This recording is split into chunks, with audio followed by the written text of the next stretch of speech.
The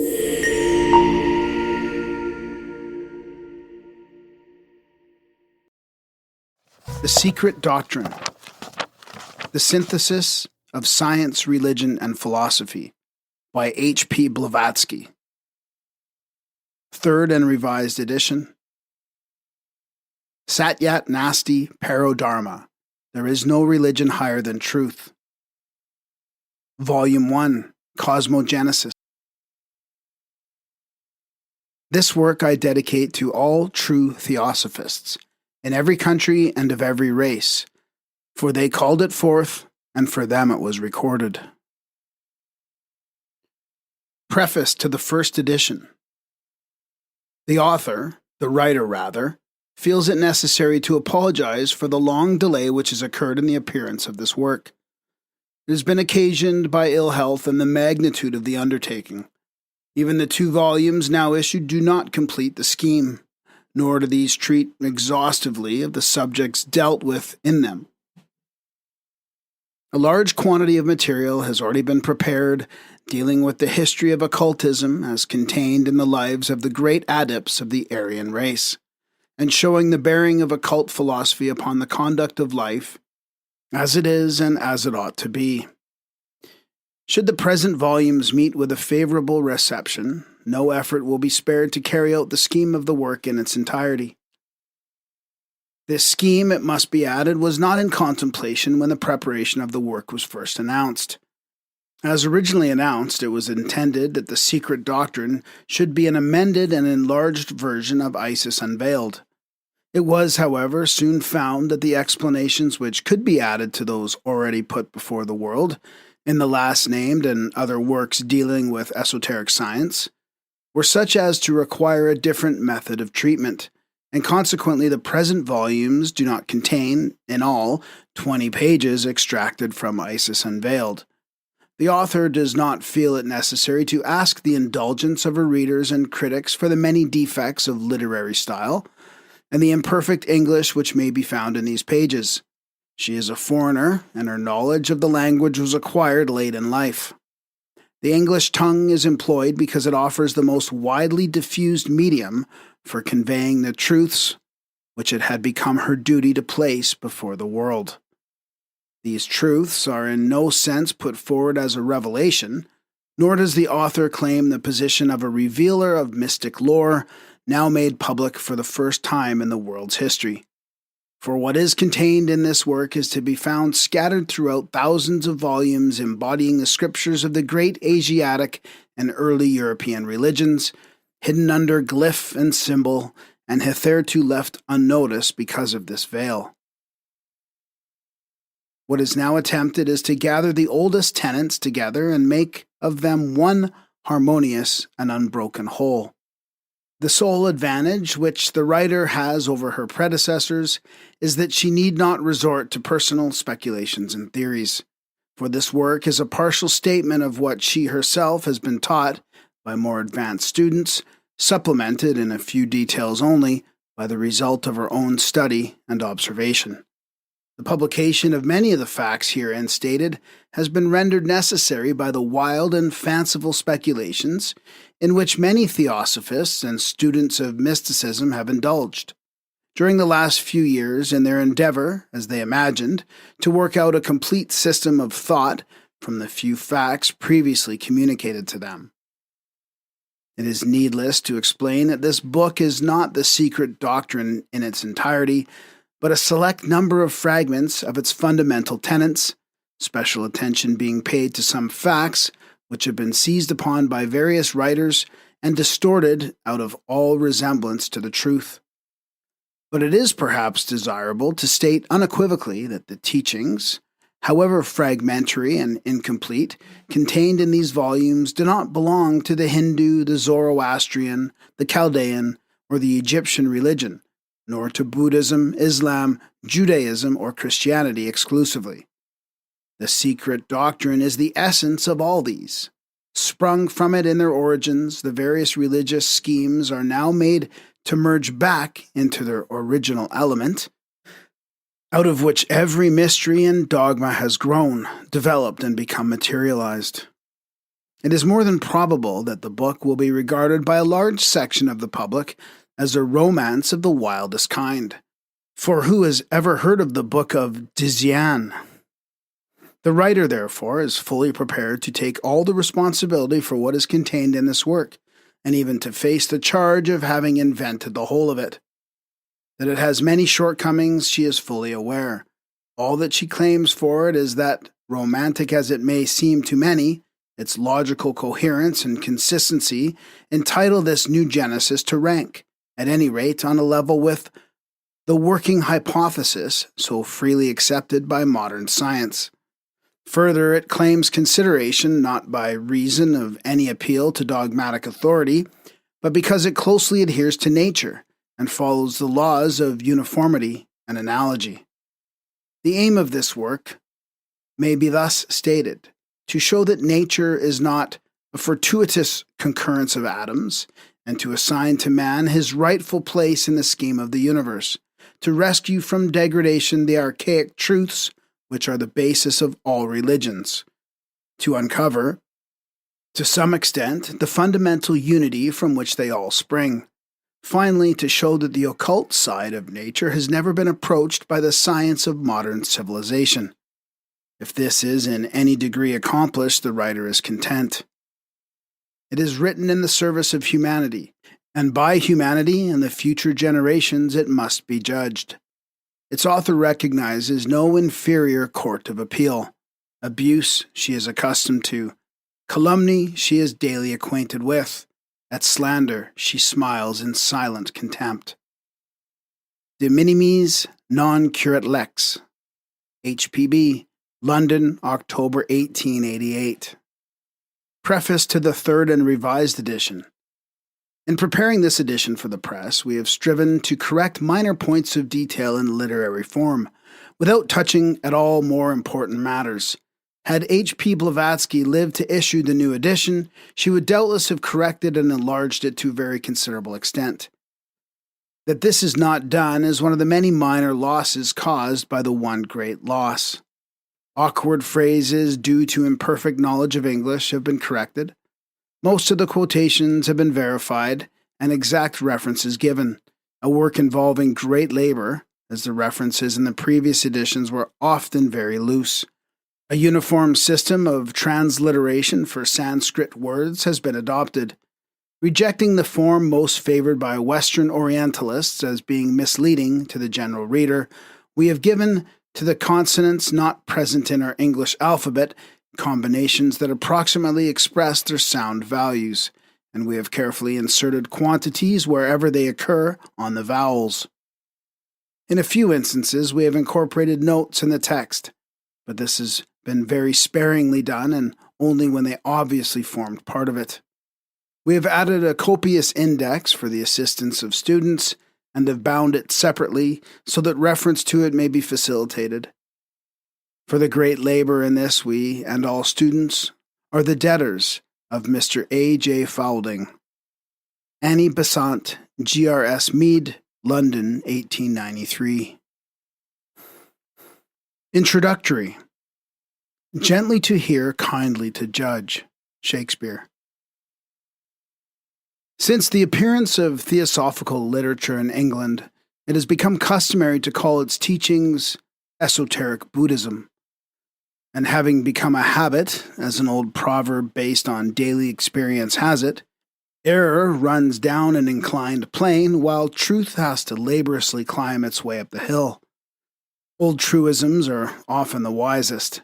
The human mind can hardly remain entirely free from bias, and decisive opinions are often formed before a thorough examination of a subject from all its aspects has been made.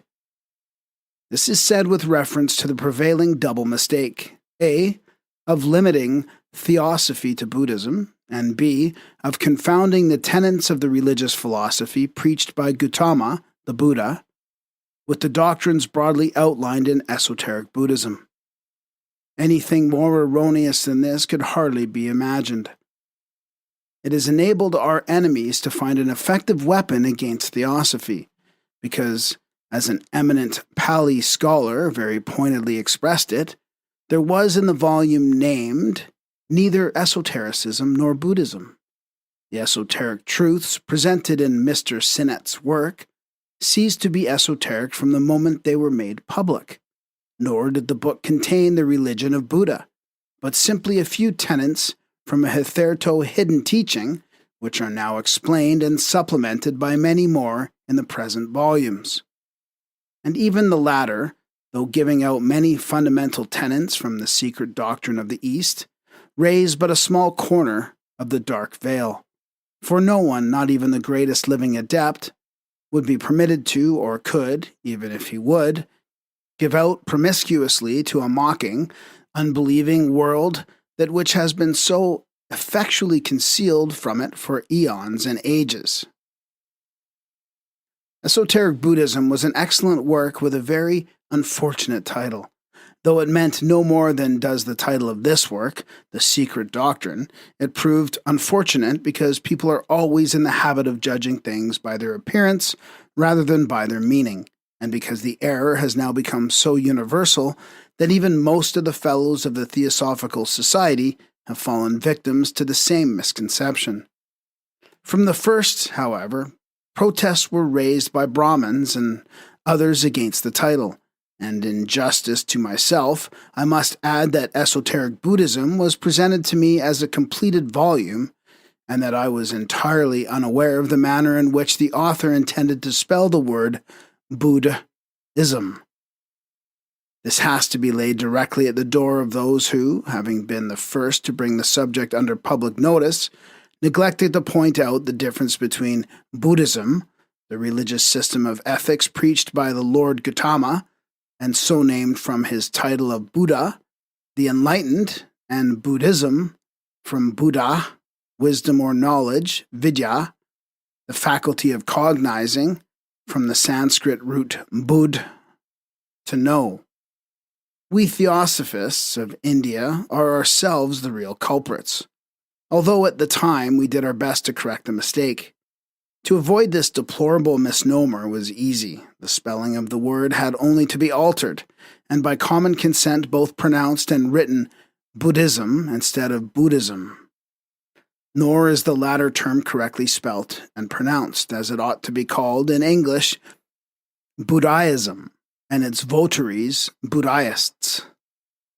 This explanation is absolutely necessary at the beginning of a work like the present.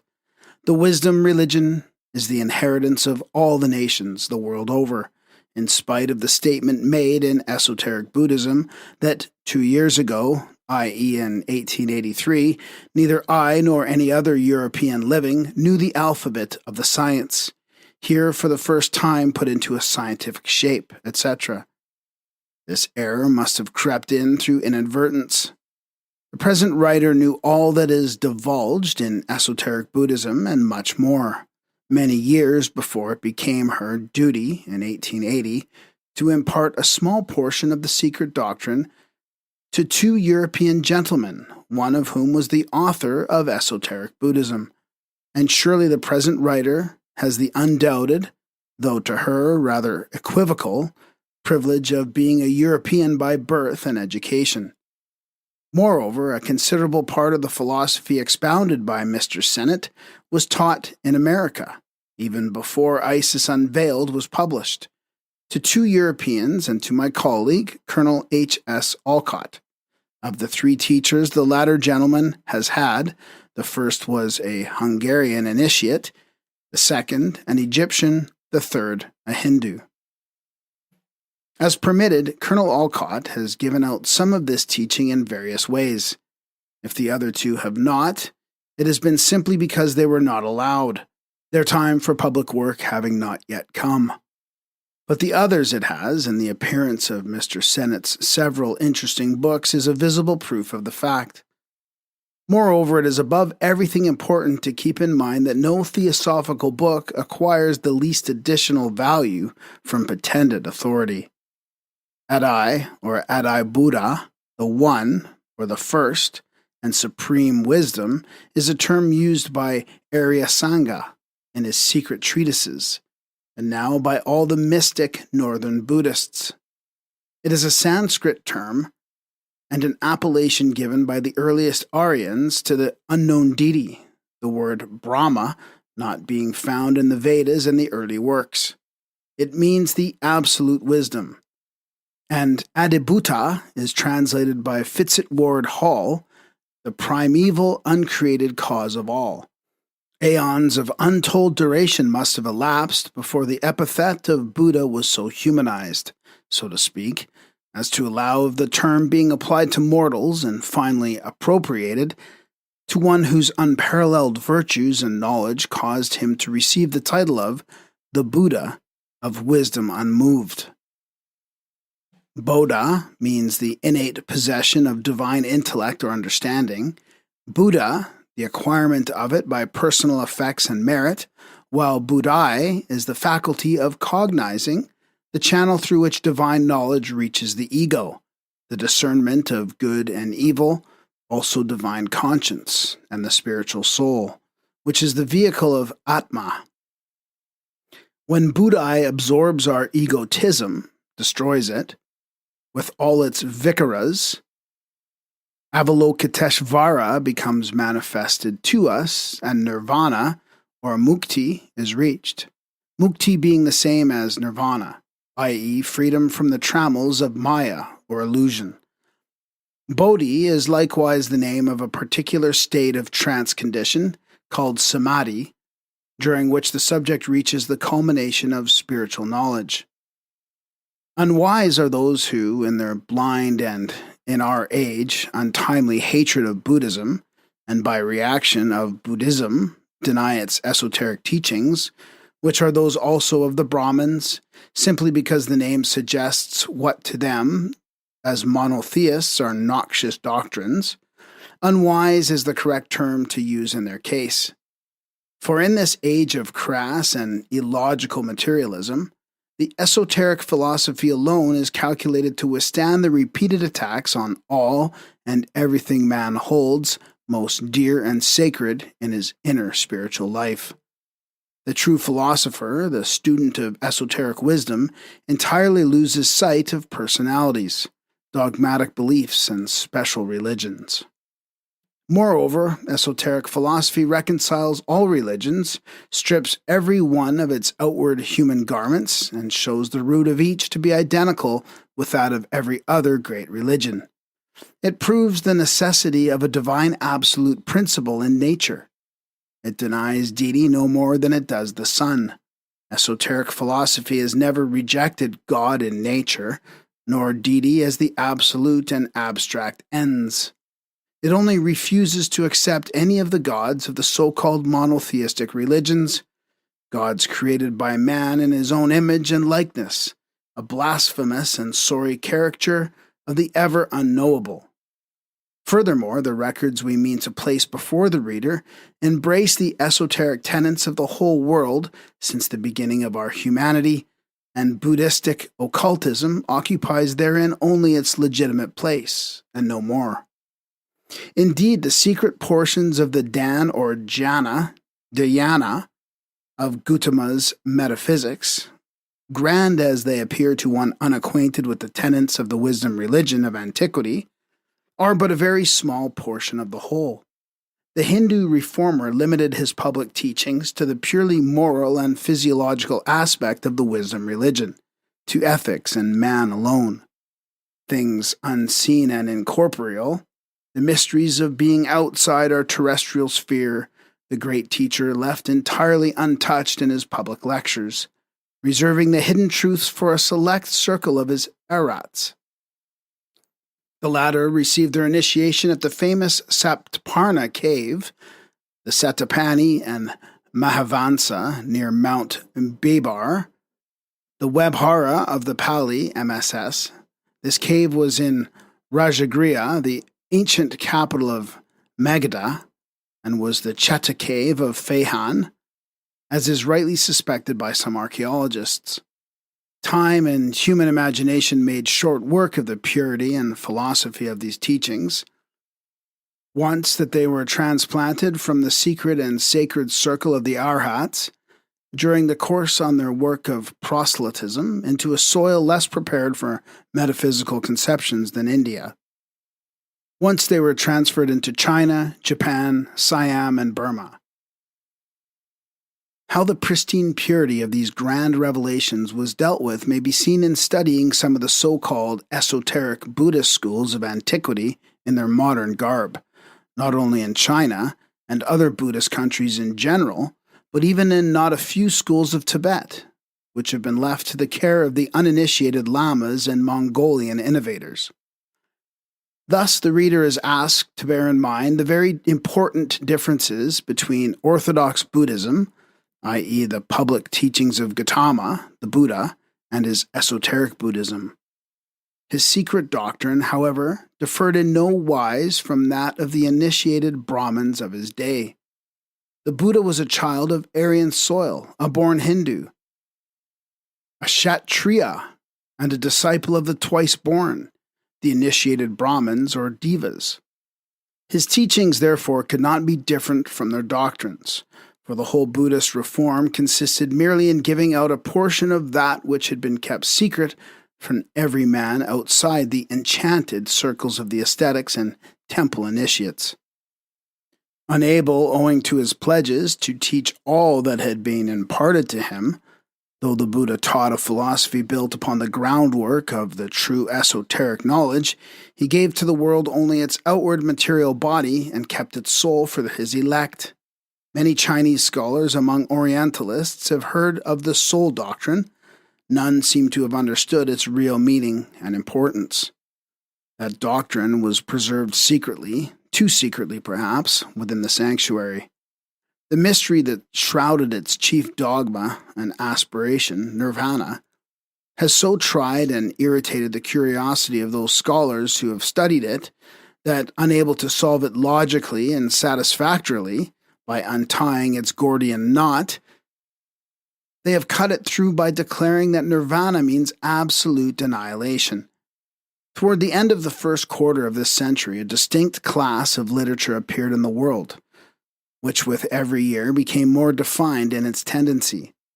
Being based soi disant on the scholarly researchers of the Sanskritists and Orientalists in general, it was considered scientific. Hindu, Egyptian, and other ancient religions, myths, and emblems were made to yield anything the symbologist wanted them to yield, and thus often the rude outward form was given out in place of the inner meaning. Works most remarkable for their ingenious deductions and speculations, circulo vicioso, foregone conclusions generally taking the place of premises in the syllogisms of more than one Sanskrit and Pali scholar, appeared rapidly in succession, overflooding the libraries with dissertations on phallic and sexual worship rather than on real symbology, and each contradicting the other. This is the true reason, perhaps, why the outline of a few fundamental truths from the secret doctrine of the archaic ages is now permitted to see the light, after long millenniums of the most profound silence and secrecy. I say advisedly a few truths because that which must remain unsaid could not be contained in 100 such volumes, nor could it be imparted to the present generation of Sadducees. But even the little that is now given is better than complete silence upon these vital truths. The world of today, in its mad career towards the unknown, which the physicist is too ready to confound with the unknowable, whenever the problem eludes his grasp, is rapidly progressing on the reverse plane to that of spirituality. It has now become a vast arena, a true valley of discord and of eternal strife. A necropolis, wherein lie buried the highest and most holy aspirations of our spirit soul. That soul becomes with every new generation more paralyzed and atrophied. The amiable infidels and accomplished profligates of society spoken of by Greeley care little for the revival of the dead sciences of the past, but there is a fair minority of earnest students who are entitled to learn the few truths that may be given to them now, and now much more than 10 years ago, when Isis Unveiled appeared, or even when the later attempts to explain the mysteries of esoteric science were published. One of the greatest and perhaps the most serious objection to the correctness and reliability of the whole work will be the preliminary stanzas. How can the statements contained in them be verified? True, though a great portion of the Sanskrit, Chinese, and Mongolian works quoted in the present volumes is known to some Orientalists, yet the chief work, that one from which the stanzas are given, is not in the possession of European libraries. The Book of Dzyan, or Dzan, is utterly unknown to our philologists, or at any rate was never heard of them under its present name. This is, of course, a great drawback to those who follow the methods of research prescribed by official science. But to students of occultism and to every genuine occultist, this will be of little moment. The main body of the doctrines given, however, is found scattered throughout hundreds and thousands of Sanskrit MSS. Some already translated, disfigured in their interpretations, as usual, others still waiting their turn. Every scholar, therefore, has an opportunity of verifying the statements herein made, and of checking most of the quotations. A few new facts, new to the profane Orientalist only, and passages quoted from the commentaries will be found difficult to trace. Several of the teachings have also hitherto been transmitted orally, yet even these in every instance are hinted at in the almost countless volumes of Brahmanical, Chinese, and Tibetan temple literature. However it may be, and whatsoever is in store for the writer through malevolent criticism, one fact is quite certain. The members of several esoteric schools, the seat of which is beyond the Himalayas, and whose ramifications may be found in China, Japan, India, Tibet, and even in Syria, and also South America, claim to have in their possession the sum total of sacred and philosophical works in MSS, and print all the works, in fact, that have ever been written, in whatever language or character since the art of writing began, from the ideographic hieroglyphs down to the alphabet of Cadmus and the Devanagari. It has been constantly claimed that, ever since the destruction of the Alexandrian library, every work of a character that might lead the profane to the ultimate discovery and comprehension of some of the mysteries of the secret science, owing to the combined efforts of the members of these brotherhoods, has been diligently searched for. It is added, moreover, by those who know, that once found all such works were destroyed, save 3 copies of each which were preserved and safely stored away. In India, the last of these precious manuscripts were secured and hidden during the reign of Emperor Akbar. Professor Max Muller shows that no bribes or threats of Akbar could extort the original text of the Vedas from the Brahmins, and yet boasts that European Orientalists have it. That Europe has the complete text is exceedingly doubtful, and the future may have very disagreeable surprises in store for the Orientalists. It is maintained, furthermore, that every sacred book of this kind, the text of which was not sufficiently veiled in symbolism, or which had any direct references to the ancient mysteries, was first carefully copied in cryptographic characters, such as to defy the art of the best and cleverest paleographer, and then destroyed to the last copy. During Akbar's reign, some fanatical courtiers, displeased at the emperor's sinful prying into the religions of the infidels themselves, helped the Brahmins to conceal their MSS. Such was Badoni, who had an undisguised horror of Akbar's mania for idolatrous religions. Badaoni, in his Muntakab at Tawarik, writes, "As they, the Shramana and Brahmins, surpass other learned men in their treatises on morals and on physical and religious sciences, and reach a high degree in their knowledge of the future, in spiritual power and human perfection, they brought proofs based on reason and testimony, and inculcated their doctrines so firmly that no man could raise a doubt in his majesty even if mountains were to crumble to dust, or the heavens were to tear asunder. His Majesty relished inquiries into the sex of these infidels, who cannot be counted, so numerous they are, and who have had no end of revealed books. This work was kept secret and was not published till the reign of Jahangir. Moreover, in all the large and wealthy lamasseries, there are subterranean crypts and cave libraries cut in the rock whenever the Gompa and Langkang are situated in the mountains. Beyond the western Zedam and the solitary passes of Kunlun, there are several such hiding places. Along the ridge of Altan Tag, whose soil no European foot has ever trodden so far, there exists a certain hamlet, lost in a deep gorge.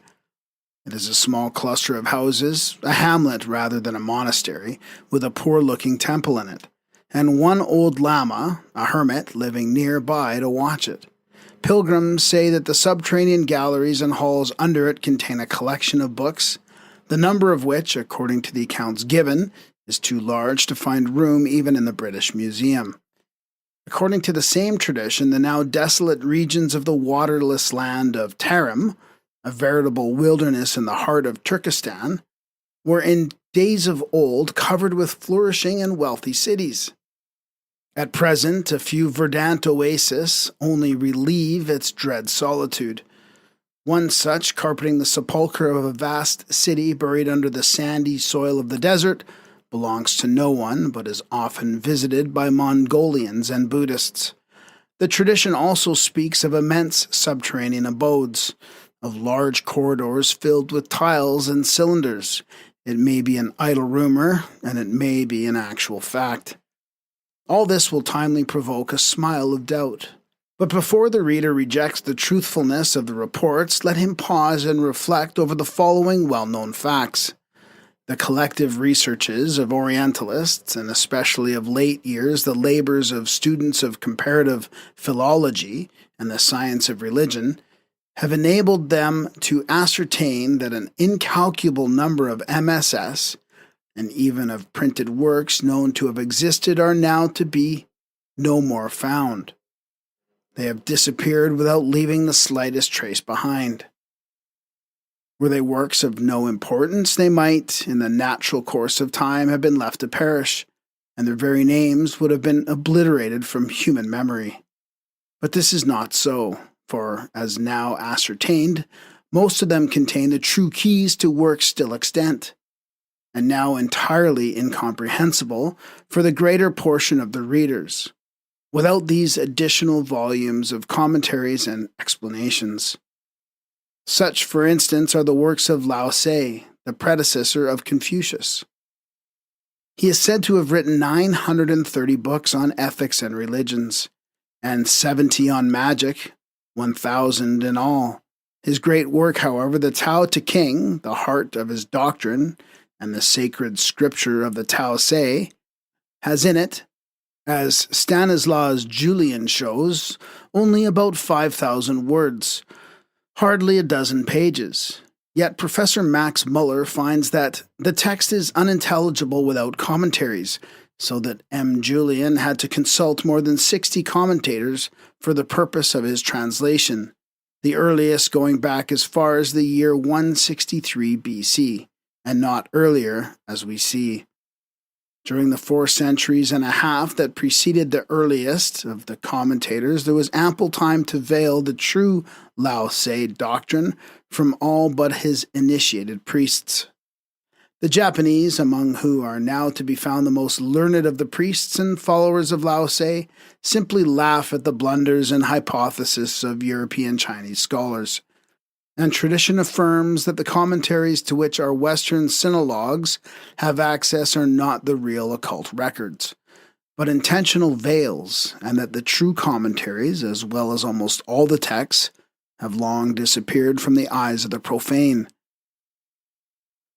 Of the works of Confucius we read, if we turn to China, we find that the religion of Confucius is founded on the 5 King and the 4 Shu books, in themselves of considerable extent and surrounded by voluminous commentaries, without which even the most learned scholars would not venture to fathom the depth of their sacred canon.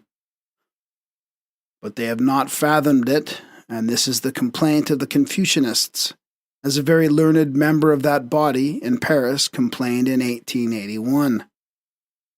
If our scholars turn to the ancient literature of the Semitic religions, to the scriptures of Chaldea, the elder sister and instructress, if not the fountainhead of the Mosaic Bible, the basis and starting point of Christianity, what do they find? To perpetuate the memory of the ancient religions of Babylon, to record the vast cycle of astronomical observations of the Chaldean Magi, to justify the tradition of their splendid and preeminently occult literature. What now remains? Only a few fragments which are said to be by Berosus. These, however, are almost valueless, even as a clue to the character of what has disappeared, for they pass through the hands of His Reverence the Bishop of Caesarea, that self-constituted censor and editor of the sacred records of other men's religions, and they doubtless to this day bear the mark of his enmity, voracious and trustworthy hand. For what is the history of this treatise on the once grand religion of Babylon? It was written in Greek for Alexander the Great by Berosus, a priest of the temple of Belus. From the astronomical and chronological records preserved by the priests of that temple, records covering a period of 200,000 years, and is now lost. In the 1st century BC, Alexander Polyhistor made a series of extracts from it, which are also lost. Eusebius, 270 to 340 AD, used these extracts in writing his Chronicon. The points of resemblance, almost of identity, between the Jewish and the Chaldean scriptures made the latter most dangerous to Eusebius in his role of defender and champion of the new faith, which had adopted the former scriptures and together with them an absurd chronology. Now it is pretty certain that Eusebius did not spare the Egyptian synchronistic tables of Manetho, so much so that Bunsen charges him with mutilating history most unscrupulously, and Socrates, a historian of the 5th century, and Syncellus, the vice-patriarch of Constantinople in the beginning of the 8th, denounce him as the most daring and desperate forger. It is likely, then, that he dealt more tenderly with the Chaldean records which were already menacing the new religion, so rashly accepted, so that with the exception of these more than doubtful fragments, the entire Chaldean sacred literature has disappeared from the eyes of the profane as completely as the lost Atlantis. A few facts that were contained in the Berosian history are given later on, and may throw great light on the true origin of the fallen angels personified by Bel and the dragon. Turning now to the oldest specimen of Aryan literature, the Rig Veda, the student, if he strictly follows in this the data furnished by the Orientalists themselves, will find that although the Rig Veda contains only about 10,580 verses, or 1,028 hymns, yet in spite of the Brahmanas and the mass of glosses and commentaries, it is not understood correctly to this day. Why is this so? Evidently because the Brahmanas, the scholastic and oldest treatises on the primitive hymns, themselves require a key, which the Orientalists have failed to secure. What again do the scholars say of Buddhist literature? Do they possess it in its completeness? Assuredly not. Notwithstanding the 325 volumes of the Kanjur and Tanjur of the northern Buddhists, each volume, we are told, weighing from 4 to 5 pounds, nothing, in truth, is known of real Lamaism. Yet the sacred canon is said in the Siddharma Lankara to contain 29,368,000 letters, or exclusive of treatises and commentaries, 5 or 6 times the amount of matter contained in the Bible, which, as Professor Max Muller states, rejoices in only 3,567,180 letters. Notwithstanding, then, these 325 volumes, in reality there are 333, the Kanjur comprising 108 and the Tanjur 225 volumes, the translators, instead of supplying us with correct versions, have interwoven them with their own commentaries. for the purpose of justifying the dogmas of their several schools.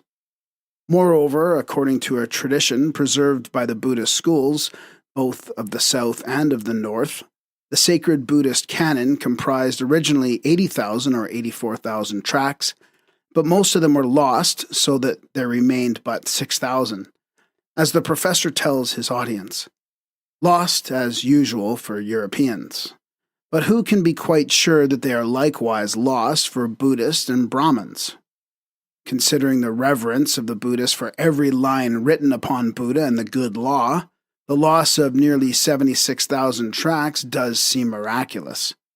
Had it been vice versa, everyone acquainted with the natural course of events would subscribe to the statement that of these 76,000, 5,000, or 6,000 treatises might have been destroyed during the persecutions in and emigrations from India.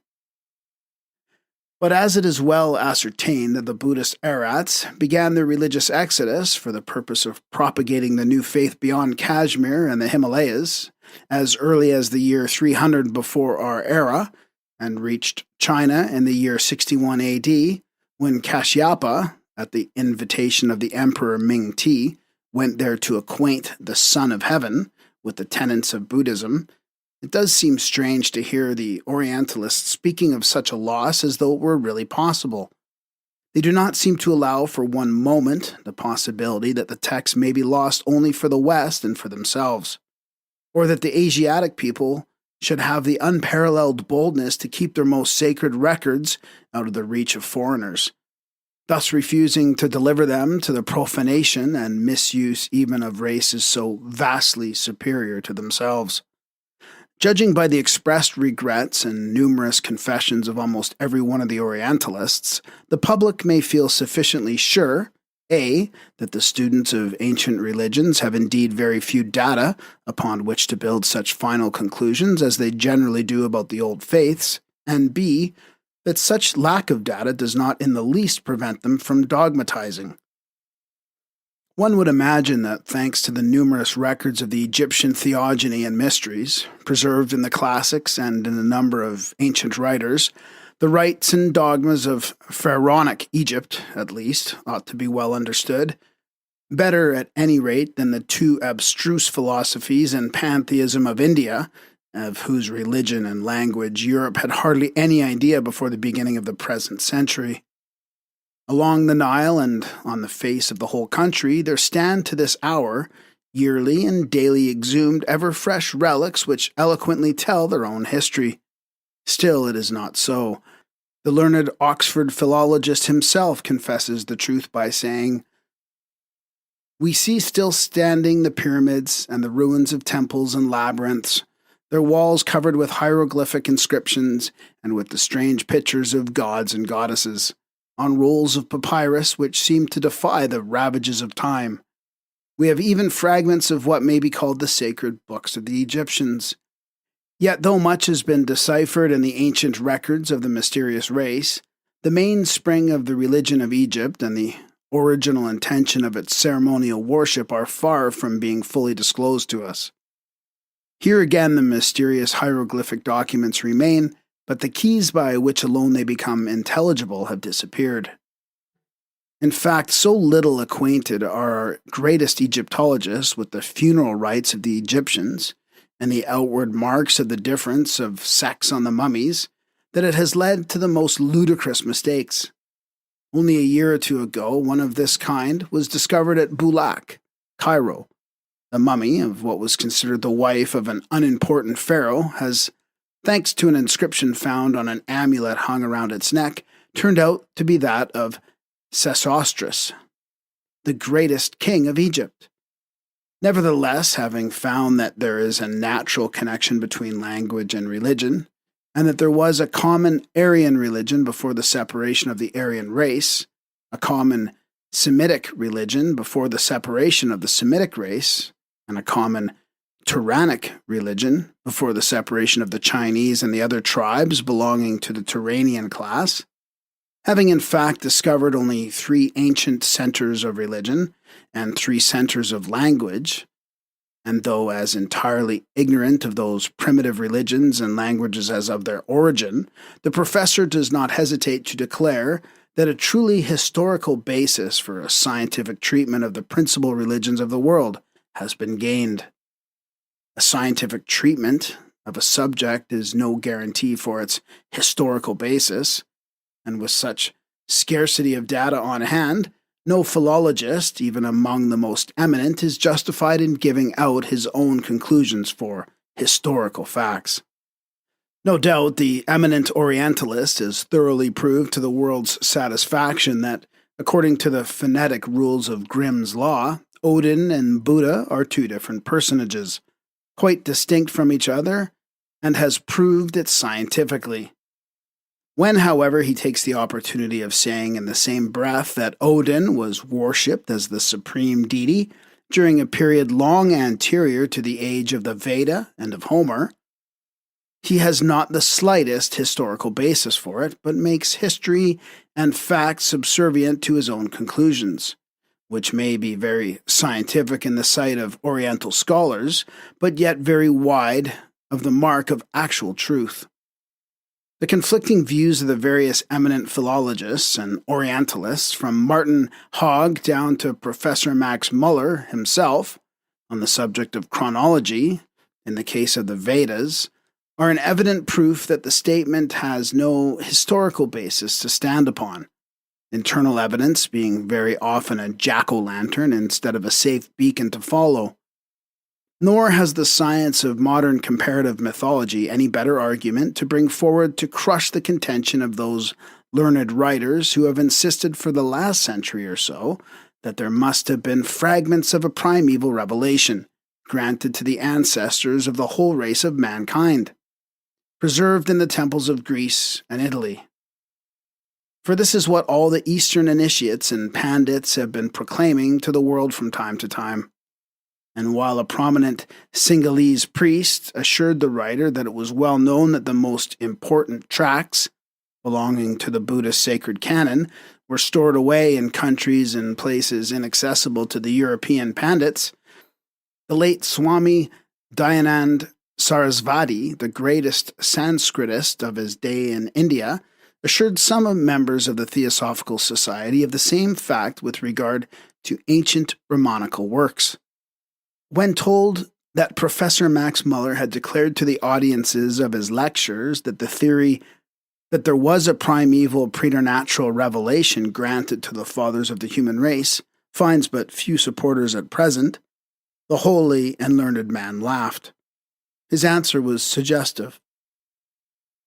If Mr. Mux Muller, as he pronounced the name, were a Brahmin and came with me, I might take him to a Gupa cave, a secret crypt, near Okni Math in the Himalayas, where he would soon find out that what crossed the Kalapani, the black waters of the ocean, from India to Europe were only the bits of rejected copies of some passages from our sacred books.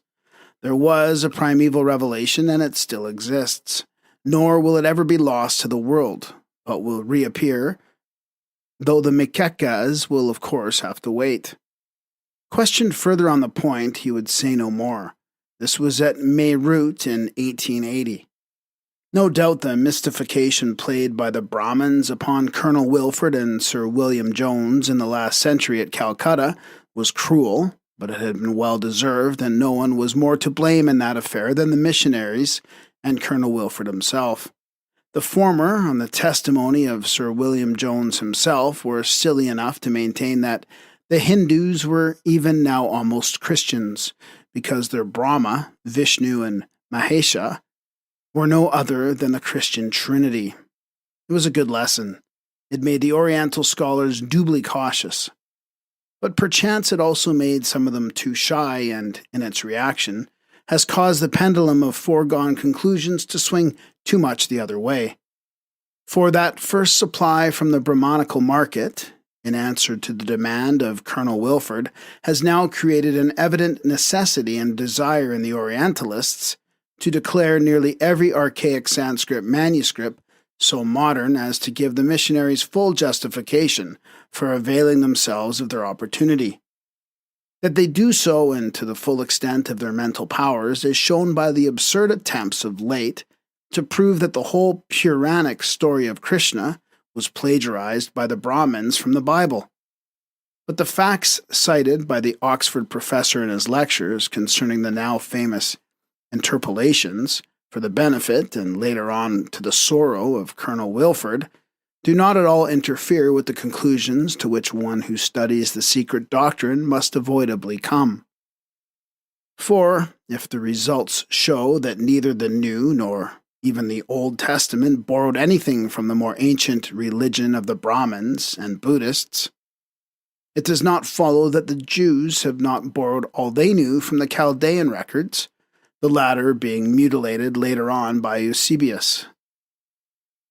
As to the Chaldeans, they assuredly got their primitive learning from the Brahmins, for Rawlinson shows an undeniably Vedic influence in the early mythology of Babylon, and Colonel Vance Kennedy has long ago justly declared that Babylonia was, from her origin, the seat of Sanskrit and Brahmin learning.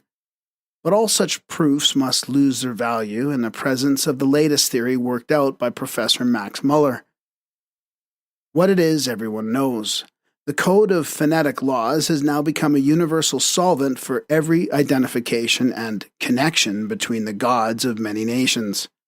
Thus, though the mother of Mercury, Buddha, Thought, Hermes, etc., was Maya, the mother of Gautama Buddha, also Maya, and the mother of Jesus likewise Maya, illusion for Mary is Mer, the sea, the great illusion symbolically, yet these three characters have no connection, nor can they have any since Bopp has laid down his code of phonetic laws.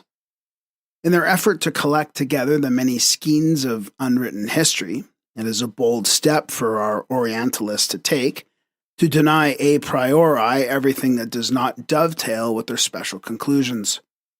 Thus, while new discoveries are daily made of great arts and sciences having existed far back in the night of time, yet even the knowledge of writing is refused to some of the most ancient nations, and they are credited with barbarism instead of culture.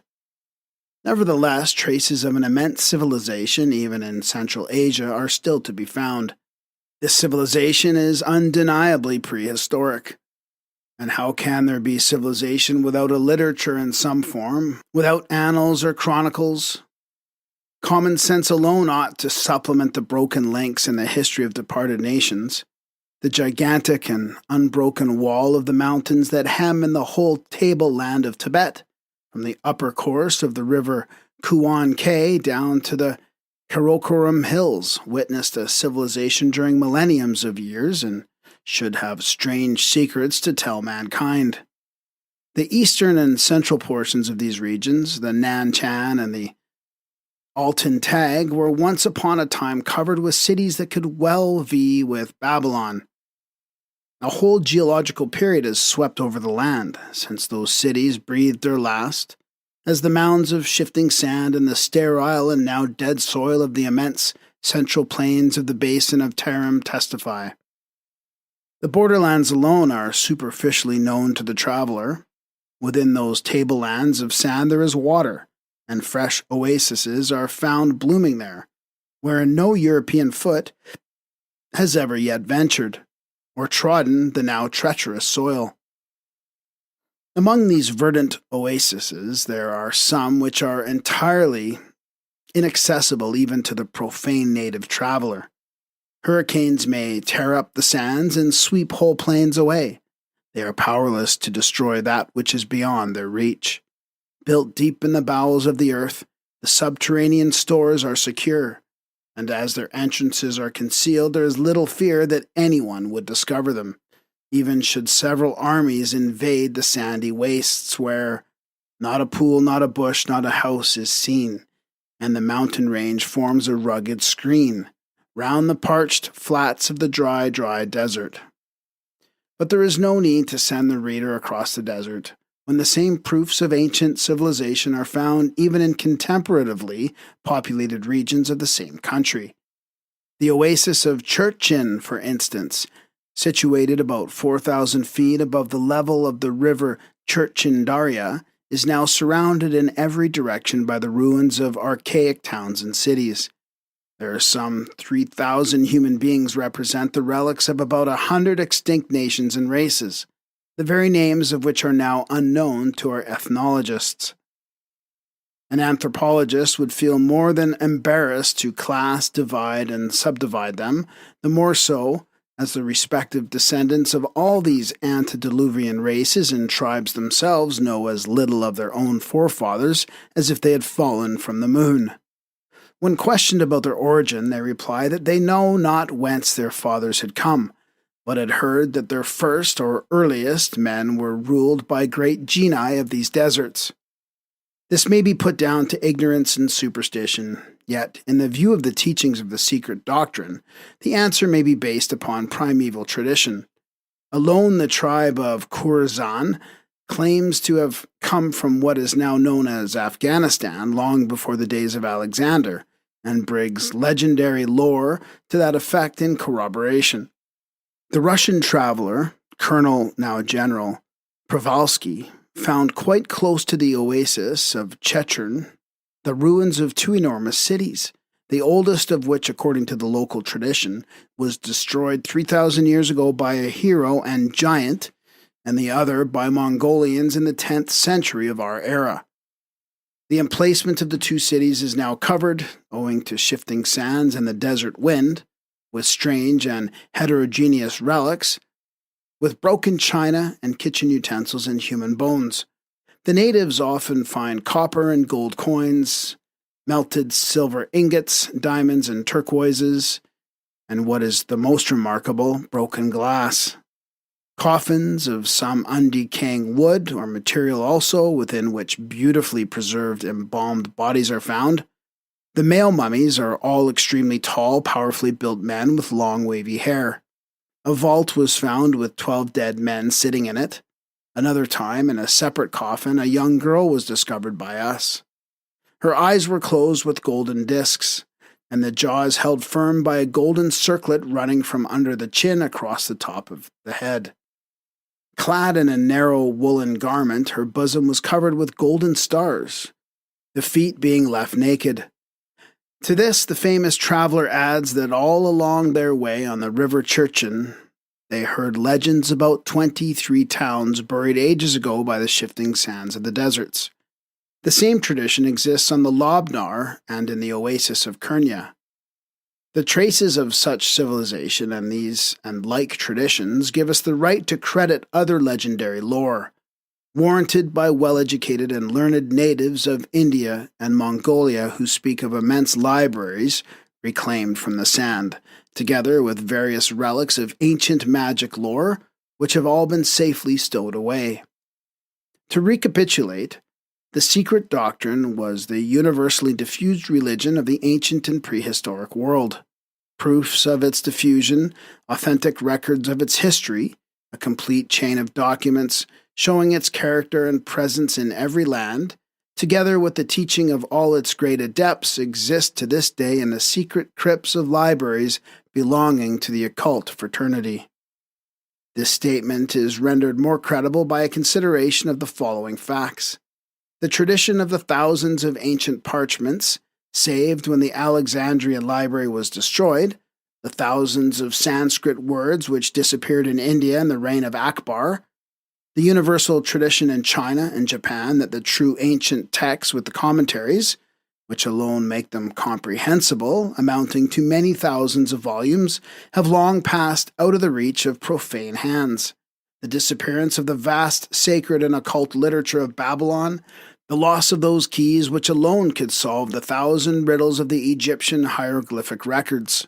The tradition in India that the real secret commentaries which alone make the Vedas intelligible, though no longer visible to profane eyes, still remain for the initiate, hidden in secret caves and crypts, and an identical belief among the Buddhists with regard to their secret books. The occultists assert that all these exist, safe from Western spoliating hands, to reappear in some more enlightened age, for which, in the words of the late Swami Dayanand Saravati, the Mlekakas Outcasts, savages, those beyond the pale of Aryan civilization, will have to wait. For it is not the fault of the initiates that these documents are now lost to the profane, nor was it their policy, dictated by selfishness, or any desire to monopolize the life-giving sacred lore. There were portions of the secret science that for incalculable ages had to remain concealed from the profane gaze. But this was because the imparting to the unprepared multitude secrets of such tremendous importance was equivalent to giving a child a lighted candle and a powder magazine. The answer to a question which has frequently arisen in the minds of students when meeting with statements such as this may well be outlined here. We can understand, they say, the necessity for concealing from the herd such secrets as the vril, or the rock-destroying force discovered by J.W. Keeley of Philadelphia, but we cannot understand how any danger could arise from the revelation of such a purely philosophical doctrine, for instance as the evolution of the planetary chains. The danger was that such doctrines as the planetary chain, or the 7 races, at once give a clue to the 7-fold nature of man, for each principle is correlated to a plane, a planet, and a race, and the human principles are, on every plane, correlated to 7-fold occult forces, those of the higher planes being of tremendous power.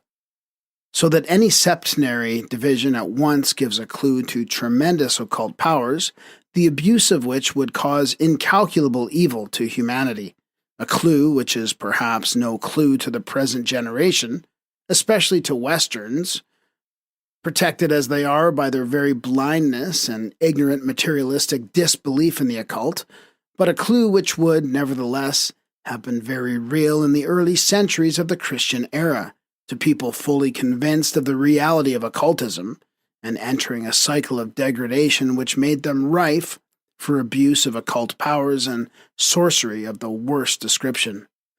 The documents were concealed, it is true, but the knowledge itself and its actual existence was never made a secret of by the hierophants of the temples, wherein the mysteries have ever been made a discipline and stimulus to virtue. This is very old news, and was repeatedly made known by the great adepts, from Pythagoras and Plato down to the Neoplatonists. It was the new religion of the Nazarenes that wrought a change for the worse in the policy of centuries. Moreover, there is a well-known fact, a very curious one, corroborated to the writer by a reverend gentleman attached for years to a Russian embassy, that there are several documents in the St. Petersburg Imperial Libraries to show that, even so late as the days when Freemasonry and secret societies of mystics flourished without hindrance in Russia, namely at the end of the last and beginning of the present century, more than one Russian mystic traveled to Tibet via the Ural Mountains in search of knowledge and initiation in the unknown crypts of Central Asia. And more than one returned years later with a rich store of information such as could never have been given him anywhere in Europe. Several cases could be cited and well-known names brought forward, but for the fact that such publicity might annoy the surviving relatives of the late initiatives referred to. Several cases could be cited and well-known names brought forward, but for the fact that such publicity might annoy the surviving relatives of the late initiates referred to. Let anyone look over the annals and history of Freemasonry in the archives of the Russian metropolis, and he will assure himself of the fact above stated. This is corroboration of what has been stated many times before, unfortunately, too indiscreetly. Instead of benefiting humanity, the virulent changes of deliberate invention and imposture with a purpose, hurled at those who asserted a veritable, even if a little-known fact, have only generated bad karma for the slanderers. But now the mischief is done, and truth should no longer be denied, whatever the consequences. Is Theosophy a new religion, we are asked? By no means. It is not a religion, nor is its philosophy new. For as already stated, it is as old as thinking man. Its tenets are now not published for the first time, but have been cautiously given out to and taught by more than one European initiate, especially by the late Ragun. More than one great scholar has stated that there never was a religious founder, whether Aryan, Semitic, or Turanian, who had invented a new religion or revealed a new truth. These founders were all transmitters, not original teachers. They were the authors of new forms and interpretations, while the truths upon which their teachings were based were old as mankind. Thus, out of the many truths revealed orally to man in the beginning, preserved and perpetuated in the Adita of the temples through initiation, during the mysteries and by personal transmission, they selected one or more such grand verities, actualities visible only to the eye of the real sage and seer, and revealed them to the masses. Thus, every nation received in its turn some of the said truths, under the veil of its own local and special symbolism, which, as time went on, developed into a more or less philosophical cultus, a pantheon in mythical disguise. Therefore is Confucius a very ancient legislator in historical chronology, though a very modern sage in the world's history, shown by Dr. Legge, to be emphatically a transmitter, not a maker. As he himself says, I only hand on. I cannot create new things. I believe in the ancients, and therefore I love them. The writer loves them too, and therefore believes in these ancients, and the modern heirs to their wisdom. And believing in both, she now transmits that which she has received and learnt herself, to all those who will accept it.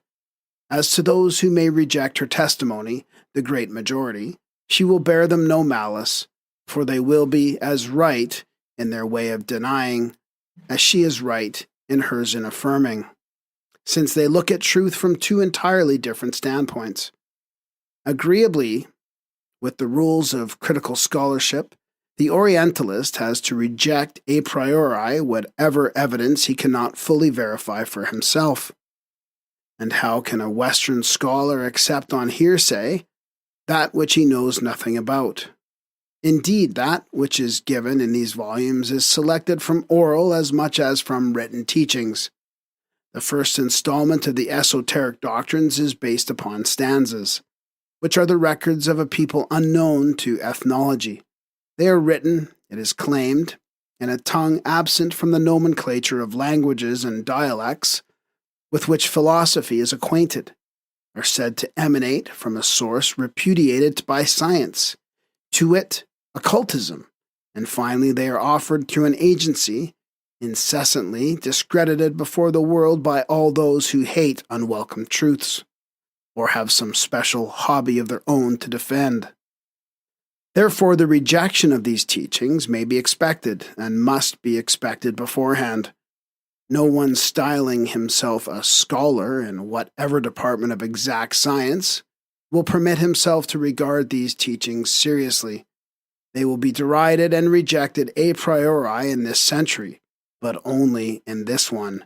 For the 20th century of our era, scholars will begin to recognize that the secret doctrine has neither been invented nor exaggerated, but on the contrary, simply outlined, and finally that its teachings antedate the Vedas.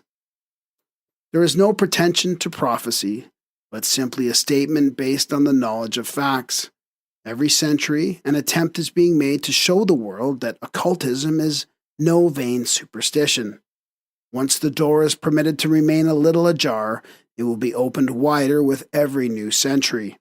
The times are ripe for a more serious knowledge than hitherto permitted, though still, even now, very limited.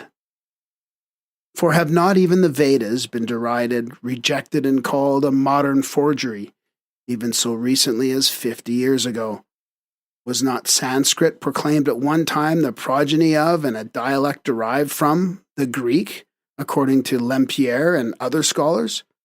About 1820, as Professor Max Muller tells us, the sacred books of the Brahmins, of the Magians, and of the Buddhists were all but unknown. Their very existence was doubted, and there was not a single scholar who could have translated a line of the Veda, of the Zendavesta, of the Buddhist Tripitaka, and now the Vedas are proved to be the work of the highest antiquity, whose preservation amounts almost to a marvel.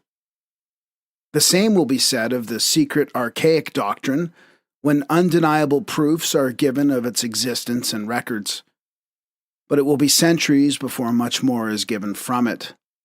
Speaking of the keys to the zodiacal mysteries as being almost lost to the world, it was remarked by the writer some 10 years ago in Isis Unveiled that the said key must be turned 7 times before the whole system is divulged. We will give it but one turn and thereby allow the profane one glimpse into the mystery. Happy he who understands the whole. The same may be said of the whole esoteric system. One turn of the key, and no more, was given in Isis Unveiled. Much more is explained in these volumes. In those days, the writer hardly knew the language in which the work was written, and the disclosure of many things, freely spoken about now, was forbidden. In century the 20th, some disciple more informed and far better fitted may be sent by the masters of wisdom to give final and irrefutable proofs that there exists a science called Gupta Vidya, and that, like the once mysterious sources of the Nile, the source of all religions and philosophies now made known to the world has been for many ages forgotten and lost to men, but it is at last found. Such a work as this has to be introduced with no simple preface, but with a volume rather, one that would give facts, not mere disquisitions, since the Secret Doctrine is not a treatise or a series of vague theories, but contains all that can be given out to the world in this century. It would be worse than useless to publish in these pages even those portions of the esoteric teachings that have now escaped from confinement, unless the genuineness and authenticity, or at any rate the probability, of the existence of such teachings were first established. Such statements as now will be made have to be shown as warranted by various authorities, such as ancient philosophers, classical writers, and even certain learned church fathers, some of whom knew these doctrines because they had studied them, had seen and read works written upon them, and some of whom had even been personally initiated into the ancient mysteries, during the performance of which the arcane doctrines were allegorically enacted. The writer will have to give historical and trustworthy names, and to cite well-known authors, ancient and modern, of recognized ability, good judgment, and truthfulness, as also to name some of the famous proficients in the secret arts and science, together with the mysteries of the latter as they are divulged, or rather partially presented before the public in their strange archaic form. How is this to be done? What is the best way for achieving such an object? Has been the ever-recurring question. To make our plan clear, an illustration may be attempted. When a tourist, coming from a well-explored country, suddenly reaches the borderland of a terra incognita, hedged in and shut out from view by a very formidable barrier of impassable rocks, he may still refuse to acknowledge himself baffled in his exploratory plans. Ingress beyond is forbidden. But if he cannot visit the mysterious region personally, he may still find a means of examining it from as short a distance as can be arrived at. Helped by his knowledge of the landscapes left behind, he can get a general and pretty correct idea of the transmural view, if he will only climb to the loftiest summit of the altitudes in front of him. Once there, he can gaze at it at his leisure, comparing that which he dimly perceives with that which he has just left below, now that he is, thanks to his own efforts, beyond the line of the mists and the cloud-capped cliffs. Such a point of preliminary observation cannot in these 2 volumes be offered to those who would like to get a more correct understanding of the mysteries of the pre-archaic periods given in the texts.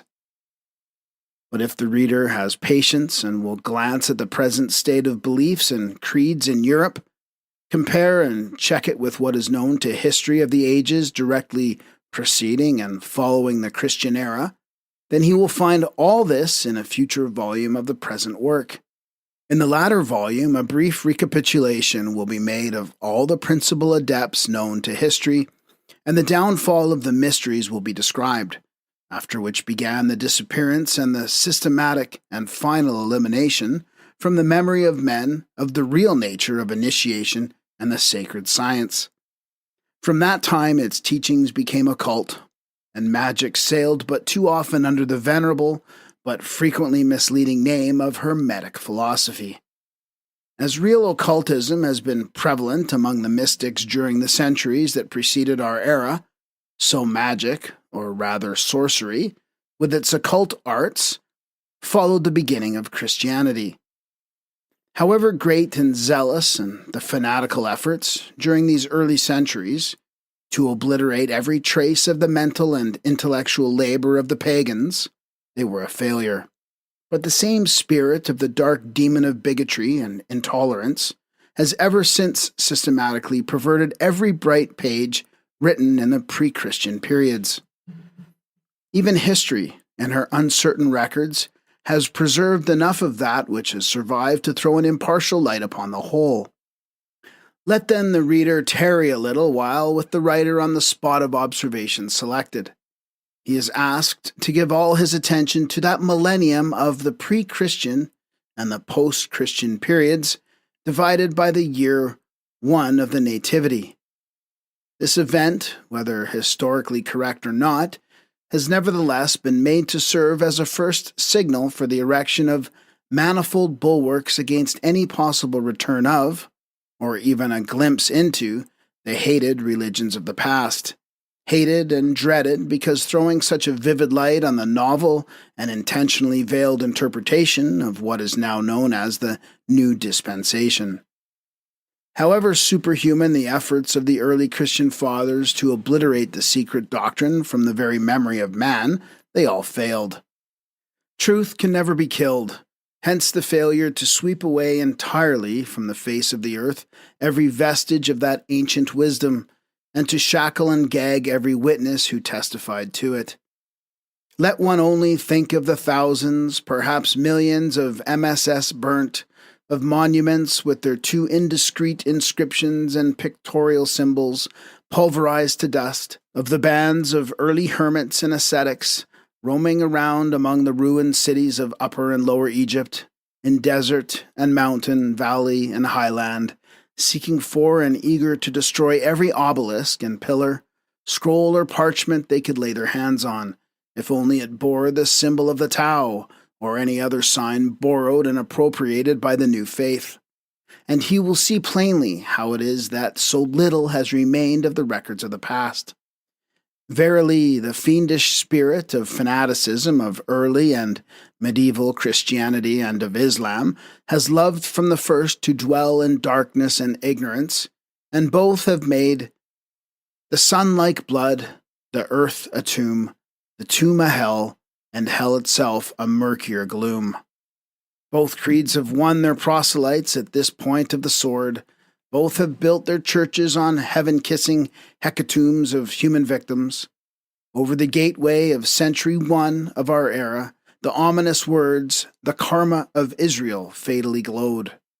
Over the portals of our own, the future seer may discern other words that will point to the karma for cunningly made-up history, for events purposely perverted, and for great characters slandered by posterity, mangled out of recognition between the two cars of Jagannatha, bigotry, and materialism.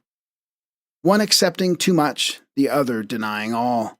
Wise is he who holds the golden midpoint, who believes in the eternal justice of things. Says Fazi Diwan, the witness to the wonderful speeches of a free thinker who belongs to 1,000 sects. In the assembly of the day of resurrection, when past things shall be forgiven, the sins of the Kaaba will be forgiven for the sake of the dust of Christian churches. To this, Professor Max Muller replies, the sins of Islam are as worthless as the dust of Christianity. On the day of resurrection, both Mohammedans and Christians will see the vanity of their religious doctrines. Men fight about religion on earth. In heaven they shall find out that there is only one true religion, the worship of God's Spirit. In other words, there is no religion or law higher than truth. Satyat Nasti Paro Dharma, the motto of the Maharaja of Benares, adopted by the Theosophical Society. As already said in the preface, the Secret Doctrine is not a version of Isis Unveiled as originally intended. It is rather a volume explanatory of the latter, and though entirely independent of the earlier work, an indispensable corollary to it. Much of what was in the former work could hardly be understood by Theosophists in those days. The Secret Doctrine will now throw light on many a problem left unsolved in the first work, especially on the opening pages, which have never been understood. As it was concerned simply with the philosophies within historical times and the respective symbolism of the fallen nations, only a hurried glance could be thrown at the panorama of occultism in the 2 volumes of Isis. In the present work, detailed cosmogony and the evolution of the 4 races that preceded our 5th race, humanity are given, and now 2 large volumes explain that which was stated only on the first page of Isis Unveiled alone, and in a few allusions scattered hither and thither throughout that work.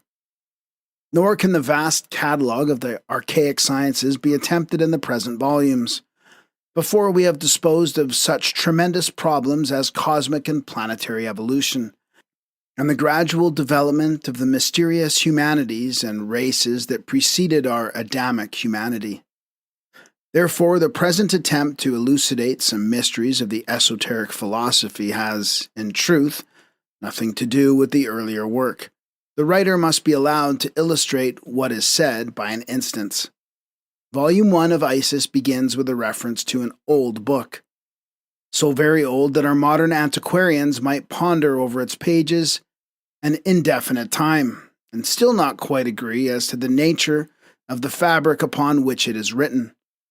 It is the only original copy now in existence, the most ancient Hebrew document on occult learning. The Sipra Zenuta was compiled from it, and that at a time when the former was already considered in the light of a literary relic. One of its illustrations represents the divine essence emanating from Adam, like a luminous arc proceeding to form a circle, and then, having attained the highest point of its circumference, the ineffable glory bends back again and returns to earth, bringing a higher type of humanity in its vortex. As it approaches nearer and nearer to our planet, the emanation becomes more and more shadowy until upon touching the ground it is as black as night. This very old book is the original work from which the many volumes of QT were compiled. Not only the latter and the Sipra Zeniuta, but even the Sefer Yetzirah, the work attributed by the Hebrew Kabbalists to their patriarch Abraham. The Shu King, China's primitive Bible, the sacred volumes of the Egyptian Thoth Hermes, the Puranas in India, the Chaldean Book of Numbers, and the Pentateuch itself are all derived from that one small parent volume. Tradition says that it was taken down in Senzar, the secret sacerdotal tongue, from the words of divine beings, who dictated it to the sons of light in Central Asia at the very beginning of our 5th race. For there was a time when its language, the Senzar, was known to the initiates of every nation, when the forefathers of the Toltec understood it as easy as the inhabitants of the lost Atlantis, who inherited it in their turn from the sages of the 3rd race, the Manushis, who learnt it direct from the Devas of the 2nd and the 1st races. The illustration spoke of in Isis relates to the evolution of these races, and of our 4th and 5th race, humanity in the Vivasvata, Manvantara, or round, each round being composed of the yugas of the 7 periods of humanity, 4 of which are now past in our life cycle, the middle point of the 5th being nearly reached. This illustration is symbolical, as everyone can well understand, and covers the ground from the beginning. The old book, having described cosmic evolution and explained the origin of everything on Earth, including physical man, after giving the true history of the races, from the first down to our own fifth race, goes no further. It stops short at the beginning of the Kali Yuga, just 4,989 years ago, at the death of Krishna, the bright sun god, the once living hero and reformer. But there exists another book, none of its possessors regarded as very ancient, as it was born with and is only as old as the Black Age, namely about 5,000 years. In about 9 years hence, the first cycle of the first 5 millenniums, that began with the great cycle of the Kali Yuga, will end.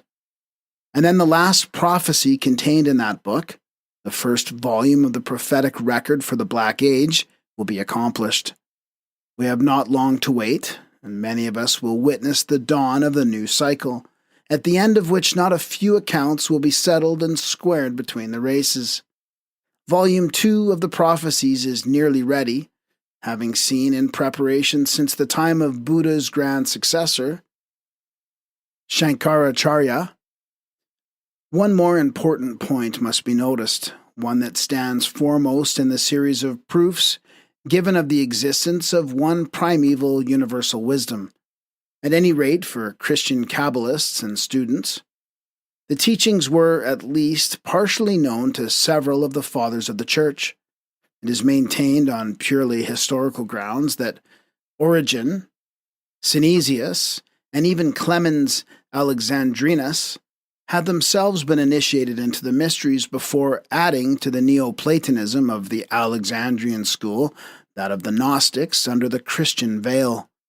More than this, some of the doctrines of the secret schools, though by no means all, were preserved in the Vatican and have since become part and parcel of the mysteries, in the shape of disfigured additions made to the original Christian program by the Latin Church. Such is now materialized dogma of the Immaculate Conception. This accounts for the great persecution set on foot by the Roman Catholic Church against occultism, Masonry, and heterodox mysticism generally. The days of Constantine were the last turning point in history, the period of the supreme struggle that ended in the Western world throttling the old religions in favor of the new one, built on their bodies. From thence the vista into the far distant past, beyond the deluge and the Garden of Eden, began to be forcibly and relentlessly shut out by every fair and unfair means from the indiscreet gaze of posterity. Every issue was blocked up, every record upon which hands could be laid destroyed. Yet there remains enough, even among such mutilated records, to warrant us in saying that there is in them every requisite evidence of the actual existence of apparent doctrine. Fragments have survived geological and political cataclysms to tell the story, and every survival shows evidence that the now secret wisdom was once the one fountainhead, the ever-flowing perennial source from which were fed all the streamlets, the later religions of all nations, from the first down to the last. This period, beginning with the Buddha and Pythagoras at the one end and finishing with the Neoplatonists and Gnostics at the other, is the only focus left in history where in coverage for the last time the bright rays of light streaming from the aeons of times gone by, unobscured by the hand of bigotry and fanaticism. This accounts for the necessity under which the writer has labored of ever explaining the facts given from the hoariest past by evidence gathered from the historical period, even at the risk of being once more charged with a lack of method and system. No other means was at hand. The public must be made acquainted with the efforts of many world adepts, of initiated poets and writers in the classics of every age, to preserve in the records of humanity the knowledge at least of the existence of such a philosophy, if not actually of its tenets. The initiates of 1888 would indeed remain incomprehensible, and even a seemingly impossible myth, were not like initiates shown to have lived in every other age of history. This could be done only by naming chapter and verse where mention may be found of these great characters, who were preceded and followed by a long and interminable line of other famous antediluvian and postdiluvian masters in the arts. Thus only could it be shown, on semi-traditional and semi-historical authority, that occult knowledge and the powers it confers on man are not altogether fictions, but that they are as old as the world itself. To my judges, past and future, therefore, whether they are serious literary critics, or those howling dervishes in literature who judge a book according to the popularity or unpopularity of the author's name, who, hardly glancing at its contents, fasten like lethal bacilli on the weakest points of the body, I have nothing to say. Nor shall I condescend to notice those crack-brained slanderers, fortunately very few in number, who, hoping to attract public attention by throwing discredit on every writer whose name is better known than their own, foam and bark at their very shadows. These having first maintained for years that the doctrines taught in the Theosophist, and which culminated in Esoteric Buddhism, had been all invented by the present writer, have finally turned round and denounced Isis Unveiled and the rest as a plagiarism from Eliphas Levi, Paracelsus, and Mirabile Dictu, Buddhism and Brahmanism. As well charge Renan with having stole his Vie de Jesus from the Gospels, and Max Muller his sacred books of the East, or his chips from the philosophies of the Brahmins and of Gautama the Buddha. But to the public in general, and the readers of the Secret Doctrine, I may repeat what I have stated all along, and which I now clothe in the words of Montaigne. Gentlemen, I have here made only a nosegay of culled flowers, and have brought nothing of my own but the string that ties them. Pull the string to pieces and cut it up in shreds, if you will. As for the nosegay of facts, you will never be able to make away with these. You can only ignore them and no more. We may close with a parting word concerning this first volume. In an introduction prefacing chapters dealing chiefly with cosmogony, certain subjects brought forward may be deemed out of place, but one more consideration added to those already given has led me to touch upon them. Every reader will inevitably judge the statements made from the standpoint of his own knowledge, experience, and consciousness, basing his judgment on what he has already learnt. This fact the writer is constantly obliged to bear in mind. Hence also the frequent references in this first volume to matters which, properly speaking, belong to a later part of the work, but which could not be passed by in silence, lest the reader should look upon it as a fairy tale indeed, a fiction of some modern brain. Thus the past shall help to realize the present, and the latter to better appreciate the past. The errors of the day must be explained and swept away, yet it is more than probable, nay, in the present case it amounts to certitude, that once more the testimony of long ages and of history will fail to impress any but the very intuitional, which is equal to saying the very few. But in this, as in all like cases, the true and faithful may console themselves by presenting the skeptical modern Sadducee with the mathematical proof and memorial of his obdurate obstinance and bigotry. There still exists somewhere in the archives of the French Academy the famous law of probabilities, worked out by certain mathematicians for the benefit of skeptics by an algebraic process. It runs thus: if two persons give their evidence to a fact, and thus impart it to each of them 5/6 of certitude, that fact will have then 35/36 of certitude, i.e. its probability will bear to its improbability the ratio of 35:1. If three such evidences are joined together, the certitude will become 215/216. The agreement of 10 persons giving each 1/2 of certitude will produce 1023/1024, etc., etc. The occultist may remain satisfied with such certitude and care for no more.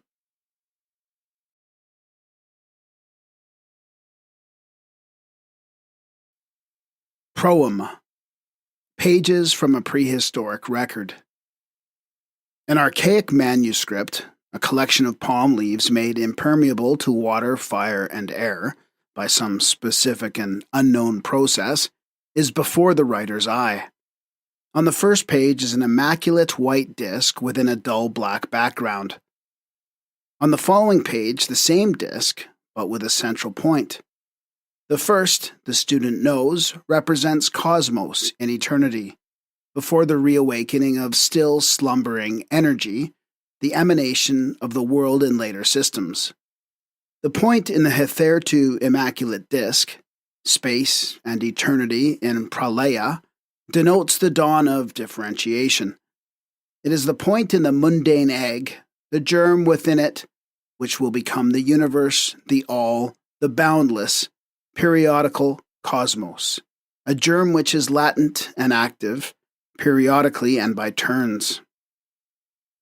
The one circle is divine unity, from which all proceeds, whither all returns. Its circumference, a forcibly limited symbol, in view of the limitation of the human mind, indicates the abstract, ever incognizable presence, and its plane, the universal soul, although the two are one. Only the face of the disc, being white and the surrounding ground black, clearly shows that its plane is the soul knowledge, dim and hazy though it still is, that is attainable by man. It is on this plane that the manvantaric manifestations begin. For it is in this soul that slumbers, during the pralaya, the divine thought, wherein lies concealed the plan of every future cosmogony and theogony. It is the one life, eternal, invisible yet omnipresent, without beginning or end, yet periodical in its regular manifestations, between which periods reigns the dark mystery of non-being, unconscious yet absolute consciousness, unrealizable yet the one self-existing reality, truly a chaos to the sense, a cosmos to the reason.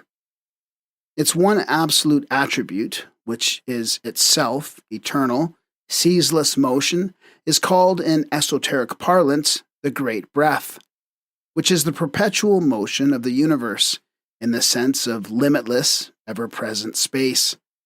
That which is motionless cannot be divine, but then there is nothing in fact and reality absolutely motionless within the universal soul. Almost 5 centuries BC, Leucippus, the instructor of Democritus, maintained that space was eternally filled with atoms actuated by a ceaseless motion, which, in due course of time, as they aggregated, generated rotary motion, through mutual collisions producing lateral movements. Epicurus and Lucretius taught the same doctrine, adding, however, to the lateral motion of the atoms the idea of affinity, an occult teaching. From the beginning of man's inheritance, from the first appearance of the architects of the globe he lives on, the unrevealed deity was recognized and considered under its only philosophical aspect, universal motion, the thrill of the creative breath in nature. Occultism sums up the one existence thus: deity is an arcane, living, or moving, fire, and the eternal witnesses to this unseen presence are light, heat, moisture. This trinity, including and being the cause of every phenomenon in nature, intracosmic motion is eternal and ceaseless, cosmic motion, the visible, or that which is subject to perception, is finite and periodical. As an eternal abstraction, it is ever present. As a manifestation, it is finite both in the coming direction and the opposite, the two being the alpha and omega of successive reconstructions. Cosmos, the noumenon, has not to do with the causal relations of the phenomenal world. It is only with reference to the intracosmic soul, the ideal cosmos, and the immutable divine thought that we may say. It never had a beginning, nor will it have an end.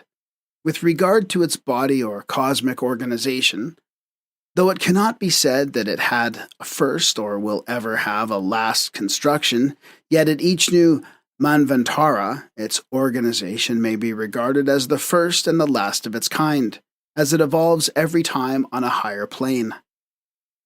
A few years ago only, it was stated that the esoteric doctrine, like Buddhism or Brahmanism, and even Kabbalism, teaches that the one infinite and unknown essence exists from all eternity, and in regular and harmonious successions is either passive or active.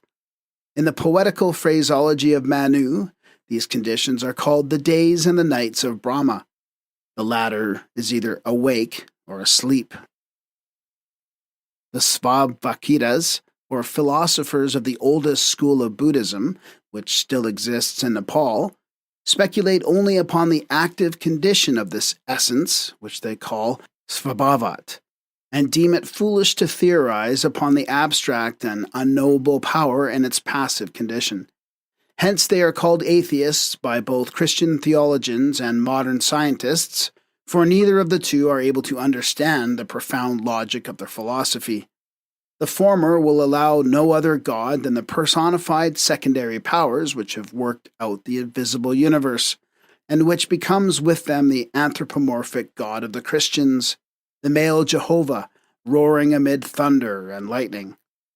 In its turn, rationalistic science greets the Buddhists and the Svabhavikas as the positivists of the archaic ages.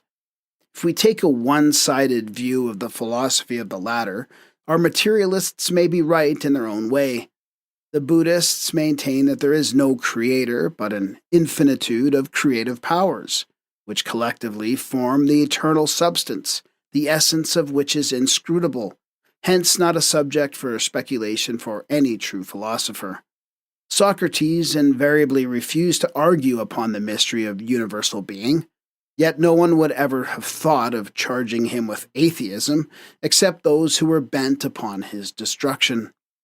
Upon inaugurating an active period, says the Secret Doctrine, an expansion of this divine essence from without inwardly and from within outwardly occurs in obedience to eternal and immutable law, and the phenomenal or visible universe is the ultimate result of the long chain of cosmical forces thus progressively set in motion.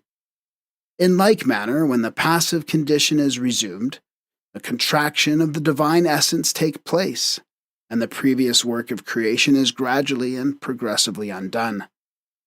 The visible universe becomes disintegrated, its material dispersed, and darkness, solitary and alone, broods once more over the face of the deep. To use a metaphor from the secret books, which will convey the idea still more clearly, an outbreathing of the unknown essence produces the world, and an inhalation causes it to disappear. This process has been going on from all eternity, and our present universe is but one of an infinite series, which had no beginning and will have no end. This passage will be explained as far as it is possible in the present work, though it contains nothing new to the Orientalist. As it now stands, its esoteric interpretation may contain a good deal which has hitherto remained entirely unknown to the Western student. The first illustration is a plain disk. The second, in the archaic symbol, shows a disk with a point in it. The first differentiation and the periodical manifestations of the ever-eternal nature, sexless and infinite, aditi in that, or potential space within abstract space. In its third stage, the point is transformed into a diameter. It now symbolizes a divine immaculate Mother Nature within the all-embracing absolute infinitude. When the horizontal diameter is crossed by a vertical one, it becomes the mundane cross. Humanity has reached its third root race. It is the sign for the origin of human life. When the circumference disappears and leaves only the cross, it is a sign that the fall of man into matter is accomplished, and the fourth race begins. The cross within a circle symbolizes pure pantheism. When the cross is left uninscribed, it becomes phallic. It had the same and yet other meanings as a tau inscribed within a circle, or as Thor's hammer, the so-called Jaina cross, or swastika within a circle.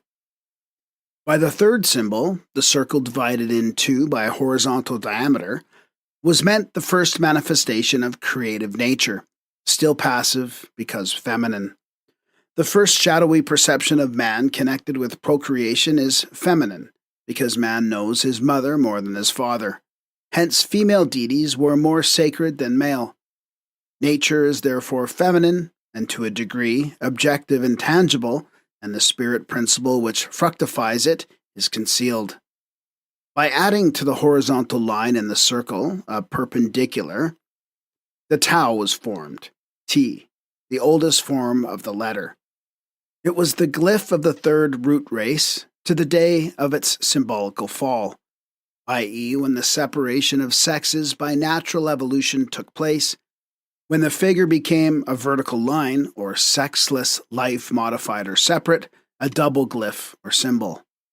Within the sub-races of our fifth race, it became in symbology the sacra, and in Hebrew, nakapva, of the first formed races. Then it changed into the Egyptian emblem of life, the Ankh, and still later into the sign of Venus. Then comes the swastika, Thor's hammer, now the Hermetic cross, entirely separated from its circle, thus becoming purely phallic. The esoteric symbol of Kali Yuga is the five-pointed star reversed, with its 2 points, horns, turned heavenward.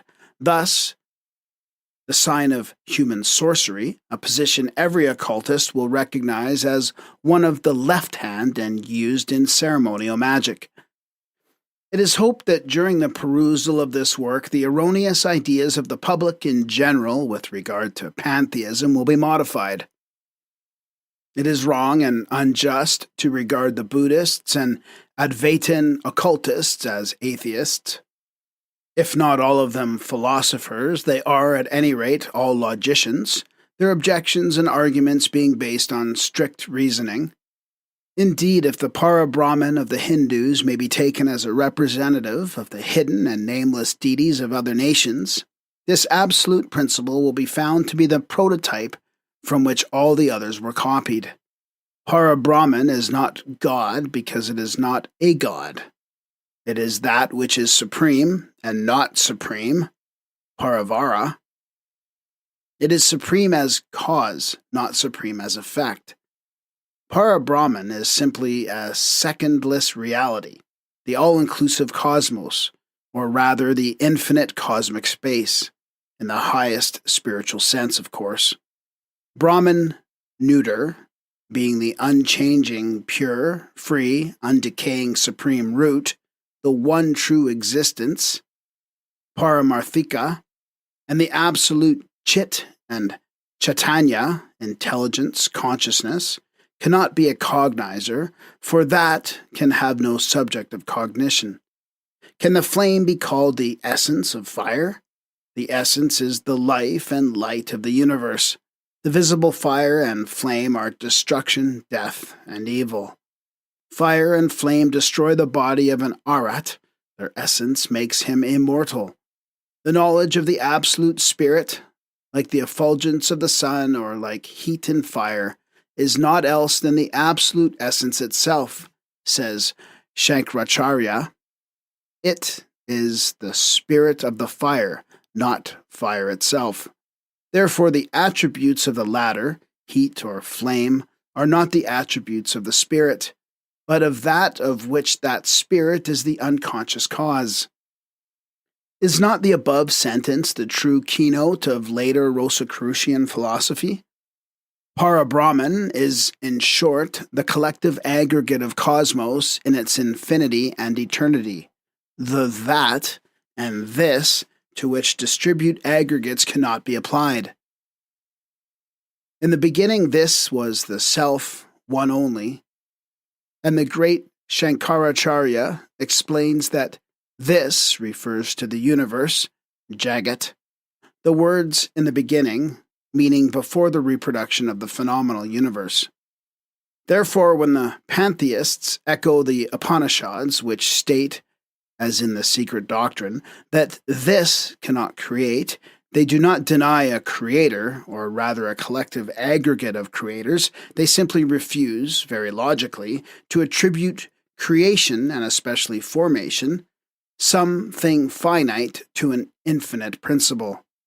With them, Para-Brahman is a passive because an absolute cause, the unconditioned mukta. It is only limited omniscience and omnipotence that are refused to the latter, because these are still attributes reflected in man's perceptions, and because Para-Brahman, being the supreme all, the ever-invisible spirit and soul of nature, changeless and eternal, can have no attributes, the term absoluteness very naturally precluded any idea of the finite or conditioned from being connected with it. And if the Vedantins postulate attributes as belonging simply to its emanation, calling it Ishvara plus Maya, and Avidya, agnosticism and nescience rather than ignorance, it is difficult to find any atheism in this conception, since there can be neither two infinites nor two absolutes in a universe supposed to be boundless. This self-existence can hardly be conceived as a creating personally.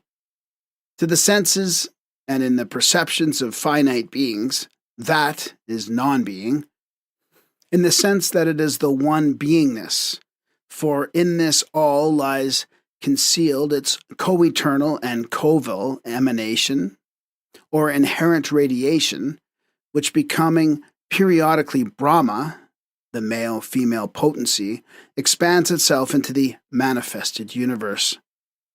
Narayana, moving on the abstract waters of space, is transformed into the waters of concrete substance moved by him, who now becomes the manifested word or logos.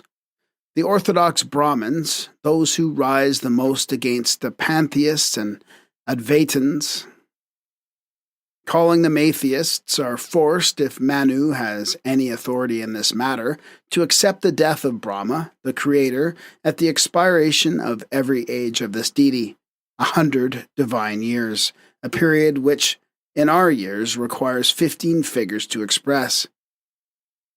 Yet no philosopher among them will view this death in any other sense than as a temporary disappearance from the manifested plane of existence, or as a periodical rest. The occultists are therefore at one with the Advaita Vedantin philosophers as to the above tenet. They show, on philosophical grounds, the impossibility of accepting the idea of the absolute all, creating or even evolving the golden egg, into which it is said to enter in order to transform itself into Brahma, the creator, who later expands himself into the gods and all the visible universe. They say that absolute unity cannot pass to infinity, for infinity presupposes the limitless extension of something, and the duration of that something, and the one all, like space, which is its only mental and physical representation on this earth, or our plane of existence, is neither an object of nor an object to perception. If one could suppose the eternal infinite all, the omnipresent unity, instead of being in eternity, becoming through periodical manifestation a manifold universe or a multiple personality, that unity would cease to be one. Locke's idea that pure space is capable of neither resistance nor motion is incorrect. Space is neither a limitless void nor a conditioned fullness, but both. Being on the plane of absolute abstraction, the ever-cognizable deity, which is void only to finite minds, and on that of Mayavic perception, the plenum, the absolute container of all that is, whether manifested or unmanifested, it is, therefore, that absolute all. There is no difference between the Christian apostles, in him we live and move and have our being, and the Hindu rishis, the universe lives in, proceeds from, and will return to Brahma. For Brahma, Neuter, the unmanifested, is that universe in abscondido, and Brahma, the manifested, is the logos made female-male, and the symbolical orthodox dogmas, the god of the apostle initiate, and of the rishi being both the unseen and the visible space. Space is called, in esoteric symbolism, the seven-skinned eternal mother-father. From its undifferentiated to its differentiated surface, it is composed of 7 layers. What is that which was, is, and will be, whether there is a universe or not, whether there be gods or none?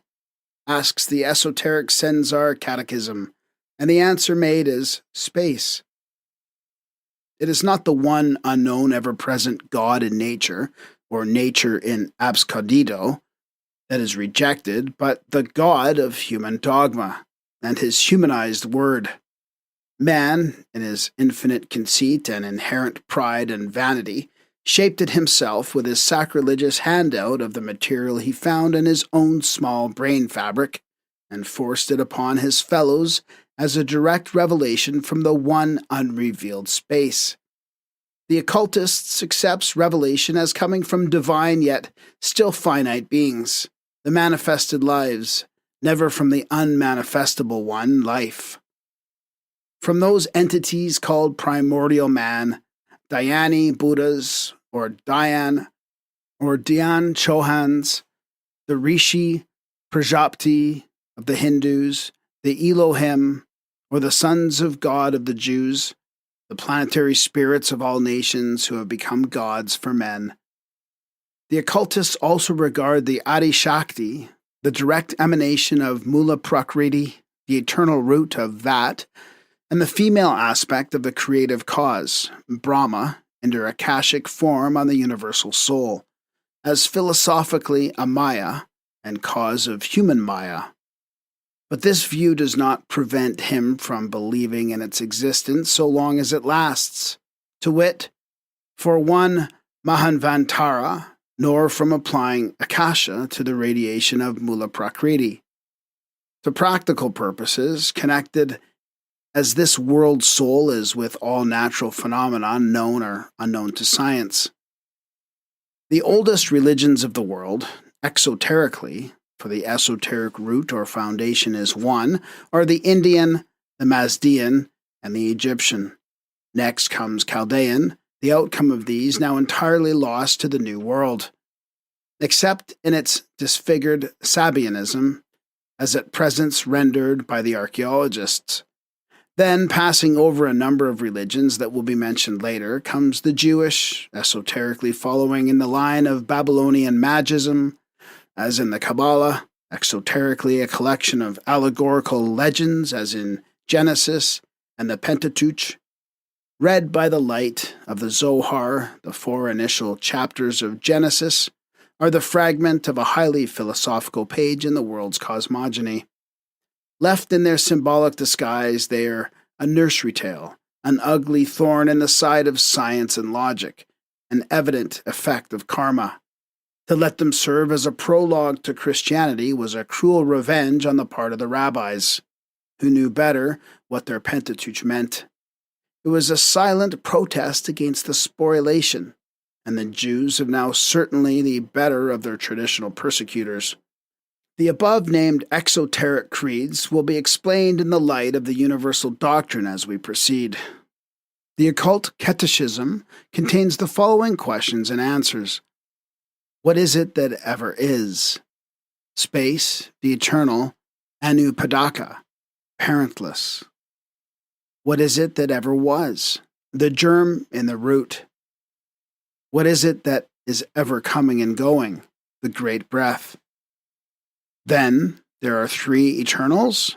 No, the 3 are one. That which ever is one. That which ever was is one. That which is ever being and becoming is also one, and this is space. Explain, O Lano, disciple. The one is an unbroken circle, ring, with no circumference, for it is nowhere and everywhere. The one is the boundless plane of the circle, manifesting a diameter only during the Manvataric periods. The one is the indivisible point found nowhere, perceived everywhere during those periods.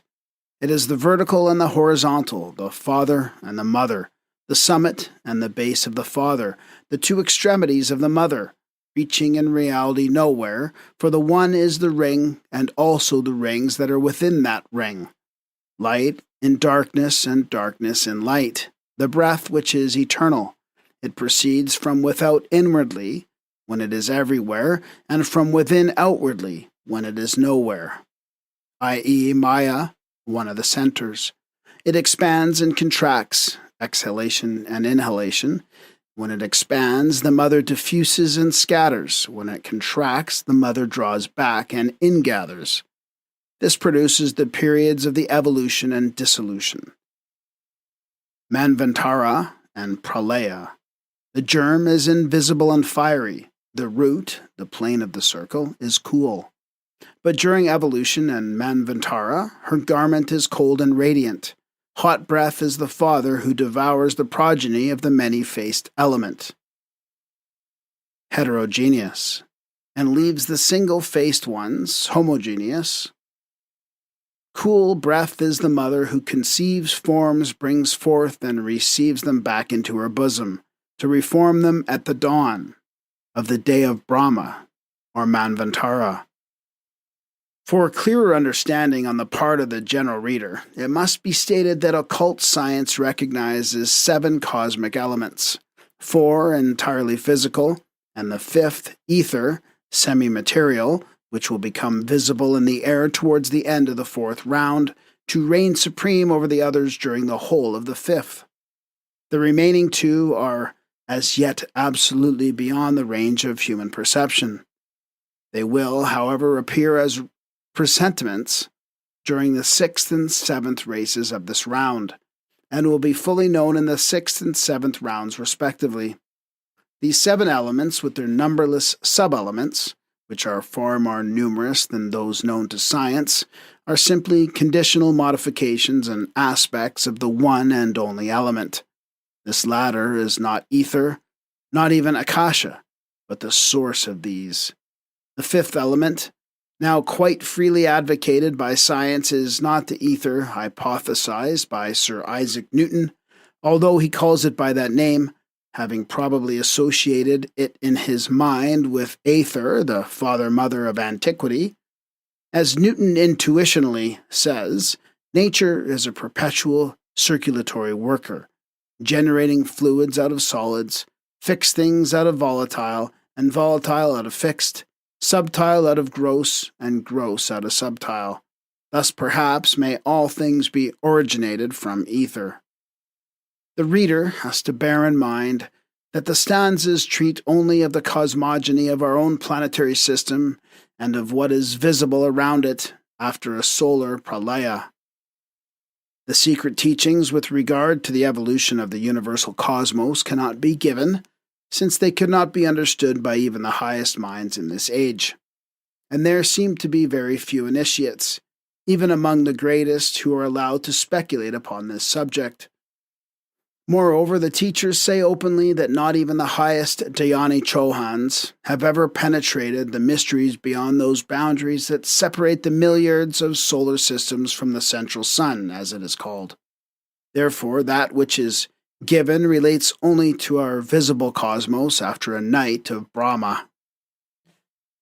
Before the reader proceeds to the consideration of the stanzas from the Book of Dzyan, which form the basis of the present work, it is absolutely necessary that he should be made acquainted with the few fundamental conceptions which underlie and pervade the entire system of thought to which his attention is invited.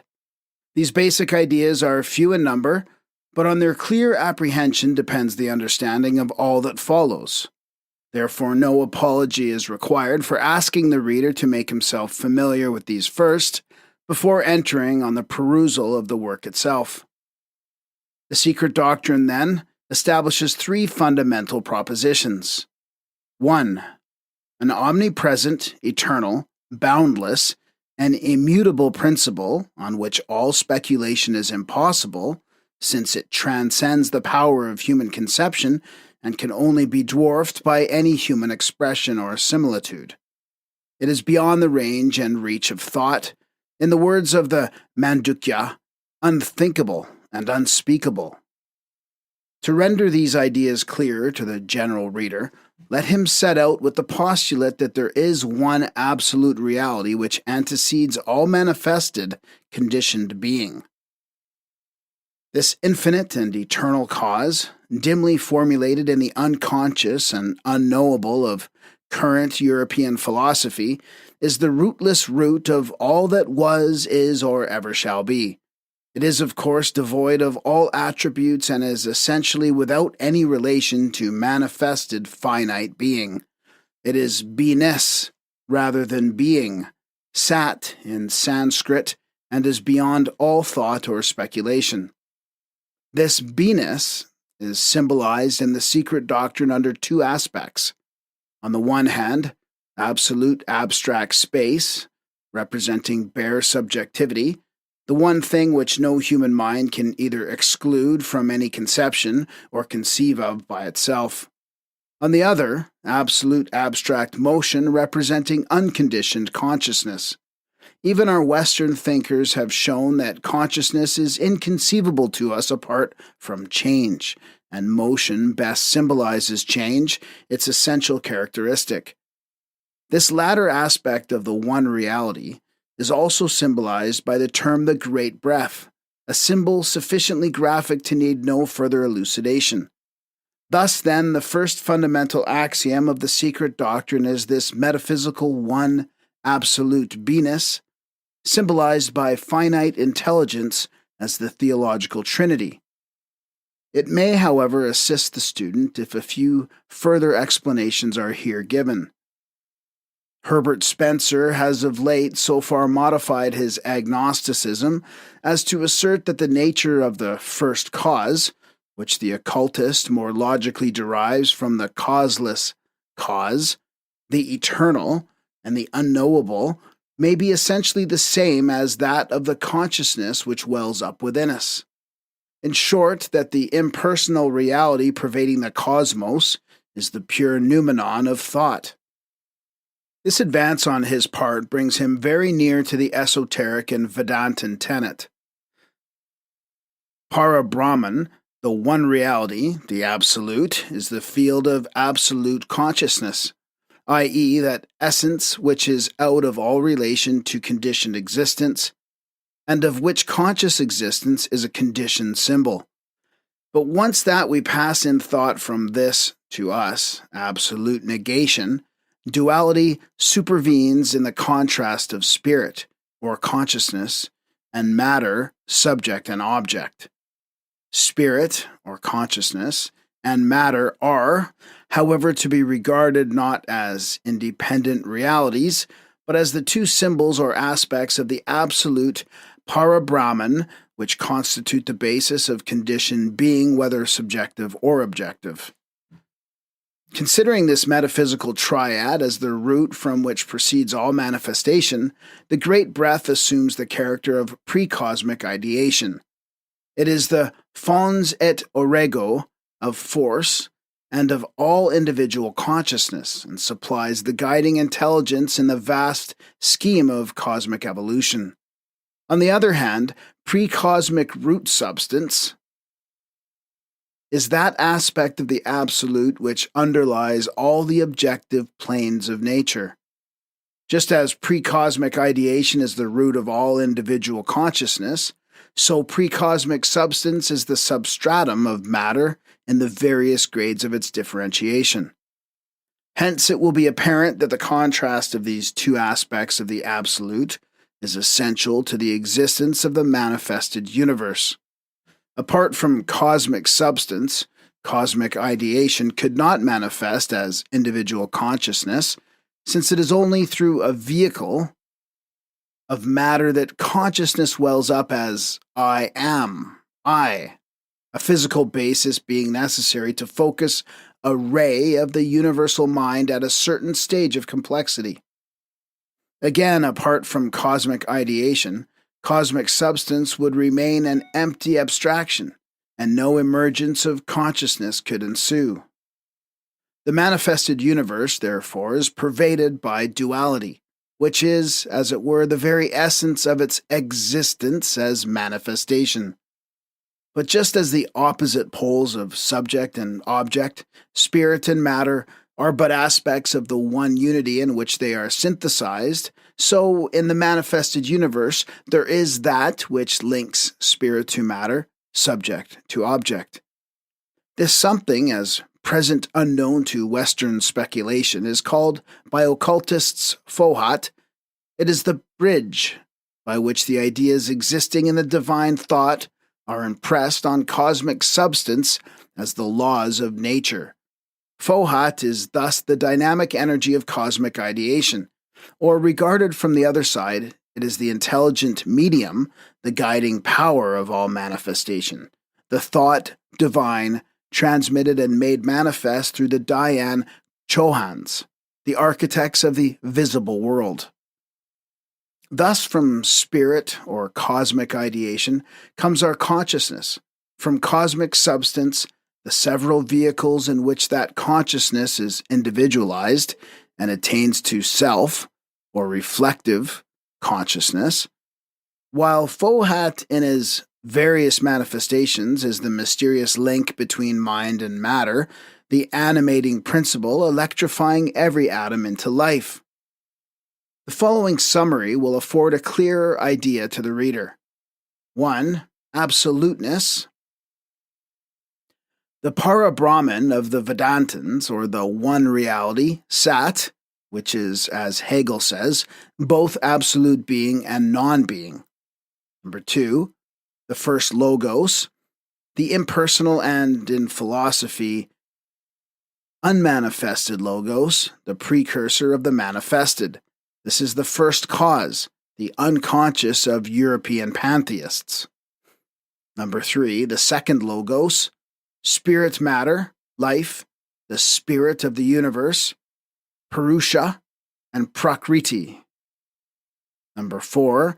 The third Logos, cosmic ideation, Mahat, or intelligence, the universal world soul, the cosmic noumenon of matter, the basis of the intelligent operations in and of nature, also called the Mahabuddhi. The one reality, its dual aspects in the conditioned universe. Further, the Secret Doctrine affirms, 2, the eternity of the universe as a boundless plane, periodically the playground of numberless universes incessantly manifesting and disappearing, called the manifesting stars and the sparks of eternity.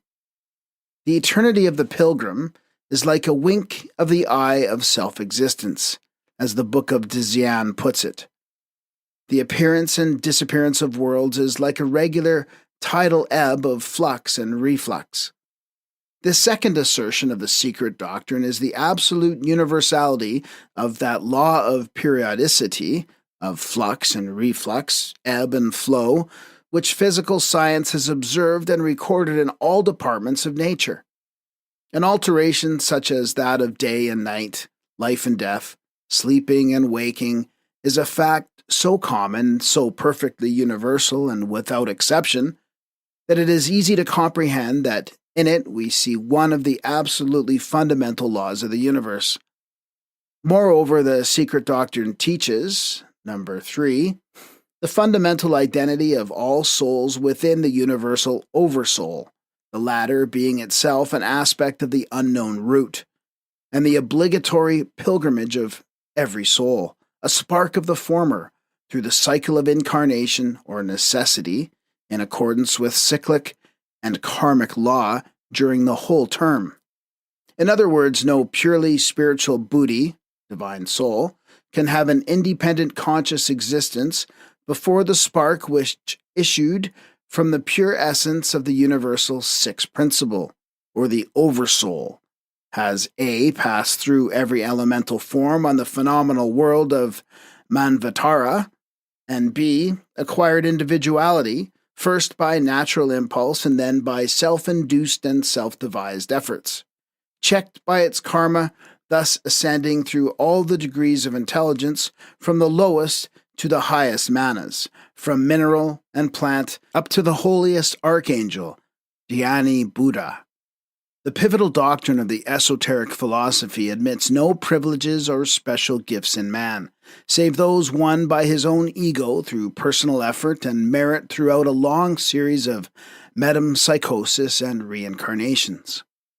This is why the Hindus say that the universe is Brahman, and Brahma, for Brahman, is in every atom of the universe, the six principles in nature being all the outcome, the variously differentiated aspects, of the seventh and one, the only reality in the universe, whether cosmic or microcosmic, and also why the permutations, psychic, spiritual, and physical, on the plane of manifestation and form of the sixth, Brahma, the vehicle of Brahman, are viewed by metaphysical antiphrasis as elusive and Mayavic. For although the root of every atom individually and of every form collectively is that seventh principle or the one reality, still in its manifested and phenomenal and temporary appearance, it is no better than an evanescent illusion of our senses. In its absoluteness, the one principle under its two aspects, para-Brahman and mula prakriti, is sexless, unconditional, and eternal. Its periodical manvataric emanation, or primal radiation, is also one, androgynous, and phenomenally finite. When the radiation radiates in its turn, all its radiations are also androgynous to become male and female principles in their lower aspects. After pralaya, whether the great or minor pralaya, the latter leaving the words in status quo, the first that reawakes to active life is the plastic akasha, father-mother, the spirit and soul of ether, or the plane of the circle. Space is called the mother before its cosmic activity, and father-mother at the first stage of reawakening. In the Kabbalah, it is also father-mother-son. But whereas in the Eastern doctrine these are the seventh principle of the manifested universe, or its Atma Buddha Manas, spirit, soul, intelligence. The triad branching off and dividing into seven cosmical and seven human principles in the Western Kabbalah of the Christian mystics, it is the triad or trinity, and with their occultists, the male-female Jehovah, Yahava. In this lies the whole difference between the esoteric and the Christian trinities. The mystics and the philosophers, the Eastern and Western pantheists, synthesize their pre-genetic triad in the pure divine abstraction. The Orthodox anthropomorphize it, Hiranyagabra, Hari, and Shankara, the three hypostases of the manifesting spirit of the Supreme Spirit, by which title Prithivi, the earth, greets Vishnu in his first avatara, are the purely metaphysical abstract qualities of the formation, preservation, and destruction, and are the three divine avasthas of that which does not perish with created things. Achyuta, a name of Vishnu, whereas the Orthodox Christian separates his personal creative deity into the three personages of the Trinity and admits of no higher deity. The latter, in occultism, is the abstract triangle, with the Orthodox, the perfect cube.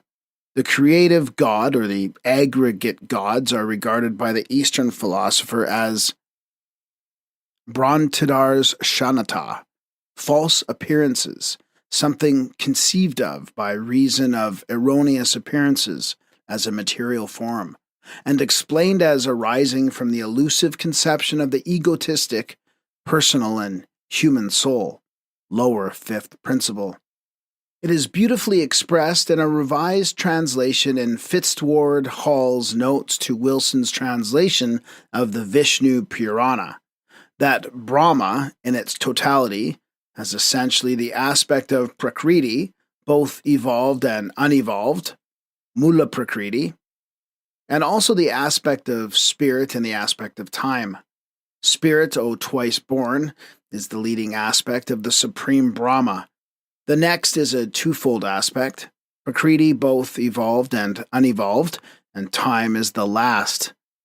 Chronos is shown in the Orphic theogony also as being a generated god or agent. At this stage of the reawakening of the universe, the sacred symbolism represents it as a perfect circle with the point, root, in the center. This sign was universal, therefore we find it in the Kabbalah also.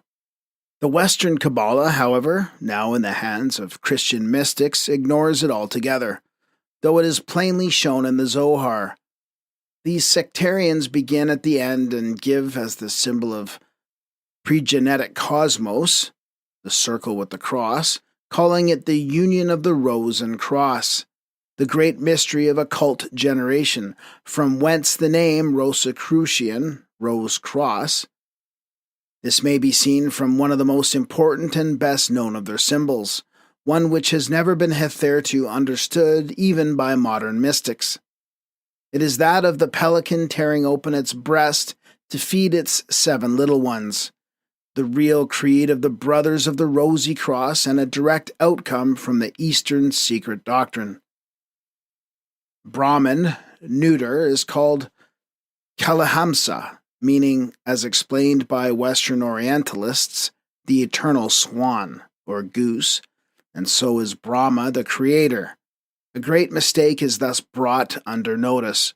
It is Brahman, neuter, which ought to be referred to as Hamsa Vahana, that which uses the swan as its vehicle, and not Brahma, the creator, who is the real Kalahamsa. While Brahman, neuter, is Hamsa, and Ahamsa, as will be explained in the commentaries. Let it be understood that the terms Brahma and Para Brahman are not used here because they belong to our esoteric nomenclature, but simply because they are more familiar to the students in the West. Both are the perfect equivalents of our 1, 3, and 7-voweled terms, which stand for one all and the one all in all. Such are the basic conceptions on which the Secret Doctrine rests. It would not be in place here to enter upon any defense or proof of their inherent reasonableness, nor can I pause to show how they are, in fact, contained, though too often under a misleading guise, in every system of thought or philosophy worthy of the name. Once that the reader has gained a clear comprehension of them and realized the light which they throw on every problem of life, they will need no further justification in his eyes, because their truth will be to him as evident as the sun in heaven. I pass on, therefore, to the subject matter of the stanzas as given in this volume, adding a skeleton outline of them in the hope of thereby rendering the task of the student more easy, by placing before him in a few words the general conception therein explained. The history of the cosmic evolution, as traced in the stanzas, is, so to say, the abstract algebraical formulation of that evolution. Hence, the student must not expect to find there an account of all the stages and transformations which intervene between the first beginnings of universal evolution and our present state.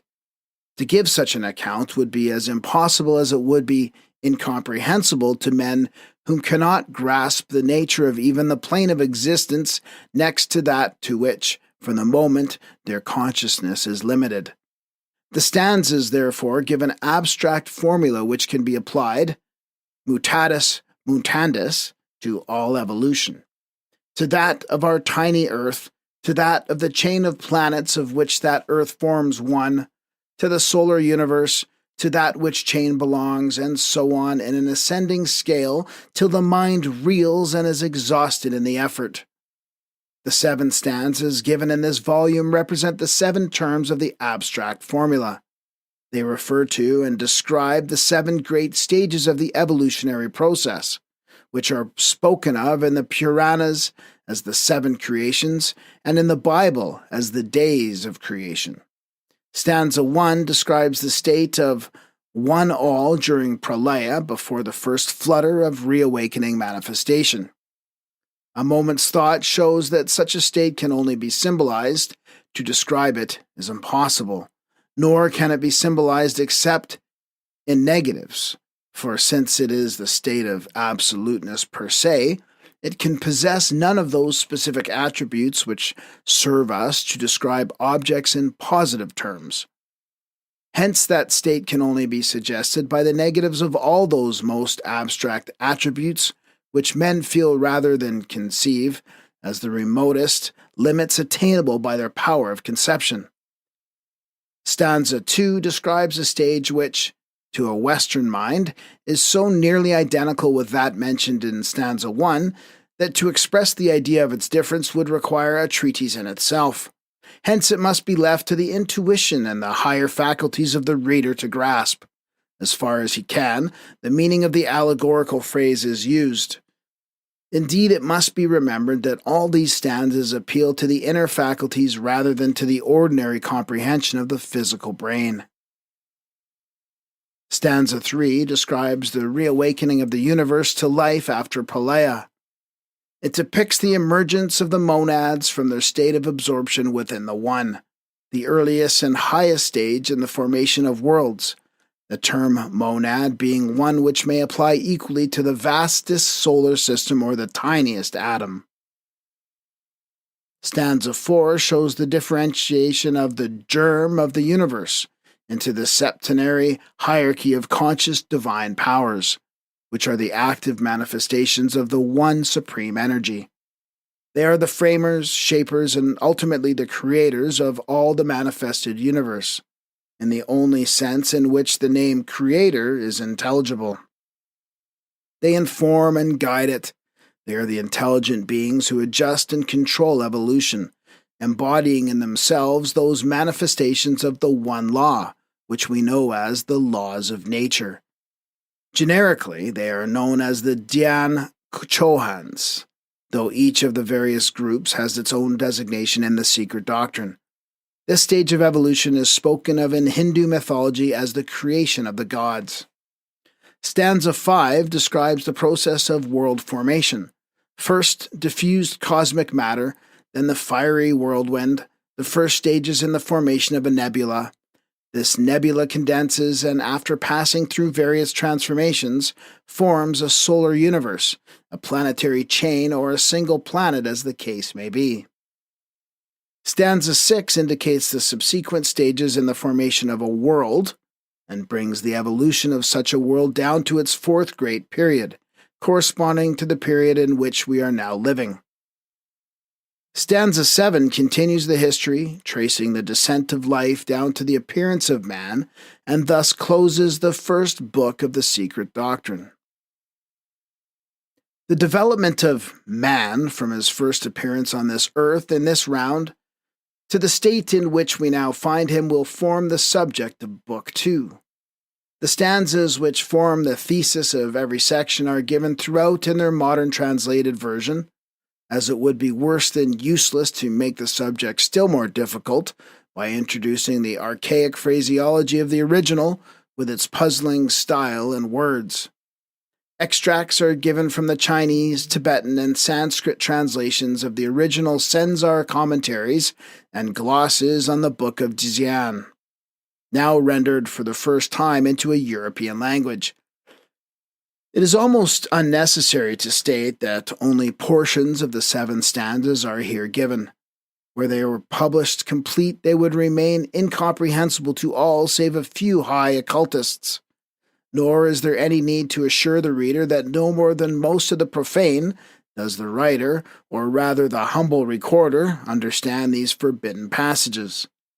To facilitate the reading and to avoid the too frequent reference to footnotes, it was thought best to blend together texts and glosses using the Sanskrit and Tibetan proper names whenever these could not be avoided, in preference to giving the originals. The more so as the said terms are all accepted synonyms, the latter only being used between a master and his chelas, or disciples. Thus, were one to translate into English using only substantives and technical terms as employed in one of the Tibetan and Senzar versions, shloka would read as follows.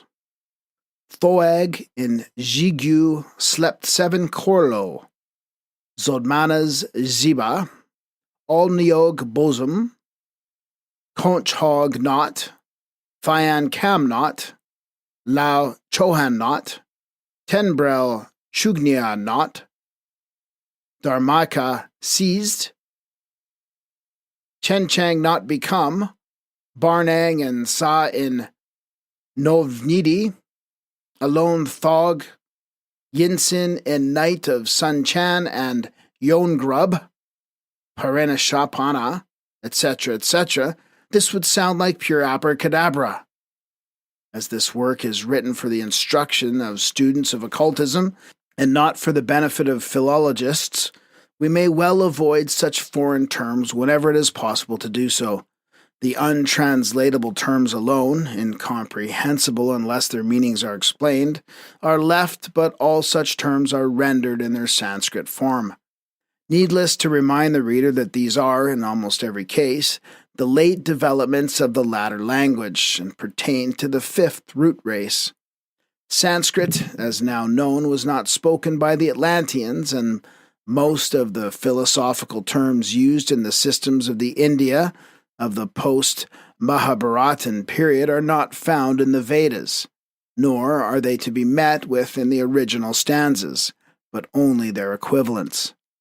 The reader who is not a theosophist is one more invited to regard all that follows as a fairy tale, if he likes, as best as one of the yet unproven speculations of the dreamers, and at the worst as an additional hypothesis to the many scientific hypotheses past, present, and future, some exploded and others still lingering. It is not in any sense less scientific than are many of the so-called scientific theories, and it is in every case more philosophical and probable. In view of the abundant comments and explanations required, the references to the footnotes are marked in the usual way, while the sentences to be commented upon are marked with letters. Additional matter will be found in the chapters on symbolism, which are often more full of information than the commentaries. Part 1. Cosmic Evolution. 7 stanzas from the Book of Dzyan, with commentaries. Nor aught existed, yon bright sky was not, nor heaven's broad roof outstretched above. What covered all? What sheltered? What concealed?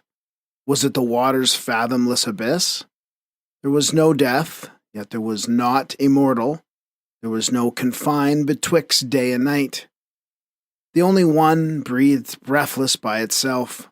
Other than it, there were nothing since has been. Darkness there was, and all at first was veiled, in gloom profound, an ocean without light. The germ that still laid covered in the husk burst forth, one nature, from the fervent heat. Who knows the secret? Who proclaimed it here? Whence this manifold creation sprang? The gods themselves came later into being. Who knows from whence this great creation sprang? That whence all this great creation came, whether its will created or was mute, the Most High Seer that is in highest heaven, he knows it, or perchance even he knows not. Gazing into eternity, ere the foundations of the earth were laid, thou wert, and when the subterranean flame shall burst its prison and devour the frame, thou shalt be still as thou wert before, and know no change, when time shall be no more. O endless thought, divine eternity. Rig Veda. Cosmic Evolution from the stanzas of Dzyan. Stanza 1. 1. The eternal parent, wrapped in her ever-invisible robes, had slumbered once again for 7 eternities. 2. Time was not, for it lay asleep in the infinite bosom of duration. 3.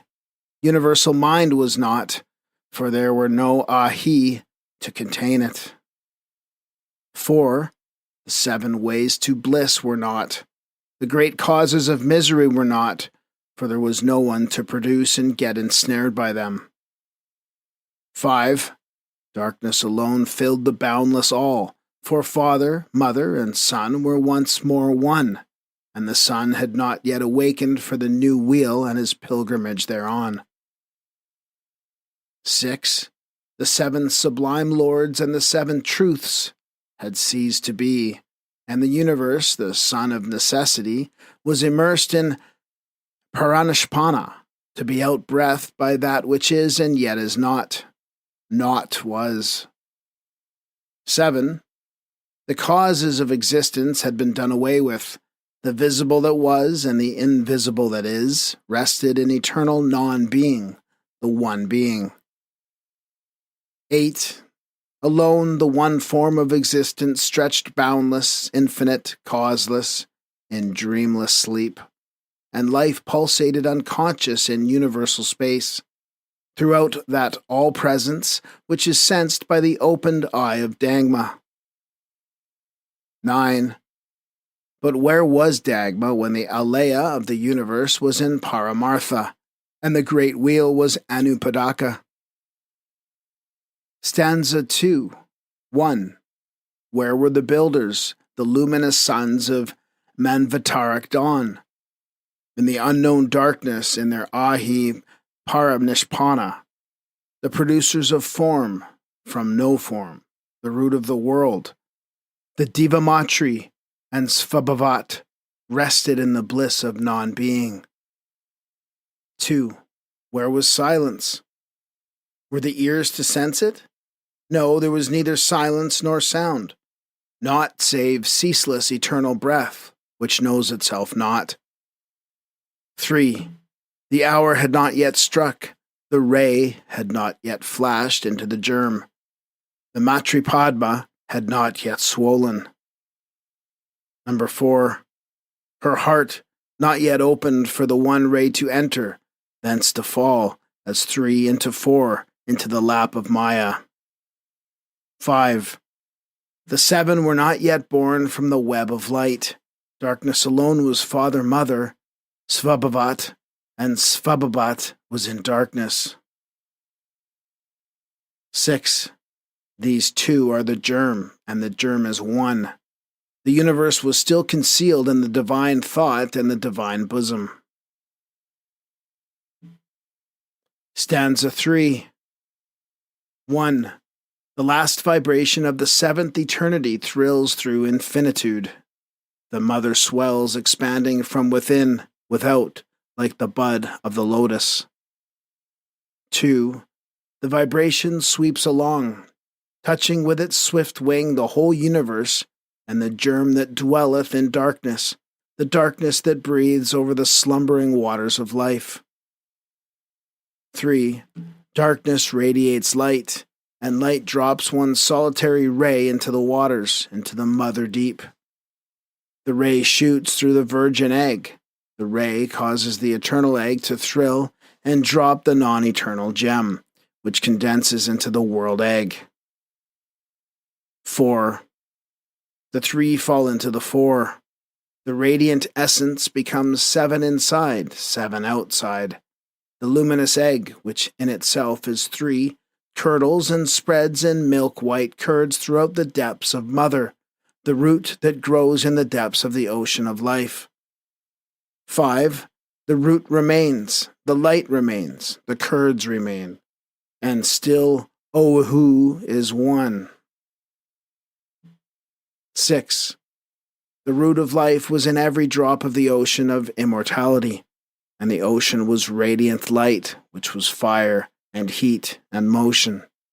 Darkness vanished and was no more. It disappeared in its own essence, the body of fire and water of Mother and Father. 7. Behold, O Lanu, the radiant child of the 2, the unparalleled refulgent glory, bright space, son of dark space, who emerges from the depths of the great dark waters. It is Ohu the younger. He who shines forth as the sun, he is the blazing divine dragon of wisdom. The Eka is chatter, and the chatter takes itself tree. And the union produces the Sapta, in whom are the seven, which become the Tridasha, the hosts and the multitudes. Behold him lifting the veil, and unfurling it from east to west. He shuts out the above, and leaves the below to be seen as the great illusion. He marks the places for the shining ones, and turns the upper into a shoreless sea of fire, and the one manifested into the great waters. 8. Where was the germ, and where was now darkness? Where is the spirit of the flame that burns in thy lamp, O Lanu? The germ is that, and that is light, the white brilliant sun of the dark hidden Father. 9. Light is cold flame, and flame is fire, and fire produces heat, which yields water, the water of life and the great mother. 10. Father, mother, spin a web, whose upper end is fastened to spirit, the light of the one darkness, and the lower one to its shadowy end, matter. And this web is the universe, spun out of the two substances made in one, which is Svabhavat. 11. It expands when the breath of fire is upon it. It contracts when the breath of the mother touches it. Then the sons disassociate and scatter to return into their mother's bosom at the end of the great day, and re-become one with her. When it is cooling, it becomes radiant. Its sons expand and contract through their own selves and hearts. They embrace infinitude. 12. The Svabhat sends Fohat to harden the atoms. Each is a part of the web. Reflecting the self-existent Lord like a mirror, each becomes in turn a world. Stanza 4. 1. Listen, ye sons of the earth, to your instructors, the sons of the fire. Learn there is neither first nor last, for all is one number, issued from no number. 2. Learn what we who descend from the primordial seven, we who are born from the primordial flame, have learnt from our fathers. 3. From the effulgency of light, the ray of the ever-darkness, sprang in space the reawakened energies, the one from the egg, the 6 and the 5, then the 3, the 1, the 4, the 1, the 5, the twice 7, the sum total. And these are all essences, the flames, the elements, the builders, the numbers, the arupa, the rupa, and the force of divine man, the sum total. And from the divine man emanated the forms, the sparks, the sacred animals, and the messengers of the sacred fathers within the holy four. 4. This was the army of the voice, the divine mother of the seven. The sparks of the seven are subject to and servants of the first, the second, the third, the fourth, the fifth, the sixth, and the seventh of the seven. These are called spheres, triangles, cubes, lines, and modelers, for thus stands the eternal Nidana. 5. The Oihahu, which is darkness, the boundless, or the no number, Adinadana, Svabhavat, the circle. 1. The Adasanat, the number, for he is one. 2. The voice of the word, Svabhavat, the numbers, for he is one, and 9. 3. The formless square. And these 3, enclosed within the circle, are the sacred 4, and the 10 are the Arupa universe. Then come the sons, the 7 fighters, the 1, the 8th left out, and his breath, which is the light maker. 6. Then the second 7, who are the Lipika, produced by the 3. The rejected son is 1. The sons are countless. Stanza 5. 1. The primordial 7, the first 7 breaths of the dragon of wisdom, produce in their turn from their holy circumgyrating breasts the fiery whirlwind. 2. They make of him the messenger of their will. The Dzu becomes Fohat, the swift son of the divine sons, whose sons are the Lipika, runs circular errands. Fohat is the steed, and the thought is the rider. He passes like lightning through the fiery clouds, takes 3 and 5 and 7 strides through the 7 regions above and the 7 below.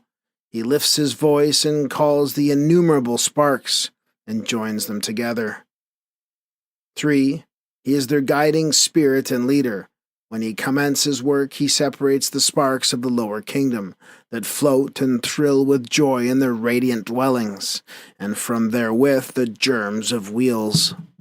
He places them in the 6 directions of space, and one in the middle, the central wheel. 4. Fohat traces spiral lines to unite the 6th to the 7th, the crown. An army of the sons of light stands at each angle. The Lipica in the middle wheel, they say this is good. The first divine world is ready, the first, the second. Then the divine Arupa reflects itself in Chayaloka, the first garment of Anapadaka. 5. Fohat takes 5 strides and builds a winged wheel at each corner of the square for the 4 holy ones and their armies. 6. The Lipica circumscribe the triangle, the first one, the cube, the second one, and the pentacle within the egg. It is the ring called Pass Not for those who descend and ascend, who during the Kalpa are progressing towards the great day. Be with us. Thus were formed the Arupa and the Rupa, the one light, 7 lights from each of the 7, 7 times 7 lights. The wheels watch the ring. Stanza 6. 1. By the power of the Mother of Mercy and Knowledge, Kuan Yin, the triple of the Kuan Shai Yin, residing in Kuan Yin Tian.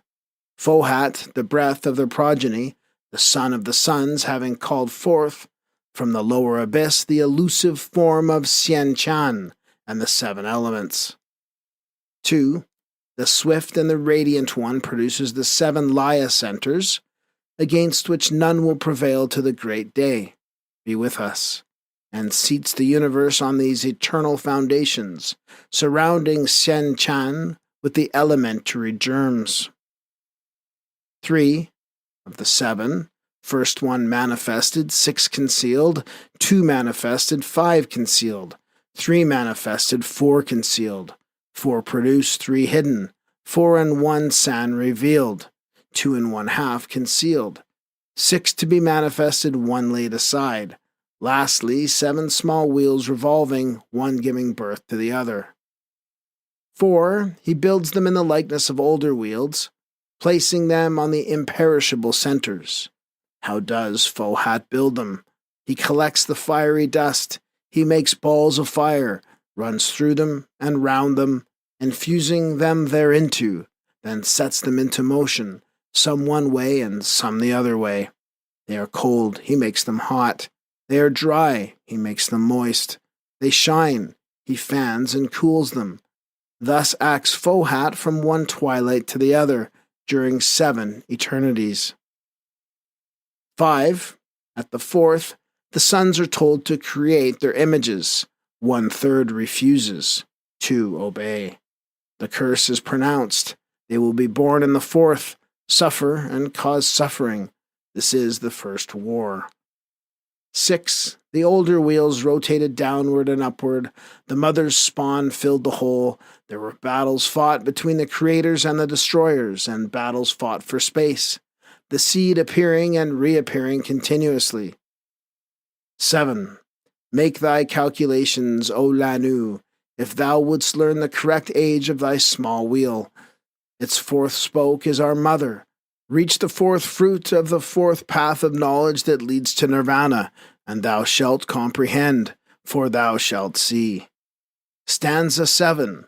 1. Behold the beginning of sentient formless life.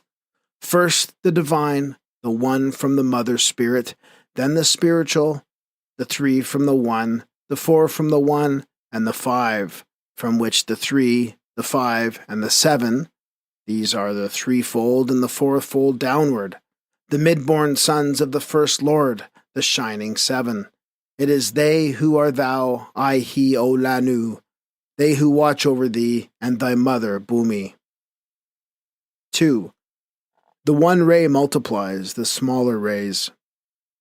Life precedes form, and life survives the last atom.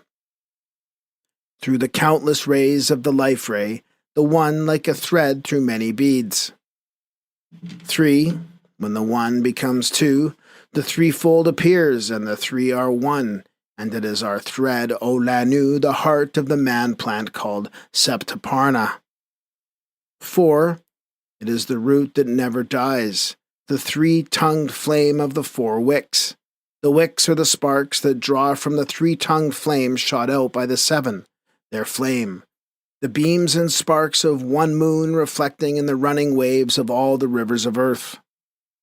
5. The spark hangs from the flame by the finest thread of Fohat.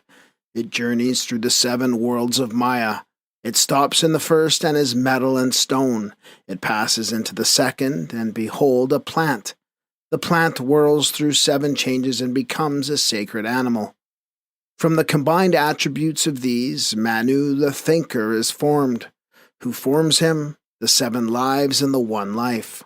Who completes him? The 5-fold law. And who perfects the last body? Fish, sin, and soma.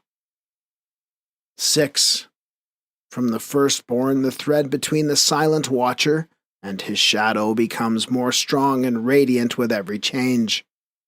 The morning sunlight has changed into noonday glory. 7. This is thy present wheel, said the flame to the spark. Thou art myself, my image and my shadow. I have clothed myself in thee, and thou art my Vahan to the day. Be with us, when thou shalt re-become myself and others, thyself and me. Then the builders, having donned their first clothing, descend on radiant earth and reign over men, who are themselves. Thus ends this portion of the archaic narrative, dark, confused, and almost incomprehensible. An attempt will now be made to throw light into this darkness, to make sense out of this apparent nonsense. Commentaries on the 7 stanzas and their terms according to their numeration in stanzas and shlokas. Stanza 1. 1. The eternal parent, wrapped in her ever-invisible robes, had slumbered once again for 7 eternities. The parent, space, is the eternal, ever-present cause of all, the incomprehensible deity whose invisible robes are the mystic root of all matter and of the universe. Space is the one eternal thing that we can most easily imagine, immovable in its abstraction and uninfluenced by either the presence or absence in it of an objective universe. It is without dimension in every sense and self-existent. Spirit is the first differentiation from that, the causeless cause of both spirit and matter. As taught in the Esoteric Catechism, it is neither limitless void nor conditioned fullness, but both. It was and ever will be. Thus, the robes stand for the noumenon of undifferentiated cosmic matter. It is not matter as we know it, but the spiritual essence of matter, and is co-eternal and even one with space in its abstract sense. Root nature is also the source of the subtile invisible properties in visible matter. It is the soul, so to say, of the one infinite spirit. The Hindus call it Mula Prakriti and say that it is the primordial substance, which is the basis of the apadi, or vehicle of every phenomenon, whether physical, psychic, or mental. It is the source from which Akasha radiates. By the 7 eternities, aeons or periods are meant. The word eternity, as understood in Christian theology, has no meaning to the Asiatic ear except in its application to the one existence. Nor is the term sempiternity, the eternal only in futurity, anything better than a misnomer. Such words do not and cannot exist in philosophical metaphysics, and were unknown till the advent of ecclesiastical Christianity. The 7 eternities mean the 7 periods, or a period answering in its duration to the 7 periods, of a manvantara, extending throughout the Mahakalpa, or Great Age, 100 years of Brahma, making a total of 311,040,000,000,000 of years, each year of Brahma being composed of 360 days, and of the same number of nights of Brahma, reckoning by the Chandrayana, or lunar year, and a day of Brahma consisting of 4,320,000,000 of mortal years. These eternities belong to the most secret calculations, in which, in order to arrive at the true total, every figure must be 7x, x varying according to the nature of the cycle in the subjective or real world, and every figure relating to or representing the different cycles, from the greatest to the smallest in the objective or unreal world, must necessarily be multiples of 7. The key to this cannot be given, for herein lies the mystery of esoteric calculations, and for the purposes of ordinary calculation it has no sense. The number 7, says the Kabbalah, is the great number of the divine mysteries. Number 10 is that of all human knowledge, the Pythagorean decad. 1,000 is the number 10 to the third power, and therefore the number 7,000 is also symbolical. In the Secret Doctrine, the figure 4 is the male symbol only on the highest plane of abstraction. On the plane of matter, the 3 is the masculine and the 4 the feminine, the upright and the horizontal in the 4th stage of symbolism, when the symbols become the glyphs of the generative powers on the physical plane. Stanza 1 continued. Number 2. Time was not, for it lay asleep in the infinite bosom of duration. Time is only an illusion produced by the succession of our states of consciousness as we travel through eternal duration, and it does not exist where no consciousness exists in which the illusion can be produced but lies asleep. The present is only a mathematical line which divides that part of eternal duration which we call the future from that part which we call the past.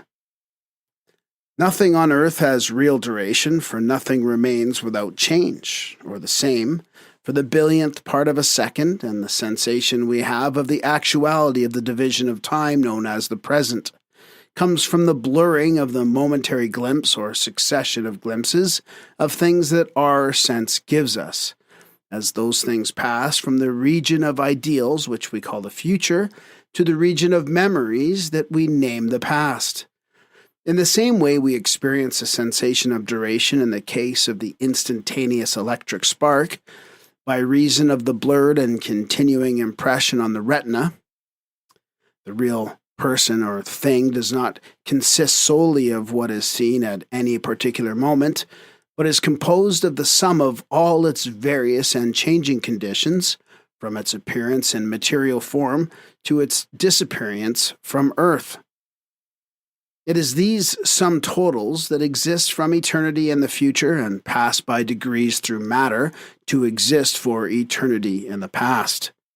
No one would say that a bar of metal dropped into the sea came into existence as it left the air and ceased to exist as it entered the water, and that the bar itself consisted only of that cross-section thereof which at any given moment coincided with the mathematical plane that separates and at the same time joins the atmosphere and the ocean. Even so, of persons and things which, dropping out of the to-be into the has-been, out of the future into the past, present momentarily to our sense a cross-section, as it were, of their total selves as they pass through time and space, as matter, on their way from one eternity to another. And these two eternities constitute the duration in which alone anything has true existence, were our senses but able to cognize it. Stanza 1 continued. 3. Universal mind was not, for there were no ahi to contain it. Mind is a name given to the sum of the states of consciousness grouped under thought, will, and feeling. During deep sleep, ideation ceases on the physical plane and memory is in abeyance, thus for the time being mind is not. Because the organ through which the ego manifests ideation and memory on the material plane has temporarily ceased to function. A noumenon can become a phenomenon on any plane of existence only by manifesting on that plane through an appropriate basis or vehicle. And during the long night of rest called pralaya, when all the existences are dissolved, the universal mind remains as a permanent possibility of mental action, or as that abstract, absolute thought, of which mind is the concrete relative manifestation. The Ahi Dhyan Chohans are the collective hosts of spiritual beings, the angelic hosts of Christianity, the Elohim and messengers of the Jews, who are the vehicle for the manifestation of the divine or universal thought and will. They are the intelligent forces that give to and enact in nature her laws, while they themselves act according to laws imposed upon them in a similar manner by still higher powers. But they are not the personifications of the powers of nature, as erroneously thought. This hierarchy of spiritual beings, through which the universal mind comes into action, is like an army, a host truly, by means of which the fighting power of a nation manifests itself, and which is composed of army corps, divisions, brigades, regiments, and so forth, each with its separate individuality or life, and its limited freedom of action and limited responsibilities, each contained in a larger individuality, to which its own interests are subservient, and each containing lesser individualities in itself. Stanza 1, continued. 4. The 7 ways to bliss were not, A, the great causes of misery were not, for there was no one to produce and get ensnared by them, B.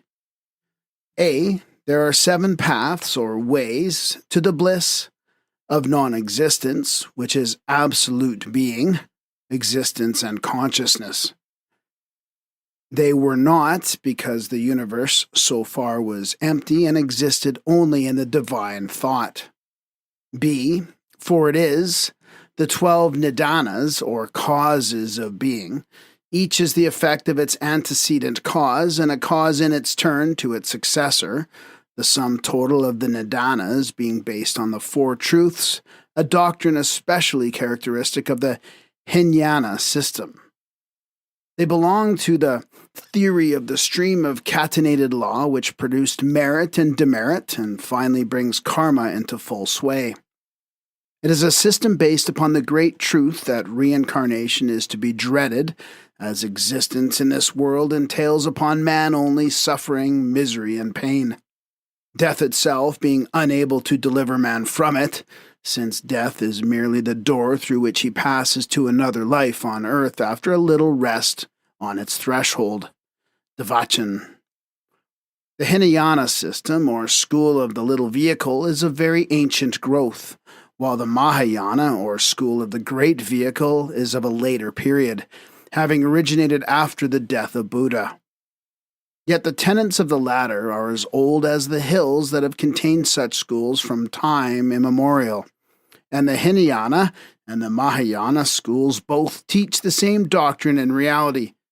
Yana, or vehicle, is a mystic expression, both vehicles inculcating that man may escape the sufferings of rebirth and even the false bliss of devachan, by obtaining wisdom and knowledge, which alone can dispel the fruits of illusion and ignorance. Maya, or illusion, is an element which enters into all finite things. For everything that exists has only a relative or not an absolute reality, since the appearance which the hidden noumenon assumes for any observer depends upon his power of cognition. To the untrained eye of the savage, a painting is at first an unmeaning confusion of streaks and daubs of color, while an educated eye sees instantly a face or a landscape. Nothing is permanent except the one hidden absolute existence which contains in itself the noumena of all realities. The existences belonging to every plane of being up to the highest Dian Chohans are comparatively like the shadows cast by a magic lantern on a colorless screen. Nevertheless, all things are relatively real, for the cognizer is also a reflection, and the things cognized are therefore as real to him as himself. Whatever reality things possess must be looked for in them before or after they have passed like a flash through the material world. For we cannot cognize any such existence directly, so long as we have sense instruments which bring only material existence into the field of our consciousness. Whatever plane our consciousness may be acting in, both we and the things belonging to that plane are, for the time being, our only realities. But as we rise in the scale of development, we perceive that in the stages through which we have passed, we mistook shadows for realities, and that the upward progress of the ego is a series of progressive awakenings, each advance bringing with it the idea that now, at last, we have reached reality, but only when we shall have reached absolute consciousness and blended our own with it, shall we be free from the delusions produced by Maya. Stanza 1 continued. 5. Darkness alone filled the boundless all. For father, mother, and son were once more one, and the son had not yet awakened for the new wheel, and his pilgrimage thereon. B. Darkness is father, mother, light their son, says an old Eastern proverb.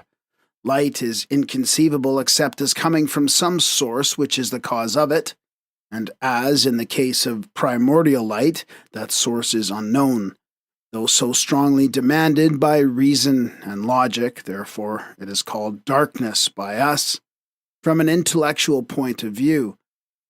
As to borrowed or secondary light, whatever its source, it can be only of a temporary Mayavic character.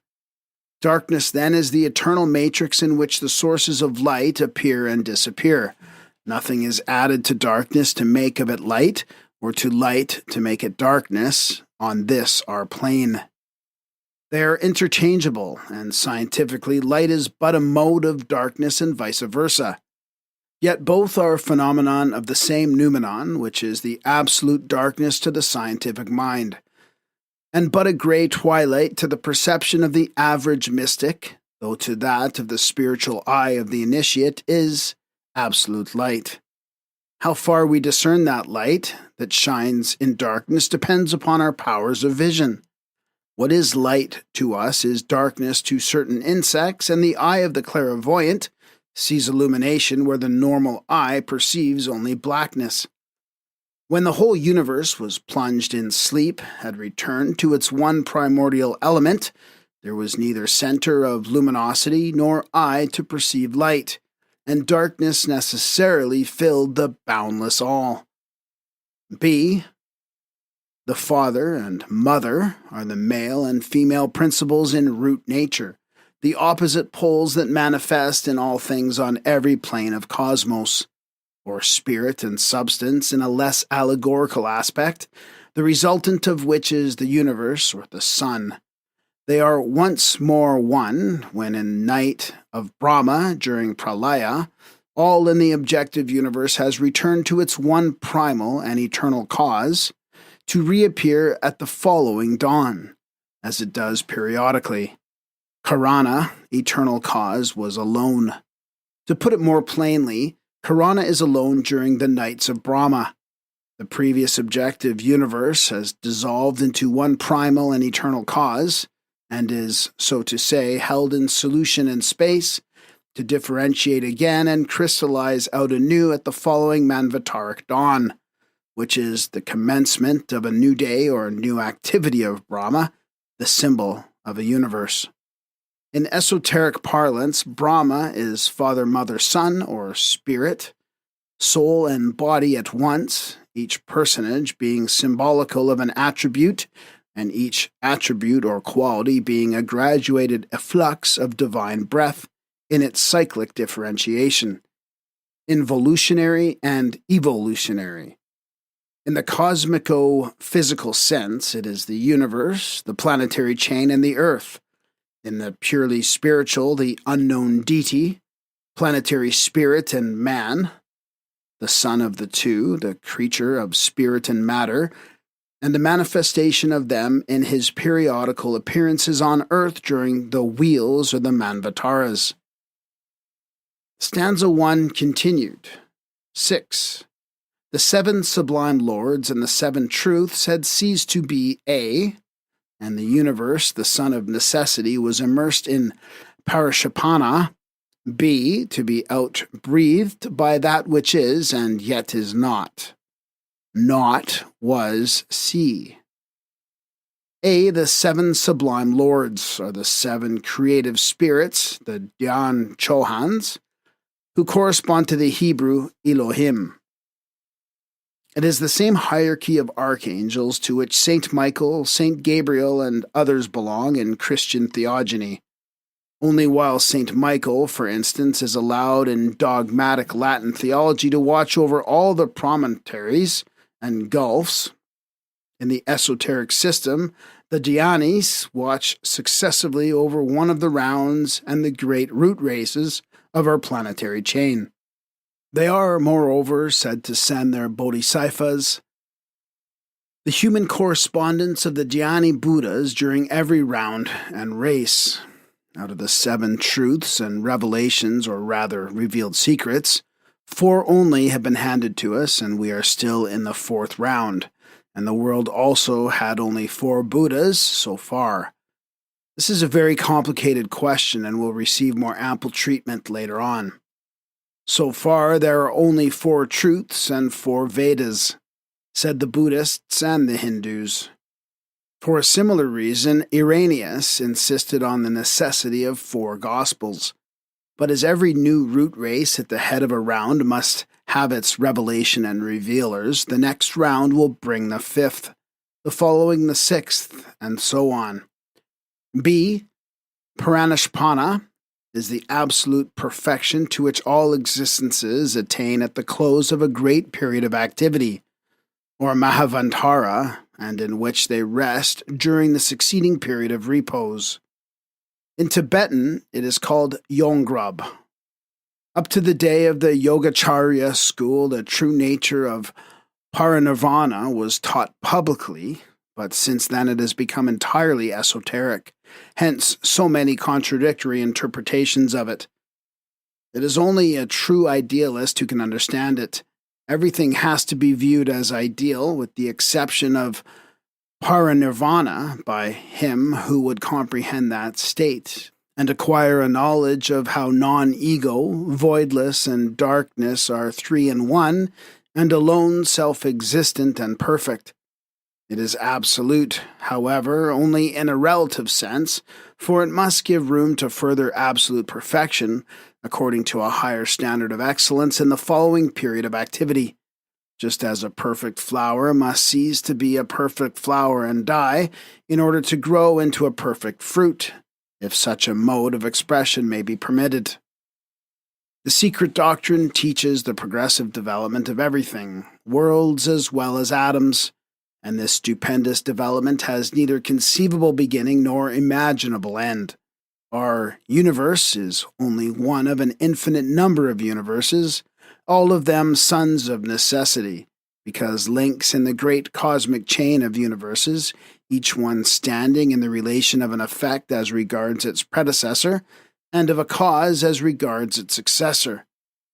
The appearance and disappearance of the universe are pictured as an outbreathing and inbreathing of the great breath, which is eternal, and which, being motion, is the one of the 3 symbols of the absolute, abstract space and duration being the other 2. When the great breath is projected, it is called the divine breath, and is regarded as the breathing of the unknowable deity, the one existence which breathes out a thought, as it were, which becomes the cosmos. So also it is that when the divine breath is inspired, the universe disappears into the bosom of the Great Mother, who then sleeps wrapped in her ever-invisible robes. C. By that which is and yet is not is meant the great breath itself, which we can only speak of as an absolute existence, but cannot picture to our imagination as any form of existence that we can distinguish from non-existence. The three periods, the present, the past, and the future, are in esoteric philosophy a compound time, for the three are a composite number only in relation to the phenomenal plane, but in the realm of noumena have no abstract validity. As said in the scriptures, the past time is the present time, as also the future, which, though it has not come into existence, still is. According to a precept in the Prasanga Madhyamaka teaching, whose dogmas have been known ever since it broke away from the purely esoteric schools, our ideas, in short, on duration and time are all derived from our sensations according to the laws of association. Inextricably bound up with the relativity of human knowledge, they nevertheless can have no existence except in the experience of the individual ego, and perish when its evolutionary march dispels the maya of phenomenal existence. What is time, for instance, but the panoramic succession of our states of consciousness? In the words of a master, I feel irritated at having to use these three clumsy words, past, present, and future, miserable concepts of the objective phrases of the subjective whole. They are about as ill-adapted for the purpose as an axe for fine carving. One has to acquire paramartha, lest one should become too easy to praise some vitri, is a philosophical axiom. Stanza 1 continued. 7. The causes of existence have been done away with. A, the visible that was and the invisible that is, rested in eternal non-being, the one being. B. A. The causes of existence mean not only the physical causes known to science, but the metaphysical causes, the chief of which is the desire to exist, an outcome of nidana and maya. This desire for a sentient life shows itself in everything, from an atom to a sun, and is a reflection of the divine thought propelled into objective existence, into a law that the universe should exist. According to esoteric teaching, the real cause of that supposed desire and all existence remains forever hidden, and its first emanations are the most complete abstractions mind can conceive. These abstractions must of necessity be postulated as the cause of the material universe which presents itself to the senses and intellect, and must underlie the secondary and subordinate powers of nature, which have been anthropomorphized and worshipped as God and gods by the common herd of every age. It is impossible to conceive anything without a cause. The attempt to do so makes the mind a blank. This is virtually the condition to which the mind must come at last when we trace back the chain of causes and effects, but both science and religion jump to this condition of blankness much more quickly than is necessary, for they ignore the metaphysical abstractions which are only conceivable causes of physical concretions. These abstractions become more and more concrete as they approach our plane of existence, until finally they phenomenalize in the form of the material universe, by a process of conversion of metaphysics into physics, analogous to that by which steam can be condensed into water and water frozen into ice. B. The idea of eternal non-being, which is the one being, will appear a paradox to anyone who does not remember that we limit our ideas of being to our present consciousness of existence, making it a specific instead of a generic term. An unborn infant, could it think in our acceptation of that term, would necessarily, in a similar manner, limit its conception of being to the intrauterine life which alone it knows, and were it to endeavor to express to its consciousness the idea of life after birth, death to it, it would, in the absence of data to go upon, and of faculties to comprehend such data, probably express that life as non-being, which is real being. In our case, the one being is the noumenon of all the noumena which we know must underlie phenomena and give them whatever shadow of reality they possess, but which we have not the senses nor the intellect to cognize at present. The impalpable atoms of gold scattered throughout the substance of a ton of auriferous quartz may be imperceptible to the naked eye of the miner, yet he knows that they are not only present there, but that they alone give his quartz any appreciable value. And this relation of the gold to the quartz may faintly shadow forth that of the noumenon to the phenomenon. Only the miner knows what the gold will look like when extracted from the quartz, whereas the common mortal can form no conception of the reality of things separated from the Maya, which veils them, and in which they are hidden. Alone the initiate, rich with lore acquired by numberless generations of his predecessors, directs the eye of Dagma toward the essence of things on which no Maya can have any influence. It is here that the teachings of esoteric philosophy in relation to the Nidanas and the Four Truths become of the greatest importance, but they are secret. Stanza 1 continued. 8. Alone the one form of existence, A, stretched boundless, infinite, causeless, in dreamless sleep, B, and life pulsated unconscious in universal space, throughout that all-presence which is sensed by the opened eye of Dagma. A. The tendency of modern thought is to recur to the archaic idea of a homogeneous basis for apparently widely different things. Heterogeneity developed from homogeneity. Biologists are now searching for their homogeneous protoplasm and chemists for their protyle, while science is looking for the force of which electricity, magnetism, heat, and so forth are the differentiations. The Secret Doctrine carries this idea into the region of metaphysics and postulates a one form of existence as the basis and source of all things. But perhaps the phrase, the one form of existence, is not altogether correct. The Sanskrit word is prabhavapaya, the place, or rather plane, whence is the origination, and into which is the resolution of all things. As a commentator says, it is not the mother of the world, as translated by Wilson, for jagged yoni, as shown by Fitzward Hall, is scarcely so much the mother of the world or the womb of the world, as the material cause of the world. The Puranic commentators explain it by karana, cause, but esoteric philosophy by the ideal spirit of that cause. In its secondary stage, it is the sababhavat of the Buddhist philosopher, the eternal cause and effect, omnipresent yet abstract, the self-existent plastic essence and the root of all things, viewed in the same dual light as the Vedantin views his Parabrahman and Mula Prakriti, the one under two aspects.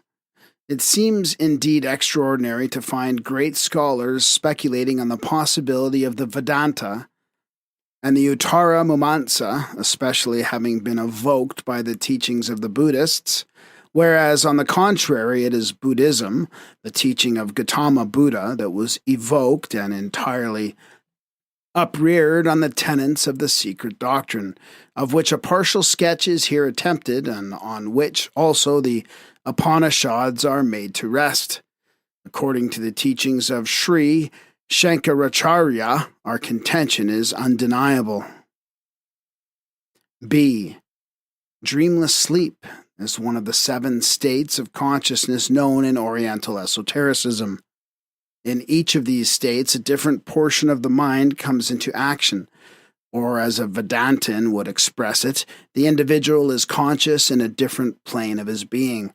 The term dreamless sleep, in this case, is applied allegorically to the universe to express a condition somewhat analogous to that state of consciousness in man, which, not being remembered in a waking state, seems a blank, just as the sleep of the mesmerized subject seems to him an unconscious blank when he returns to his normal condition, although he's been talking and acting as a conscious individual would.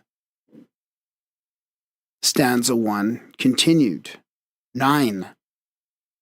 But where was Dagma when the alaya of the universe was in Paramartha, A, and the great wheel was Anupadaka, B? A. Here we have before us the subject of centuries of scholastic disputations. The two terms alaya and Paramartha have been the cause of dividing schools and splitting the truth into more different aspects than any other mystic words. Alaya is the soul of the world, or anima mundi, the oversoul of Emerson, which according to esoteric teaching changes its nature periodically. Alaya, though eternal and changeless in its inner sense on the planes which are unreachable by either men or cosmic gods, dhyani Buddhas, changes during the active life period with respect to the lower planes, ours included. During that time, not only the dhyani Buddhas are one with alaya in soul and essence, but even the man strong in yoga, mystic meditation, is able to merge his soul with it, as Arya Sangha of the Yogacharya school says. This is not nirvana, but a condition next to it. Hence the disagreement.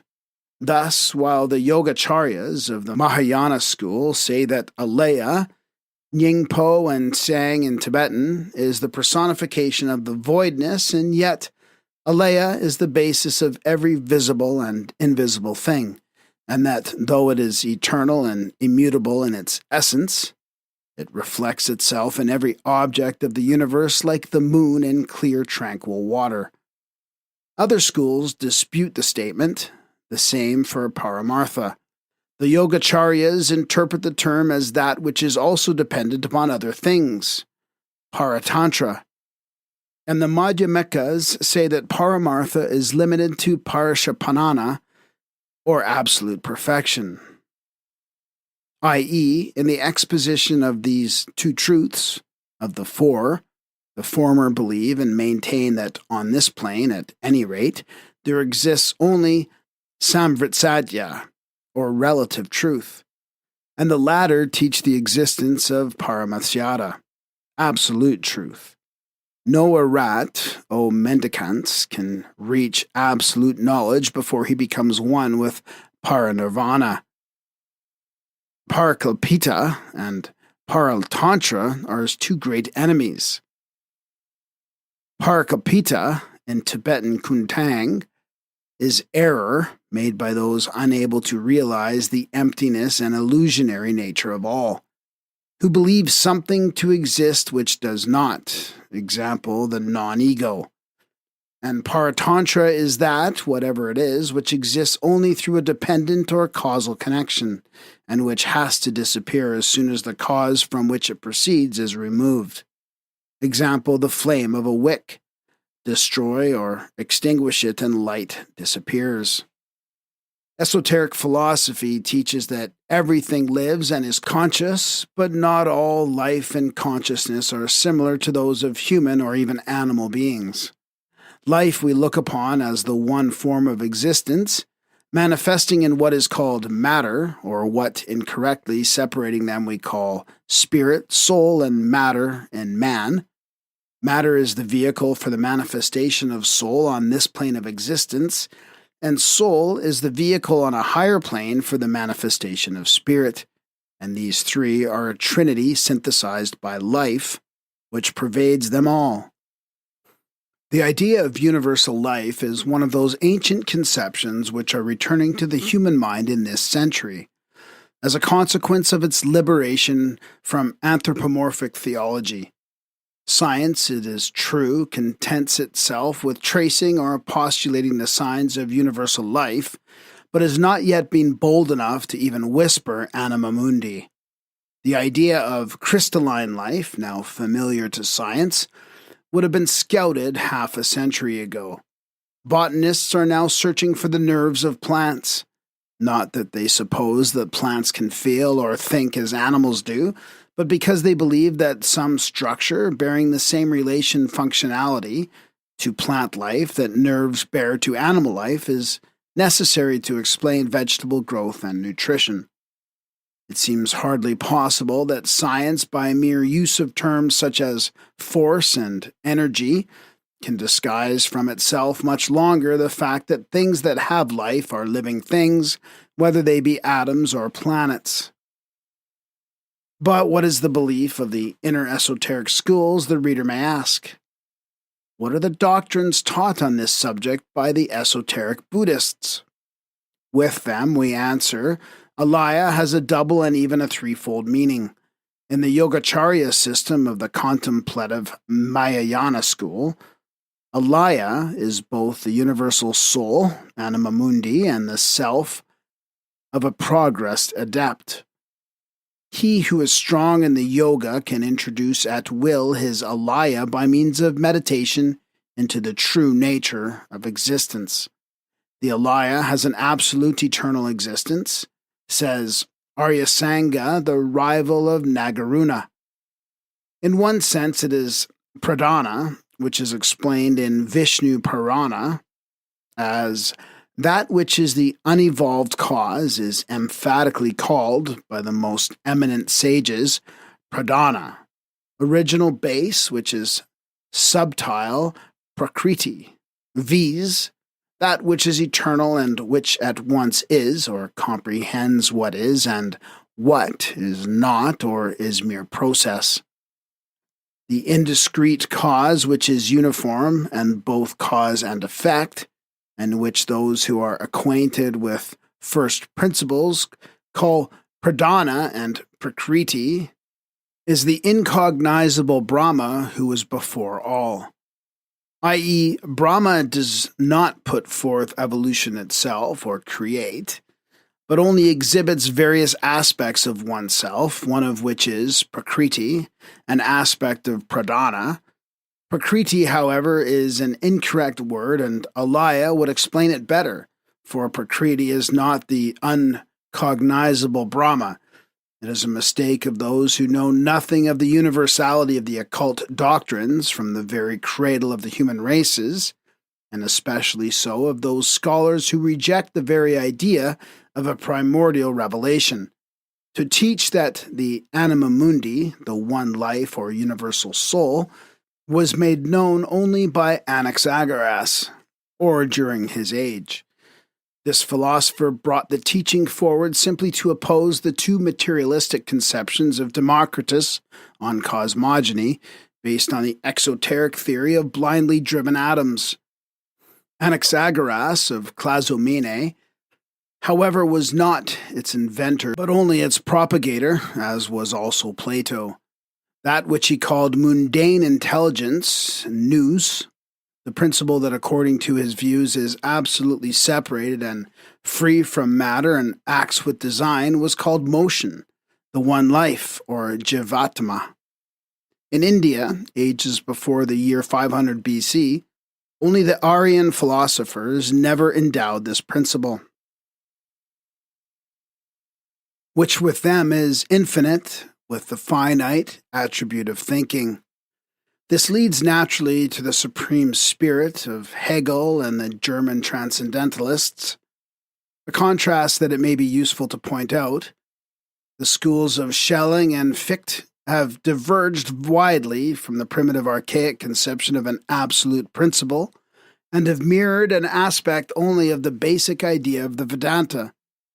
Even the absolute Geist, shadowed forth by von Hartmann in his pessimistic philosophy of the unconscious, while it is perhaps the closest approximation made by European speculation to the Hindu Advaitin doctrines, yet similarly falls short of the reality.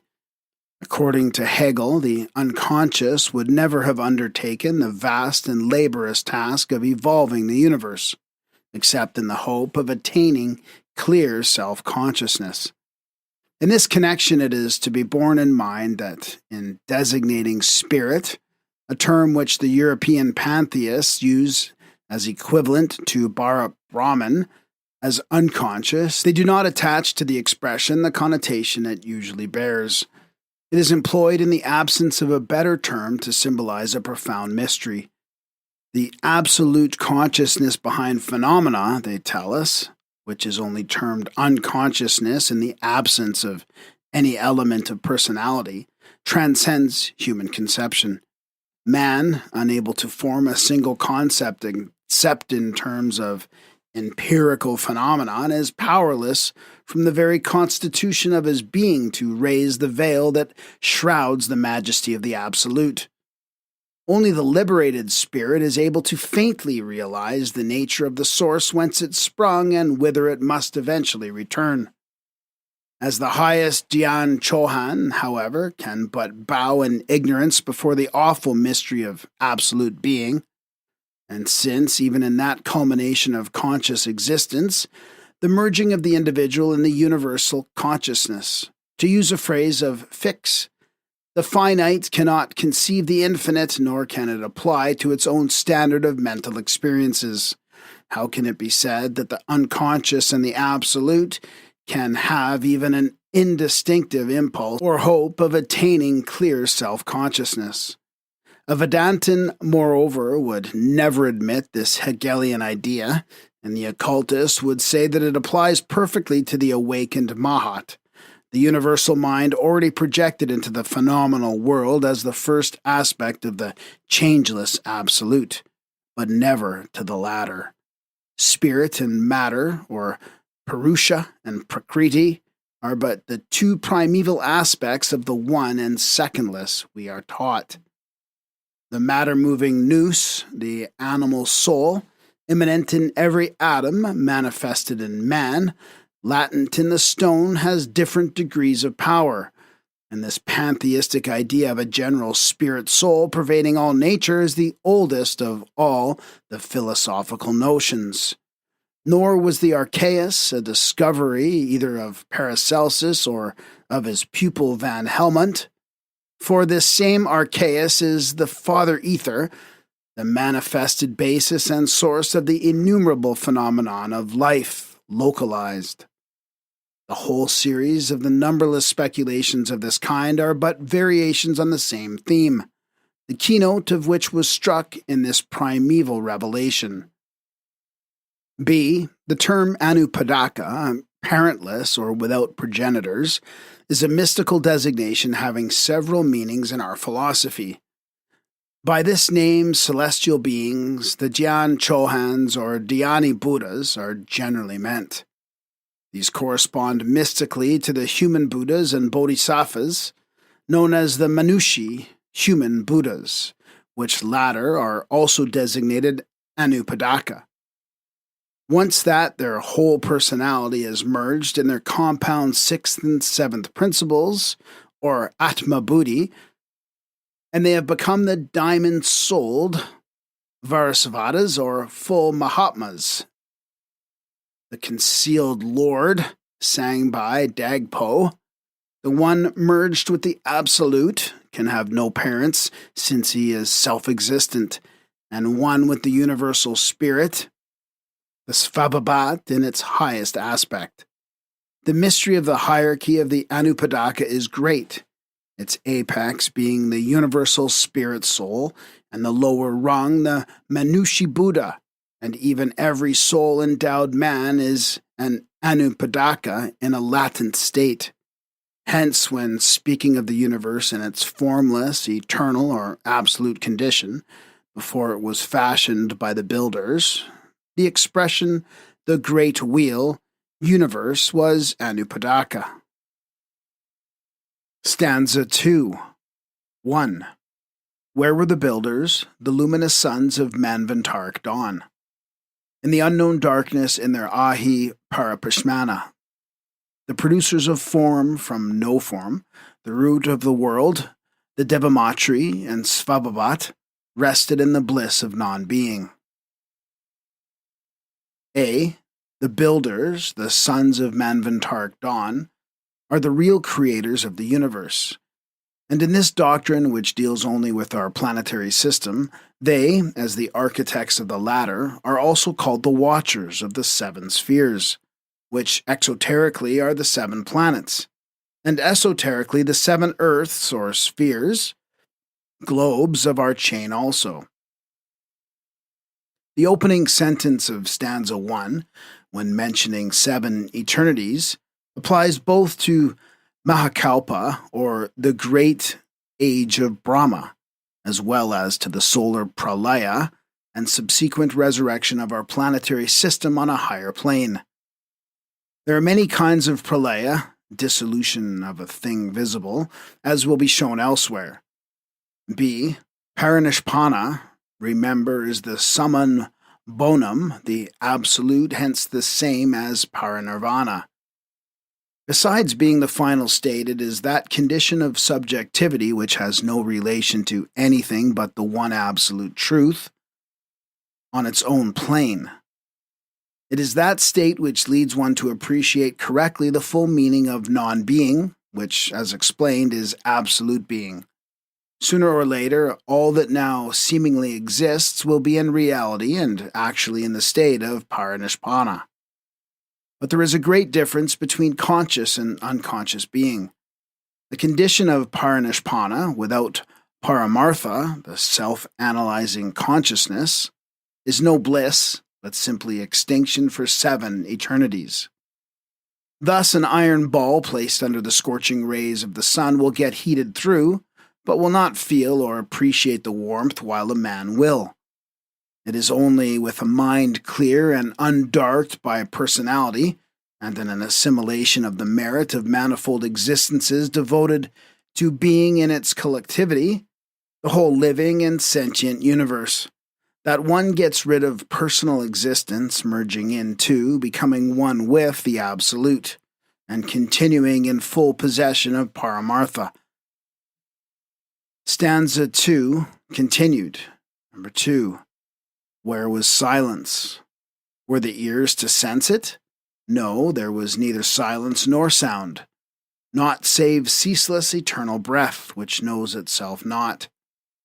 A. The idea that things can cease to exist and still be is a fundamental one in Eastern psychology. Under this apparent contradiction in terms, there rests a fact of nature, to realize which in the mind, rather than to argue about words, is the important thing.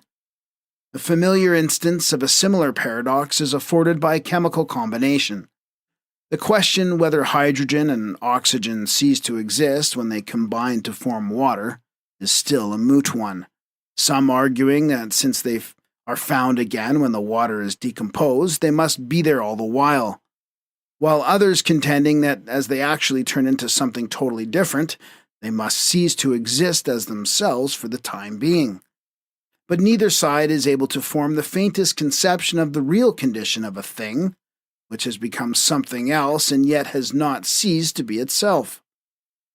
Existence as water for oxygen and hydrogen may be said to be a state of non-being, which is more real being than their existence as gases, and it may faintly symbolize the condition of the universe when it goes to sleep or ceases to be, during the nights of Brahma, to awaken or reappear again when the dawn of the new Manvantara recalls it to what we call existence. B. The breath, as the one existence, is only used in application to the spiritual aspect of cosmogony by archaic esotericism. In other cases, it's replaced by its equivalent on the material plane, motion. The one eternal element, or element-containing vehicle, is space, dimensionless in every sense, coexist with which are endless duration, primordial, hence indestructible, matter and motion, absolute perpetual motion, which is the breath of the one element. This breath, as seen, can never cease, not even during the pralaic eternities. But the breath of the one existence does not, all the same, apply to the one causeless cause or the all-beingness. In contradistinction to all being, which is Brahma, or the universe. Brahma, the four-faced god who, after lifting the earth out of the waters, accomplished the creation, is held to be the only instrumental and not, as clearly implied, the ideal cause. No Orientalist, so far, seems to have thoroughly comprehended the real sense of the verses in the Puranas that treat of creation. Therein Brahma is the cause of the potencies that are to be generated subsequently for the work of creation. For instance, in the Vishnu Purana, the translation, "and from him proceed the potencies to be created," after they have become the real cause, would perhaps be more correctly rendered, "and from it proceed the potencies that will create as they become the real cause on the material plane. Save that one causeless ideal cause, there is no other to which the universe can be referred. Worthiest of ascetics, through its potency, i.e., through the potency of that cause, every created thing comes by its inherent or proper nature.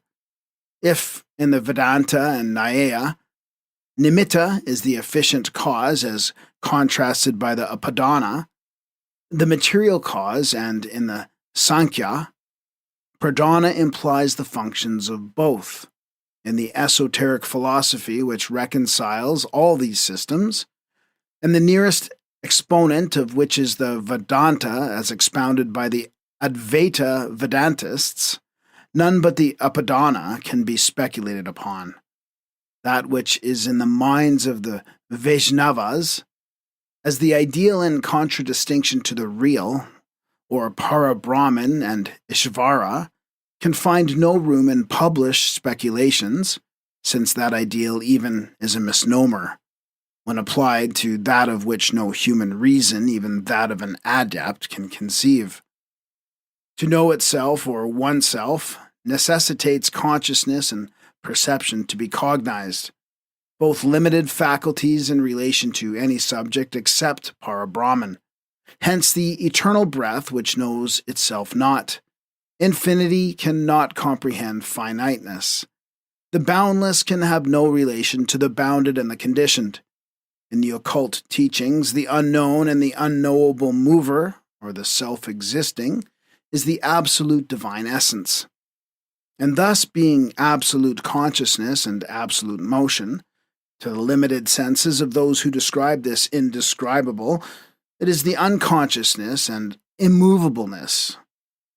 Concrete consciousness cannot be predicated of abstract consciousness, any more than the quality wet can be predicated of water, wetness being its own attribute and the cause of the wet quality in other things.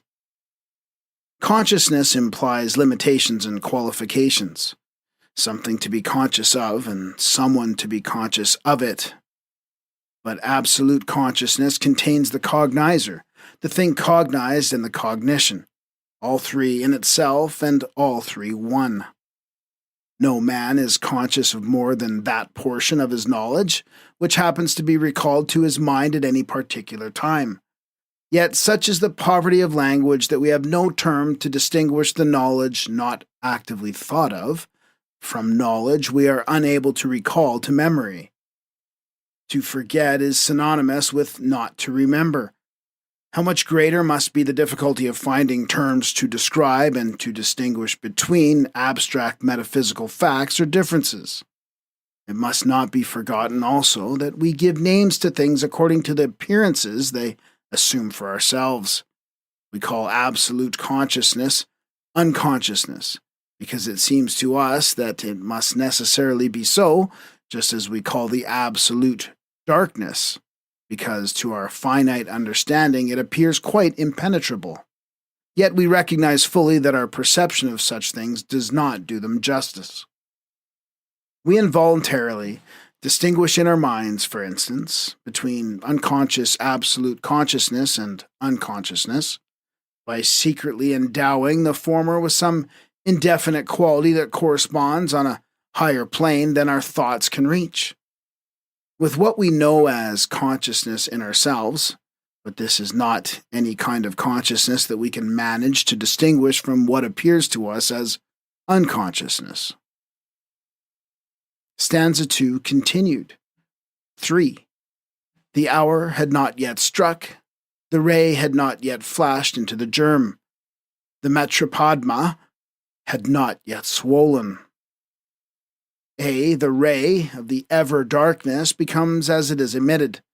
A ray of effulgent light or life then flashes into the germ, the point in the mundane egg represented by matter in its abstract sense. But the term point must not be understood as applying to any particular point in space, for a germ exists in the center of every atom, and these collectively form the germ, or rather, as no atom can be made visible to our physical eye, the collectivity of these, if the term can be applied to something which is boundless and infinite, forms the noumenon of eternal and indestructible matter. B. One of the symbolical figures for the dual creative power in nature, matter and force on the material plane, is Padma, the water lily of India. The lotus is the product of heat, fire, and water, vapor or ether.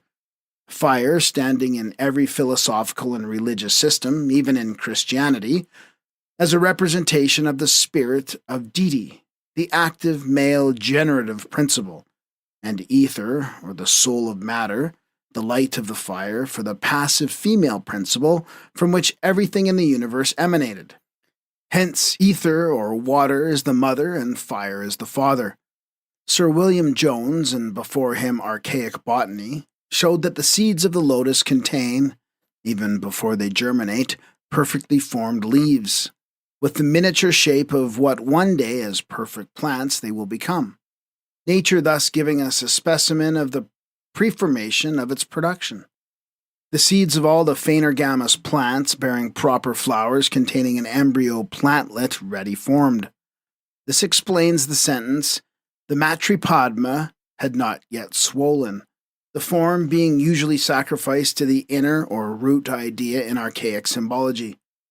The lotus or Padma is moreover a very ancient and favorite symbol for the cosmos itself, and also for man.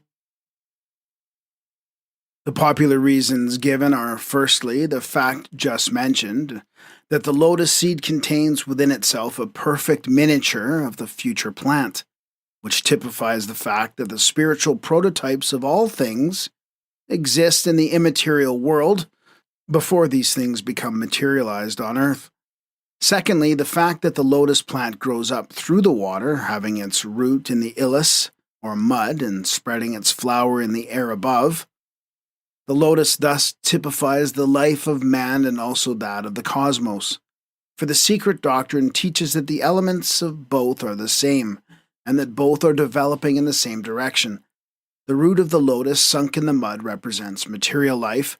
The stalk passing up through the water typifies existence in the astral world, and the flower floating on the water and opening to the sky is emblematical of spiritual being. Stanza 2 continued.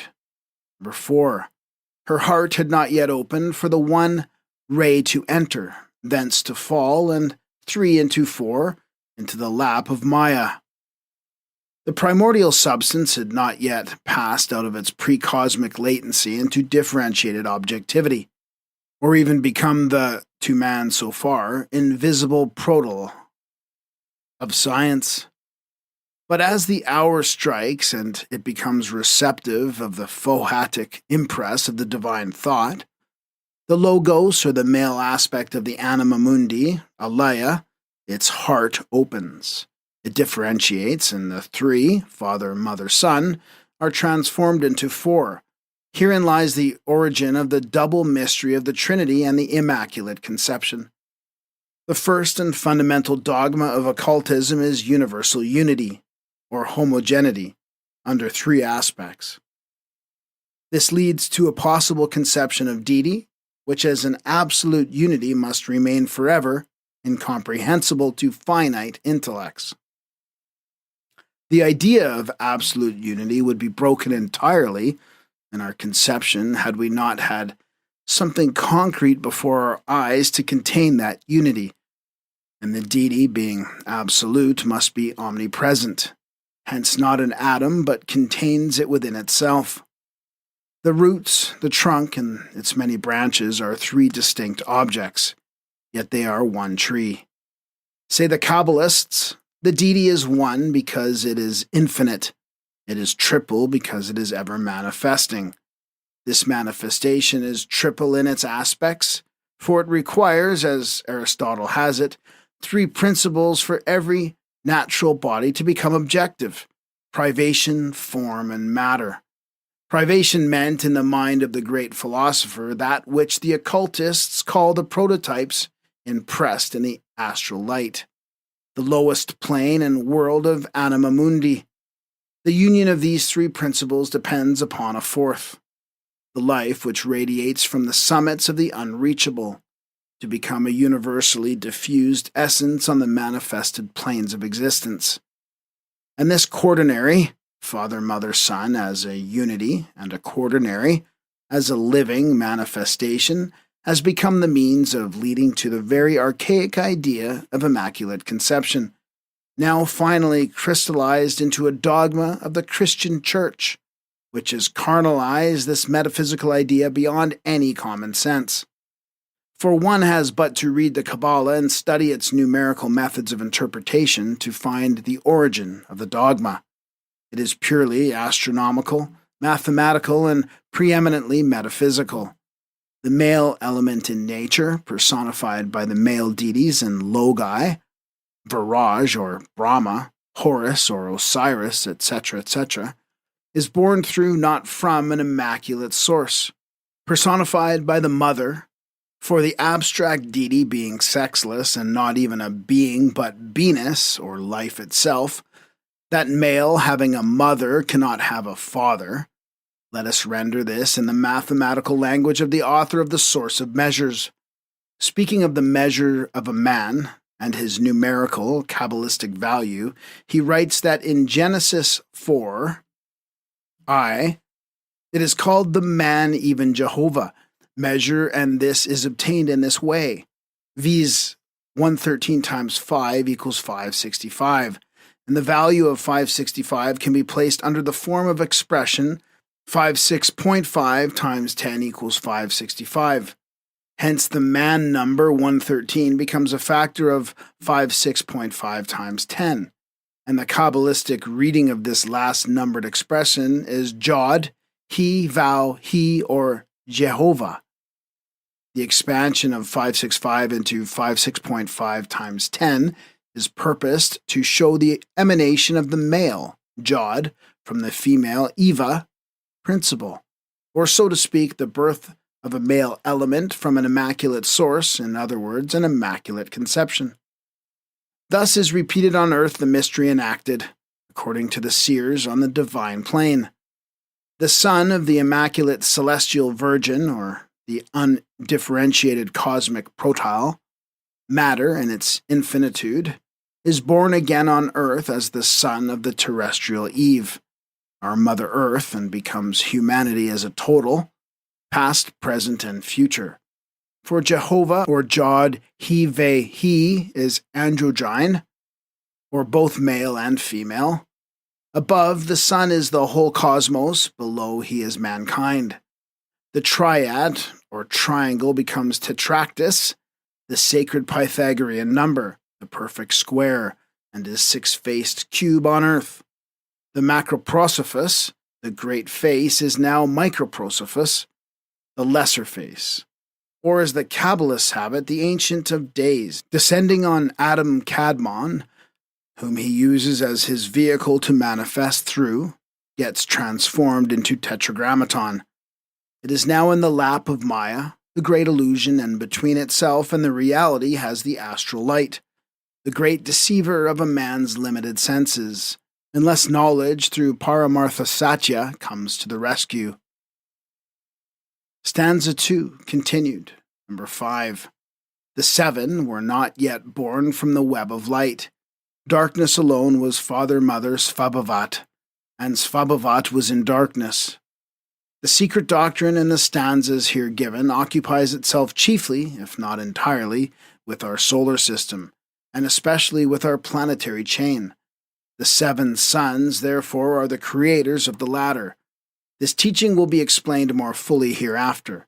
Svabhavat, the plastic essence that fills the universe, is the root of all things.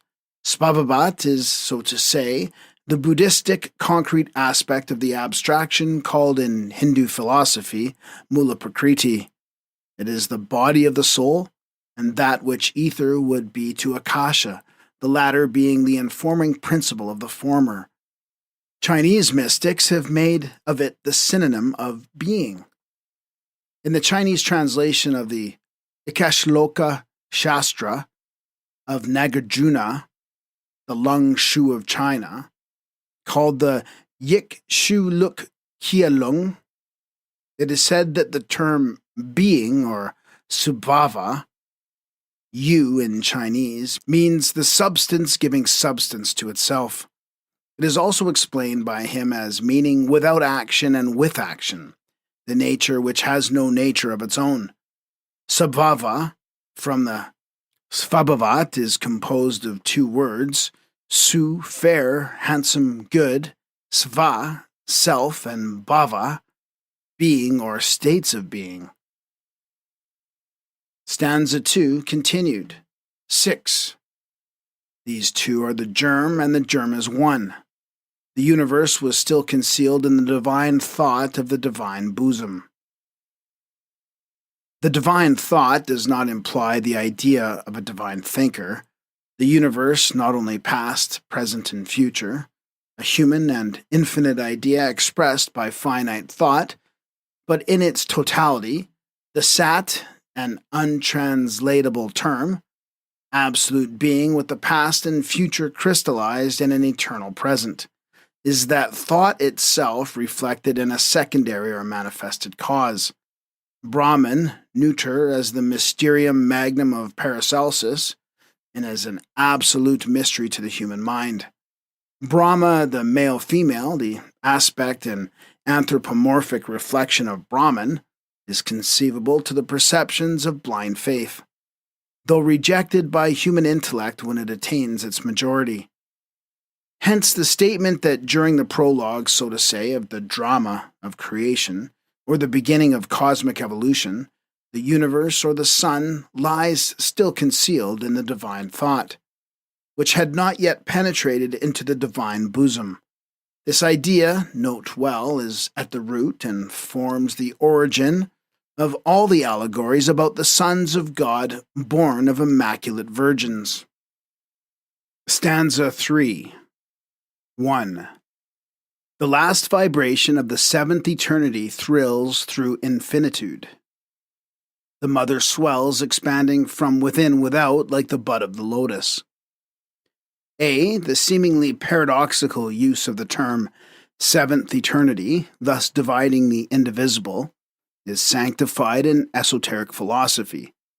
The latter divides boundless duration into unconditionally eternal and universal time, kala, and conditioned time, khandakala. One is the abstraction or noumenon of infinite time, the other its phenomenon appearing periodically as the effect of Mahat, the universal intelligence, limited by manvantaric duration.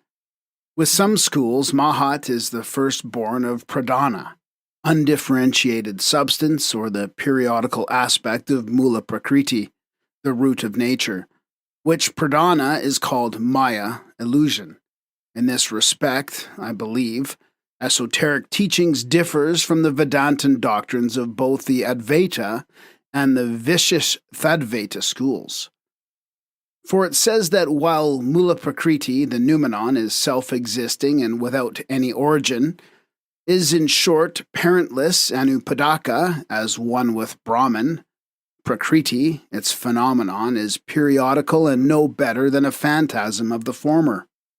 So Mahat, the firstborn of Jnana, or Gnosis, knowledge, wisdom, or the Logos, is a phantasm reflected from the absolute Nirguna, Para-Brahman, the one reality, devoid of attributes and qualities, while with some Vedantins, Mahat is a manifestation of Prakriti, or matter. B, therefore, the last vibration of the seventh eternity was foreordained, by no god in particular, but occurred in virtue of the eternal and changeless law which causes the great periods of activity and rest, called so graphically and at the same time so poetically the days and nights of Brahma.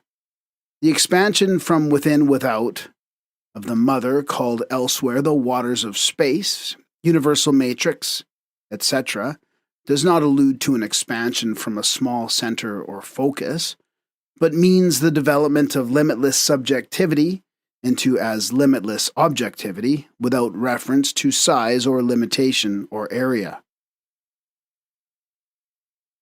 The ever, to us, invisible and immaterial substance present in eternity, threw its periodical shadow from its own plane into the lap of Maya. It implies that this expansion, not being an increase in size, for infinite extension admits of no enlargement, was a change of condition. It expanded like the bud of the lotus, for the lotus plant exists not only as a miniature embryo in its seed, a physical characteristic, but its prototype is present in an ideal form in the astral light from dawn to night during the Manvantaric period. Like everything else, as a matter of fact, in this objective universe, from man to mite, from giant trees to the tiniest blades of grass. All this, teaches the hidden science, is but the temporary reflection, the shadow of the eternal ideal prototype in divine thought. The word eternity, note well again, standing here only in the sense of aeon, as lasting throughout the seemingly interminable, but still limited cycle of activity, called by us Manvantara. For what is the real esoteric meaning of Manvantara, or rather a Manu Anatara? It means literally between two Manus, of whom there are 14 in every day of Brahma, such a day consisting of 1,000 aggregates of 4 ages, 1,000 great ages or Mahayugas. Let us now analyze the word or name Manu. Orientalists in their dictionaries tell us that the term Manu is from the root man, to think, hence the thinking man. But esoterically, every Manu is an anthropomorphized patron of his special cycle, or round, is but the personified idea of the thought divine, as the Hermetic Pymander. Each of the Manus, therefore, being the special god, the creator and fashioner of all that appears during his own respective cycle of being, or Manvantara. Fohat runs the Manus, or Dahan Chohans, errands and causes the ideal prototypes to expand from within without. That is, to cross gradually on a descending scale all the planes from the noumenal to the lowest phenomenal, to bloom finally on the last into full objectivity, the acme of illusion, or the grossest matter. Stanza 3 continued. Number 2. The vibration sweeps along, touching with its swift wing the whole universe and the germ that dwelleth in darkness, the darkness that breathes over the slumbering waters of life. The Pythagorean monas is also said to dwell in solitude and darkness like the germ. The idea of the breath of darkness moving over the slumbering waters of life, which is primordial matter with its latent spirit in it, recalls the first chapter of Genesis.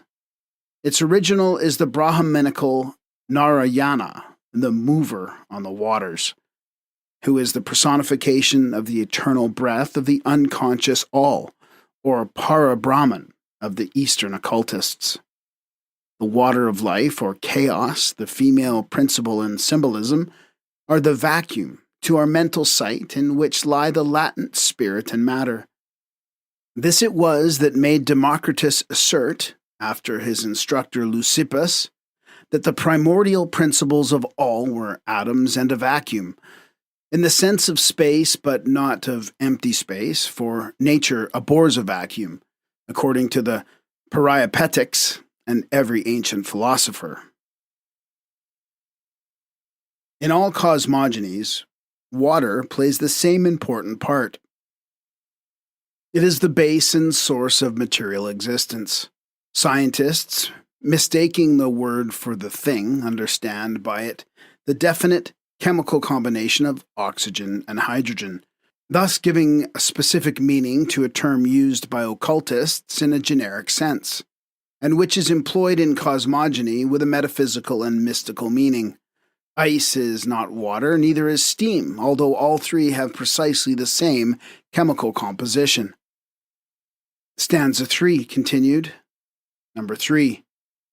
Darkness radiates light, and light drops one solitary ray into the water, into the mother deep. The ray shoots through the virgin egg. The ray causes the eternal egg to thrill and drop the non-eternal germ, which condenses into the world egg. The solitary ray dropping into the mother deep may be taken to mean divine thought, or intelligence impregnating chaos. This, however, occurs on the plane of metaphysical abstraction, or rather the plane whereon that which we call a metaphysical abstraction is a reality. The virgin egg, being in one sense the abstract of all ova, or the power of becoming developed through fecundation, is eternal and forever the same. And just as the fecundation of an egg takes place before it is dropped, so the non-eternal periodical germ, which later becomes in symbolism the mundane egg, contains in itself, when it emerges from the said symbol, the promise and potency of all the universe. Though the idea per se is, of course, an abstraction, a symbolical mode of expression, it is a true symbol, for it suggests the idea of infinity as an endless circle. It brings before the mind's eye the picture of cosmos emerging from and in boundless space, a universe as shoreless in magnitude, if not as endless in its objective manifestation. The symbol of an egg also expresses the fact taught in occultism that the primordial form of everything manifested, from atom to globe, from man to angel, is spheroidal, the sphere being with all nations the emblem of eternity and infinity, a serpent swallowing its tail. To realize the meaning, however, the sphere must be thought of as seen from its center. The field of vision or of thought is like a sphere whose radii proceed from oneself in every direction, and extend out into space, opening up boundless vistas all around. It is the symbolical circle of Pascal and the Kabbalists, whose center is everywhere and circumference nowhere, a conception which enters into the compound idea of this emblem. The world egg is perhaps one of the most universally adopted symbols, highly suggestive as it is, equally in the spiritual, physiological, and cosmological sense. Therefore, it is found in every world theogony, where it is largely associated with the serpent symbol, the latter being everywhere, in philosophy as in religious symbolism, an emblem of eternity, infinitude, regeneration, and rejuvenation, as well as of wisdom. The mystery of apparent self-generation and evolution through its own creative power, repeating in miniature, in the egg, the process of cosmic evolution, both due to heat and moisture under the efflux of the unseen creative spirit, fully justified the selection of this graphic symbol. The virgin egg is the microcosmic symbol of the macrocosmic prototype, the Virgin Mother, chaos or the primeval deep. The male creator, under whatever name, springs forth from the virgin female, the immaculate root fructified by the ray. Who, if versed in astronomy and natural sciences, can fail to see its suggestiveness? Cosmos, as receptive nature, is an egg fructified, yet left immaculate, for once regarded as boundless, it could have no other representation than a spheroid. The golden egg was surrounded by 7 natural elements, 4 ready, ether, fire, air, water, 3 secret. This may be found stated in Vishnu Purana, where elements are translated envelopes and a secret one is added, ahamkara. The original text has no ahamkara. It mentions 7 elements without specifying the last 3. Stanza 3 continued. Number 4. The three fall into the four. The radiant essence becomes seven inside, seven outside. The luminous egg, which in itself is three, curdles and spreads in milk-white curds throughout the depths of Mother, the root that grows in the depths of the ocean of life. The use of geometrical figures and the frequent allusions to figures in all ancient scriptures, as in the Puranas, the Egyptian Book of the Dead, and even the Bible, must be explained. In the Book of Zion, as in the Kabbalah, there are two kinds of numerals to be studied: the figures, often simple blinds, and the sacred numbers, the values of which are all known to the occultist through initiation. The former are but conventional glyphs, the latter the basic symbols of all. That is to say, the one are purely physical, the other purely metaphysical, the two standing in relation to each other as matter stands to spirit, the extreme poles of the one substance. As Balzac, the unconscious occultist of French literature, says somewhere, the number is to mind the same as it is to matter, an incomprehensible agent. Perhaps so to the profane, never to the initiated mind. Number is, as the great writer thought, an entity, and at the same time, a breath emanating from what he called God and what we call the All. The breath which alone could organize the physical cosmos, where naught obtains its form but through the deity, which is an effect of number. It is instructive to quote Balzac's words upon this subject. The smallest as the most immense creations, are they not to be distinguished from each other by their quantities, their qualities, their dimensions, their forces and attributes, all begotten by number? The infinitude of numbers is a fact proven to our mind, but of which no proof can be physically given. The mathematician will tell us that the infinitude of numbers exists, but it is not to be demonstrated. God is a number endowed with motion, which is felt but not demonstrated. As unity, it begins the numbers, with which it has nothing in common. The existence of numbers depends on unity, which without a single number begets them all. What? Unable either to measure the first abstraction yielded to you by the deity, or to get hold of it, you still hope to subject your measurements to the mystery of the secret sciences which emanate from that deity? And what would you feel were I to plunge you into the abyss of motion, the force which organizes the numbers? What would you think were I to add that motion and number are begotten by the Word, the supreme reason of the seers and prophets, who in days of old sensed the mighty breath of God, a witness to which is the Apocalypse? B. The radiant essence curdles and spreads throughout the depths of space. From an astronomical point of view, this is easy of explanation. It is the Milky Way, the world stuff, or primordial matter in its first form. It is more difficult, however, to explain it in a few words, or even lines, from the standpoint of occult science and symbolism, as it is the most complicated of glyphs. Herein are enshrined more than a dozen symbols. To begin with, it contains the whole pantheon of mysterious objects, every one of them having some definite occult meaning, extracted from the Hindu allegorical churning of the ocean by the gods. Besides Amrita, the water of life or immortality, Surabahi, the cow of plenty, called the fountain of milk and curds, was extracted from this sea of milk. Hence the universal adoration of the cow and bull, one the productive, the other the generative power in nature. Symbols connected with both the solar and the cosmic deities.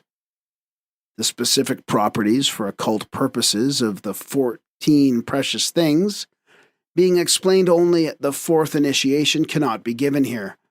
But the following may be remarked. In the Shatapatha Brahmana, it is stated that the churning of the ocean of milk took place in the Satya Yuga, the first age which immediately followed the deluge. As, however, neither the Rig Veda nor Manu, both preceding Vivasvada's deluge, that the bulk of the fourth race mention this deluge, it is evident that it is neither the great deluge, nor that which carried away Atlantis, nor even the deluge of Noah, which is here meant. This churning relates to a period before the earth's formation, and is in direct connection with another universal legend, the various and contradictory versions of which culminated in the Christian dogma of the war in heaven and the fall of the angels. The Brahmanas, reproached by the Orientalists with their versions on the same subjects often clashing with each other, are preeminently occult works, hence used purposely as blinds. They are allowed to survive for public use and property only because they were and are absolutely unintelligible to the masses. Otherwise, they would have disappeared from circulation as long ago as the days of Akbar. Stanza 3, continued. Number 5. The root remains, the light remains, the Kurds remain, and still Ohihu is one. Ohihu is rendered father-mother of the gods in the commentaries, or the 6 in 1, or the septenary root from which all proceeds. All depends upon the accent given to these 7 vowels, which may be pronounced as 1, 3, or even 7 syllables. By adding an E after the final O, this mystic name is given only because, without a thorough mastery of the triple pronunciation, it is ever ineffectual. Is one refers to the non-separateness of all that lives and has its being whether in an active or passive state. In one sense, Ohihu is the rootless root of all, hence one with Para Brahman. In another sense, it is the name for the manifested one life, the eternal living unity. The root means, as already explained, pure knowledge, sattva, eternal, nitya, unconditioned reality, or sat, satya. Whatever we call it, Para Brahman or Mula Prakriti, for these are two but symbols of the one. The light is the same omnipresent spiritual ray, which has now entered and now fecundated the divine egg, and calls cosmic matter to begin its long series of differentiations. The Kurds are the first differentiation and probably also refer to that cosmic matter which is supposed to be the origin of the Milky Way, the matter we know. This matter, which according to the revelation received from the primeval Dhyana Buddhas, is during the periodical sleep of the universe, of the ultimate tenuity conceivable to the eye of the perfect Bodhisattva. This matter, radiant and cool, becomes at the first reawakening of cosmic motion, scattered through space, appearing, when seen from the earth, in clusters and lumps like curds in thin milk. These are the seeds of the future worlds, the star stuff. Stanza 3, continued. 6. The root of life was in every drop of the ocean of immortality, and the ocean was radiant light, which was fire and heat and motion. Darkness vanished and was no more. It disappeared in its own essence, the body of fire and water, of father and mother. The essence of darkness being absolute light, darkness is taken as the appropriate allegorical representation of the condition of the universe during pralaya, or the term of absolute rest, or non-being, as it appears to our finite minds. The fire and heat and motion here spoken of are, of course, not the fire, heat, and motion of physical science, but the underlying abstractions, the noumena, or the soul, of the essence of these material manifestations. The things in themselves, which, as modern science confesses, entirely elude the instruments of the laboratory, and which even the mind cannot grasp, although it can equally as little avoid the conclusion that these underlying essences of things must exist. Fire and water, or father and mother, may be taken here to mean the divine ray and chaos. Chaos, from this union with spirit obtaining sense, shone with pleasure, and thus was produced the protogenos, the firstborn light, says a fragment of Hermas. Damascus calls it the disposer of all things. According to the Rosicrucian tenets, as handled and explained by the profane for once correctly, if only partially, light and darkness are identical in themselves, being only divisible in the human mind. And according to Robert Flood, darkness adopted illumination in order to make itself visible. According to the tenets of Eastern occultism, darkness is the one true actuality, the basis and the root of light, without which the latter could never manifest itself, nor ever exist. Light is matter and darkness pure spirit. Darkness, in its radical metaphysical basis, is subjective and absolute light, while the latter, in its all-seeming effulgence and glory, is merely a mass of shadows, as it can never be eternal and is simply an illusion or maya. Even in the mind-baffling and science-harassing Genesis, light is created out of darkness, and darkness was upon the face of the deep, and not vice versa. In him, in darkness, was life, and the life was the light of men. A day may come when the eyes of men will be opened, and then they may comprehend better than they do now. That verse in the Gospel of John that says, "And the light shineth in darkness, and the darkness comprehendeth it not." They will see then that the word darkness does not apply to man's spiritual insight, but indeed to darkness, the absolute that comprehendeth not, cannot cognize, transient light, however transcendent to human eyes. Daemon est deus inversus. The devil is now called darkness by the church, whereas in the Bible he is called the Son of God.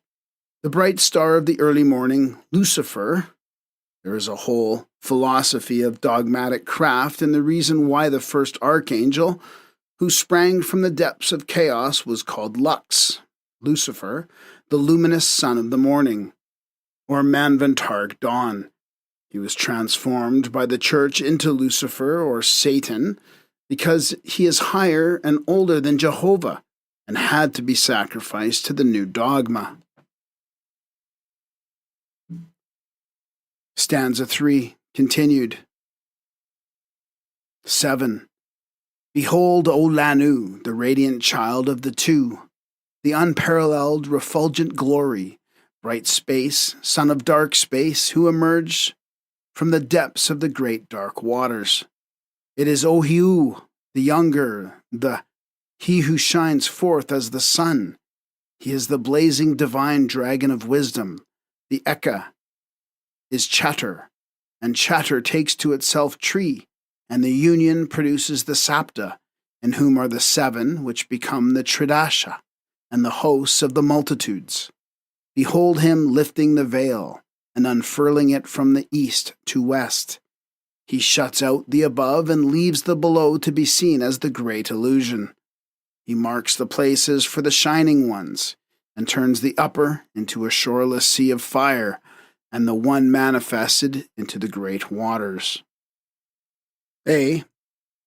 Bright space, son of dark space, corresponds to the ray dropped at the first thrill of the new dawn into the great cosmic depths, from which it reemerges differentiated as Ohihu, the younger, the new life, to become to the end of the life cycle the germ of all things.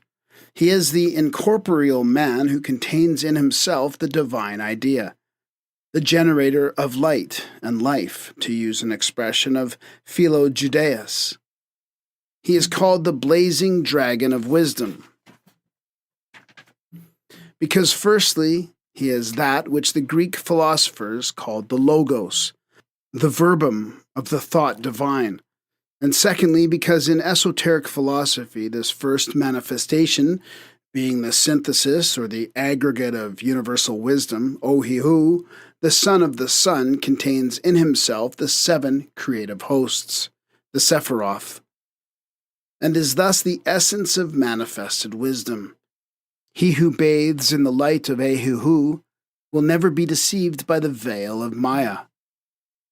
Quan Shai Yin is identical with and an equivalent of the Sanskrit Avalokiteshvara, and as such is an androgynous deity like the Tetragrammaton and all the logi of antiquity. It is only by some sects in China that he is anthropomorphized and represented with female attributes. Under his female aspect becoming Kuan Yin, the goddess of mercy called the Divine Voice. The latter is the patron deity of Tibet and of the island of Puto in China, where both deities have a number of monasteries. The higher gods of antiquity are all sons of the mother before they become sons of the father. The Logo, like Jupiter or Zeus, sons of Kronos, Saturn, infinite time, Kala, in their origin were represented as male-female. Zeus is said to be the beautiful virgin, and Venus is made bearded. Apollo was originally bisexual, so was Brahma Vak in Manu and the Puranas. Osiris is interchangeable with Isis, and Horus is of both sexes.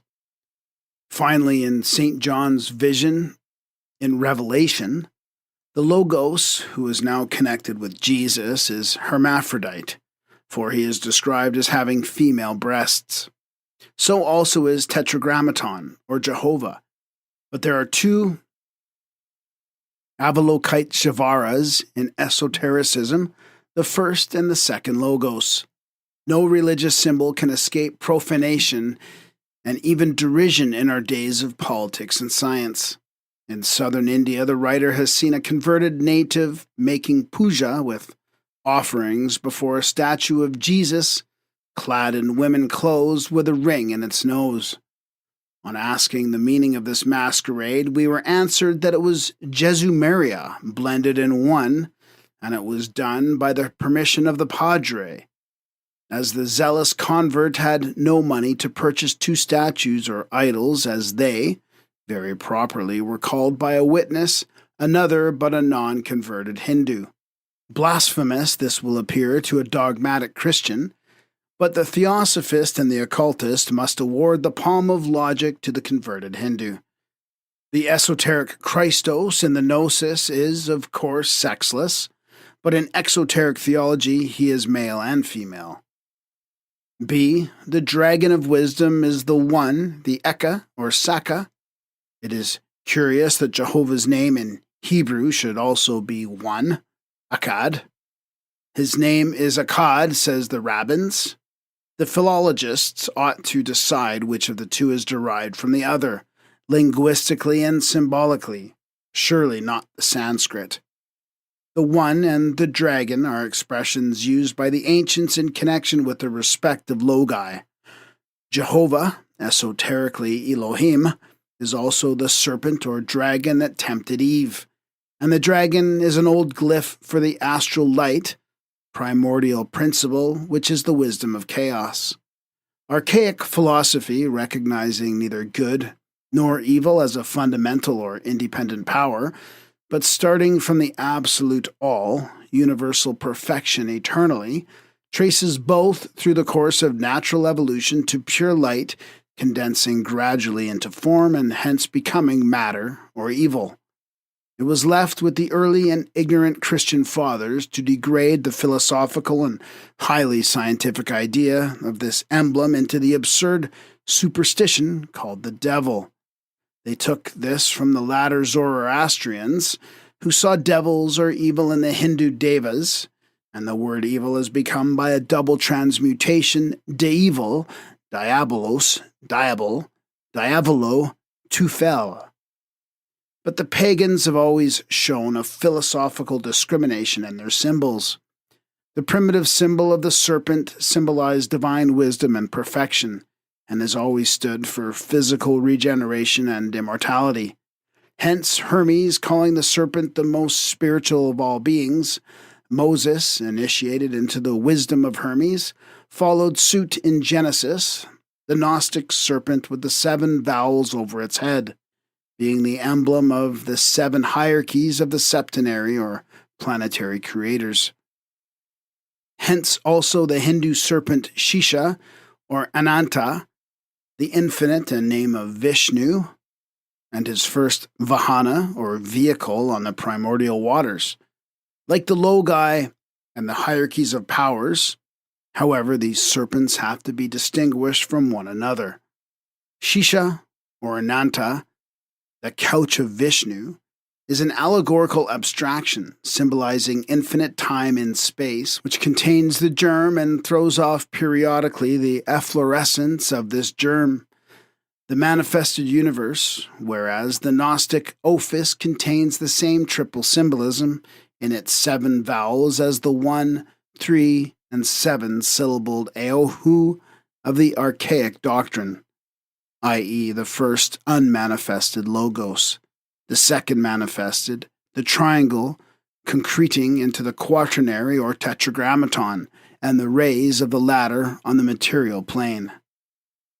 Yet they all made a difference between the good and the bad serpent, the astral light of the Kabbalists, between the former, the embodiment of divine wisdom in the region of the spiritual, and the latter, evil, on the plane of matter.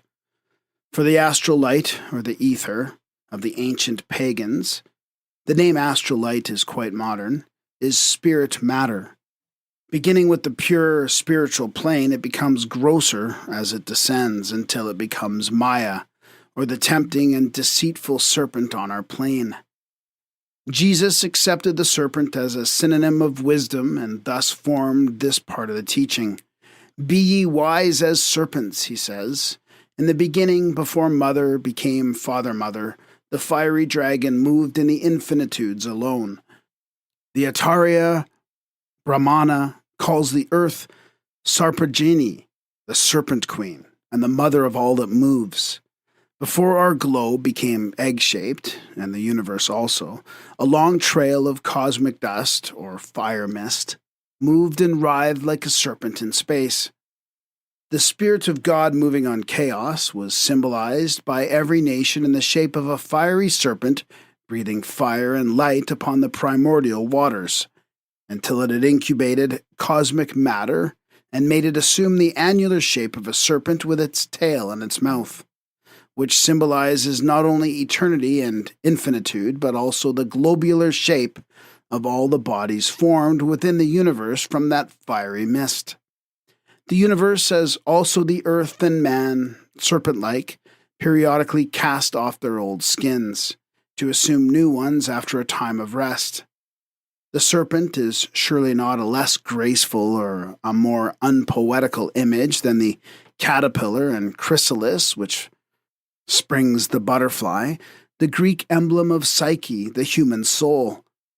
The dragon was also the symbol of the Logos with the Egyptians, as with the Gnostics. In the Book of Hermes, Pymander, the oldest and most spiritual of the Logi of the western continent, appears to Hermes in the shape of a fiery dragon, of light, fire, and flame. Pymander, the thought divine personified, says, "The light is I am the nous, the mind or Manu. I am thy God, and I am far older than the human principle which escapes from the shadow, darkness, or the concealed deity.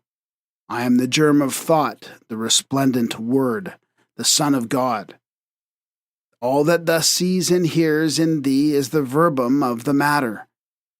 It is the thought, Mahat, which is God, the Father. The celestial ocean, the ether, is the breath of the Father, the life-giving principle, the Mother, the Holy Spirit. For these are not separated, and their union is life." Here we find the unmistakable echo of the archaic secret doctrine, as now expounded.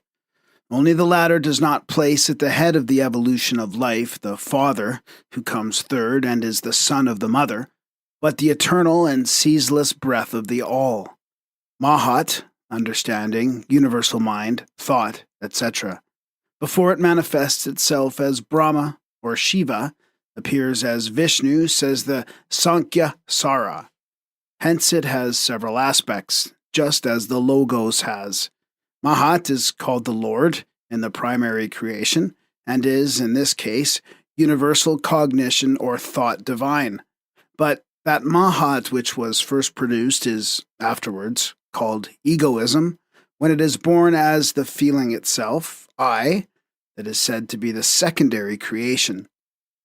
And the translator, an able and learned Brahmin, not a European Orientalist, explains in a footnote, i.e., when Mahat develops into the feeling of self-consciousness, I, then it assumes the name of egoism, which, translated into our esoteric phraseology, means when Mahat is transformed into the human manas, or even that of the finite gods, and becomes ahamship. Why is it called the Mahat of the secondary creation, or the ninth, the Kamara, in Vishnu Purana, will be explained hereafter. C. The sea of fire is then the superastral, i.e. noumenal. Light, the first radiation from the root mula prakriti, undifferentiated cosmic substance, which becomes astral matter.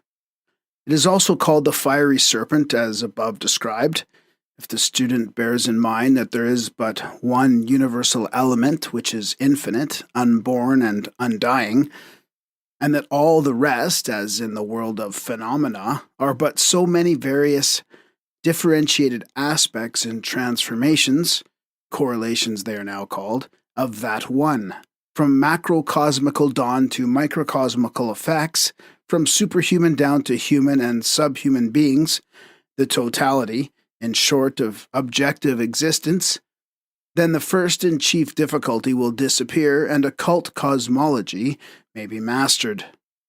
Thus, in the Egyptian also as in the Indian theogony, there was a concealed deity, the One, and a creative androgynous god, Shu being the god of creation and Osiris in his original primal form, the god whose name is unknown. All the Kabbalists and occultists, Eastern and Western, recognize the identity of Father-Mother with primordial ether, or Akasha, astral light, and B, its homogeneity before the evolution of the sun, cosmically Fohat, for it is cosmic electricity. Fohat hardens and scatters the seven brothers, which means that the primordial electric entity, for the Eastern occultists, insists that electricity is an entity, electrifies into life, and separates primordial stuff, or pregenetic matter, into atoms, themselves the source of all life and consciousness. There exists a universal agent unique of all forms and of life that is called Od, Ob, and Or. Active and passive, positive and negative, like day and night, it is the first light in creation, Eliphas Levi. The first light of the primordial Elohim, the atom, male and female, or scientifically electricity and life. The ancients represented it by a serpent, for Fohat kisses as he glides hither and thither in zigzags. The Kabbalah figures it with the Hebrew letter Tef, whose symbol is the serpent which played such a prominent part in the mysteries. Its universal value is 9, for it is the 9th letter of the alphabet, and the 9th door of the 50 portals, or gateways, that lead to the concealed mysteries of being. It is the magic agent par excellence, and designates in Hermetic philosophy life infused into primordial matter, the essence that composes all things, and the spirit that determines their form. But there are two secret hermetical operations, one spiritual, the other material, correlative and forever united. As Hermes says, "Thou shalt separate the earth from the fire, the subtile from the solid, that which ascends from earth to heaven, and descends again from heaven to earth." It, the subtile light, is the strong force of every force, for it conquers every subtile thing and penetrates into every solid. Thus the world was formed. It was not Zeno, the founder of the Stoics, alone who taught that the universe evolves, and its primary substance is transformed from the state of fire into that of air, then into that of water, etc. Heraclitus of Ephesus maintained that the one principle that underlies all phenomena in nature is fire, The intelligence that moves the universe is fire, and fire is intelligence. And while Anaximenes said the same of air, and Thales of Miletus, 600 years BC, of water, the esoteric doctrine reconciles all these philosophers by showing that though each was right, the system of none was complete. Stanza 3 continued. 8. Where was the germ, and where was now darkness? Where is the spirit of the flame that burns in thy lamp, O Lanu? The germ is that, and that is light, the white, brilliant sun of the dark hidden Father. The answer to the first question, suggested by the second, which is the reply of the teacher to the pupil, contains in a single phrase one of the most essential truths of occult philosophy. It indicates the existence of things imperceptible to our physical senses, which are of far greater importance, more real and more permanent than those that appeal to these senses themselves. Before the Lanu can hope to understand the transcendentally metaphysical problem contained in the first question, he must be able to answer the second, while the very answer he gives to the second will furnish him with the clue to the correct reply to the first. In the Sanskrit commentary on this stanza, the term used for the concealed and the unrevealed principle are many. In the earliest MSS of Indian literature, this unrevealed abstract deity has no name. It is generally called that, tad in Sanskrit, and means all that is, was, and will be, or that can be so received by the human mind. Among such appellations given, of course, only in esoteric philosophy as the unfathomable darkness, the whirlwind, etc., it is also called the it of the Kalahansa, the Kalahamsa, and even the Kalihamsa, black swan. Here the M and the N are convertible, and both sound like the nasal French an or am. As in the Hebrew, so also in the Sanskrit, many a mysterious sacred name conveys to the profane ear no more than some ordinary and often vulgar word, because it is concealed anagrammatically or otherwise. This word Hansa or Hamsa is just such a case. Hamsa is equal to Ahamsa, 3 words meaning I am he, while divided in still another way it will read Soham. He is I. And this single word is contained, for him who understands the language of wisdom, the universal mystery, the doctrine of the identity of man's essence with God essence. Hence the glyph of and the allegory about Kalahansa or Hamsa, and the name given to Brahman, neuter, later onto the male Brahma of Hamsa Varana. He who uses the Hamsa as his vehicle, the same word may be read Kalahamsa, or I am I in the eternity of time, answering to the biblical, or rather Zoroastrian, I am that I am. The same doctrine is found in the Kabbalah, as witness in the following extract from an unpublished MS by Mr. S. Liddell McGregor Mathers, the learned Kabbalist. The 3 pronouns, hua, ata, ani, he, thou, I, are used to symbolize the idea of macroprosophos and microprosophos. In the Hebrew Kabbalah, hua, he, is applied to the hidden and concealed macroprosopos, ata, thou, to microprosopos, and ani, I, to the letter when he is represented as speaking. It is to be noted that each of these names consists of 3 letters, of which the letter Aleph, A, forms the conclusion of the word hua, and the commencement of Ata and Ani as if it were the connecting link between them. But N is the symbol of the unity and consequently of the unvarying idea of the divine operating through all these. But behind the N is the name Hua, are the letters and the symbols of the numbers 6 and 5, the male and the female, the hexagram and the pentagram. And the numbers of these 3 words, Hua, Ata, Ani, are 12, 406, and 61, which are resumed in the key numbers of 3, 10, and 7 by the Kabbalah of the 9 chambers, which is a form of the exegetical rule of Tamura. It is useless to attempt to explain the mystery in full. Materialists and the men of modern science will never understand it, since in order to obtain clear perception of it, one has first of all to admit the postulate of a universally diffused, omnipresent, eternal deity in nature, secondly, to have fathomed the mystery of electricity in its true essence, and thirdly, to credit man with being the septenary symbol on a terrestrial plane of the one great unit, the Logos, which is itself the 7-voweled sign, the breath crystallized into the Word.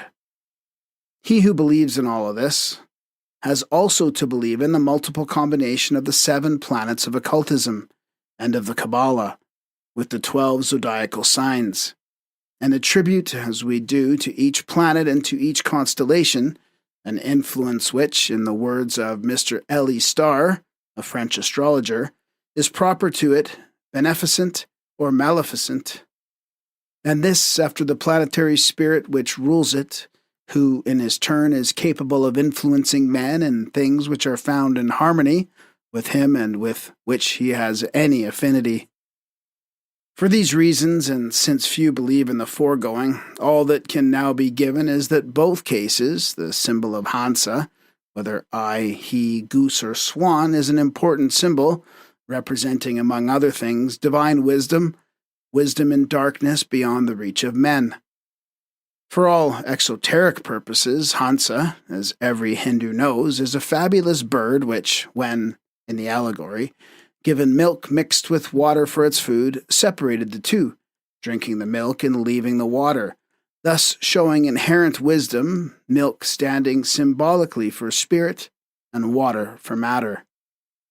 That this allegory is very ancient and dates from the very earliest archaic period is shown by the mention in the Bhagavata Purana of a certain caste named Hamsa or Hansa, which was the one caste par excellence, when far back in the midst of a forgotten past there were, among the Hindus only, one Veda, one deity, one caste. There is also a range in the Himalayas described in the old books as being situated north of Mount Meru, called Hamsa, and connected with episodes pertaining to the history of religious mysteries and initiations. As to the Kalahansa being the supposed vehicle of Brahma Prayapati, in the exoteric text and translations of the Orientalists, it is quite a mistake. Brahman, the neuter, is called by them Kalahansa, and Brahma, the male, Hansavahana, because forsooth his vehicle is the swan or goose. This is purely exoteric gloss. Esoterically and logically, if Brahman the infinite is all that is described by the Orientalists, and agreeably within the Vedantic texts, it's an abstract deity, in no way characterized by the ascription of any human attributes, and at the same time it is maintained that he or it is called Kalahansa. Then how can it ever become the Vahan of Brahma, the manifested finite God? It is quite the reverse. The swan or goose, Hansa, is the symbol of the male or temporary deity. Brahma, the emanation of the primordial ray, which is made to serve as a Vahan or vehicle for the divine ray, which otherwise could not manifest itself in the universe, being antiphraistically itself an emanation of darkness, for our human intellect at any rate. It is Brahma, then, who is Kalahansa, and the ray Hansavahana. As to the strange symbol thus chosen, it is equally suggestive, the true mystic significance being the idea of a universal matrix, figured by the primordial waters of the deep, or the opening for the reception, and subsequently for the issuing of that one ray, the Logos, which contains in itself the other 7 procreative rays or powers, the logi or builders.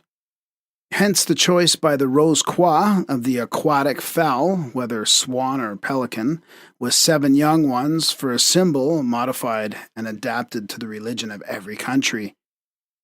Ein Sof is called the fiery soul of the pelican in the Book of Numbers.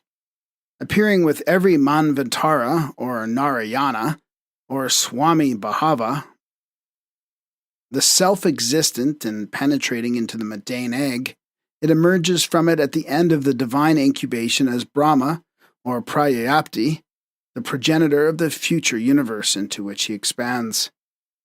He is Purusha, spirit, but he is also Prakriti, matter. Therefore, it is only after separating itself into two halves, Brahma Vak, the female, and Brahma Viraj, the male, that the Prayapti becomes the male Brahma. Stanza 3, continued. 9. Light is cold flame, and flame is fire, and fire produces heat, which yields water, the water of life in the Great Mother. It must be remembered that the words light, flame, and fire have been adopted by the translators from the vocabulary of the old fire philosophers, in order to render more clearly the meaning of the archaic terms and symbols employed in the original. Otherwise, they would have remained entirely unintelligible to a European reader. To a student of the occult, however, the above terms will sufficiently be clear. All these light, flame, cold, fire, heat, water, and water of life are, on our plane, the progeny, or, as a modern physicist would say, the correlations of electricity. Mighty word and still mightier symbol. Sacred generator of no less sacred progeny. Of fire, the creator, the preserver, and the destroyer. Of light, the essence of our divine ancestors. Of flame, the soul of things. Electricity, the one life at the upper rung of being. And astral fluid, the athanor of the alchemists at the lower, God and devil, good and evil. Now, why is light called cold flame? In the order of cosmic evolution, as taught by the occultist, the energy that actuates matter after its first formation into atoms is generated on our plane by cosmic heat, and before that period cosmos, in the sense of dissociated matter, was not. The first primordial matter, eternal and coeval with space, which has neither a beginning nor an end, is neither hot nor cold, but is of its own special nature, says the commentary. Heat and cold are relative qualities and pertain to the realms of the manifested worlds, which all proceed from the manifested Heil, which, in its absolutely latent aspect, is referred to as the cold virgin, and when awakened to life as the mother. The ancient Western cosmogenic myths state that at first there was only cold mist, the father, and the prolific slime, the mother, Illis or Heil, from which crept forth the mundane snake, matter. Primordial matter, then, before it emerges from the plane of the never manifesting and awakens to the thrill of action under the impulse of Fohat, is but a cool radiance, colorless, formless, tasteless, and devoid of every quality and aspect. Ever such are her firstborn, the four sons, who are one and become seven, the entities by whose qualifications and names the ancient Eastern occultists call the four of the seven primal centers of force, or atoms, that develop later into the great cosmic elements, now divided into the 70 or so sub-elements known to science. The four primal natures of the first Gyan Chohans are the so-called, for want of better terms, Akashic, ethereal, watery, and fiery. They answer in the terminology of practical occultism to the scientific definitions of gases, which, to convey a clear idea to both occultists and laymen, may be defined as parahydrogenic, paraoxygenic, oxyhydrogenic, and ozonic, or perhaps nitrosonic. The latter forces, or gases, in occultism, supersensuous yet atomic substances, being the most effective and active when energizing on the plane of more grossly differentiated matter. These elements are both electropositive and electronegative. There are many, many more, and probably the missing links of chemistry. They are known by other names in alchemy and to occultists who practice phenomenal powers. It is by combining and recombining or disassociating the elements in a certain way by means of astral fire that the greatest phenomena are produced. Stanza 3. Continued. 10. Father-mother spin a web, whose upper end is fastened to spirit, the light of the one darkness, and the lower one to its shadowy end, matter. And this web is the universe spun out of the two substances made in one, which is Phavavat. In the Mandukya Upanishad it is written, as a spider throws and retracts its web, as herbs spring up in the ground, so is the universe derived from the undecaying one. Brahma, for the germ of unknown darkness, is the material form which all evolves and develops, as the web from the spider, as foam from the water, etc. This is only graphic and true if the term Brahma, the creator, is derived from the root bri, to increase or expand. Brahma expands and becomes the universe woven out of his own substance. The same idea has been beautifully expressed by Goethe, who says, "Thus at the roaring loom of time I ply, and weave for God the garment thou seest him by." Stanza 3. Continued. 11. It expands when the breath of fire is upon it. It contracts when the breath of the mother touches it. Then the sons disassociate and scatter to return into their mother's bosom at the end of the great day and re-become one with her. When it is cooling, it becomes radiant. Its sun expand and contract through their own selves and hearts. They embrace infinitude.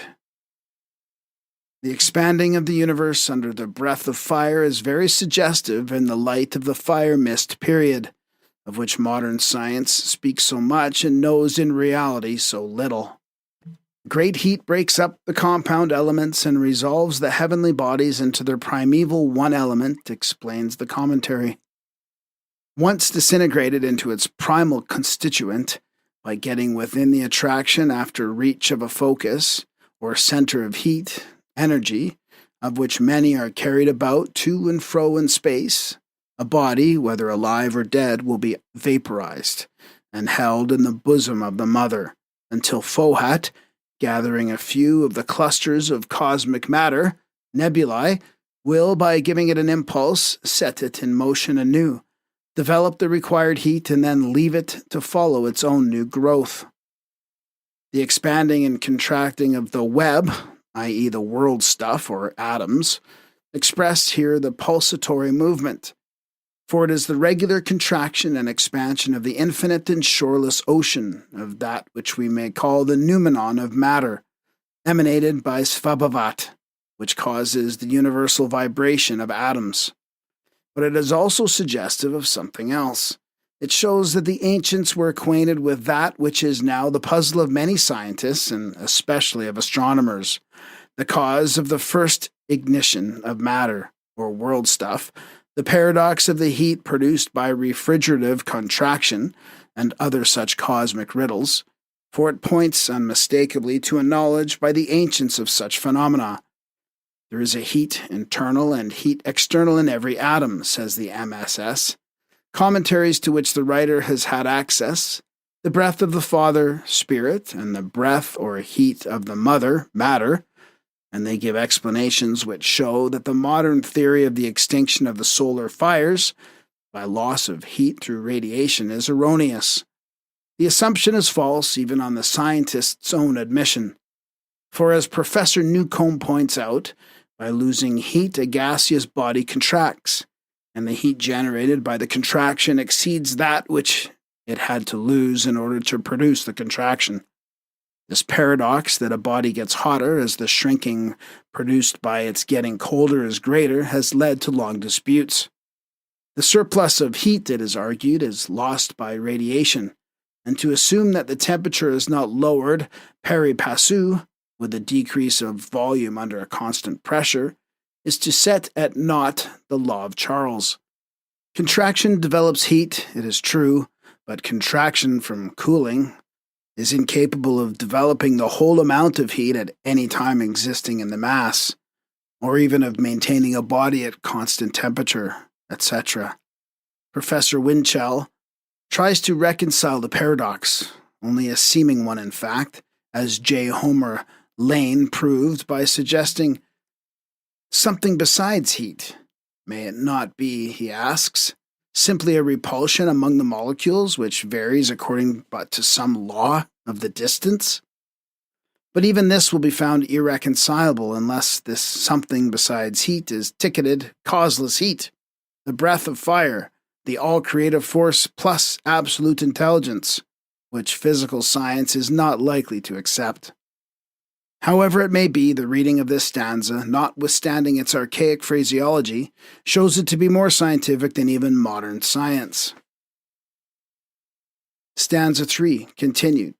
12. The Svabhavat sends Fohat to harden the atoms. Each is a part of the web, reflecting the self-existent Lord. Like a mirror, each becomes in turn a world. Fohat hardens the atoms, i.e., by infusing energy into them. He scatters the atoms, or primordial matter. He scatters himself while scattering matter into atoms. It is through Fohat that the ideas of the universal mind are impressed upon matter. Some faint idea of the nature of Fohat may be gathered from the appellation cosmic electricity, sometimes applied to it. But in this case, to the commonly known properties of electricity must be added others, including intelligence. It is of interest to note that modern science has come to the conclusion that all celebration and brain activity are attended by electrical phenomenon. Daemon est deus inversus. The devil is now called darkness by the church, whereas in the Bible he is called the Son of God. The bright star of the early morning, Lucifer.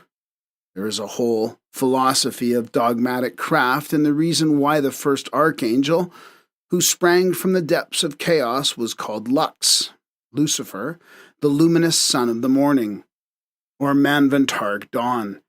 He was transformed by the church into Lucifer, or Satan, because he is higher and older than Jehovah, and had to be sacrificed to the new dogma. Stanza 3, continued. 7. Behold, O Lanu, the radiant child of the two, the unparalleled refulgent glory, bright space, son of dark space, who emerged from the depths of the great dark waters. It is Ohiu, the younger, he who shines forth as the sun. He is the blazing divine dragon of wisdom. The Eka is Chatter, and Chatter takes to itself tree, and the union produces the Sapta, in whom are the seven which become the Tridasha, and the hosts of the multitudes. Behold him lifting the veil, and unfurling it from the east to west. He shuts out the above and leaves the below to be seen as the great illusion. He marks the places for the shining ones, and turns the upper into a shoreless sea of fire, and the one manifested into the great waters. A. Bright space, son of dark space, corresponds to the ray dropped at the first thrill of the new dawn into the great cosmic depths, from which it reemerges differentiated as Ohihu, the younger, the new life, to become to the end of the life cycle the germ of all things. He is the incorporeal man who contains in himself the divine idea, the generator of light and life, to use an expression of Philo Judaeus. He is called the blazing dragon of wisdom, because firstly, he is that which the Greek philosophers called the logos, the verbum of the thought divine, and secondly, because in esoteric philosophy, this first manifestation, being the synthesis or the aggregate of universal wisdom, Ohihu, the son of the sun, contains in himself the seven creative hosts, the Sephiroth, and is thus the essence of manifested wisdom. He who bathes in the light of Ohihu will never be deceived by the veil of Maya. Quan Shai Yin is identical with and an equivalent of the Sanskrit Avalokiteshvara, and as such is an androgynous deity like the Tetragrammaton and all the logi of antiquity. It is only by some sects in China that he is anthropomorphized and represented with female attributes. Under his female aspect becoming Kuan Yin, the goddess of mercy called the Divine Voice. The latter is the patron deity of Tibet and of the island of Puto in China, where both deities have a number of monasteries. The higher gods of antiquity are all sons of the mother before they become sons of the father. The Logo, like Jupiter or Zeus, sons of Kronos, Saturn, infinite time, Kala, in their origin, were represented as male-female. Zeus is said to be the beautiful virgin, and Venus is made bearded. Apollo was originally bisexual, so is Brahma Vak in Manu and the Puranas. Osiris is interchangeable with Isis, and Horus is of both sexes. Finally, in St. John's vision in Revelation, the Logos, who is now connected with Jesus, is hermaphrodite, for he is described as having female breasts. So also is Tetragrammaton, or Jehovah. But there are two Avalokiteshvaras in esotericism, the first and the second Logos. No religious symbol can escape profanation and even derision in our days of politics and science. In southern India, the writer has seen a converted native making puja with offerings before a statue of Jesus, clad in women clothes with a ring in its nose. On asking the meaning of this masquerade, we were answered that it was Jesu Maria blended in one, and it was done by the permission of the padre, as the zealous convert had no money to purchase two statues or idols, as they, very properly, were called by a witness, another but a non-converted Hindu. Blasphemous this will appear to a dogmatic Christian, but the Theosophist and the Occultist must award the palm of logic to the converted Hindu. The esoteric Christos in the Gnosis is, of course, sexless, but in exoteric theology he is male and female. B. The dragon of wisdom is the one, the Eka or Saka. It is curious that Jehovah's name in Hebrew should also be one, Akkad. His name is Akkad, says the rabbins. The philologists ought to decide which of the two is derived from the other, linguistically and symbolically, surely not the Sanskrit. The one and the dragon are expressions used by the ancients in connection with their respective logi. Jehovah, esoterically Elohim, is also the serpent or dragon that tempted Eve, and the dragon is an old glyph for the astral light, primordial principle, which is the wisdom of chaos. Archaic philosophy, recognizing neither good nor evil as a fundamental or independent power, but starting from the absolute all, universal perfection eternally, traces both through the course of natural evolution to pure light, condensing gradually into form and hence becoming matter or evil. It was left with the early and ignorant Christian fathers to degrade the philosophical and highly scientific idea of this emblem into the absurd superstition called the devil. They took this from the latter Zoroastrians, who saw devils or evil in the Hindu devas, and the word evil has become by a double transmutation deevil, diabolos, diabol, diavolo, tufel. But the pagans have always shown a philosophical discrimination in their symbols. The primitive symbol of the serpent symbolized divine wisdom and perfection, and has always stood for physical regeneration and immortality. Hence, Hermes calling the serpent the most spiritual of all beings, Moses, initiated into the wisdom of Hermes, followed suit in Genesis, the Gnostic serpent with the 7 vowels over its head, being the emblem of the 7 hierarchies of the septenary or planetary creators. Hence also the Hindu serpent Shisha, or Ananta, the infinite and name of Vishnu, and his first vahana, or vehicle, on the primordial waters. Like the logi and the hierarchies of powers, however, these serpents have to be distinguished from one another. Shisha, or Ananta, the couch of Vishnu, is an allegorical abstraction symbolizing infinite time in space, which contains the germ and throws off periodically the efflorescence of this germ. The manifested universe, whereas the Gnostic Ophis contains the same triple symbolism in its 7 vowels as the 1, 3, and 7-syllabled Eohu of the Archaic Doctrine, i.e., the first unmanifested logos, the second manifested, the triangle concreting into the quaternary or tetragrammaton, and the rays of the latter on the material plane. Yet they all made a difference between the good and the bad serpent, the astral light of the Kabbalists, between the former, the embodiment of divine wisdom in the region of the spiritual, and the latter, evil, on the plane of matter. For the astral light, or the ether, of the ancient pagans, the name astral light is quite modern, is spirit matter. Beginning with the pure spiritual plane, it becomes grosser as it descends until it becomes Maya, or the tempting and deceitful serpent on our plane. Jesus accepted the serpent as a synonym of wisdom and thus formed this part of the teaching. Be ye wise as serpents, he says.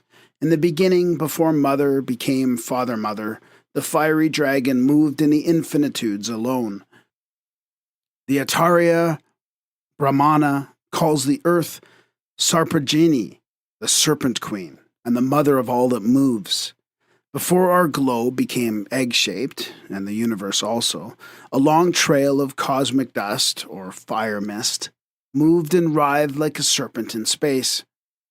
The Spirit of God moving on chaos was symbolized by every nation in the shape of a fiery serpent breathing fire and light upon the primordial waters, until it had incubated cosmic matter and made it assume the annular shape of a serpent with its tail and its mouth, which symbolizes not only eternity and infinitude, but also the globular shape of all the bodies formed within the universe from that fiery mist. The universe, as also the earth and man, serpent-like, periodically cast off their old skins, to assume new ones after a time of rest.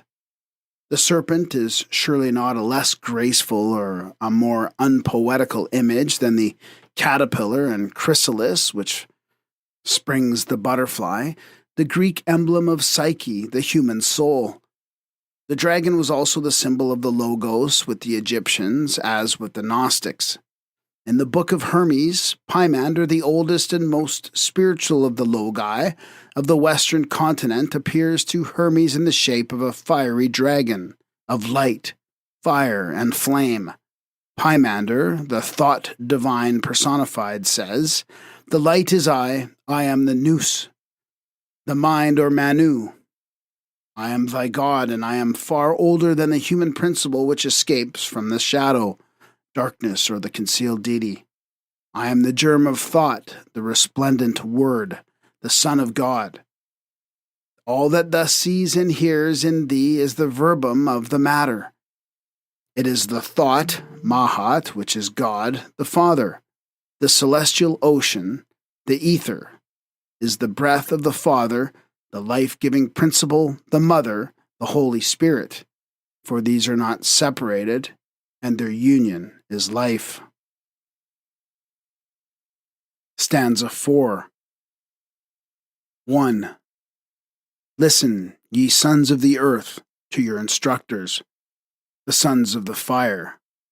Learn there is either first nor last, for all is one number, issued from no number. A. The terms the sons of the fire mist, and the like, require explanation. They are connected with a great primordial and universal mystery, and it is not easy to make it clear. There is a passage in the Bhagavad Gita wherein Krishna, speaking symbolically and esoterically, says, "I will state the times, conditions, at which devotees departing from this life do so never to return, be reborn, or to return, to incarnate again. The fire, the flame, the day, the bright, lucky fortnight, the 6 months of the northern solstice, departing, dying. In these, those who know the Brahman, yogis, go to the Brahman. Smoke, night, the dark, unlucky fortnight, the 6 months of the southern solstice, dying. In these, the devotees go to the lunar light, or mansion, the astral light also, and returns, is reborn. These two paths, bright and dark, are said to be eternal in this world, or great kalpa, age. By the one, a man goes never to return. By the other, he comes back. Now these terms, fire, flame, day, the bright fortnight, etc., smoke, night, and so on, leading only to the end of the lunar path, are incomprehensible without a knowledge of esotericism. These are all names of various deities which preside over the cosmopsychic powers. We often speak of the hierarchy of flames, of the sons of fire, etc. Shankaracharya, the greatest of the esoteric masters of India, says that fire means a deity which presides over the time, Kala. The able translator of the Bhagavad Gita, Kashinath Trimbak Talang, M.A. of Bombay, confesses he has no clear notion of the meaning of these verses. It seems quite clear, on the contrary, to him who knows the occult doctrine. With these verses, the mystic sense of the solar and lunar symbols are connected. The Pitris are lunar deities and our ancestors, because they created the physical man.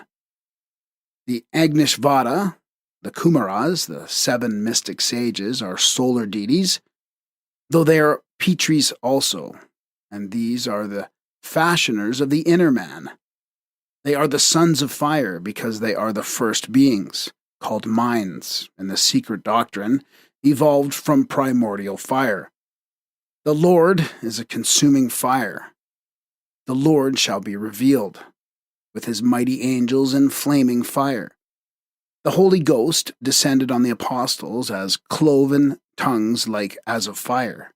Vishnu will return on Kalki, the white horse, as the last avatara, amid fire and flames, and Soshiosh will also descend on a white horse in a tornado of fire. And I saw heaven opened, and behold a white horse, and he sat upon him, and his name is called the Word of God, amid flaming fire. Fire is ether in its purest form, and hence is not regarded as matter, but is the unity of ether, the second manifested deity in its universality. But there are 2 fires, and a distinction is made between them in the occult teachings. The first, or the purely formless and invisible fire, concealed in the central spiritual sun, is spoken of as a triple, metaphysically, while the fire of the manifested cosmos is septenary, throughout both the universe and our solar system.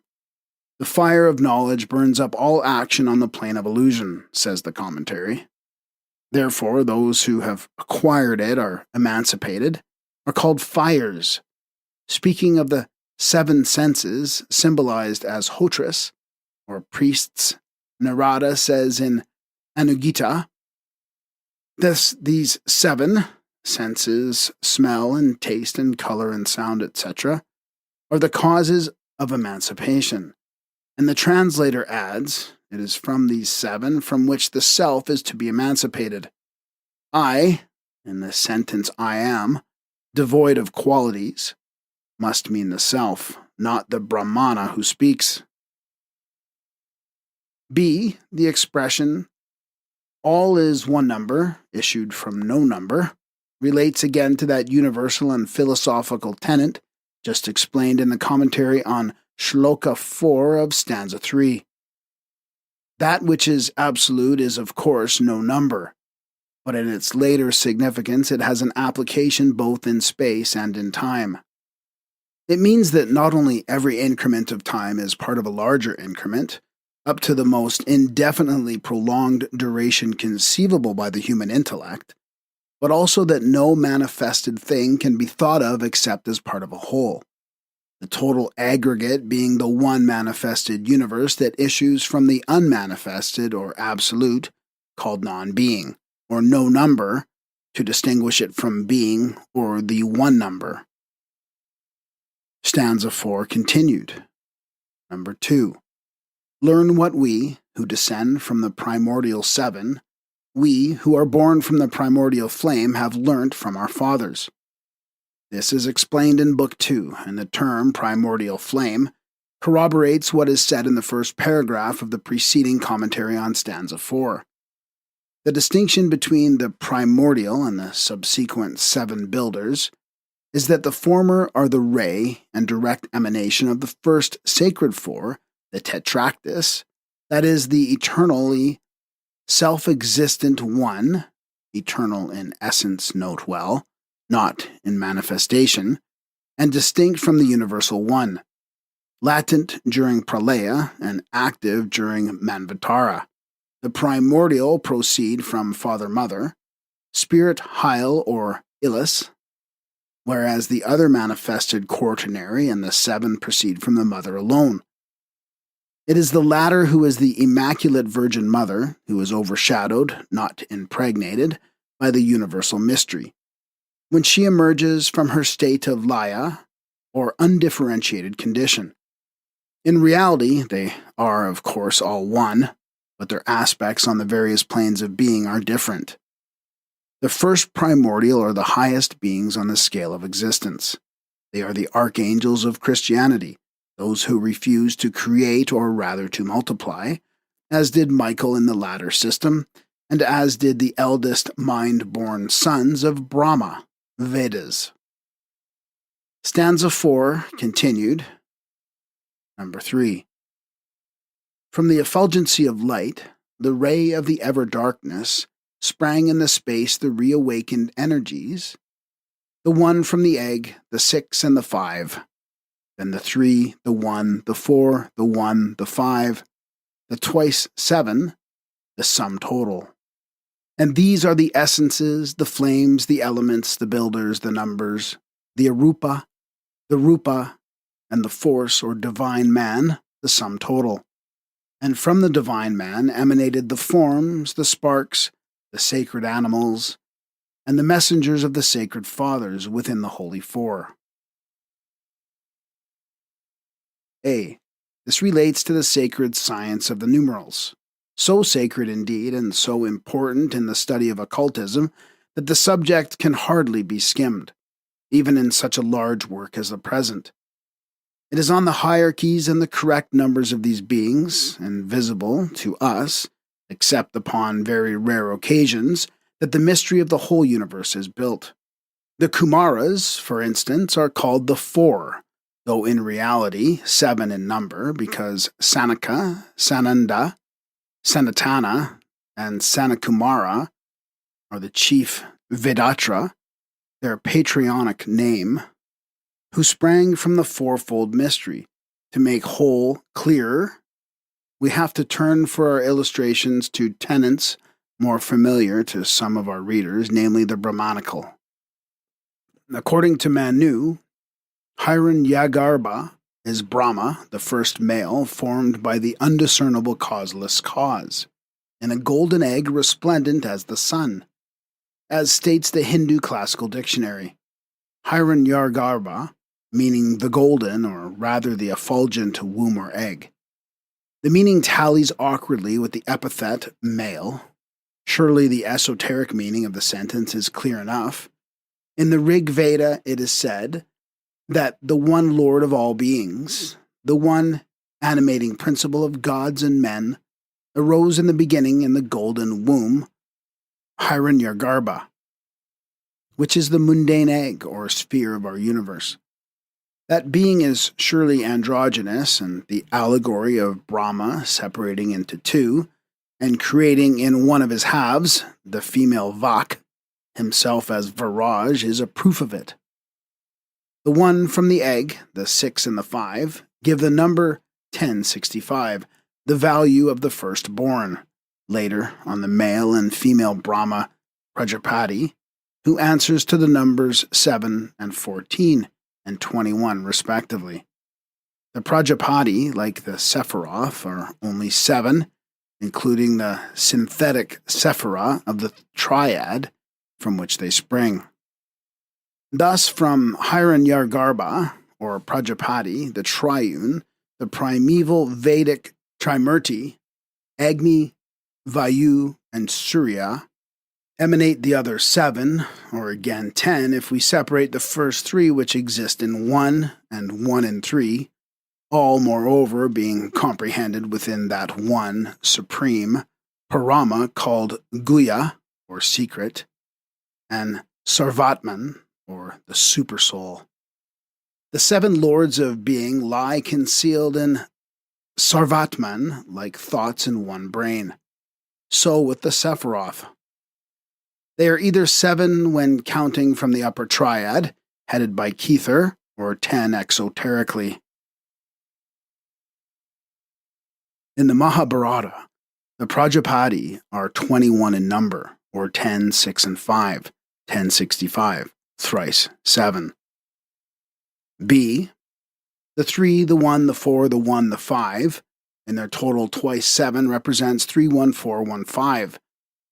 The numerical hierarchy of the Dhyan Chohans of various orders, and the inner or circumscribed world, placed on the boundary of the Great Circle. Pass not, called also the Dhyanapasha, the rope of the angels, the rope that hedges off the phenomenal from the noumenal cosmos, which does not fall within the range of our present objective consciousness. This number, when not enlarged by permutation and expansion, is ever 31415, anagrammatically and kabbalistically being both the number of the circle and the mystic svastika, the twice 7 once more. For whatever way the 2 sets of figures are counted, when added separately one figure after another, whether crossways from right or from left, they will always yield 14.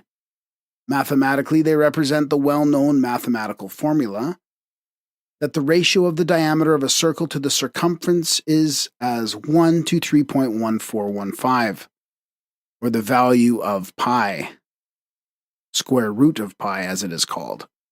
This set of figures must have the same meaning, since the 1, 3141559, and again 1, 3141597 are worked out in the secret calculations to express the various cycles and ages of the firstborn, or 311 trillion 40 billion with fractions, and yield the same 0.3415 by a process we are not concerned with at present.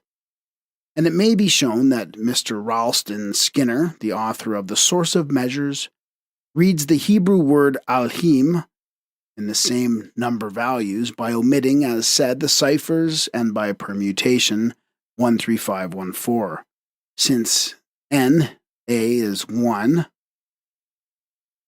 I is 3, 30, H is 5, I is 1, 10, and M is 4, 40, and anagrammatically 31415 as explained by him.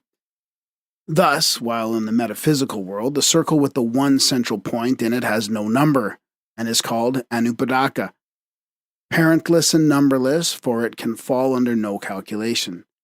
In the manifested world, the mundane egg, or circumscribed within the groups called the line, the triangle, the pentagram, the second line, and the square, or 13514. And when the point has generated a line and thus becomes a diameter which stands for the androgynous logos, then the figure becomes 31415, or a triangle, a line, a square, a second line, and a pentagram. When the son separates from the mother, he becomes the father, the diameter standing for nature, or the feminine principle. Therefore, it is said, in the world of being, the one point fructifies the line, the virgin matrix of cosmos, the egg-shaped zero, and the Immaculate Mother gives birth to the form that combines all forms. Prajapati is called the first procreating male and his mother's husband. This gives the keynote to all the later divine sons from Immaculate Mothers.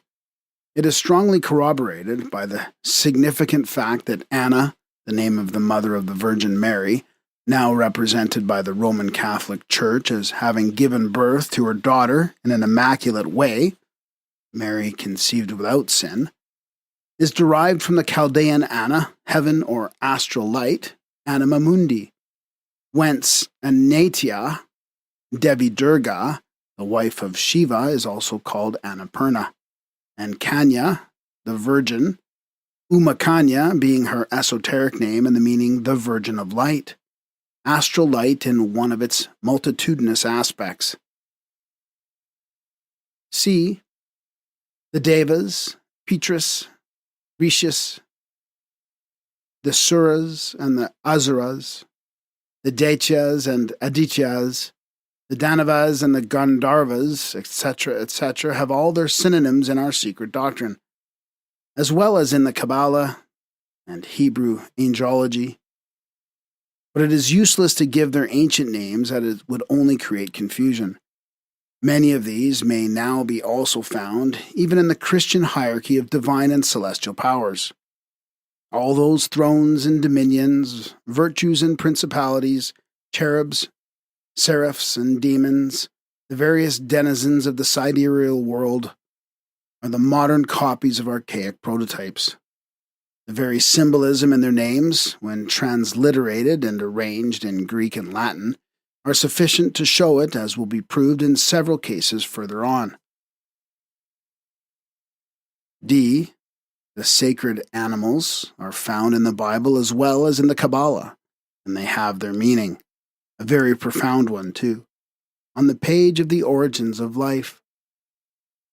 In the Sefer Yetzirah, it is stated that God engraved in the Holy Four the throne of his glory, the Ophanim, the wheels or world spheres, the Seraphim, and the sacred animals as ministering angels, and from these, air, water, and fire or ether, he formed his habitation. The following is the literal translation from the 9th and 10th sections. 10 numbers without what? 1. The Spirit of the living God, who liveth in eternities, voice and spirit and word, and this is the Holy Spirit. 2. Air out of spirit. He designed and hewed therewith 22 letters of foundation, 3 mothers, and 7 double and 12 single, and 1 spirit out of them. 3. Water out of spirit. He designed and hewed with them the barren and the void, mud and earth. He designed them as a flower bed, hewed them as a wall, covered them as a paving. 4. Fire out of water.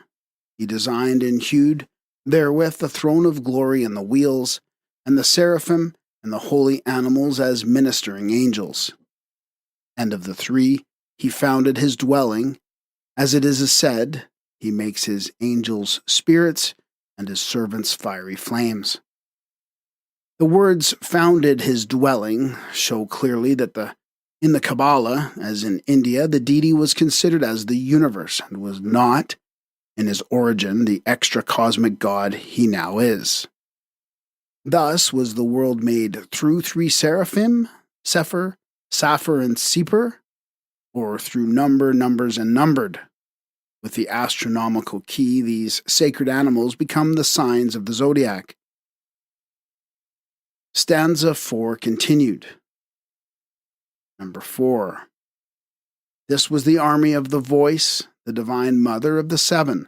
The sparks of the 7 are subject to, and the servants of, the 1st, the 2nd, the 3rd, the 4th, the 5th, the 6th, and the 7th of the 7. These are called spheres, triangles, cubes, lines, and modelers, for thus stand the eternal Nidana, the Oahu. The shloka gives again a brief analysis of the hierarchies of the Gyan Chohans, called devas, gods in India, or the conscious intelligent powers in nature. To this hierarchy corresponds the actual types into which humanity may be divided. For humanity as a whole is in reality a materialized, though as yet imperfect expression thereof. The army of the voice is a term closely connected with the mystery of sound and speech, as an effect and corollary of the cause, divine thought. As beautifully expressed and by P. Christian, the learned author of Histoire de la Magie and l'Homme Rouge de Toulouse, the words spoken by as well as the name of every individual largely determine his future fate. Why? Because when our soul, mind, creates or evokes a thought, the representative sign of that thought is self-engraved upon the astral fluid, which is the receptacle and, so to say, the mirror of all the manifestations of being. The sign expresses the thing is the hidden or occult virtue of the sign. To pronounce a word is to evoke a thought and make it present. The magnetic potency of human speech is the commencement of every manifestation in the occult world.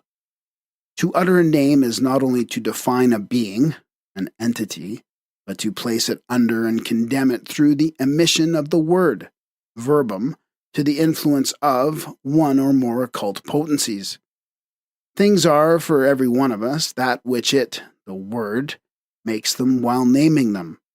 The word, verbum, or the speech of every man is, quite unconsciously to himself, a blessing or a curse. This is the way our present ignorance about the properties and attributes of the idea, as well as about the attributes and properties of matter, is often fatal to us.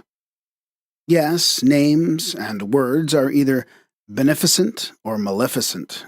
They are, in a certain sense, either venomous or health-giving, according to the hidden influences attached by supreme wisdom to their elements, that is to say, to the letters which compose them, and the numbers correlative to these letters. This is strictly true as an esoteric teaching accepted by all the Eastern schools of occultism. In the Sanskrit and also in the Hebrew and all other alphabets, every letter has its occult meaning and its rationale. It is a cause and an effect of a preceding cause, and a combination of these very often produces the most magical effect. The vowels especially contain the most occult and formidable potencies. The mantras, magical rather than religious invocations esoterically, are chanted by the Brahmins, and so are the rest of the Vedas and other scriptures. The army of the voice is the prototype of the host of the Logos, or the Word, of the Sefer, Yetzirah, called in the Secret Doctrine the one number issued from no number, the one eternal principle. The esoteric theogony begins with the one manifested, therefore not eternal in its presence and being, if eternal in its essence, the number of the numbers and numbered, the latter proceeding from the voice, the feminine vak of the 100 forms, Shatrupa, or nature. It is from this number, 10, or creative nature, the mother, the occult cipher, or O, ever procreating and multiplying in union with the unit I, or the spirit of life, that the whole universe proceeds. In the Anugita, a conversation is given between a Brahmana and his wife on the origin of speech and its occult properties. The wife asks how speech came into existence and which was prior to the other, speech or mind. The Brahmana tells her that the apana, inspirational breath, becoming Lord, changes that intelligence which does not understand speech or words into the state of apana, and thus opens the mind. Thereupon he tells her a story, a dialogue between speech and mind. Both went to the self of being, i.e., to the individual higher self as Nilakantha thinks, to Prajapati according to the commentator Aruja Mishra. and asked him to destroy their doubts and decide which of them proceeded and was superior to the other. To this the Lord said, "Mind is superior." But speech answered the self of being by saying, "I verily yield you your desires," meaning that by speech he acquired what he desired. Thereupon again the self told her that there were two minds, the movable and the immovable. "The immovable is with me," he said. "The movable is in your dominion," i.e. of speech, on the plane of matter. To that you are superior. But inasmuch, O beautiful one, as you came personally to speak to me in the way you did, i.e. proudly, therefore, O Sarasvati, you shall never speak after hard exhalation. The goddess speech, Sarasvati, a later form of aspect or vak, the goddess also of secret learning or esoteric wisdom, verily dwelt always between the prana and the apana. But, O noble one, going with the apana wind, vital air, though impelled, without the prana, expirational breath, she ran up to Prajapati, Brahma, saying, "Be pleased, O venerable air." Then the prana appeared again, nourishing speech. And therefore speech never speaks after hard exhalation. It is always noisy or noiseless. Of these two, the noiseless is the superior to the noisy speech. The speech, which is produced in the body by means of the prana, and which then goes, i.e. is transformed into apana, and then becoming assimilated with the udana, physical organs of speech, then finally dwells in the samana, at the navel in the form of sound, as in the material cause of all words, says Arjuna Mishra. So speech formerly spoke, hence the mind is distinguished by reason of its being immovable, and the goddess speech by reason of her being movable. The above allegory is at the root of the occult law, which prescribes silence upon the knowledge of certain secret and invisible things, perceptible only to the spiritual mind, the sixth sense, and which cannot be expressed by noisy or uttered speech. This chapter of Anugita explains, says Arjuna Mishra, pranayama, or regulation of the breath in yoga practices. This mode, however, without the previous acquisition of, or at least full understanding of, the two highest senses, of which there are 7, as will be shown, pertains rather to the lower yoga. The hatha, so-called, was and still is discountenanced by the arats. It is injurious to the health and alone can never develop into Raja Yoga. This story is quoted to show how inseparably connected in the metaphysics of old are intelligent beings, or rather intelligences, with every sense or function, whether physical or mental. The occult claim that there are 7 senses in man and in nature, as there are 7 states of consciousness, is corroborated in the same work, Chapter 7 on Pratyahara, the restraint and regulation of the senses, pranayama being that of the vital winds or breath. The Brahmana, speaking of the institution of the 7 sacrificial priests, Hotris, says, "The nose and the eye and the tongue and the skin and the ear as the 5th, or smell, sight, taste, touch, and hearing. Mind and understanding are the 7 sacrificial priests separately stationed, which dwelling in a minute space still do not perceive each other. On this sensuous plane, none of them except mind, for mind says, the nose smells not without me, the eye does not take in color, etc., etc. I am the eternal chief among all elements, i.e. senses. Without me, the senses never shine, like an empty dwelling, or like fires, the flames of which are extinct. Without me, all beings, like fuel half dried and half moist, fail to apprehend qualities or objects, even with the senses exerting themselves. This, of course, only with regard to mind on the sensuous plane. Spiritual mind, the upper portion or aspect of the impersonal manas, takes no cognizance of the senses in the physical man. how well the ancients were acquainted with the correlation of forces and all the recently discovered phenomenon of mental and physical faculties and functions, and with many more mysteries also, may be found in reading chapters 7 and 8 of this priceless work in philosophy and mystic learning. See the quarrel of the senses about the respective superiority and their taking the Brahman, the lord of all creatures, for their arbiter. You are all greatest and not greatest, or superior to objects, as Arjuna Mishra says, none being independent of the other. You are all possessed of one another's qualities.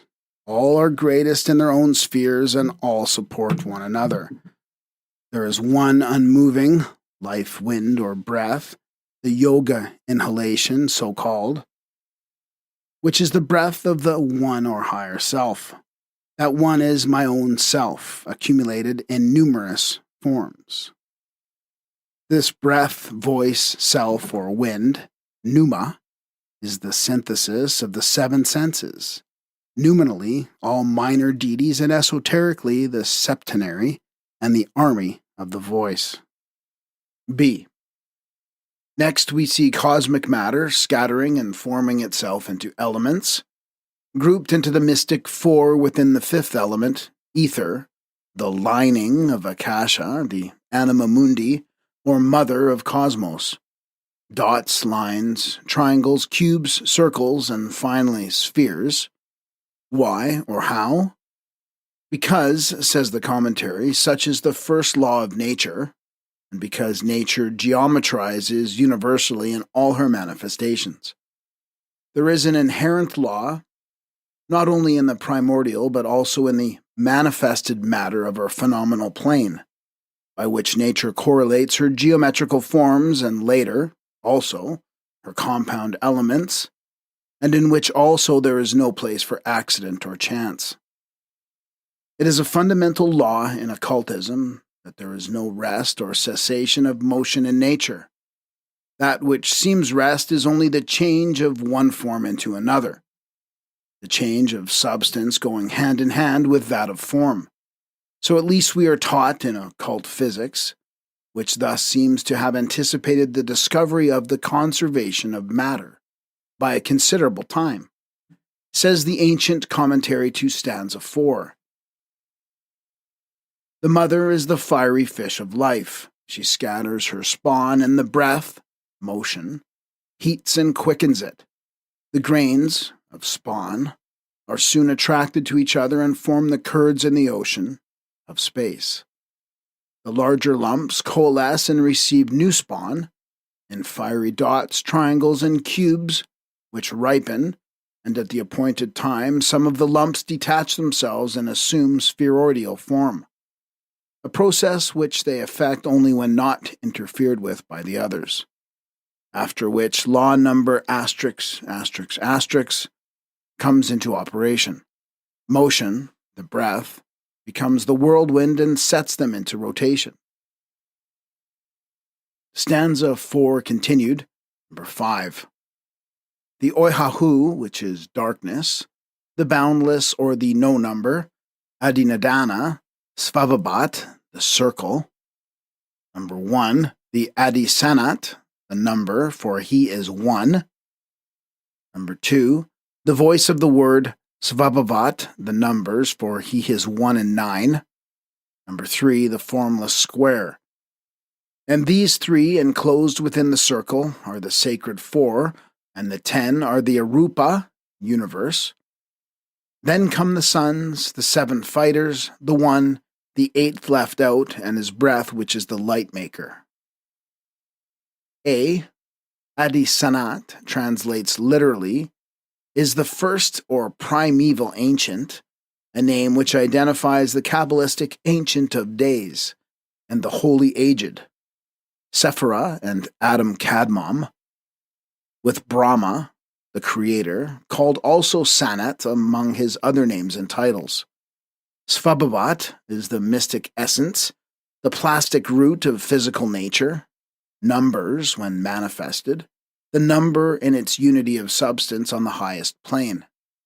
The name is of Buddhist use and a synonym for the fourfold anima mundi, the Kabbalistic archetypal world, from whence proceed the creative, formative, and material worlds, and the scintillae or sparks, the various other worlds contained in the last three. The worlds are all subject to rulers or regents, rishis and pitrish, with the Hindus, angels with the Jews and Christians, gods with the ancients in general. B, the circle. This means that the boundless circle, the zero, becomes a number only when one of the other 9 figures precedes it and thus manifests its value and potency.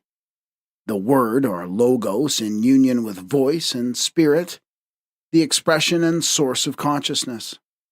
Standing for the 9 figures and thus forming with the cipher, the decad, which contains in itself all the universe. The triad forms the tetractys, or sacred 4, within the circle, the square within the circle being the most potent of all the magical figures. C, the one rejected, is the sun of our system. The exoteric version may be found in the oldest Sanskrit scriptures. In the Rig Veda, Aditi, the boundless or infinite space, translated by Professor Max Muller, the visible infinite, visible by the naked eye, the endless expanse beyond the earth, beyond the clouds, beyond the sky, is the equivalent of mother space, coeval with darkness. She is very properly called the mother of the gods, Deva Matri, as it is from her cosmic matrix that all the heavenly bodies of our system were born, sun and planets. Thus she is described allegorically in this wise. 8 sons were born from the body of Aditi. She approached the gods with 7, but cast away the 8th, Maratanda, our son. The 7 sons, called the Aditas, are cosmically or astronomically the 7 planets.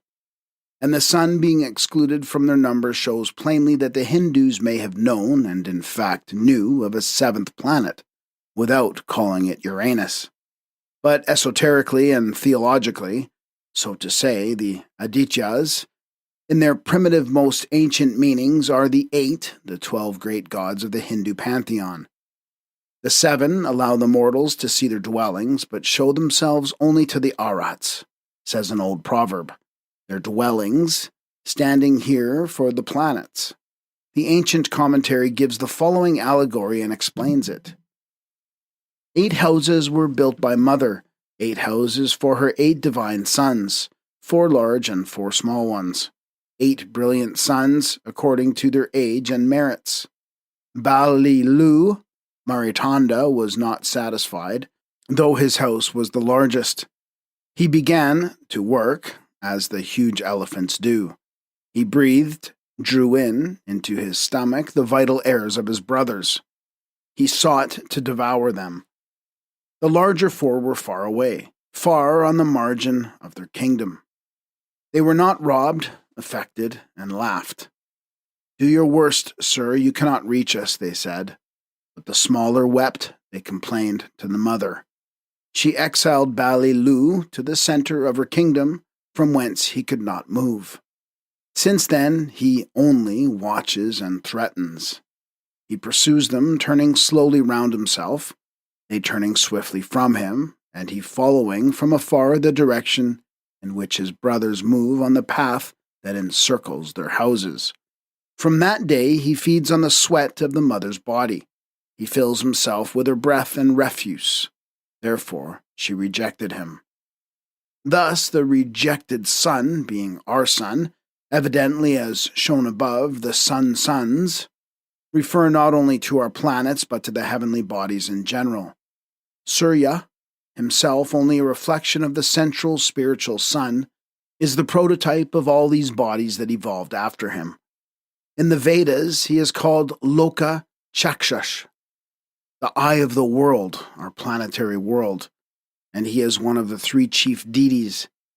He is called indifferently the son of Dyaus, or of Aditi, because no distinction is made with reference to, or scope allowed for, the esoteric meaning.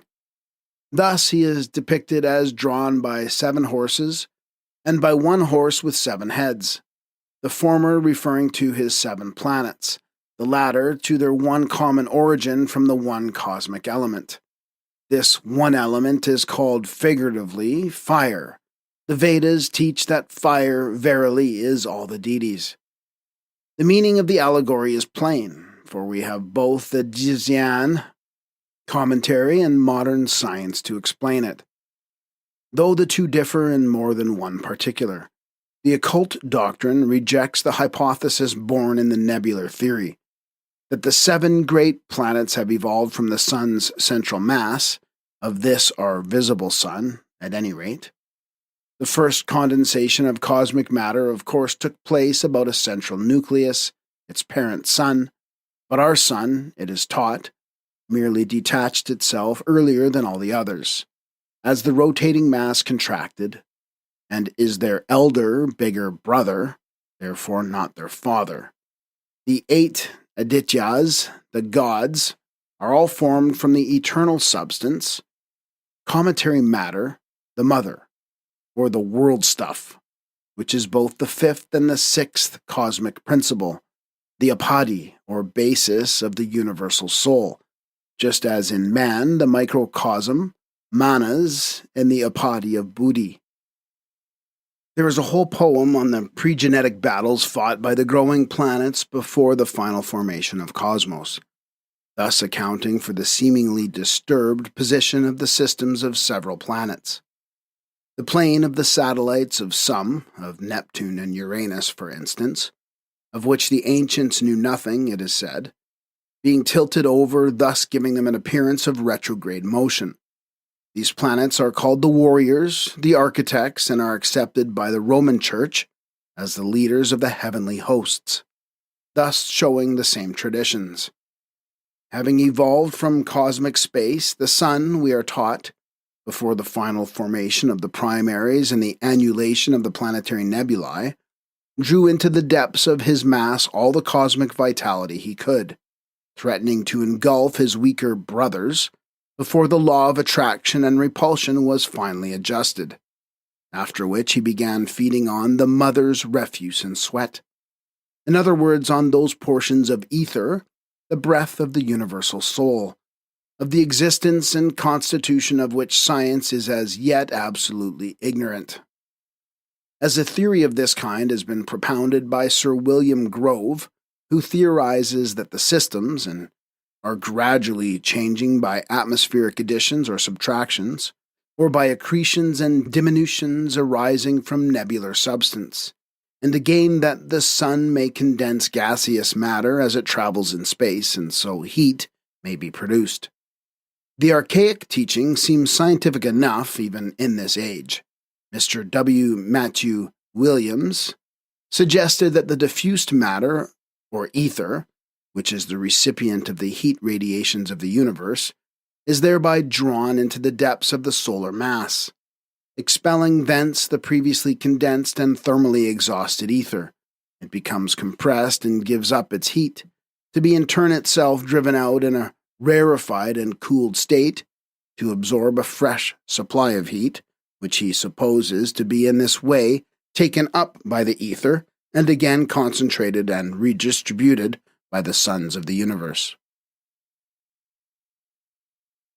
This is about as close an approximation to the occult teachings as science ever imagined, for occultism explained it by the dead breath, given back by Martanda, and his feeding on the sweat and refuse of Mother Space. What could affect Neptune, Saturn, and Jupiter but little, would have killed such comparatively small houses as Mercury, Venus, and Mars. As Uranus was not known before the end of the 18th century, the name of the 4th planet mentioned in the allegory must remain to us, so far, a mystery. The breath of all the 7 is said to be Bhaskara, the light maker, because they, the planets, were all comets and suns in their origin.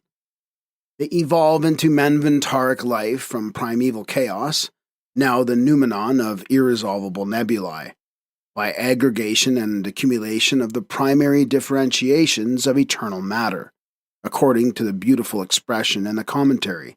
Thus the sons of light clothe themselves in the fabric of darkness.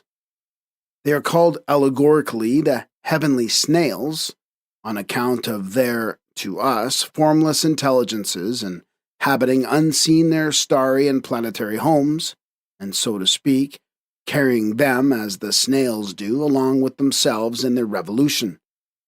The doctrine of a common origin for all the heavenly bodies and planets was, as we see, inculcated by the archaic astronomers before Kepler, Newton, Leibniz, Kant, Herschel, and Laplace.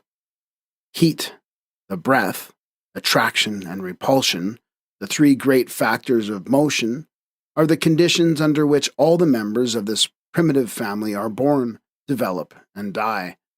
To be reborn after a night of Brahma, during which eternal matter relapses periodically into its primary, undifferentiated state. The most attenuated gases can give no idea of its nature to the modern physicist. Centers of forces at first, the invisible sparks or primordial atoms, differentiate into molecules and become suns, passing gradually into objectivity, gaseous, radiant, cosmic, the one whirlwind, or motion, finally giving the impulse to the form, and the initial motion regulated and sustained by the never-resting breaths, the Dhyan Chohans. Stanza 4 continued, number 6. Then the second 7, who are the Lipika, produced by the 3, the rejected sun is one, the sons are countless.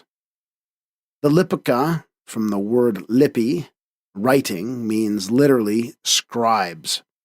Mystically, these divine beings are connected with karma, the law of retribution, for they are the recorders or analysts, who impress on the, to us, invisible tablets of the astral light, the great picture gallery of eternity, a faithful record of every act and every thought of man, of all that was, is, or ever will be in the phenomenal universe. As said in Isis Unveiled, this divine and unseen canvas is the book of life. It is the Lipika who project into objectivity the passive universal mind, the ideal plan of the universe, upon which the builder reconstructs the cosmos after every pralaya. It is they who stand parallel to the 7 angels of the presence, whom the Christians recognized in the 7 planetary spirits, or the spirits of the stars, and thus it is they who are the direct eminences of the eternal ideation, or as Plato calls it, the divine thought. The eternal record is no fantastic dream, for we meet with the same records in the world of gross matter, as Dr. Draper says. A shadow never falls upon a wall without leaving thereupon a permanent trace which might be made visible by resorting to proper processes. The portraits of our friends or landscape views may be hidden on the sensitive surface from the eye, but they are ready to make their appearance as soon as proper developers are resorted to. A spectre is concealed on a silver or a glassy surface until by our necromancy we make it come forth into the visible world. Upon the walls, our most private apartments, where we think the eye of intrusion is altogether shut out, and our retirement can never be profaned, there exists on the vestiges of our acts silhouettes of whatever we have done. Doctors Jevons and Budbaj believe that every thought displaces the particles of the brain and, setting them in motion, scatters them throughout the universe. They also think that each particle of the existing matter must be a register of all that has happened. Thus, the ancient doctrine has begun to acquire rights of citizenship in the speculations of the scientific world. The 40 assessors who stand in the region of Amenti as the accusers of the soul before Osiris belong to the same class of deities as the Lipika, and might stand as parallels were not the Egyptian gods so little understood in their esoteric meaning. The Hindu Chitragupta, who reads out the account of every soul's life from his register, called Agra Sadhani. The assessors who read theirs from the heart of the defunct, which becomes an open book before their Yama, Minos, Osiris, or Karma, are all so many copies of and variants from the Lipika and their astral records. Nevertheless, the Lipika are not deities connected with death, but with life eternal. Connected as the Lipika are with the destiny of every man and the birth of every child, whose life is already traced in the astral light, not fatalistically, but only because the future, like the past, is ever alive in the present, they may also be said to exercise an influence on the science of horoscopy. We must admit the truth of the latter whether we will or not, for as observed by one of the modern professors of astrology, now that photography has revealed to us the chemical influence of the sidereal system, by fixing on the sensitized plate of the apparatus milliards of stars and planets that it hath thereto baffled the efforts of the most powerful telescopes to discover, it becomes easier to understand how our solar system can, at the birth of a child, influence his brain, virgin of any impression, in a definite manner and according to the presence of the zenith of such or another zodiacal constellation. Stanza 5. Number 1. The primordial seven, the first 7 breaths of the dragon of wisdom, produce in their turn from their holy circumgyrating breaths the fiery whirlwind. This is, perhaps, the most difficult of all the stanzas to explain. Its language is comprehensible only to him who is thoroughly versed in Eastern allegory and its purposely obscure phraseology. The question will surely be asked, do the occultists believe in all these builders, Lipika, and sons of light as entities, or are they merely imagery? To this the answer is given as plainly. After due allowance for the imagery of personified powers, we must admit the existence of these entities, if we would not reject the existence of spiritual humanity within physical mankind. For the hosts of these sons of light, the mind-born sons of the first manifested ray of the unknown all, are the very root of spiritual man. Unless we want to believe the unphilosophical dogma of a specially created soul for every human birth, a fresh supply of these pouring in daily since Adam, we have to admit the occult teachings. This will be explained in its place. Let us see now what may be the meaning of this occult stanza. The doctrine teaches that, in order to become a divine, fully conscious God, even the highest, the spiritual, primeval intelligences must pass through the human stage. And when we say human, this does not apply merely to our terrestrial humanity, but to the morals that inhabit any world, i.e. to those intelligences that have reached the appropriate equilibrium between matter and spirit, as we have now, ever since the middle point of the 4th root race of the 4th round was passed. Each entity must have won for itself the right of becoming divine through self-experience. Hegel, the great German thinker, must have known or sensed intuitionally this truth, when he said that the unconscious evolved the universe only in the hope of attaining clear self-consciousness. In other words, of becoming man. For this is also the secret meaning of the oft-reoccurring Puranic phrase of Brahma being constantly moved by the desire to create. This explains also the hidden Kabbalistic meaning of the saying, the breath becomes a stone, the stone a plant, the plant an animal, the animal a man, the man a spirit, and the spirit a god. The mind-born sons, the rishis, the builders, etc., were all men of whatever forms and shapes in other worlds and in preceding manvantaras. The subject being so very mystical, it is most difficult to explain it in all its details and bearings, for the whole mystery of evolutionary creation is contained therein. A sentence or two in the shloka vividly recalls to mind similar sentences in the Kabbalah and the phraseology of the king psalmist.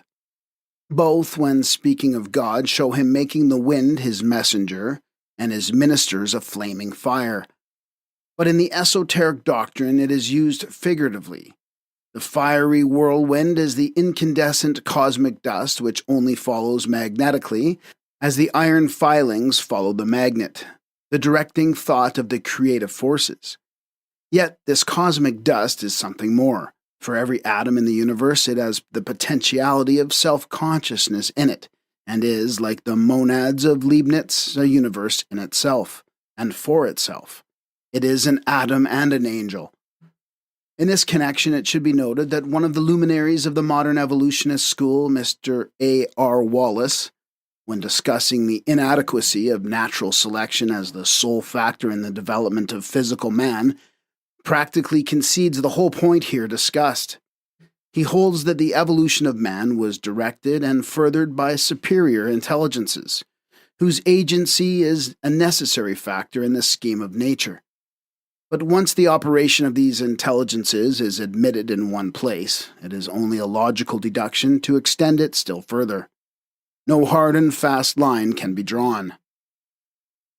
Stanza 5 continued. Number 2. They make of him the messenger of their will.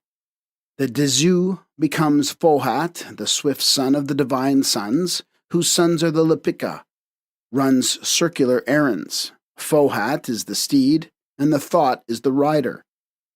He passes like lightning through the fiery clouds, takes 3 and 5 and 7 strides through the 7 regions above and the 7 below. He lifts his voice and calls the innumerable sparks, and joins them together. A. This shows the primordial 7, using for their vehicle Vahana, or the manifested subject which becomes the symbol of the power directing it, Fohat, called in consequence the messenger of their will, the fiery whirlwind. B. Zu becomes Fohat, the expression itself shows it. Zu is the real one, magical knowledge or occult wisdom, which, dealing with eternal truths and primal causes, becomes almost omnipotence when applied in the right direction. Its antithesis is Zumi, that which deals with illusions and false appearances only, as in our exoteric modern sciences. In this case, Jizu is the expression of the collective wisdom of the Dhyani Buddhas. As the reader is supposed to not be acquainted with the Dhyani Buddhas, it is well to be said that according to the Orientalists, there are 5 Dhyanis who are the celestial Buddhas, of whom the human Buddhas are the manifestations in the world of form and matter. Esoterically, however, the Dhyana Buddhas are 7, of whom 5 only have hitherto manifested, and 2 are to come in the 6th and 7 root races. They are, so to speak, the eternal prototypes of the Buddhas who appear on this earth, each of whom has his particular divine prototype. So, for instance, Amitabha is the Dhyana Buddha of Gautama Shakyamuni, manifesting through him whenever his great soul incarnates on earth as he did in Zonkapa. As the synthesis of the 7 Dhyani Buddhas, Avaloki Teshvara was the first Buddha, the Logos, and Amitabha is the inner god of Gautama, who in China is called Amida, Buddha. They are, as Professor Rhys Davids correctly states, the glorious counterparts in the mystic world, free from the debasing conditions of this material life. Of every earthly, mortal Buddha, the liberated Manushi Buddha is appointed to govern the earth in this round. They are the Buddhas of contemplation, and are all Anupadaka, parentless, i.e. self-born of the divine essence. The exoteric teaching, which says that every Dhyani Buddha has the faculty of creating from himself an equally celestial son, a Dhyani Bodhisattva, who after the decease of the Manushi Buddha has to carry out the work of the latter, rests on the fact that, owing to the highest initiation performed by one overshadowed by the spirit of Buddha, who is credited by the Orientalists with having created the 5 Dhyani Buddhas, a candidate becomes virtually a bodhisattva, created such by the high initiator. C. Fohat, being one of the most, if not the most important character in esoteric cosmogony, should be minutely described. As in the oldest Grecian cosmogony, which differed widely from the latter mythology, Eros is the third person in the primeval trinity, Chaos, Gaia, Eros, answering to the Kabbalistic trinity Ein Sof, the boundless all. For chaos is space, to open wide, to be void. Shekinah and the Ancient of Days or the Holy Ghost. So Fohat is one thing in the yet unmanifested universe, and another in the phenomenal and cosmic world. In the latter, he is that occult, electric, vital power which, under the will of the creative Logos, unites and brings together all forms, giving them the first impulse, which in time becomes law. But in the unmanifested universe, Fohat is no more this than Eros is the later, brilliant winged Cupid or love. Fohat is not to do with Cosmos yet, since Cosmos is not born, and the gods still sleep in the bosom of Father-Mother. He is the abstract philosophical idea. He produces nothing yet by himself.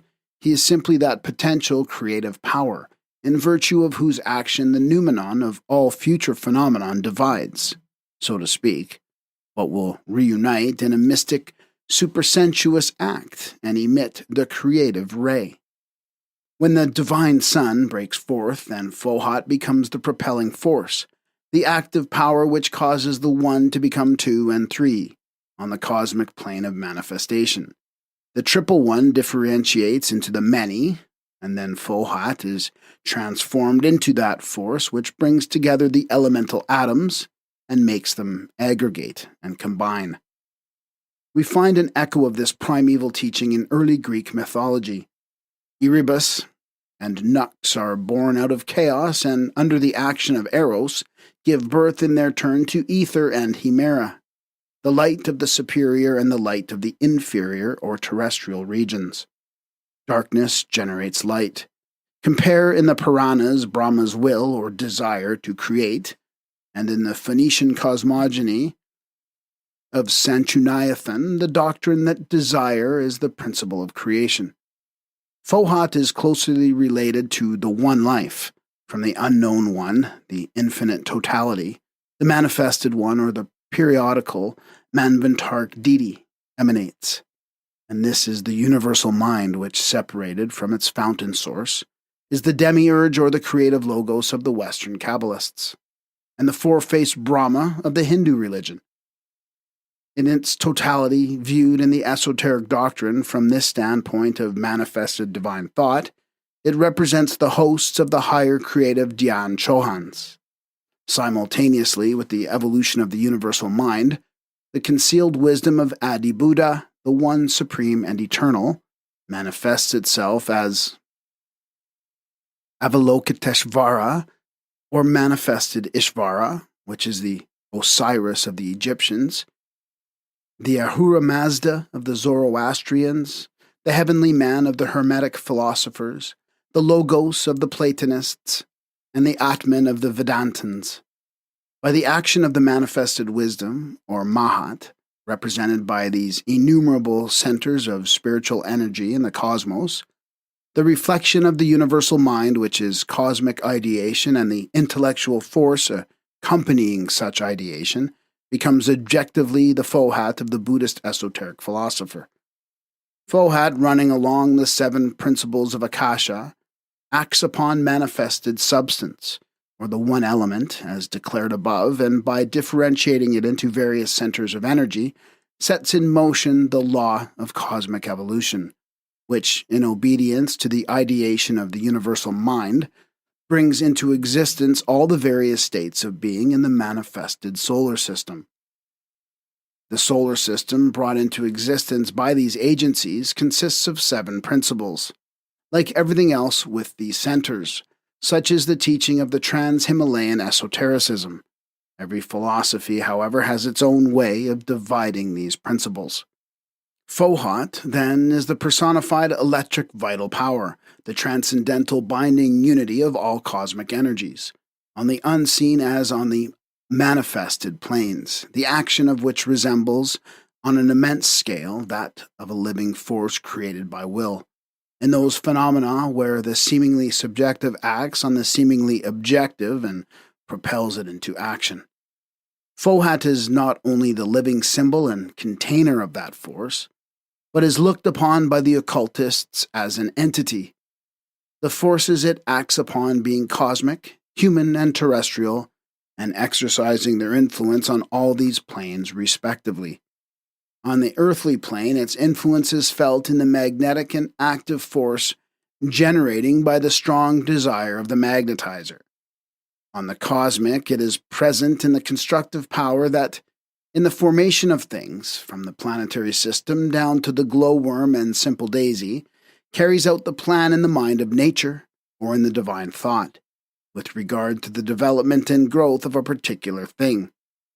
It is, metaphysically, the objectivized thought of the gods, the Word made flesh, on a lower scale, and the messenger of cosmic and human ideation, the active force in universal life. In its secondary aspect, Fohat is the solar energy, the electric vital fluid, and the preserving fourth principle, the animal soul of nature, so to say, or electricity. In 1882, the president of the Theosophical Society, Colonel Olcott, was taken to task for asserting in one of his lectures that electricity is matter.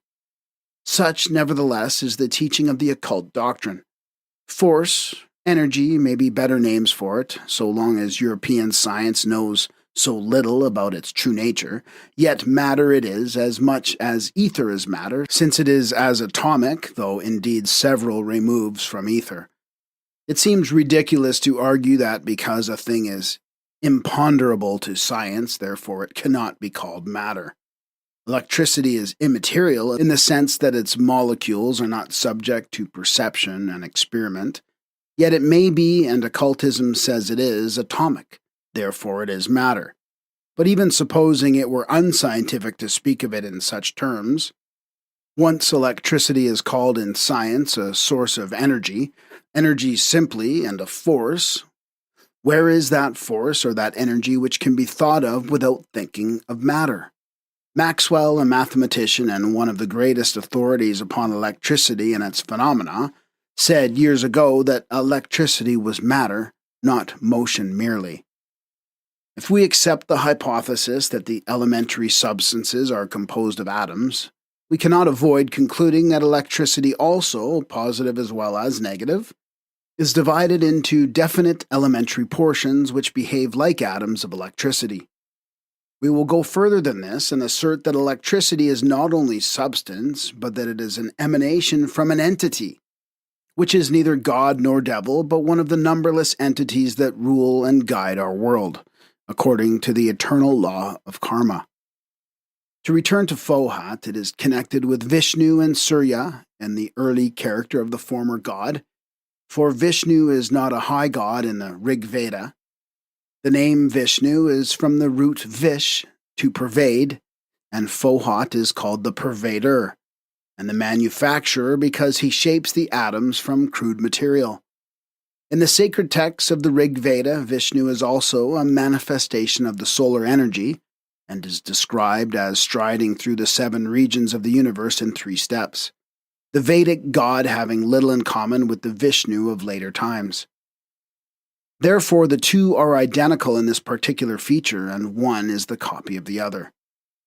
The 3 and 7 strides refer to the 7 spheres inhabited by man in the Esoteric Doctrine, as well as to the 7 regions of the earth. Notwithstanding the frequent objections made by would-be Orientalists, the 7 worlds or spheres of our planetary chain are distinctly referred to in the exoteric Hindu scriptures.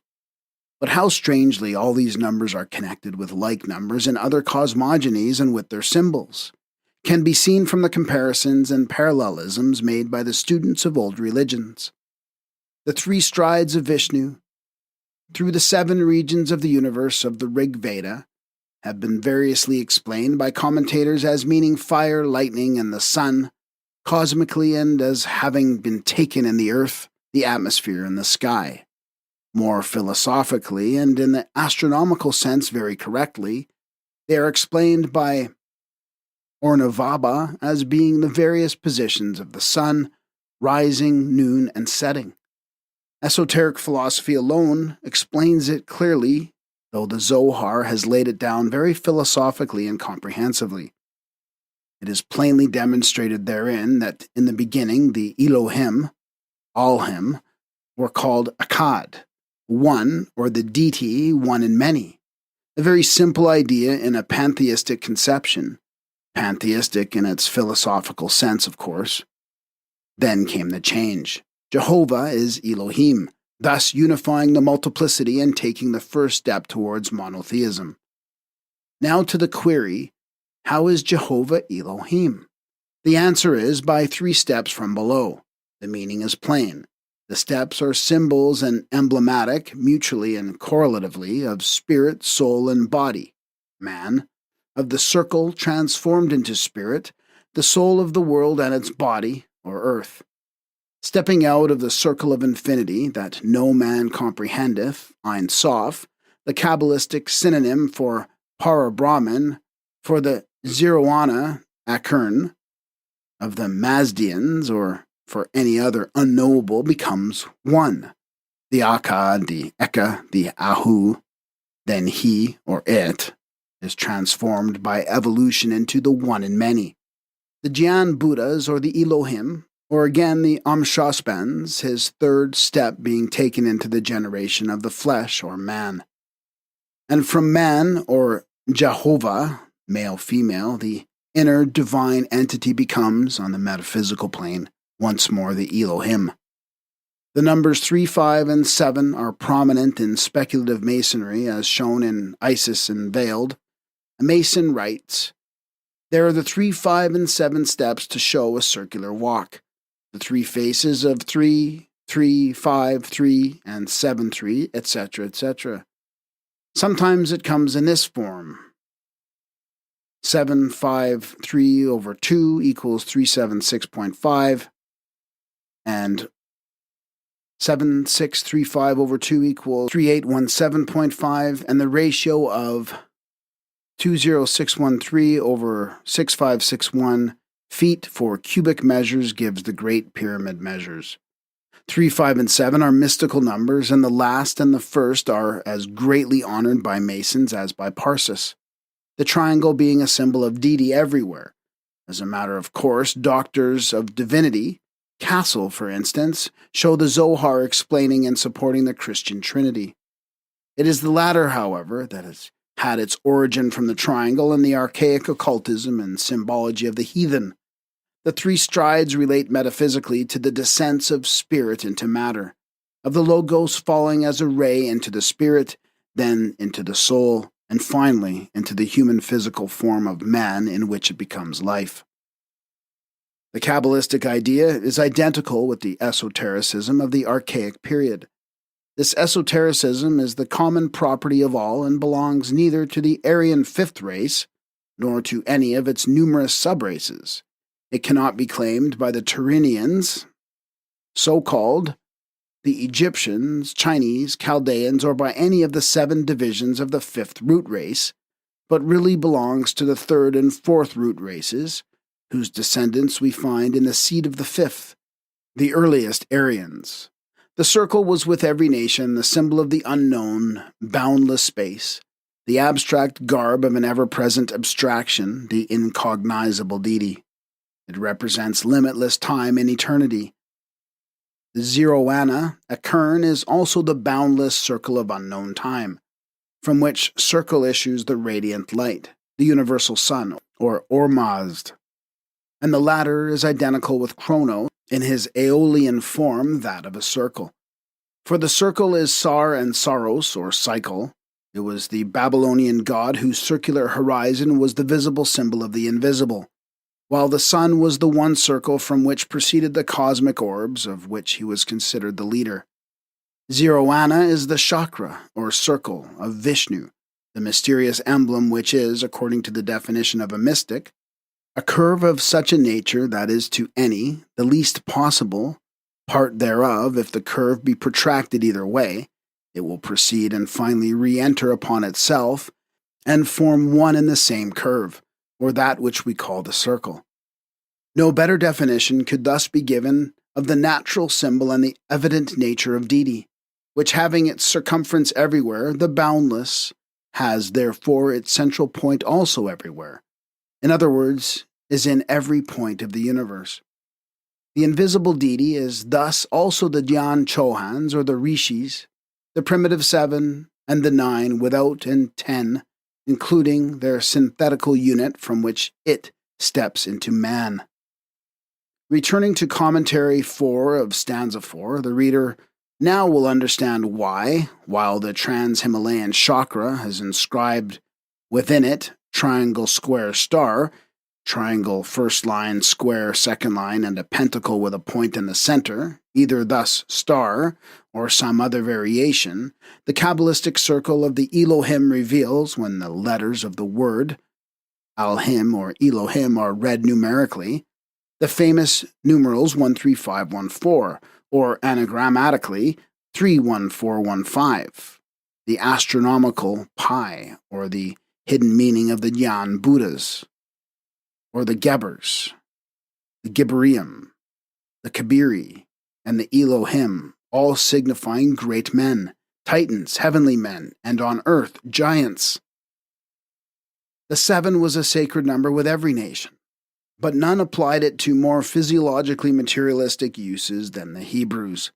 With them, 7 was preeminently the generative number, and 9 the male causative one, forming as shown by the Kabbalists the Otts, 90, 70, or the tree of the Garden of Eden, the double hermaphrodite rod of the 4th race. This was the symbol of the Holy of Holies, the 3 and the 4 of sexual separation. Nearly every one of the 22 Hebrew letters are merely phallic symbols. Of the 2 letters, as shown above, one, the ayin, is the negative female letter, symbolically an eye, the other a male letter, za, a fishhook or dart, whereas with the Hindus and Aryans, generally, the significance was manifold and related almost entirely to purely metaphysical and astronomical truths. Their rishis and gods, their demons and heroes have historical and ethical meanings. Yet we are told by a Kabbalist who, in a work was not yet published, contrasts the Kabbalah and Zohar with Aryan esotericism, that the Hebrew, clear, short, terse, and exact, modes far and beyond measure surpass the toddling word talk of the Hindus, just as by parallelisms the psalmist says, "My mouth speaks with my tongue, I know not thy numbers." The Hindu glyph shows by its insufficiency in the large admixture of adventitious sides the same borrowed plumage that the Greeks, the lying Greeks, had and that Masonry has, which in the rough monosyllabic and apparent poverty of the Hebrew shows the latter to have come down from a far more remote antiquity than any of these, and to have been the source or nearer the old original source than any of them. This is entirely erroneous. Our learned brother and correspondent judges the Hindu religious systems apparently by their Shastras and Puranas, probably the latter, and in their modern translation, moreover, which disfigure them out of all recognition. It is to their philosophical systems that we have to turn, to their esoteric teaching, if we would make a point of comparison. No doubt the symbology of the Pentateuch, or even of the New Testament, comes from the same source. But surely the Pyramid of Cheops, whose measurements are all found by Professor Piazzi Smith, repeated in Solomon's alleged and mythical temple, is not of a later date than the Mosaic books. Hence, if there is any such great identity as he claimed, it must be due to servile copying of the part of the Jews, not on that of the Egyptians. The glyphs of the Jews, and even their language, the Hebrew, are not original. They are borrowed from the Egyptians, and from whom Moses got his wisdom. From the Coptic, the probable kinsman, if not parent, of the Old Phoenician, and from the Hyksos, their alleged ancestors, as Josephus shows. Aye, but who are the Hyksos shepherds? And who the Egyptians? History shows nothing of the question, and speculates and theorizes out of the depths of the respective consciousness of our historians. Chamism, or Old Coptic, is from Western Asia, and contains some germ of the Semitic, thus bearing witness to the primitive cognate unity of the Aryan and Semitic races. Says Bunsen, who places the great events in Egypt 9,000 years BC. The fact is that in archaic esotericism and Aryan thought we find a grand philosophy, whereas in the Hebrew records we find only the most surprising ingenuity in inventing apotheosis for phallic worship and sexual theogony. That the Aryans never made their religion rest solely on physiological symbols, as the old Hebrews have done, may be seen in the exoteric Hindu scriptures. That these accounts also are blinds is shown by their contradicting each other, a different explanation being found in almost every Purana and epic poem. Read esoterically, however, they will all yield the same meaning. Thus, one account enumerates 7 worlds, exclusive of the netherworlds, also 7 in number. These 14 upper and nether worlds have nothing to do with the classification of the septenary chain and belong to the purely ethereal invisible worlds. These will be noticed elsewhere. Suffice it for the present to show that they are purposely referred to as though they belonged to the chain. Another enumeration calls the 7 worlds earth, sky, heaven, middle region, place of birth, mansion of the blessed, and abode of truth, placing the sons of Brahma in the 6th division and stating the 5th, or Yanaloka, to be that where animals destroyed in the general conflagration are born again. Some real esoteric teaching is given in the subsequent chapters on symbolism. He who is prepared for it will understand the hidden meaning. Stanza 5, continued. Number 3. He is their guiding spirit and leader. When he commences work, he separates the sparks of the lower kingdom, that float and thrill with the joy in their radiant dwellings, and forms therewith the germs of wheels. He places them in the 6 directions of space, and one in the middle, the central wheel. Wheels are already explained as the centers of force, around which primordial cosmic matter expands and, passing through all the 6 stages of consolidation, becomes spheroidal and ends by being transformed into globes or spheres. It is one of the fundamental dogmas of esoteric cosmogony that during the kalpas, or aeons of life, motion, which, during the periods of rest, pulsates and thrills through every slumbering atom, assumes an ever-growing tendency from the first awakening of cosmos to a new day to circular movement.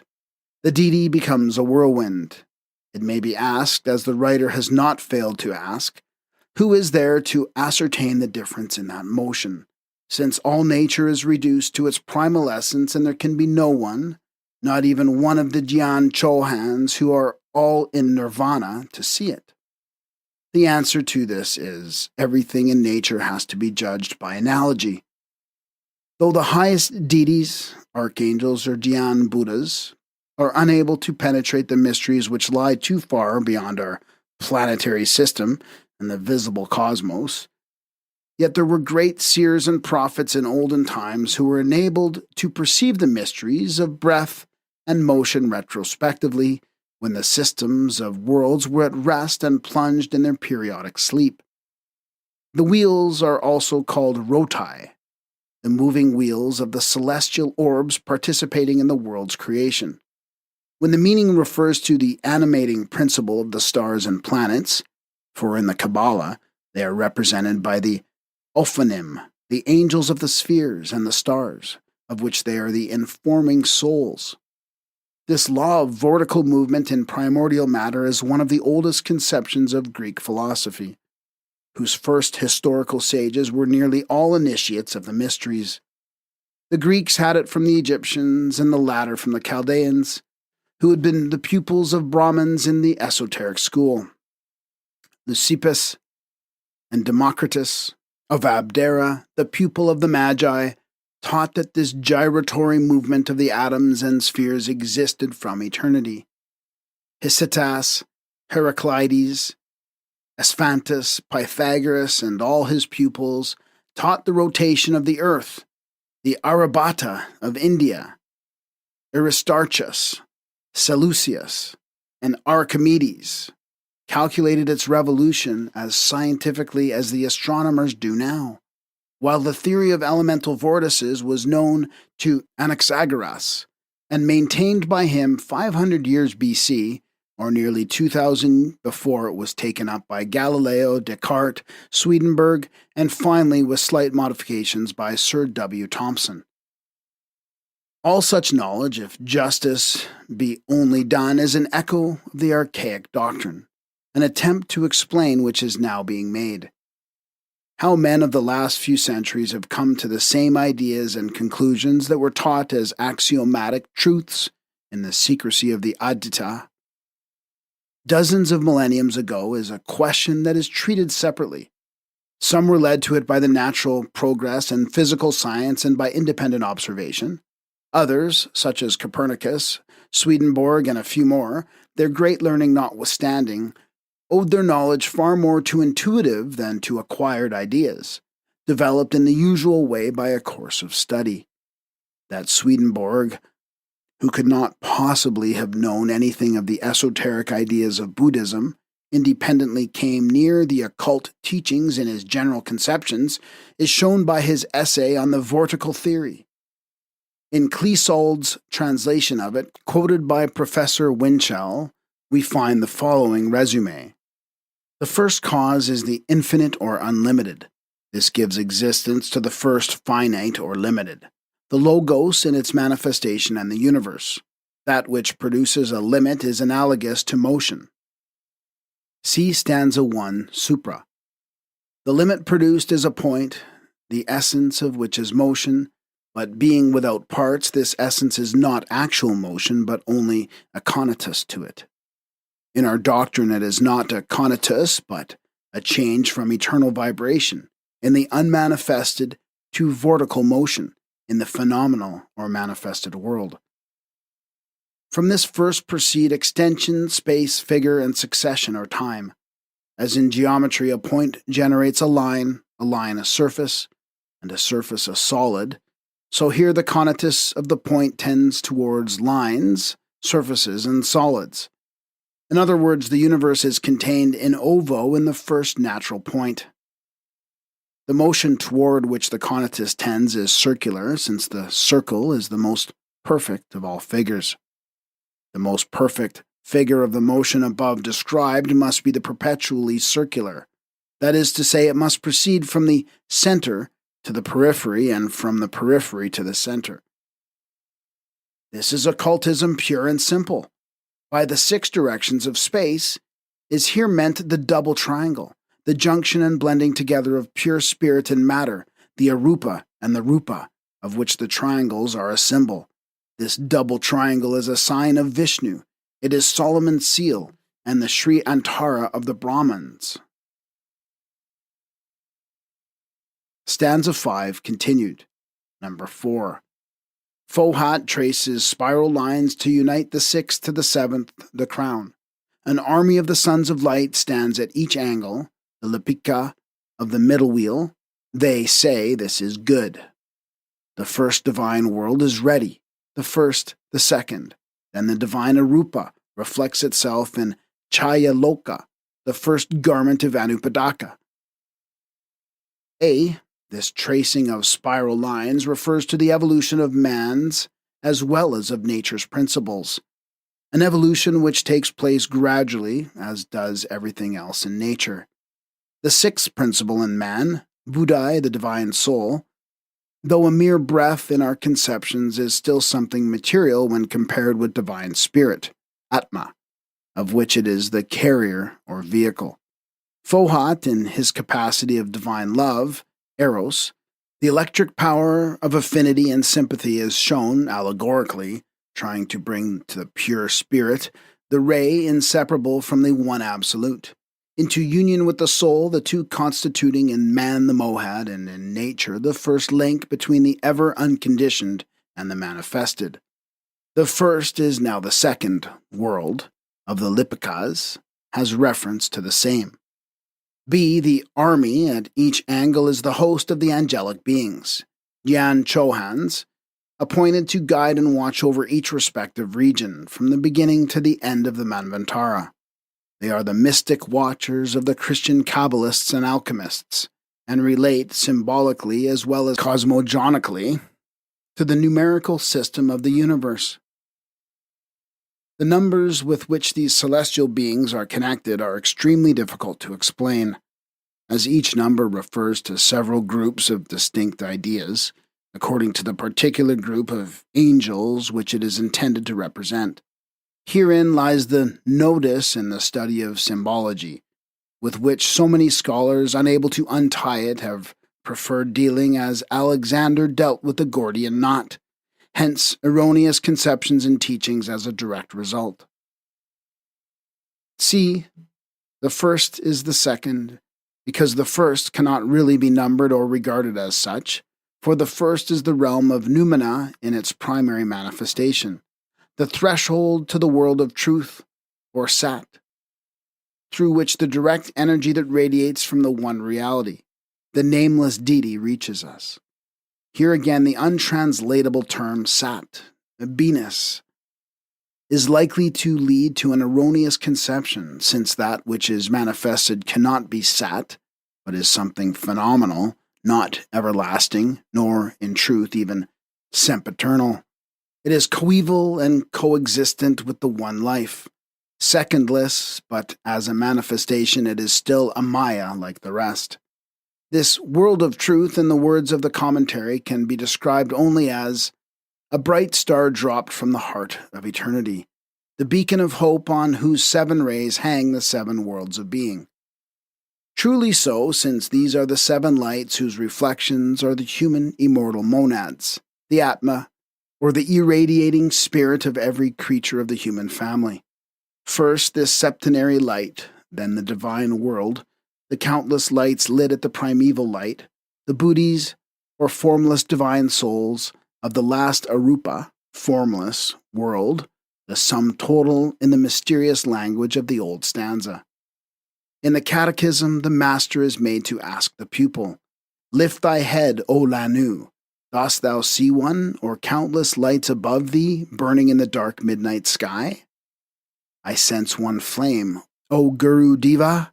I see countless undetached sparks shining in it. Thou sayest well, and now look around and into thyself. That light which burns inside thee, dost thou feel it different in any wise from the light that shines in thy brother men? It is in no way different, though the prisoner is held in bondage by karma, and though its outer garments delude thy ignorant into saying, thy soul and my soul." The radical unity of the ultimate essence of each constituent part of the compounds in nature, from star to mineral atom, from the highest Dhyan Chohan to the smallest infusorium, in the fullest acceptation of the term, and whether applied to the spiritual, intellectual, or physical worlds, this unity is the one fundamental law in occult science. The deity is boundless and infinite expansion, says an occult axiom, hence the name of Brahma, as previously remarked. There is a deep philosophy underlying the earliest worship in the world, the worship of the sun and of fire. Of all the elements known to physical science, fire is that which has ever eluded definite analysis. It is confidently asserted that air is a mixture containing the gases oxygen and nitrogen. We view the universe and the earth as matter composed of definite chemical molecules. We speak of the primitive 10 earths, endowing each with a Greek or Latin name. We say that water is, chemically, a compound of oxygen and hydrogen. But what is fire? It is the effect of combustion, we are gravely answered. It is the heat and light and motion, and a correlation of physical and chemical forces in general. And this scientific definition is philosophically supplemented by a theological one in Webster's dictionary, which explains fire as the instrument of punishment, or the punishment of the impenitent in another state. The state, by the by, being supposed to be spiritual. But alas, the presence of fire would seem to be a convincing proof of its material nature. Yet, speaking of the illusion of regarding phenomena as simple because they are familiar, Professor Bain says, "Very familiar facts seem to stand in no need of explanation themselves and to be the means of explaining whatever can be assimilated to them. Thus, the boiling and evaporation of a liquid is supposed to be a very simple phenomena, requiring satisfactory explanation of rarer phenomena. That water should dry up is, to the uninstructed mind, a thing wholly intelligible, whereas to the man acquainted with physical science, the liquid state is anomalous and inexplicable. The lighting of a fire by a flame is a great scientific difficulty, yet few people think so. What says the esoteric teaching with regard to fire? Fire is the most perfect and unadulterated reflection in heaven as on earth of the one flame. It is life and death, the origin and the end of every material thing. It is divine substance. Thus, not only the fire worshipper, the Parsi, but even the wandering savage tribes of America, which proclaim themselves born of fire, show more science in their creeds and truth in their superstitions than all the speculations of modern physics and learning. The Christian who says God is a living fire and speaks of the Pentecostal tongues of fire and of the burning bush of Moses is as much a fire worshipper as any other heathen. Among the mystics and Kabbalists, the Rosicrucians were those who defined fire in the most correct way. Procure a sixpenny lamp, keep it only supplied with oil, and you will be able to light at its flame the lamps, candles, and fires of the whole globe without diminishing that flame. If the deity, the radical one, is an eternal and infinite substance never consumed, thy Lord, thy God is a consuming fire, then it does not seem reasonable that the occult teaching should be held as unphilosophical when it says, "Thus were formed the Arupa and Rupa worlds. From one light, 7 lights, from each of the 7, 7 times 7, etc., etc. Stanza 5, continued. Number 5. Fohat takes 5 strides and builds a winged wheel at each corner of the square for the 4 holy ones and their armies. A. The strides, as already explained in the last commentary, refer to both the cosmic and the human principles, the latter of which consist in the exoteric division of 3, spirit, soul, and body, and in the esoteric calculation of 7 principles, 3 rays of the essence and 4 aspects. Those who have studied Mr. Sinnett's esoteric Buddhism will easily grasp the nomenclature. There are 2 esoteric schools beyond the Himalayas, or rather one school divided into 2 sections, one for the inner Lanus, the other for the outer or semi-lay Chelas. The first teaching a septenary, the other a 6-fold division of the human principles. From a cosmic point of view, Fohat taking 5 strides refers here to the 5 upper planes of consciousness and being, the 6th and the 7th, counting downwards, being the astral and the terrestrial, or the 2 lower planes. B. 4 winged wheels at each corner, for the 4 holy ones and their armies, hosts. There are the 4 Maharajas, or great kings of the Dhyan Chohans, the Devas, who preside each over one of the 4 cardinal points. There are the regents, or angels, who rule over the cosmical forces of Enki, south, east, and west forces having each a distinct occult property. These beings are also connected with karma, as the latter needs physical and material agents to carry out its decrees, such as the 4 kinds of winds, for instance, professedly admitted by science to have their respective evil and beneficent influences upon the health of mankind and every living thing. There is occult philosophy in the Roman Catholic doctrine which traces the various public calamities, such as epidemics of disease and wars and so on, to the invisible messengers from north and west. The glory of God comes from the way of the east, says Ezekiel, while Jeremiah, Isaiah, and the psalmist assure the readers that all the evil under the sun comes from the north and the west, which, when applied to the Jewish nation, sounds like an undeniable prophecy. And this accounts also for St. Ambrose declaring that it is precisely for this reason that we curse the north wind, and that during the ceremony of baptism we begin by turning towards the west, sidereal, to renounce the better him who inhabits it, after we turn to the east. Belief in the four Maharajas, the regents of the four cardinal points, was universal and is now that of Christians, who call them, after St. Augustine, angelic virtues and spirits, when enumerated by themselves, and devils when named by pagans. But where is the difference between the pagans and the Christians in this case, says the scholarly Vossius. Though St. Augustine has said that every visible thing in this world had an angelic virtue as an overseer near it, it is not individuals but entire species of things that must be understood, each such species having indeed its particular angel to watch it. He is at one in this with all the philosophers. For us these angels are spirits separated from the objects, whereas for the pagan philosophers they were gods. Considering the ritual for the spirits of the stars established by the Roman Catholic Church, these look suspiciously like gods, but they were no more honored or worshipped by the ancient, nor are they by the modern pagan rabble than they are now at Rome by the highly cultured Catholic Christians. Following Plato, Aristotle explained that the term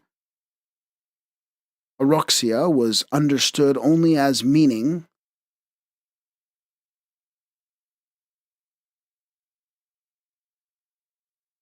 the incorporeal principles placed at each of the four great divisions of our cosmical world to supervise them. Thus, no more than Christians do pagans adore and worship the elements and the imaginary cardinal points, but the gods that respectively rule over them. For the Church, there are two kinds of sidereal beings, angels and devils. For the Kabbalist and occultist, there is but one class. And neither occultist nor Kabbalist makes any difference between the rectors of light and the rectors tenebrarum, or cosmocrateres, whom the Roman Church imagines and discovers in the rectors of light as soon as any one of them is called by another name other than the one she addresses him by. It is not the rector or Maharaja who punishes or rewards with or without God's permission or order, but man himself, his deeds or karma attracting individually and collectively, as in the case of whole nations sometimes, every kind of evil and calamity. We produce causes, and these awaken the corresponding powers in the sidereal world, which are magnetically and irresistibly attracted to, and react upon, those who produce such causes, whether such persons are practically the evildoers or simply thinkers who brood mischief. For thought is matter, we are taught by modern science, and every particle of the existing matter must be a register of all that has happened, as Messrs. Jevons and Babbage in their Principles of Science tell the profane. Modern science is every day drawn more into the maelstrom of occultism, unconsciously no doubt, still very sensibly. Thought is matter, not, of course, however, in the sense of the German materialist Moleschott, who assures us that thought is the movement of matter, a statement of almost unparalleled absurdity. Mental states and bodily states are utterly contrasted as such, but that does not affect the position that every thought, in addition to its physical accompaniment, brain change, exhibits an objective, though to us supersensuously objective, aspect on the astral plane.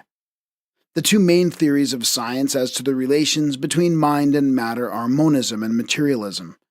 These two cover the whole ground of negative psychology with the exception of the quasi-occult views of the German pantheistic schools.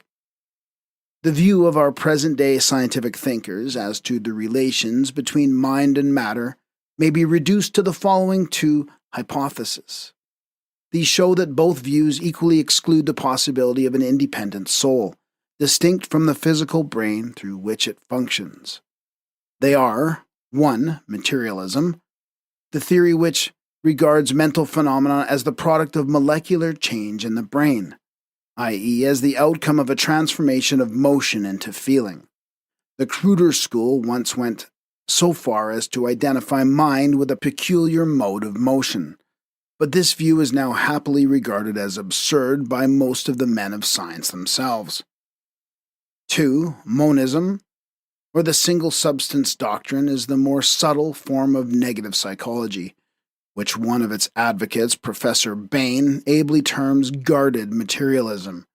This doctrine, which commands a very wide ascent, continuing among its upholders such men as Lewes, Spencer, Ferrier, and others, while positing thought and mental phenomena, generally as radically contrasted with matter, regard them as the two sides or aspects of one and the same substance in some of its conditions. Thought as thought, they say, is utterly contrasted with material phenomena, but it must be also regarded as only the subjective side of nervous motion, whatever our learned men may mean by this. To return to the commentary on the four Maharajas, however, in the Egyptian temples, according to Clemens Alexandrinus, an immense curtain separated the tabernacle from the place for the congregation. The Jews had the same. In both, the curtain was drawn over 5 pillars, the pentacle, symbolizing our 5 senses and the 5 root races esoterically, while the 4 colors of the curtain represented the 4 cardinal points and the 4 terrestrial elements. The whole was an allegorical symbol. It is through the 4 high rulers over the 4 points and elements that our 5 senses may become cognizant of the hidden truths of nature, and not at all, as Clemens would have it, that it is the elements per se that furnish the pagans with divine knowledge or the knowledge of God. While the Egyptian emblem was spiritual, that of the Jews was purely materialistic, and indeed honored only the blind elements and the imaginary points. For what was the meaning of the square tabernacle raised by Moses in the wilderness, if it had not the same cosmical significance? Thou shalt make an hanging of blue, purple, and scarlet, 5 pillars of shittim wood for the hanging, 4 brazen rings in the 4 corners thereof, boards of fine wood for the 4 sides, north, south, west, and east, of the tabernacle, with cherubims of cunning work. The tabernacle and the square courtyard, cherubim and all, were precisely the same as those in the Egyptian temples. The square form of the tabernacle meant just the same thing as it still means to this day in the exoteric worship of the Chinese and Tibetans. The 4 cardinal points signifying that which the 4 sides of the pyramids, obelisks, and other such square erections mean. Josephus takes care to explain the whole thing. He declares that the tabernacle pillars were the same as those raised at Tyre to the 4 elements, which were placed on pedestals whose 4 angles faced the 4 cardinal points, adding that the angles of the pedestals had the 4 figures of the zodiac on them, which represented the same orientation. The idea may be traced in the Zoroastrian caves, in the rock-cut temples of India, and in all the sacred square buildings of antiquity that had survived to this day. This is shown definitely by Layard, who finds the 4 cardinal points and the 4 primitive elements in the religion of every country, under the shape of square obelisks, the 4 sides of the pyramids, etc., etc. Of these elements and their points, the 4 Maharajas were the regents and directors. If the student would know more of them, he has but to compare the vision of Ezekiel with what is known of Chinese Buddhism, even in its exoteric teachings, and examine the outward shape of these great kings of the Devas. In the opinion of Reverend Joseph Edkins, they preside each over one of the 4 continents into which the Hindus divide the world.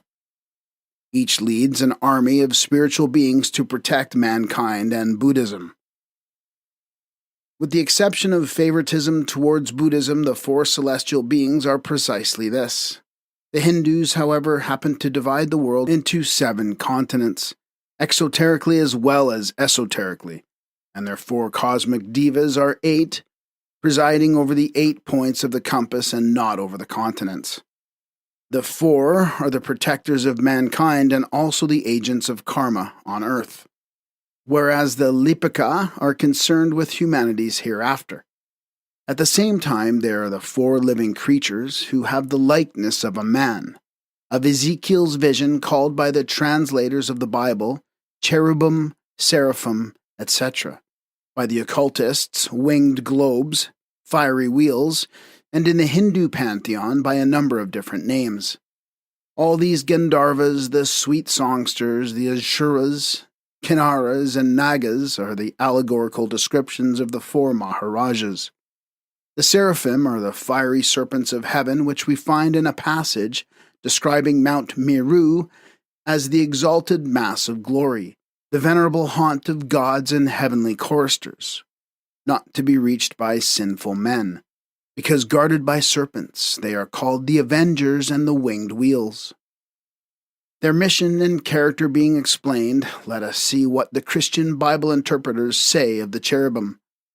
The word signifies in Hebrew fullness of knowledge. These angels are so called from their exquisite knowledge, and we therefore used for the punishment of men who affected divine knowledge. Interpreted by Crundon in his Concordance from Genesis 3:24.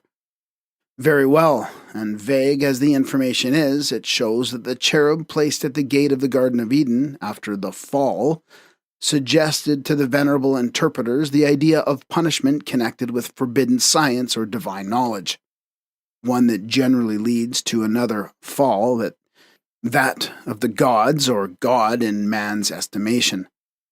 But as the good old Crudden knew not of karma, he may be forgiven. Yet the allegory is suggestive. From Minu, the abode of gods, to Eden, the distance is very small. And from the Hindu serpents to the Ophite cherubim, the 3rd out of the 7 of which was the dragon, the separation is still smaller. For both watch the entrance to the realm of secret knowledge. Ezekiel, moreover, plainly describes the 4 cosmic angels. I looked, and behold a whirlwind, a cloud, and a fire enfolding it.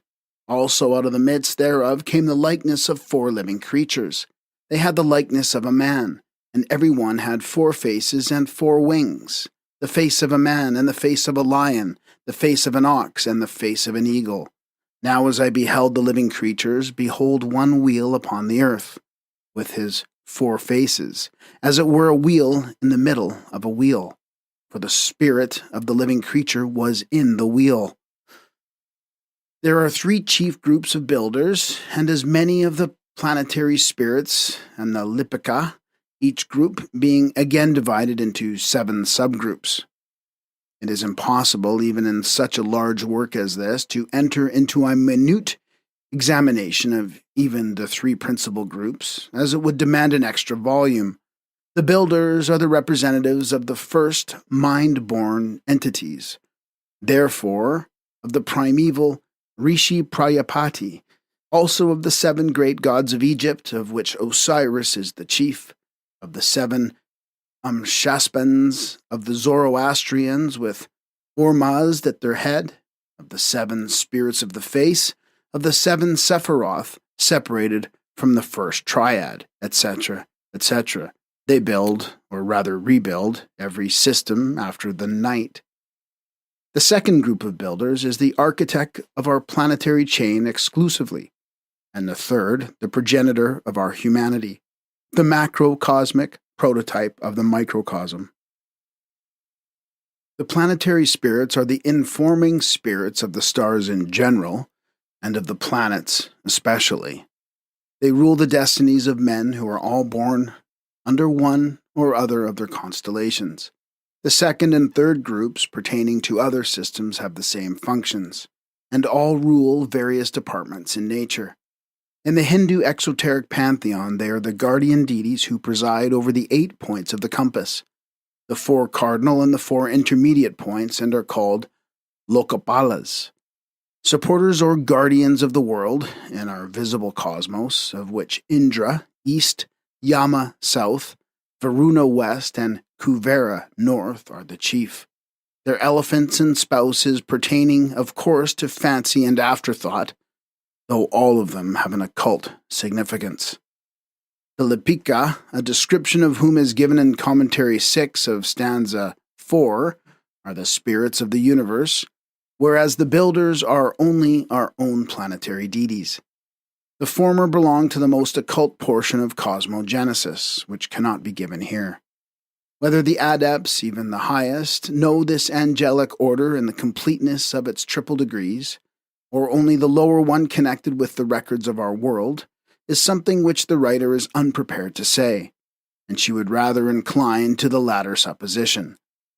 Of its highest grade, one thing only is taught. The Lipika are connected with karma, being its direct recorders. The symbol for sacred and secret knowledge in antiquity was universally a tree, by which a scripture or record was also meant. Hence the word Lipika, the writers or scribes, the dragons, symbols of wisdom, who guard the trees of knowledge, the golden apple tree of Hesperides, the luxuriant trees and vegetation of Mount Meru, guarded by serpents. Juno's giving Jupiter, on her marriage, a tree with golden fruit, is another form of Eve offering Adam the apple from the tree of knowledge. Stanza 5 continued. Number 6. Lipika circumscribe the triangle, the first one, the cube, the second one, and the pentacle within the egg. It is the ring called Pass Not for those who descend and ascend, who during the Kalpa are progressing towards the great day, be with us. Thus were formed the Arupa and the Rupa, from one light, 7 lights, from each of the 7 times 7 lights. The wheels watch the ring. The stanza proceeds with a minute classification of the orders of angelic hierarchy. From the group of 4 and 7 emanates the mind-born groups of 10, of 12, of 21, etc. All these divided again into subgroups of heptads, enneads, dodecads, and so on, until the mind is lost in the endless enumeration of celestial hosts and beings, each having its distinct task in the ruling of the visible cosmos during its existence. A. The esoteric meaning of the first sentence of the shloka is that those who have been called lipikas, the recorders of the cosmic ledger, make an impassable barrier between the personal ego and the impersonal self, the noumenon and parent source of the former. Hence the allegory. They circumscribe the manifested world of matter within the ring, pass not. This world is the objective symbol of the one divided into the many, on the planes of illusion, of Adi, the first, or the Ika, the one, and this one is the collective aggregate, or totality, of the principal creators or architects of this visible universe. In Hebrew occultism, their name is both Akaf, feminine, one, and Akkad, one, again, but masculine. The monotheists have taken and are still taking advantage of the profound esotericism of the Kabbalah to apply the name by which the one supreme essence is known to its manifestation, the Sephiroth Elohim, and call it Jehovah. But this is quite arbitrary and against all reason and logic, as the term Elohim is a plural noun identical with the plural word chim, often compounded with it. The sentence in the Sefer Yetzirah and elsewhere, Akath, Ruach, Elohim, Chim, denotes the Elohim as androgynous at best, the feminine element almost predominating, as it would read, one is she the spirit of the Elohim of life. As said, akath or ikath is feminine, and akkad or ikad masculine, both meaning one. Moreover, in occult metaphysics, there are, properly speaking, two ones. The one on the unreachable plane of absoluteness and infinity, and one which no speculation is possible, and the second one on the plane of emanations. The former can neither emanate nor be divided, as it is eternal, absolute, and immutable, but the second being, so to speak, the reflection of the first one, for it is the Logos or Ishvara in the universe of illusion, can do so.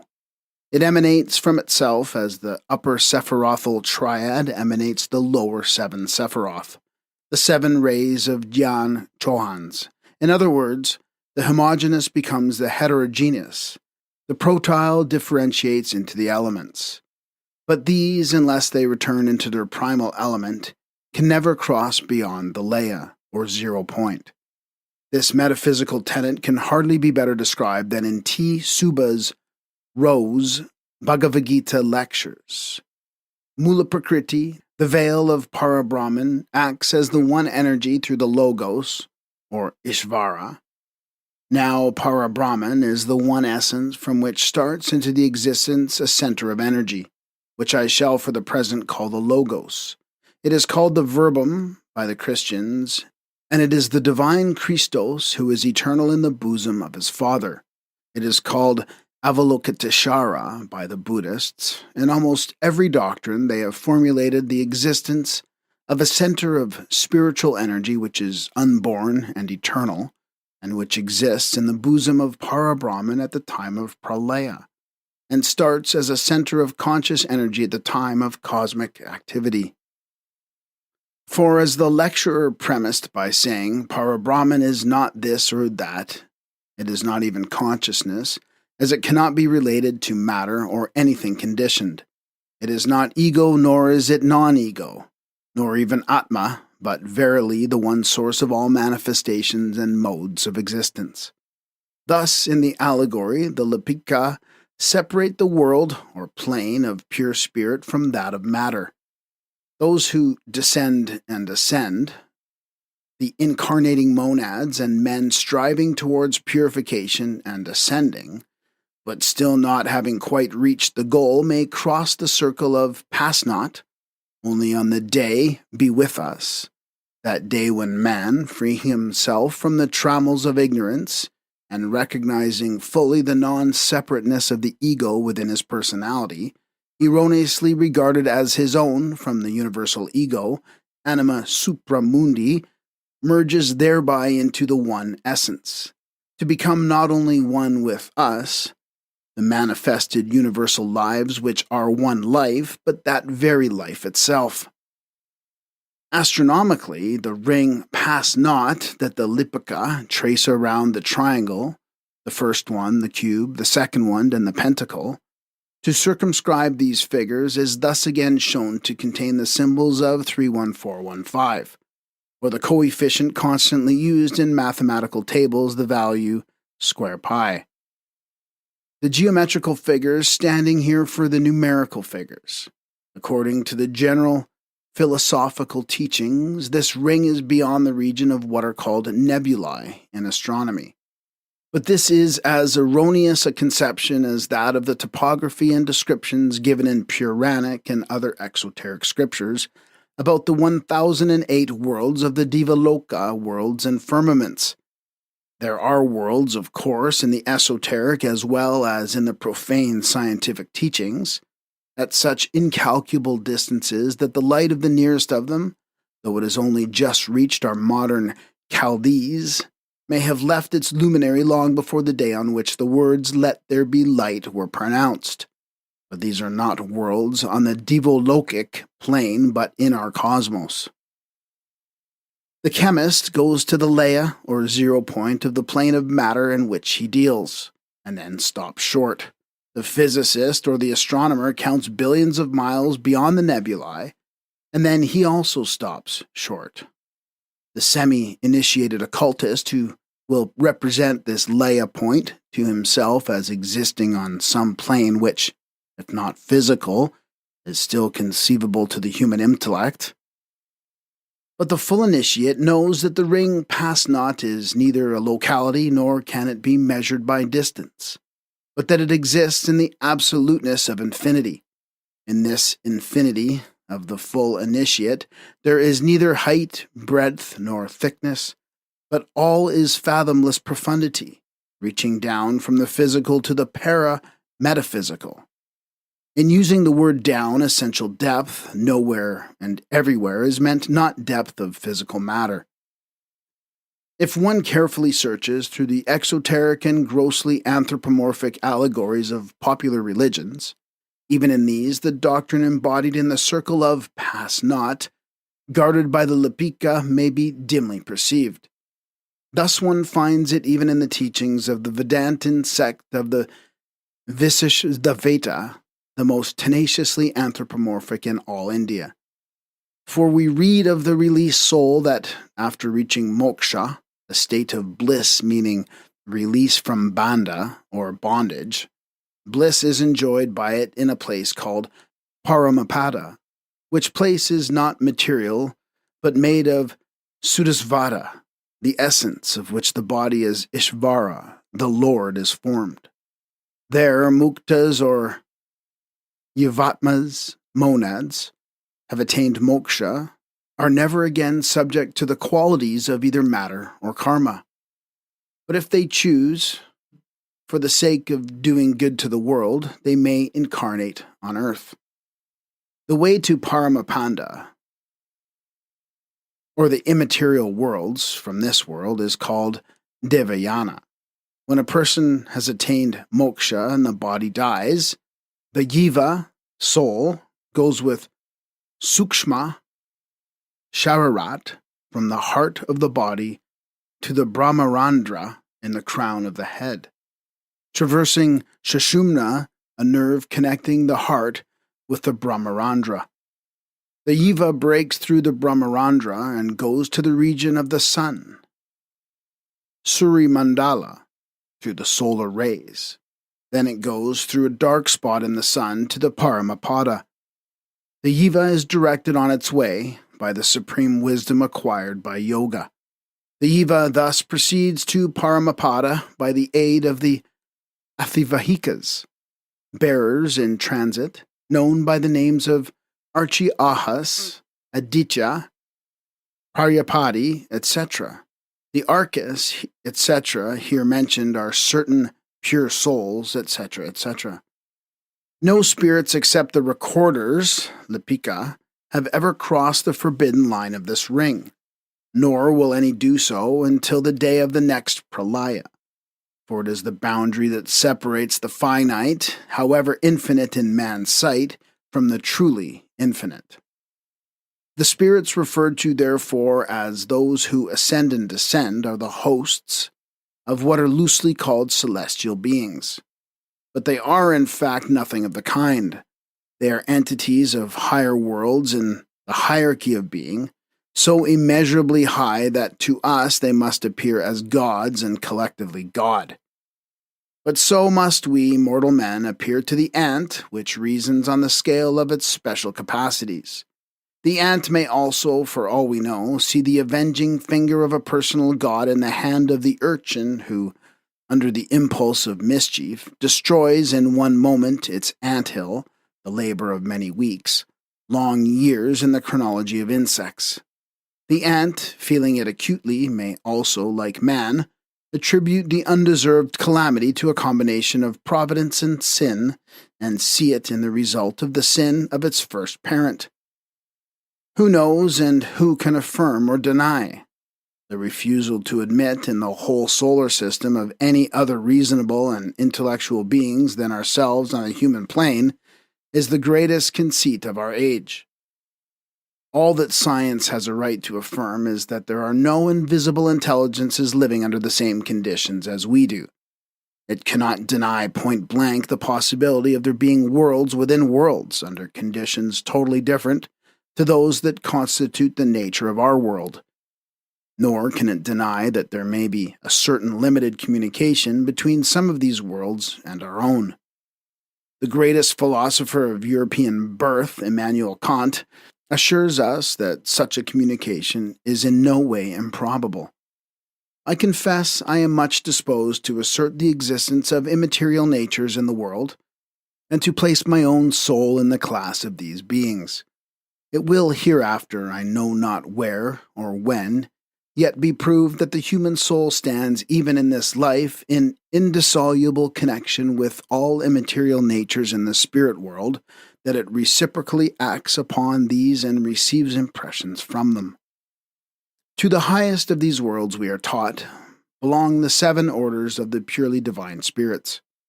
To the 6 lower ones belong hierarchies that can occasionally be seen and heard by men, and that do communicate with their progeny of the earth, a progeny which is indissolubly linked with them, each principle in man having its direct source in the nature of these great beings, who furnish us respectively with the invisible elements in us. Physical science is welcome to speculate upon the physiological mechanism of living beings and to continue her fruitless efforts in trying to resolve our feelings, our sensations, mental and spiritual, into functions of their organic vehicles. Nevertheless, all that will ever be accomplished in this direction has already been done, and science can go no farther. She has gone before a dead wall, on the face of which she traces, as she imagines, great physiological and psychic discoveries, every one of which will be shown later on to be no better than cobwebs spun by her scientific fancies and illusions. The tissues of our objective framework alone are subservient to the analysis and researches of physiological science. The 6 higher principles in them will evade forever the hand that is guided by an animus, which purposely ignores and rejects the occult sciences. All that modern physiological research in connection with physiological problems has, and owing to the nature of things could have shown, is that every thought, sensation, and emotion is attended with a remarshalling of the molecules of certain nerves. The inference drawn by scientists of the type of Blichner, Vogt, and others, that thought is molecular motion, necessitates the fact our subjective consciousness being made with complete abstraction. The great day be with us, then, is an expression, the only merit of which lies in its literal translation. Its significance is not so easily revealed to a public unacquainted with the mystic tenets of occultism, or rather of esoteric wisdom or Buddhism. It is an expression peculiar to the latter, and as hazy for the profane as that of the Egyptians, who called the same the day come to us, which is identical with the former, though the word be, in this sense, might be still better replaced with either of the 2 terms remain or rest with us, as it refers to that long period of rest which is called paranirvana. Le jour de vient à nous. C'est le jour Osiris le dit au soleil. Viens. J'ai le vu rencontrant le soleil dans la mente. The sun here stands for the Logos, or Christos, or Horus, as the central essence synthetically, and as a diffused essence of radiated entities, different in substance but not in essence. As expressed by the Bhagavad Gita lecturer, it must not be supposed that the Logos is but a single center of energy which is manifested by Para-Brahman. There are innumerable others. Their number is almost infinite in the bosom of Para-Brahman. Hence the expressions, the day of come to us, and the day of be with us, etc. Just as the square is the symbol of the 4 sacred forces or powers, tetractus, so the circle shows the boundary within the infinity that no man, even in spirit or diva or yan kohan, can cross. The spirits of those who descend and ascend during the course of cyclic evolution shall cross the iron-bound world, only on the day of their approach to the threshold of paranirvana. If they reach it, they will rest in the bosom of Para-Brahman, or the unknown darkness, which shall then become for all of them light, during the whole period of Mahapralaya, the great night, namely 311 trillion 40 billion years of absorption in Brahman, the day of be with us in this period of rest or parinirvana.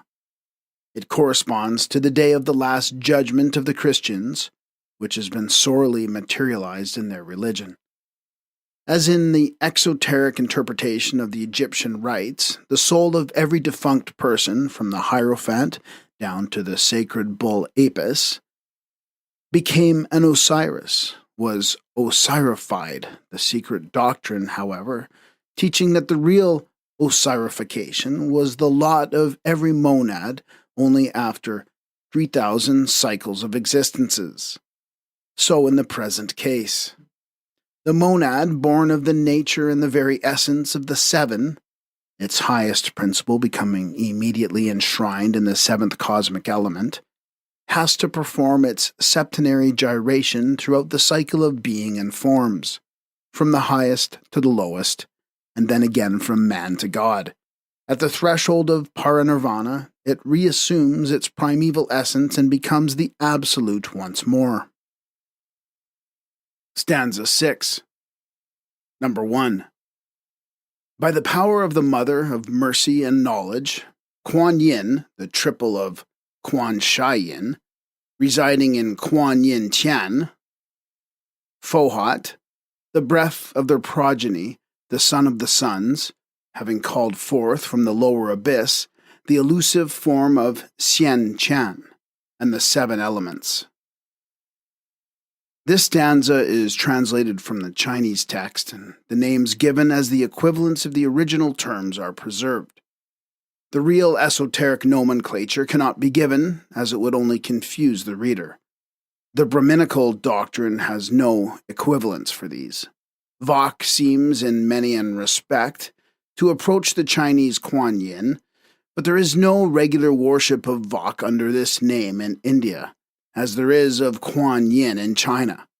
No exoteric religious system has ever adopted a female creator, and thus, from the first dawn of popular religions, woman has been regarded and treated as inferior to man. It is only in China and Egypt that Kuan Yin and Isis are placed on par with the male gods. Esotericism ignores both sexes. Its highest deity is as sexless as it is formless, neither father nor mother. And its first manifested beings, celestial and terrestrial alike, become only gradually androgynous to finally separate into distinct sexes. The Mother of Mercy and Knowledge, is called the triple of Quan Shai Yin, because in her correlations, metaphysical and cosmical, she is the mother, the wife and daughter of the Logos, just as in the later theological translations she became the Father, Son, and female Holy Ghost, the Shakti or energy, the essence of the three. Thus, in the esotericism of the Vedantins, Deva Prakriti, the light manifested through Ishvara, the Logos, is at one and the same time the mother and also the daughter of the Logos, or verbum of Parabrahman. While in that of the trans-Himalayan teachings, it is, in the hierarchy of their allegorical and metaphysical theogony, the mother, or abstract ideal matter, Mula Prakriti, the root of nature. From the metaphysical standpoint, a correlation of Adibuddha, manifested in the Logos, Avalokiteshvara, and from the purely occult and cosmical, Fohat, the son of the sun, the androgynous energy resulting from this light of the Logos, which manifests in the plane of the objective universe as the hidden as much as the revealed electricity, which is life. Says T. Subba Rowe, evolution is commenced by the intellectual energy of the Logos, not merely on account of the potentialities locked up in Mula Prakriti. This light of the Logos is the link between objective matter and the subjective thought of Ishvara, or Logos. It is called in several Buddhist books Fohat. It is the one instrument with which the Logos works. B. Kuan Yin Tian means the melodious heaven of sound, the abode of Kuan Yin, or the divine voice.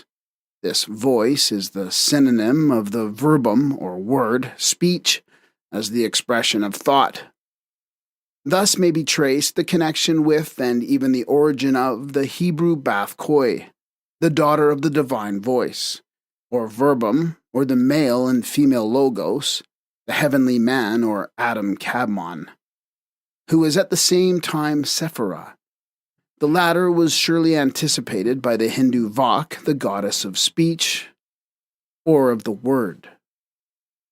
For Vak, the daughter and the female portion is, as stated, of Brahma, one generated by the gods, is in company with Kuan Yin, with Isis, also the daughter, wife, and sister of Osiris, and other goddesses, the female logos, so to speak, the goddess of the active forces in nature, the word, voice or sound, and speech.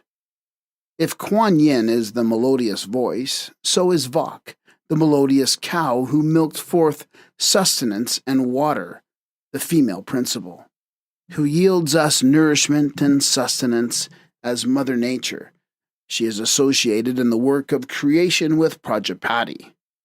She is male and female ad libitum, as Eve is with Adam, and she is a form of Aditi, the principle higher than ether, of Akasha, the synthesis of all the forces in nature.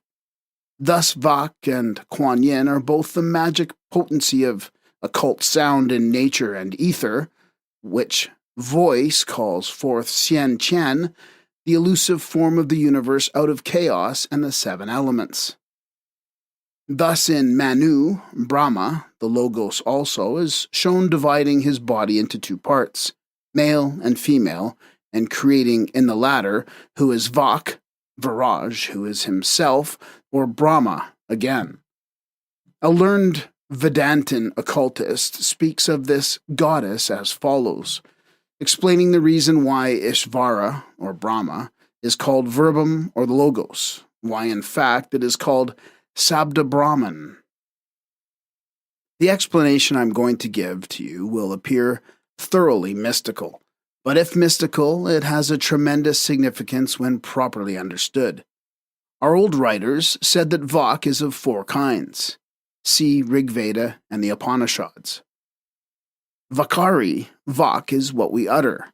Every kind of Vakari Vak exists in its Madhyama, further in its Pashyanti, and ultimately in its Para form. The reason why this Pranava is called Vak is this, that the four principles of the great cosmos correspond to these four forms of Vak. Now the whole manifested solar system exists in its Shukshma form in the light or energy of the Logos, because its energy is caught up and transferred to cosmic matter. The whole cosmos in its objective form is Vakari Vak, the light of the Logos is the Madhyama form, and the Logos itself is Pashyanti form, the Para Brahman, the Para aspect of that Vak. It is by the light of this explanation that we must try to understand certain statements made by various philosophers to the effect that the manifested cosmos is the verbum manifested as cosmos. Stanza 6, continued. Number 2. The swift and radiant one produces the seven laya, centers, against which none will prevail to the great day, be with us, and seats the universe on these eternal foundations, surrounding Sen Chen with the elementary germs. A. The seven laya centers are the 7 0 points, using the term zero in the same sense that chemists do. It indicates, in esotericism, a point at which the reckoning of differentiation begins. From these centers, beyond which esoteric philosophy allows us to perceive the dim metaphysical outlines of the 7 suns of life and light, the 7 logi of the Hermetic and all other philosophers, begins the differentiation of the elements which enter into the constitution of our solar system. It has often been asked what is the exact definition of Fohat and his powers and functions, for he seems to exercise those of a personal God as understood in the popular religions. The answer has just been given in the commentary on stanza 5, as well said in the Bhagavad Gita lectures. The whole cosmos must necessarily exist in the one source of energy from which this light, Fohat, emanates. Whether we count the principles in the cosmos and man as 7 or only as 4, the forces of and in physical nature are 7, and it is stated by the same authority that prana, or the capacity of perception, exists in 7 different aspects corresponding to the 7 conditions of matter. For just as a human being is composed of 7 principles, differentiated matter in the solar system exists in 7 different conditions. So does Fohat. Fohat has several meanings, as already shown. He is called the builder of the builders, the force he personifies having formed our septenary chain. He is 1 in 7, and on the cosmic plane is behind all such manifestations as light, heat, sound, adhesion, etc., etc., and is the spirit of electricity which is the life of the universe. As an abstraction, we will call it the one life. As an objective and evident reality, we speak of a septenary scale of manifestation, which begins at the upper rung with the one unknowable causality, and ends as omnipresent mind and life, immanent in every atom of matter. Thus, while science speaks of its evolution through brute matter, blind force, and senseless motion, the occultists point to intelligent law and sentient life, and add that Fohat is the guiding spirit of all this.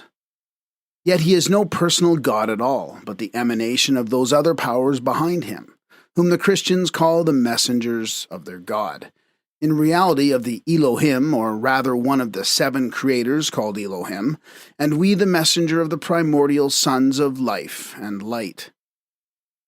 B. The elementary germs with which he fills Xian Chan, the universe, from Tian Sin, the heaven of mind, or that which is absolute, are the atoms of science and the monads of Leibniz. Stanza 6, continued, number 3. Of the 7, first 1 manifested, 6 concealed. 2 manifested, 5 concealed. 3 manifested, 4 concealed. 4 produced, 3 hidden. 4 and 1 Xian, revealed, 2 and 1/2 concealed. 6 to be manifested, 1 laid aside. Lastly, 7 small wheels revolving, 1 giving birth to the other. A. Although these stanzas refer to the whole universe after a Mahapralaya, universal dissolution, yet this sentence, as any student of occultism may see, refers also by analogy to the evolution and final formation of the primitive, though compound, 7 elements on our earth.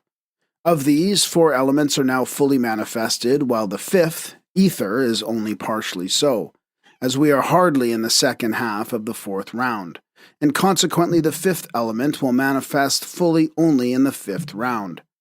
The worlds, including our own as germs, were of course primarily evolved from the one element in its second stage, Father-Mother. The differentiated world's soul, not what is termed the oversoul by Emerson, whether we call it with modern science cosmic dust and fire mist, or with occultism, Akasha, Jivatma, divine astral light, or the soul of the world. But this first stage of evolution was in due course in time, followed by the next. No world and no heavenly body could be constructed on the objective plane had not the elements been already sufficiently differentiated from their primeval ilus, resting in Laya. The latter term is a synonym of nirvana. It is, in fact, the nirvanic dissociation of all substances, merged after a life cycle into the latency of their primal conditions. It is the luminous but bodiless shadow of the matter that was, the realm of negativeness, wherein lie latent during their period of rest the active forces of the universe. Now, speaking of elements, It is made the standing reproach of the ancients that they supposed their elements simple and undecomposable. The shades of our prehistoric ancestors might return the compliment to modern physicists, now that new discoveries in chemistry have led Mr. W. Crookes, FRS, to admit that science is yet 1,000 leagues from a knowledge of the compound nature of the simplest molecule. From him we learn that such a thing as a really simple molecule entirely homogeneous is terra incognita in chemistry. Where are we to draw the line, he asks. Is there no way out of this perplexity? Must we either make the elementary examination so stiff that only 60 or 70 candidates can pass? Or must we open the examination doors so wide that the number of admissions is limited only by the number of applicants? And then the learned chemist gives striking instances. He says, take the case of yttrium. It has its definite atomic weight. It behaved in every respect as a simple body, an element to which we might indeed add, but from which we cannot take away. Yet this yttrium, this supposed homogeneous whole, on being submitted to a certain method of fractionation, is received into portions not absolutely identical among themselves and exhibiting a gradation of properties. Or take the case of didymium. Here was a body betraying all the recognized characters of an element. It had been separated with much difficulty from other bodies, which approximated closely to it in their properties, and during this crucial process it had undergone very severe treatment and very close scrutiny.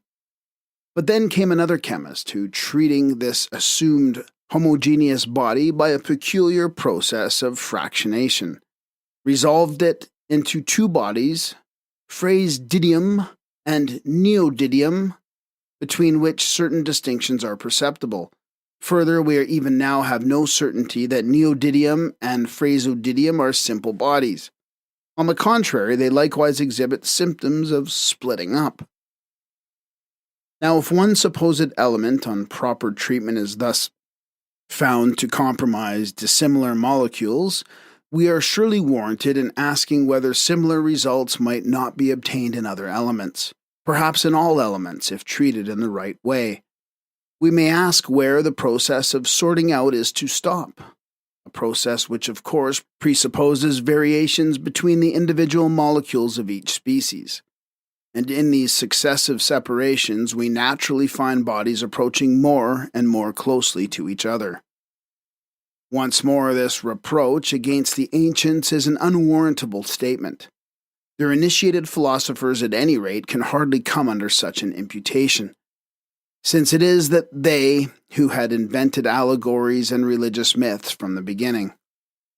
Had they been ignorant of the heterogeneity of the elements, they would have had no personifications of fire, air, water, earth, and ether.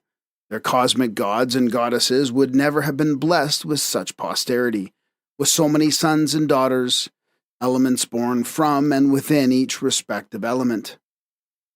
Alchemy and occult phenomena would have been a delusion and a snare, even in theory, had the ancients been ignorant of the potentialities and correlative functions and attributes of every element that enters into the composition of air, water, earth, and even fire, the latter a terra incognita to this day to modern science, which is obliged to call it motion, evolution of light and heat, state of ignition, defining it by its outward aspects, in short, in ignorance of its nature.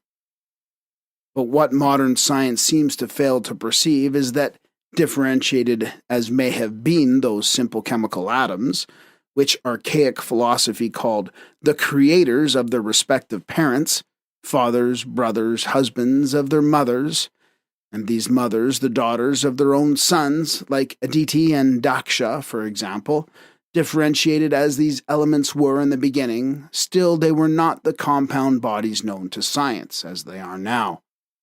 Neither water, air, nor earth, a synonym for solids generally, existed in their present form, representing the only three states of matter recognized by science. For all these, and even fire, are productions already recombined by the atmospheres of completely formed globes, so that in the first periods of the Earth's formation, they were something quite generous.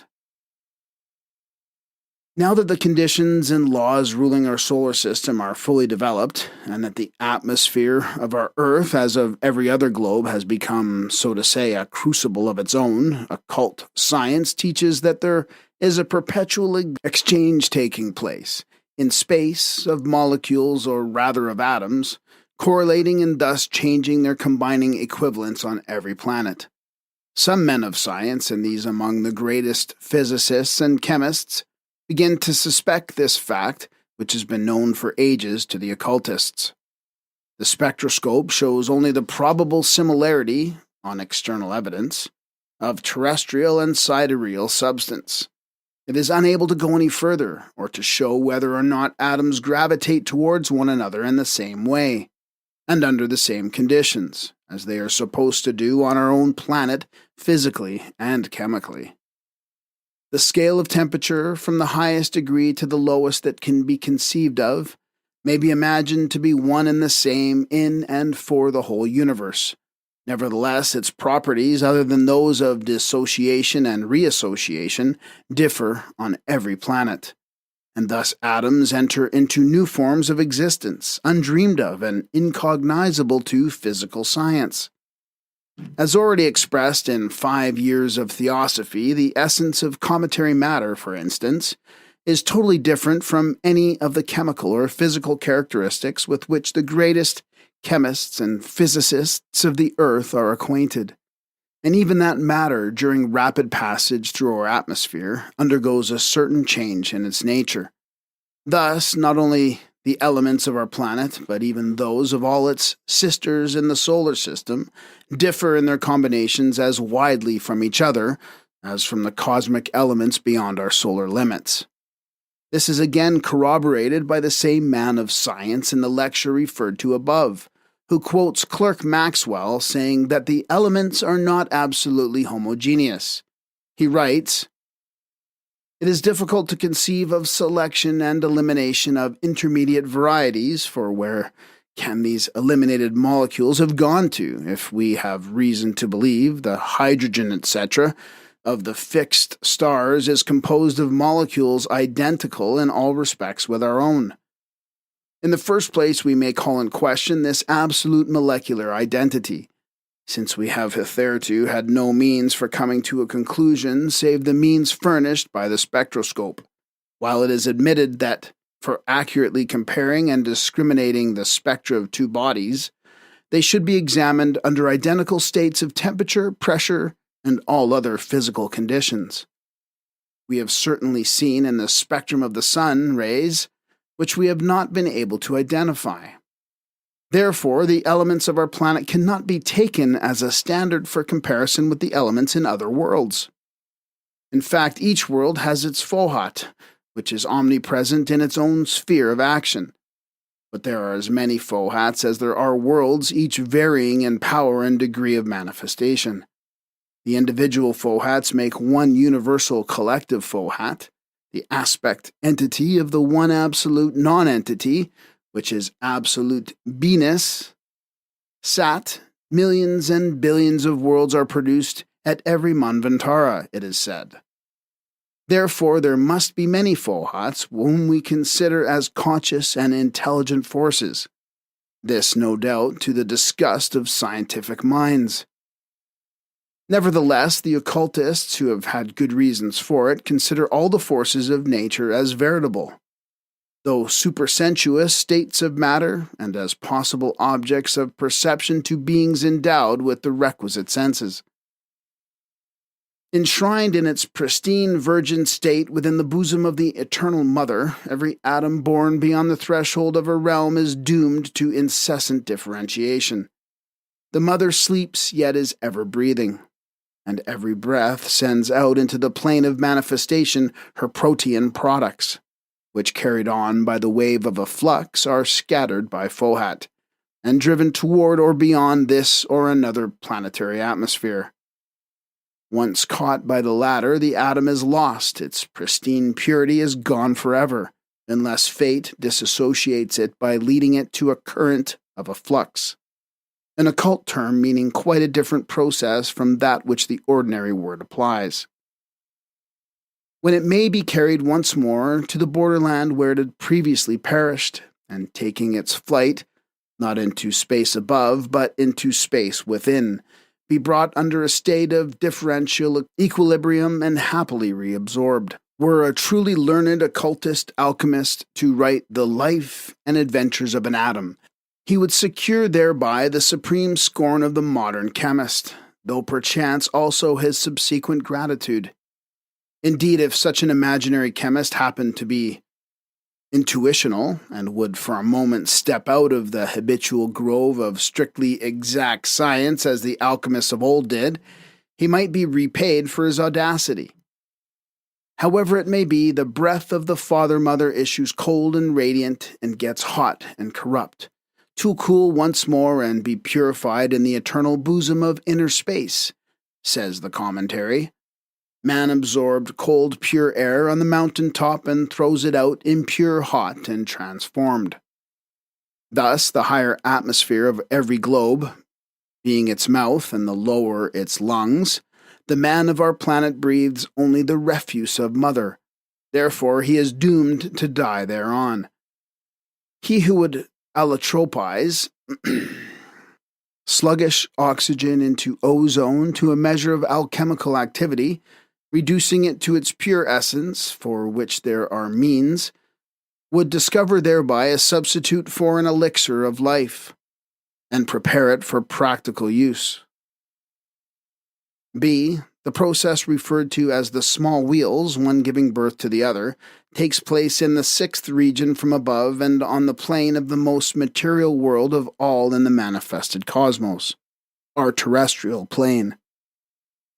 These 7 wheels are our planetary chain. By wheels, the various spheres and centers of forces are generally meant, but in this case they refer to our septenary ring. Stanza 6, continued, number 4. He builds them in the likeness of older wheels, placing them on the imperishable center. How does Fohad build them? He collects the fiery dust. He makes balls of fire, runs through them, and round them, infusing life thereinto, and sets them into motion. Some one way, some the other way. They are cold, he makes them hot. They are dry, he makes them moist. They shine, he fans and cools them. Thus acts Fohat from one twilight to the other during 7 eternities. A. The worlds are built in the likeness of older wheels, i.e. of those that had existed in preceding Manvantars and went into Pralaya, for the law, for the birth, growth, and decay of everything in cosmos, from the sun to the glowworm in the grass, is one. There is an everlasting work of perfection with every new appearance, but the substance, matter, and forces are all one and the same, and this law acts on every planet through minor and varying laws. The imperishable Laya centers have great importance, and their meaning must be fully understood, if we would have a clear conception of the archaic cosmogony, whose theories have now passed into occultism. At present, one thing may be stated. The worlds are built neither upon, nor over, nor in the Laya centers, the 0 point being a condition, not a mathematical point. B. Bear in mind that Fohat, the constructive force of cosmic electricity, is said metaphorically to have sprung like Rudra from the head of Brahma, from the brains of the father in the bosom of the mother, and then to have metamorphosed into himself a male and a female, i.e. polarized himself into positive and negative electricity. He has 7 sons who are his brothers. Fohat is forced to be born time after time whenever any 2 of his sons' brothers indulge in too close contact, whether an embrace or a fight. To avoid this, he unites and binds together those of unlike nature and separates those of similar temperaments.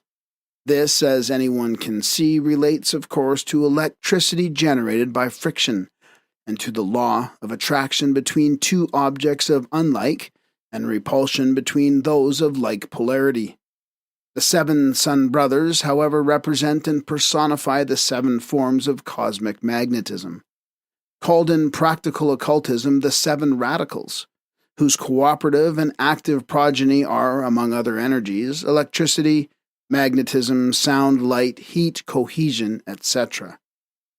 Occult science defines all these as supersensuous effects in their hidden behavior, and as objective phenomena in the world of sense, the former requiring abnormal faculties to perceive them, the latter cognizable by our ordinary physical senses.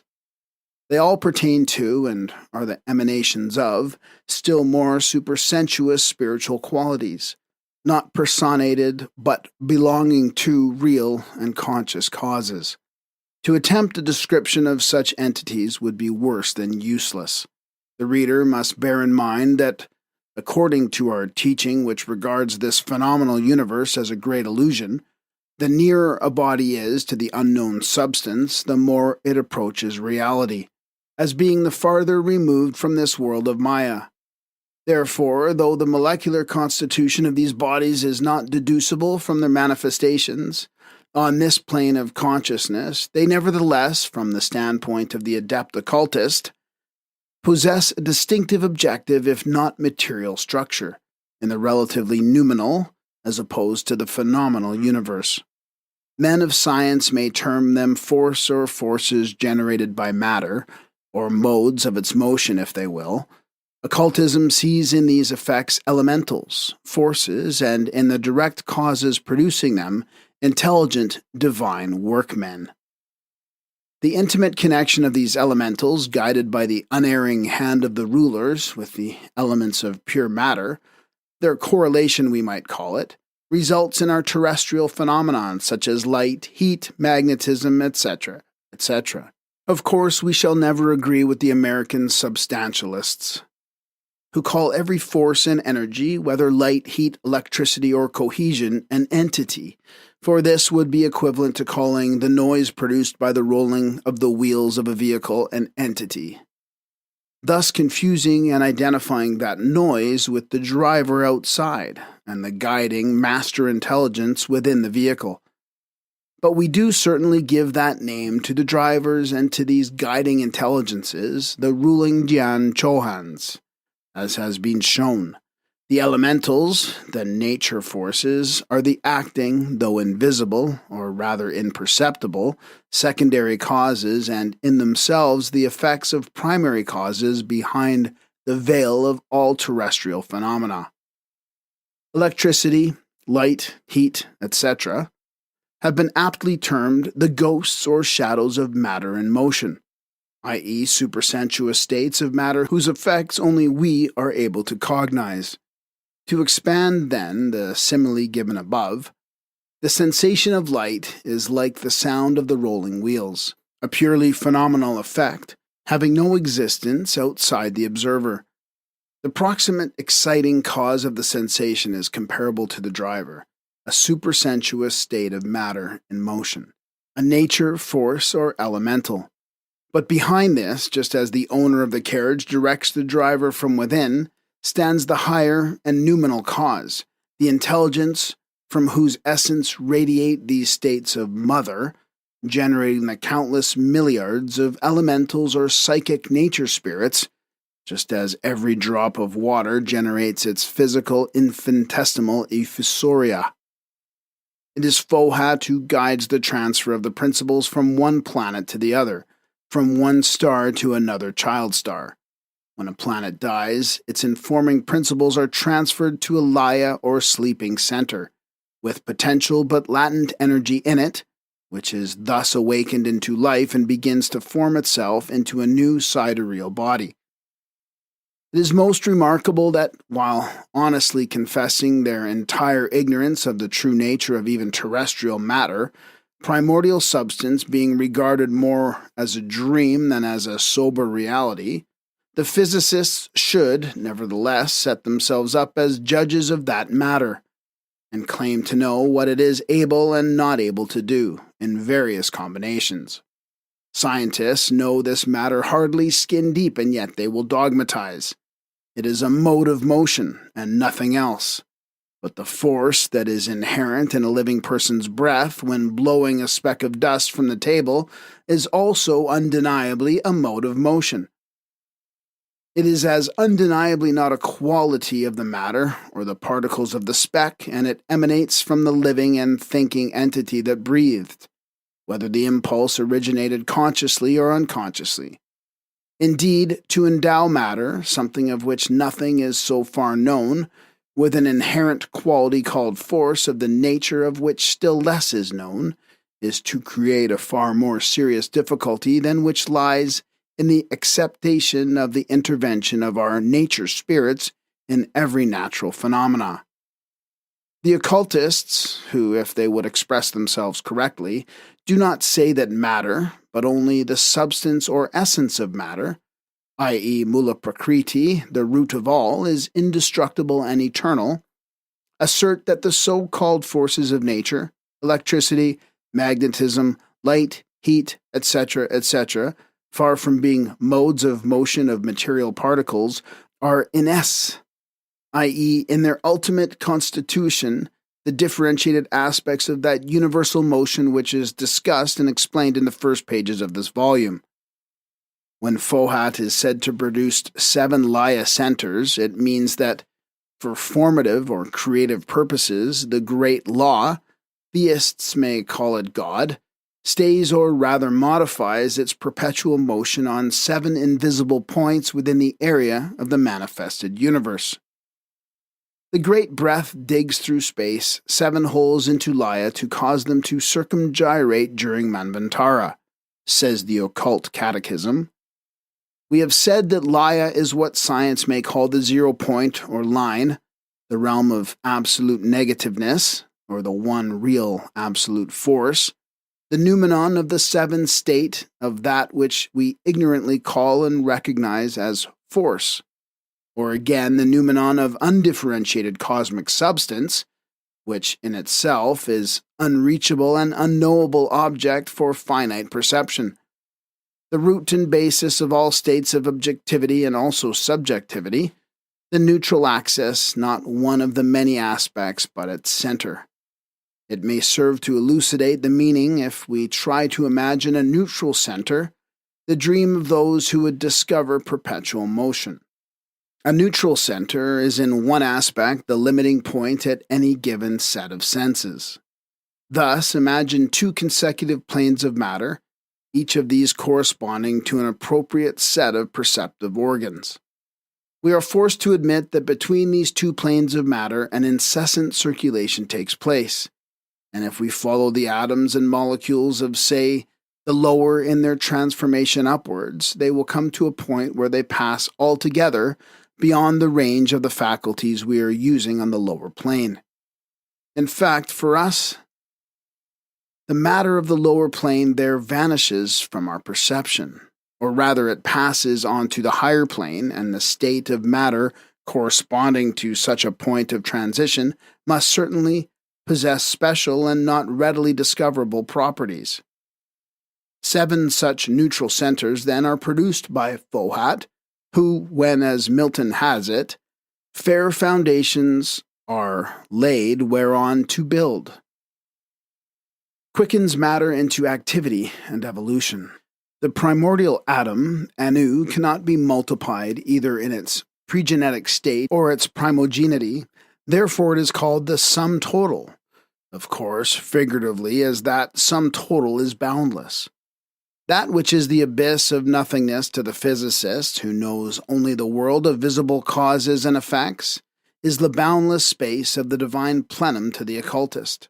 Among many other objections to the doctrine of an endless evolution and involution, or reabsorption of the cosmos, a process which, according to the Brahmanical and Esoteric doctrine, is without beginning or end, the occultist is told that it cannot be, since, by all the admissions of modern scientific philosophy, it is necessity of nature to run down.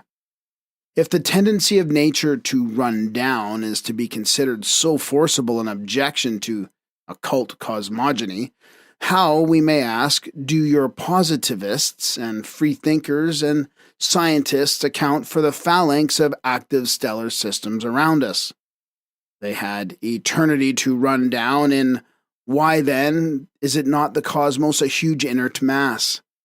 Even the moon is only hypothetically believed to be a dead planet, run down, and astronomy does not seem to be acquainted with many such dead planets. The query is unanswerable. But apart from this, it must be noted that the idea of the amount of transformable energy in our little system coming to an end is based purely on the fallacious conception of a white-hot incandescent sun, perpetually radiating away its heat without compensation into space. To this we reply that nature runs down and disappears from the objective plane only to re-emerge after a time of rest out of the subjective and to reascend once more. Our cosmos and nature will run down only to reappear on a more perfect plane after every pralaya. The matter of the Eastern philosophers is not the matter and nature of the Western metaphysicians. For what is matter, and above all, what is our scientific philosophy, but that which was so justly and so politely defined by Kant as the science of the limits to our knowledge? To what have the many attempts made by science to bind, connect, and define all the phenomenon of organic life by mere physical and chemical manifestations brought it? To speculation generally, mere soap bubbles, they have burst one after the other before men of science were permitted to discover real facts. All this would have been avoided, and the progress of knowledge would have proceeded with gigantic strides, had only science and its philosophy abstained from accepting hypotheses merely on the one-sided knowledge of their matter.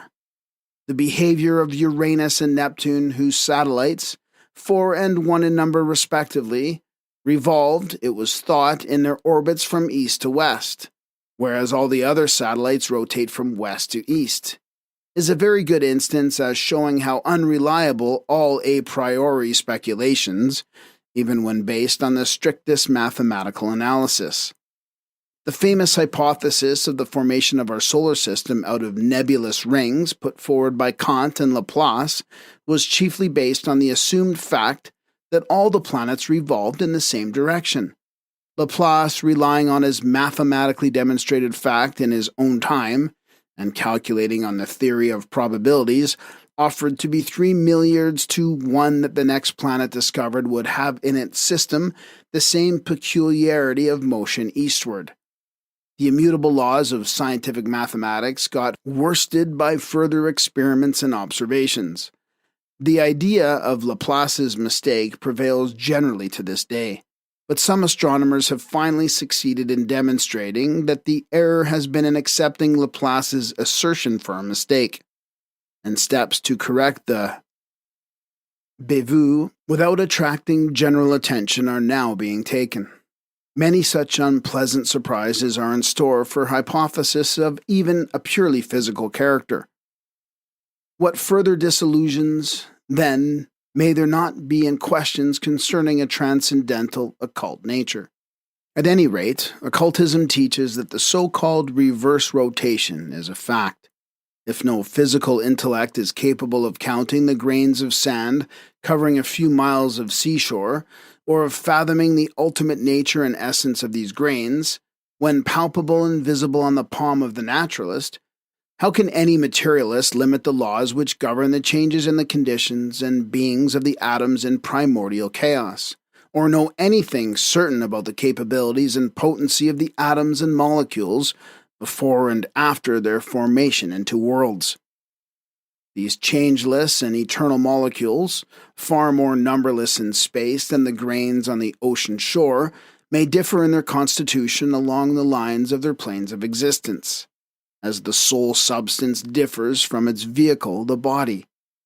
Each atom has 7 planes of being or existence, we are taught, and each plane is governed by specific laws of evolution and absorption. Ignorant of any, even approximate, chronological data from which to start in attempting to decide the age of our planet or the origin of the solar system, Astronomers, geologists, and physicists, with each new hypothesis, are drifting farther and farther away from the shores of fact into the fathomless depths of speculative ontology. The law of analogy and the plan of the structure between the trans-solar systems and the solar planets does not necessarily bear upon the finite conditions to which every visible body is subject in this our plane of being. In occult science, this law of analogy is the first and most important key to cosmic physics, but it has to be studied in its minutest details and turned 7 times before one comes to understand it. Occult philosophy is the only science that can teach it. How then can anyone hang the truth or the untruth of the occultist's proposition, the cosmos is eternal in its unconditioned collectivity, and finite only in its conditioned manifestations, on this one-sided physical enunciation that it is a necessity of nature to run down? A digression. With this shloka ends that portion of the stanzas relating to the cosmogony of the universe after the last Mahapralaya, or universal dissolution, which, when it comes, sweeps out of space every differentiating thing, gods as well as atoms, like so many dry leaves.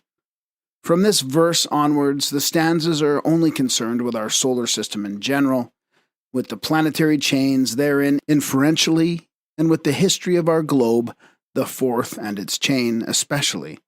All the verses which follow in this volume refer only to the evolution of and on our earth. With regard to the latter, a strange tenet, strange from the modern scientific standpoint only, of course, is held which ought to be made known. But before entirely new and somewhat startling theories are presented to the reader, they must be prefaced by a few words of explanation.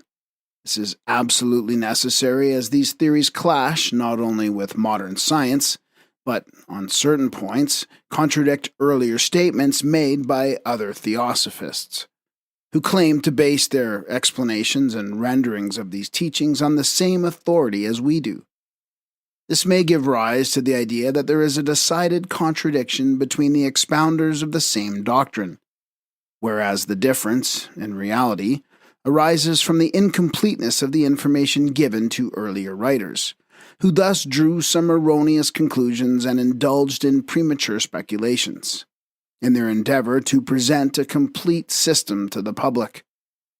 Thus, the reader, who is already a student of Theosophy, must not be surprised to find in these pages the rectification of certain statements made in various theosophical works, and also the explanation of certain points which have remained obscure because they were necessarily left incomplete. Many are the questions upon which even the author of Esoteric Buddhism, the best and most accurate of all such works, has not touched. On the other hand, even he has introduced several mistaken notions which must now be presented in their true mystic light, as far as the present writer is capable of so doing. Let us then make a short break between the shlokas just explained and those which follow, for the cosmic periods which separate them are of immense duration. This will afford us ample time to take a bird's-eye view of some points pertaining to the secret doctrine, which have been presented to the public under a more or less uncertain and sometimes mistaken light. A few early misconceptions concerning planets, rounds, and man. Among the 11 stanzas omitted, there is one which gives a full description of the formation of the planetary chains one after another, after the first cosmic and atomic differentiation had commenced in the primitive acosmism. It is idle to speak of laws arising when deity prepares to create, for laws, or rather law, are eternal and uncreated, and again deity is law, and vice versa. Moreover, the one eternal law unfolds everything in the to-be manifested nature on a sevenfold principle. Among the rest, the countless circular chains of worlds, composed of 7 globes, graduated on the 4 lower planes of the world of formation, the 3 others belonging to the archetypal universe. Out of these 7, only one, the lowest and the most material of these globes, is within our plane or means of perception, the 6 others lying outside it and being therefore invisible to the terrestrial eye. Every such chain of worlds is the progeny and creation of another, lower and dead chain, its reincarnation, so to say. To make it clearer, we are told that each of the planets, of which 7 only were called sacred, as being ruled by the highest regents or gods, and not at all because the ancients knew nothing of the others, whether known or unknown, is a septenary, as also is the chain to which the earth belongs. For instance, all such planets as Mercury, Venus, Mars, Jupiter, Saturn, etc., or our Earth are as visible to us as our globe, probably is to the inhabitants, if any, of the other planets because they are all on the same plane, while the superior fellow globes of these planets are on other planes quite outside that of our terrestrial senses. As their relative positions are given further on, and also in the diagram appended to the comments on Shloka 6 of stanza 6, a few words of explanation is all that is needed at present. These invisible companions correspond curiously to that which we call the principles in man. The 7 are on the 3 material planes, and 1 spiritual plane, answering to the 3 apadis, material bases, and 1 spiritual vehicle, vahana, of our 7 principles in the human division. If, for the sake of a clearer mental conception, we imagine the human principles to be arranged as in the following scheme, we shall obtain the annexed diagram of correspondences. As we are proceeding here from the universals to particulars, instead of using the inductive or Aristotelian method, the numbers are reversed. Spirit is enumerated the 1st instead of 7th, as is usually done, but in truth ought not to be done. The principles, as usually named after the manner of esoteric Buddhism and other works, are 1. Atma, 2. Buddhai, spiritual soul, 3. Manas, human soul, 4. Kamarupa, vehicle of desires and passions, 5. Prana, 6. Linga Sharia, and 7. Stula Sharia. The dark horizontal lines of the lower planes are the apadis in the case of the human principles, and the planes in the case of the planetary chain. Of course, as regards the human principles, the diagram does not place them quite in order, yet it shows the correspondence and analogy to which attention is now drawn. As the reader will see, it is the case of descent into matter, the adjustment, in both the mystic and the physical sense, of the two, and their interblending for the great coming, struggle for life, that awaits both entities. Entity may be thought a strange term to use in the case of a globe, but the ancient philosophers who saw in the earth a huge animal were wiser in their generation than our modern geologists are in theirs. And Pliny, who called the earth our kind nurse and mother, the only element which is not inimical to man, spoke more truly than Watts, who fancied that he saw in her the footstool of God. For earth is the only footstool of a man in his ascension to higher regions, the vestibule, to glorious mansions, through which a moving crowd forever press. But this only shows how admirably occult philosophy fits everything in nature, and how much more logical are its tenets than the lifeless, hypothetical speculations of physical science. Having learned this much, the mystic will be better prepared to understand the occult teaching, though every formal student of modern science may, and probably will, regard it as preposterous nonsense. The student of occultism, however, holds that the theory at present under discussion is far more philosophical and probable than any other. It is more logical, at any rate, than the theory recently advanced which made of the moon the projection of a portion of our earth, extruded when the latter was a globe in fusion, a molten plastic mass. Says Mr. Samuel Lang, the author of Modern Science and Modern Thought, the astronomical conclusions are theories based on data so uncertain that while in some cases they give results incredibly short, like that of 15 millions of years for the whole past process of formation of the solar system, in others they give results almost incredibly long, as in that which supposes the moon to have been thrown off when the Earth was rotating in 3 hours, while the utmost actual retardation obtained from observation would require 600 millions of years to make it rotate in 23 hours instead of 24. And if physicists persist in such speculations, why should the chronology of the Hindus be laughed at as exaggerated? It is said, moreover, that the planetary chains having their days and their nights, i.e., periods of activity or life and of inertia or death, behave in heaven as do men on earth. They generate their likes, grow old, and become personally extinct, their spiritual principles only living in their progeny as a survival of themselves.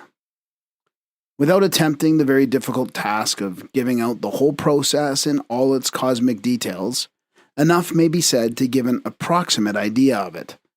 When a planetary chain is in its last round, its globe A, before finally dying out, sends all its energy and principles into a neutral center of latent force, a Laya center, and thereby informs a new nucleus of undifferentiated substance or matter, calls it into place activities, or gives it life. Suppose such a process to have taken place in the lunar planetary chain. Suppose again, for argument's sake, though Mr. Darwin's theory quoted below has lately been upset, even if the fact has not yet been ascertained by mathematical calculation, that the moon is far older than the Earth. Imagine the 6 fellow globes of the moon, aeons before the first globe of our 7 was evolved, just in the same position in relation to each other as the fellow globes of our chain now occupy in regard to our Earth. And now it will be easy to imagine further globe A of the lunar chain and forming globe A of the terrestrial chain and dying. Next, globe B of the former sending its energy into globe B of the new chain. Then globe C of the lunar creating its progeny, sphere C of the terrene chain. Then the moon, our satellite, pouring forth into lowest globe of our planetary chain. Globe D, our Earth, all its life, energy, and powers, and having transferred them to a new center, becoming virtually a dead planet, in which, since the birth of our globe, rotation has almost ceased. The moon is a satellite of our Earth, undeniably, but this does not invalidate the theory that she has given to the Earth all but her corpse. For Darwin's theory to hold good, besides the hypothesis just upset, other still more incongruous speculations had to be invented. The moon, it is said, has cooled nearly 6 times as rapidly as the Earth. The moon, if the Earth is 14 million years old since its incrustation, is only 11 2/3 millions of years old since that stage, etc. And if our moon is but a splash from our Earth, why can no similar inference be established for the moons of other planets? The astronomers do not know. Why should Venus and Mercury have no satellites? And by what, when they exist, were they formed? The astronomers do not know because we say science has only one key, the key of matter, to open the mysteries of nature, while occult philosophy has 7 keys and explains that which science fails to see. Mercury and Venus have no satellites, but they had parents just as Earth had.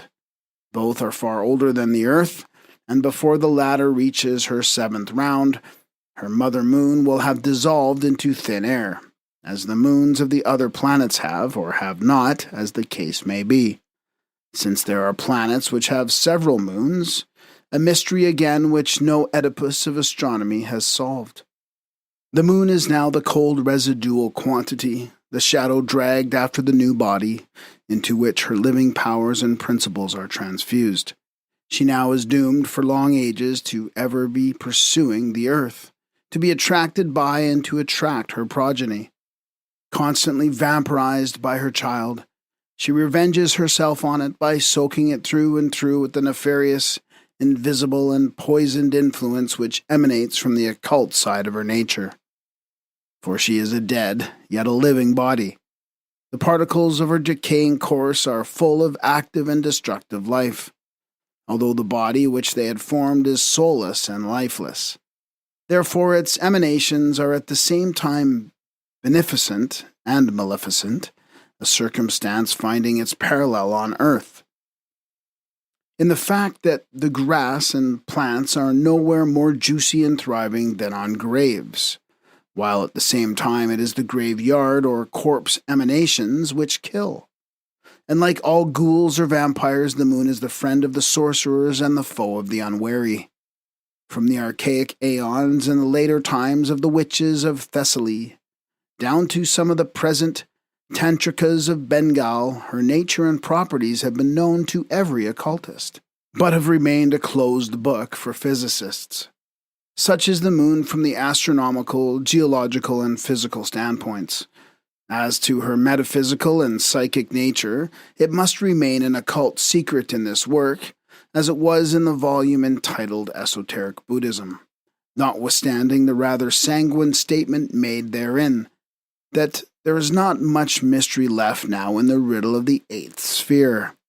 These are topics, indeed, on which the adepts are very reserved in their communications to uninitiated pupils, and since they have, moreover, never sanctioned or permitted any published speculations upon them, the less said the better.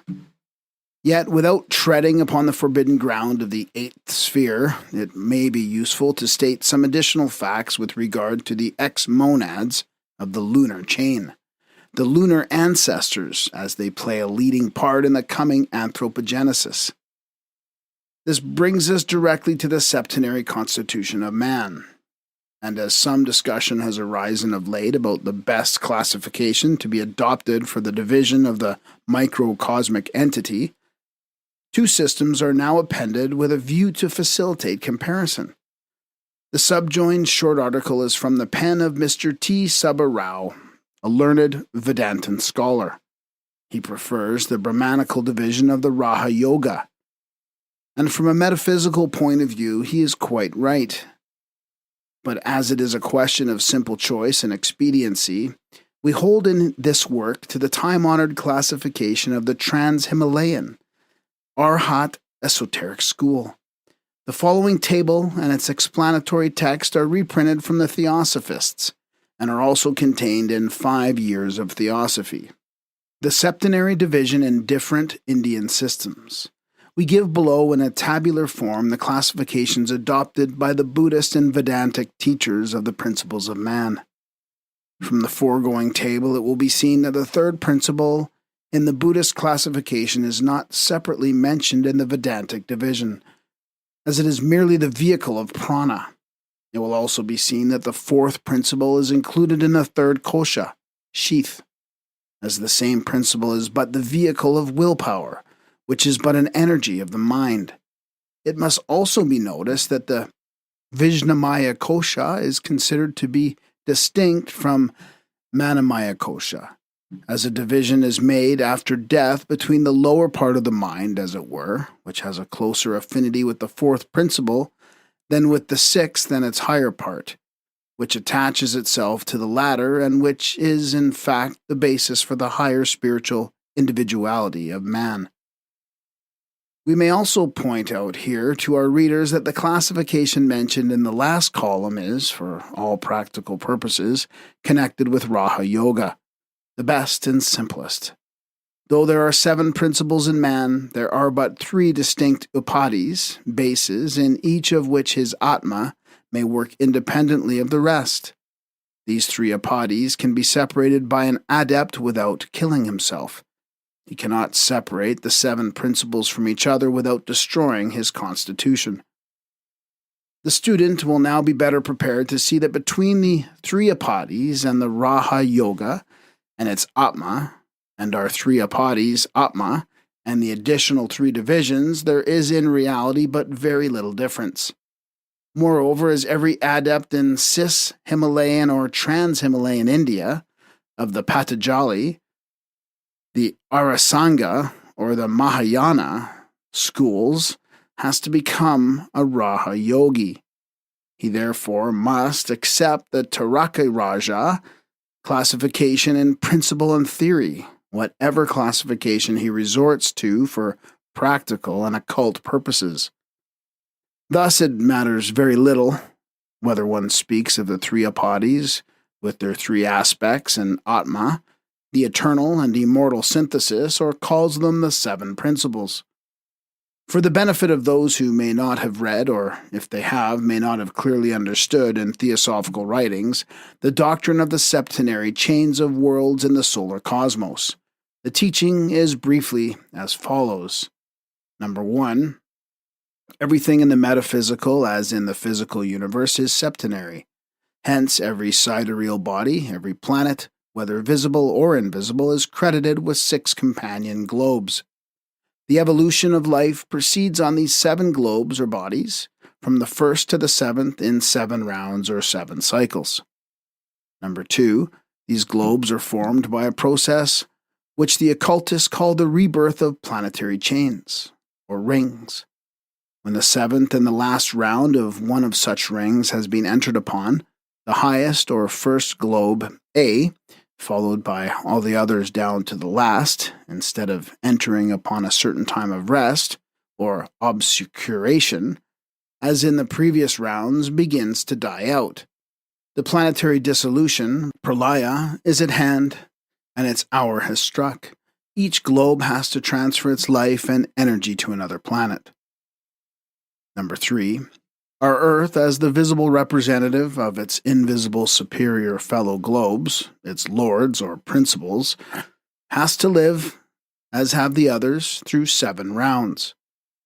During the first 3, it forms and consolidates. During the 4th, it settles and hardens. During the last 3, it gradually returns to its first ethereal form. It is spiritualized, so to say.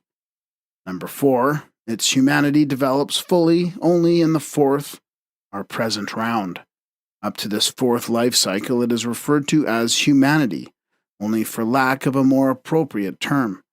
Like the grub which becomes the chrysalis and butterfly, man, or rather that which becomes man, passes through all the forms and kingdoms during the first round, and through all the human shapes during the 2 following rounds.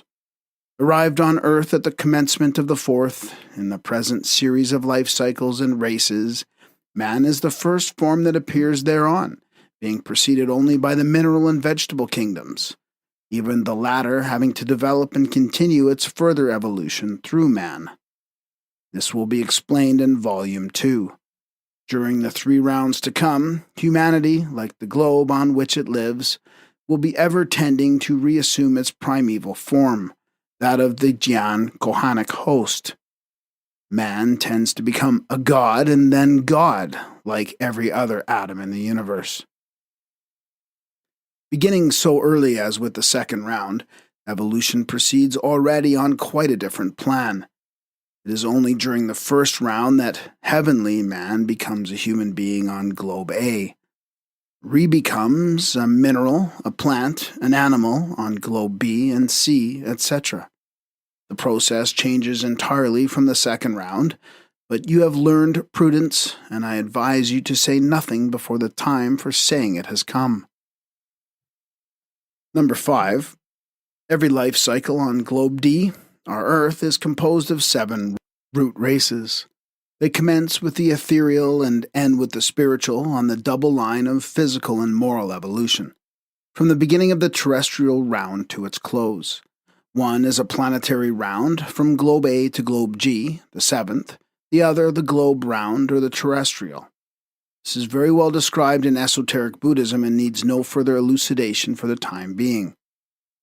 Number 6, the first root race, i.e. the first men on Earth, irrespective of form, were the progeny of the celestial men, rightly called in India philosophy the lunar ancestors, or the Pitris, of which there are 7 classes or hierarchies.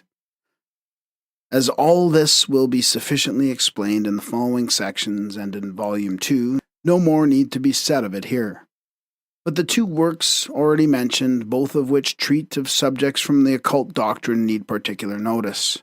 Esoteric Buddhism is too well known in theosophical circles and even to the outside world, for it to be necessary to enter at length upon its merits here. It is an excellent book and has done still more excellent work. But this does not alter the fact that it contains some mistaken notions, and that it has led many theosophists and lay readers to form an erroneous conception of the Eastern Secret Doctrine. Moreover, it seems perhaps a little too materialistic. Man, which came later, was an attempt to present the archaic doctrine from a more ideal standpoint, to translate some visions in and from the astral light, to render some teachings partly gathered from a master's thoughts, but unfortunately misunderstood. This work also speaks of the evolution of the early races of men on earth, and contains some excellent pages of a philosophical character. But so far it is only an interesting little mystical romance. It has failed in its mission because the conditions required for a correct translation of these visions were not present. Hence the reader must not wonder if our volumes contradict these earlier descriptions in several particulars. Esoteric cosmogony in general, and the evolution of the human monad especially, differ so essentially in these two books and in other theosophical works, written independently by beginners, that it becomes impossible to proceed with the present work without special mention of these two earlier volumes, for both have a number of admirers, Esoteric Buddhism especially. The time has arrived for the explanation of some matters in this direction. Mistakes have now to be checked by the original teachings and corrected. If one of the said works has too pronounced a bias toward materialistic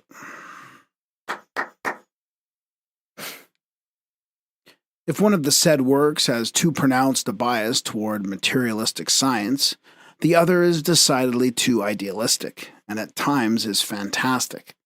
From the doctrine, rather incomprehensible to Western minds, which deals with the periodical obscurations and successive rounds of the globes, along their circular chains, were born the first perplexities and misconceptions. One of such has referred to the fifth and even sixth rounders, those who knew that a round was preceded and followed by a long pralaya, a pause of rest, which created an impassable gulf between two rounds, until the time came for a renewed cycle of life, could not understand the fallacy of talking about fifth and sixth rounders in our fourth round. Gautama Buddha, it was held, was a sixth rounder. Plato and some other great philosophers and minds, fifth rounders. How could it be? One master taught and affirmed that there were such fifth rounders even now on earth. And though understood to say that mankind was yet in the fourth round, in another place he seemed to say that they were in the fifth. To this an apocalyptic answer was returned by another teacher. A few drops of rain do not make a monsoon, though they presage it. No, we are not in the fifth round, but fifth round men have been coming in for the last few thousand years. This was worse than the riddle of the Sphinx. Students of occultism subjected their brains to the wildest work of speculation. For a considerable time they tried to out-vie Oedipus and reconcile the two statements. And as the masters kept as silent as the stony Sphinx himself, they were accused of inconsistency, contradiction, and discrepancies. But they were simply allowing the speculations to go on in order to teach a lesson which the Western mind sorely needs. In their conceit and arrogance, and in their habit of materializing every metaphysical conception and term without allowing any margin for Eastern metaphor and allegory, the Orientalists had made a jumble of the Hindu exoteric philosophy, and the Theosophists were now doing the same with regard to esoteric teachings. To this day, it is evident that the latter have utterly failed to understand the meaning of the term fifth and sixth rounders. But it is simply this: every round brings about a new development and even an entire change in the mental, psychic, spiritual, and physical constitution of man, all these principles evolving on an ever-ascending scale.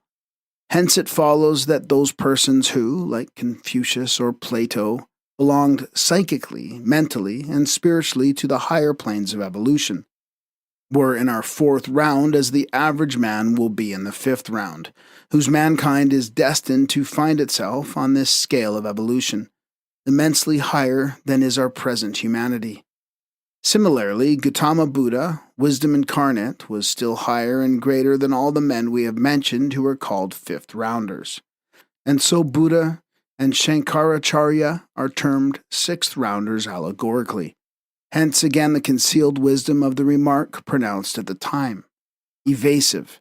A few drops of rain do not make a monsoon, though they presage it. And now the truth of the following remark in esoteric Buddhism will be fully apparent. It is impossible, when the complicated facts of an entirely unfamiliar science are being presented to untrained minds for the first time, to put them forward with all their appropriate qualifications and abnormal developments. We must be content to take the broad rules first and deal with the exceptions afterwards, and especially in this case with a study in connection with which the traditional methods of teaching, generally followed, aim at impressing every fresh idea on the memory by provoking the perplexity it at last relieves. As the author of the remark was himself, as he says, an untrained mind in occultism, his own inferences and his better knowledge of modern astronomical speculations than of archaic doctrines led him quite naturally and unconsciously to himself to commit a few mistakes of detail rather than of any broad rule. One such will now be noticed. It is a trifling one. Still, it is calculated to lead many a beginner into erroneous conceptions. But as the mistaken notions of the earlier editions were corrected in the annotations of the 5th edition, so the 6th may be revised and perfected. There were several reasons for such mistakes. They were due to the necessity under which the teachers labored of giving what were considered as evasive answers, the questions being too persistently pressed to the left to be left unnoticed, while on the other hand they could only be partially answered. This position notwithstanding, the confession that half a loaf is better than no bread was but too often misunderstood, and hardly appreciated as it ought to have been. As a result thereof, gratuitous speculations were sometimes indulged in it by European lachelas. Among such were the mystery of the 8th sphere, in its relation to the moon, and the erroneous statement that 2 of the superior globes of the terrestrial chain were 2 of our well-known planets. Besides the Earth, there are only 2 other worlds of our chain which are visible, Mars and Mercury. This was a great mistake, but the blame for it is to be attached as much to the vagueness and incompleteness of the master's answer as to the question of the learner itself, which was equally vague and indefinite. It was asked, what planets of those known to ordinary science, besides Mercury, belong to our system of worlds? Now, if by system of worlds our terrestrial chain or string was intended in the mind of the querist, instead of the solar system of worlds, as it should have been, then of course the answer was likely to have been misunderstood. For the reply was Mars, etc., and 4 other planets of which astronomy knows nothing. Neither A, B, nor Y, Z are known, nor can they be seen through physical means, however perfected. This is plain. A, astronomy as yet knows nothing in reality of the planets, neither the ancient ones nor those discovered in modern times. B, no companion planets from A to Z, i.e. no upper globes of any chain in the solar system can be seen, with the exception, of course, of all the planets which come forth in number as our Earth, the Moon, etc., etc. As to Mars, Mercury, and the 4 other planets, they bear a relation to Earth of which no master or high occultist will ever speak, much less explain the nature. In this same letter, the impossibility is distinctly stated by one of the teachers to the author of Esoteric Buddhism. Try to understand that you are putting me questions pertaining to the highest initiation, that I can give you only a general view, but that I dare not, nor will I, enter into details. Copies of all the letters ever received or sent, with the exception of a few private ones, in which there was no teaching, the master says, are with the writer. As it was her duty in the beginning to answer and explain certain points not touched upon, it is more likely than that, notwithstanding the many annotations on those copies, the writer, in her ignorance of English and her fear of saying too much, may have bungled the information given. She takes the whole blame for it herself in any and every case. But it is impossible for her to allow students to remain any longer under erroneous impressions, or to believe that the fault lines lie with the esoteric system. Let it then be now distinctly stated that the theory broached is impossible, with or without the additional evidence furnished by modern astronomy. Physical science can supply corroborative, though still very uncertain, evidence, but only as regards heavenly bodies on the same plane of materiality as our objective universe. Mars and Mercury, Venus and Jupiter, like every hitherto discovered planet, or those still to be discovered, are all, per se, the representatives on our plane of such chains.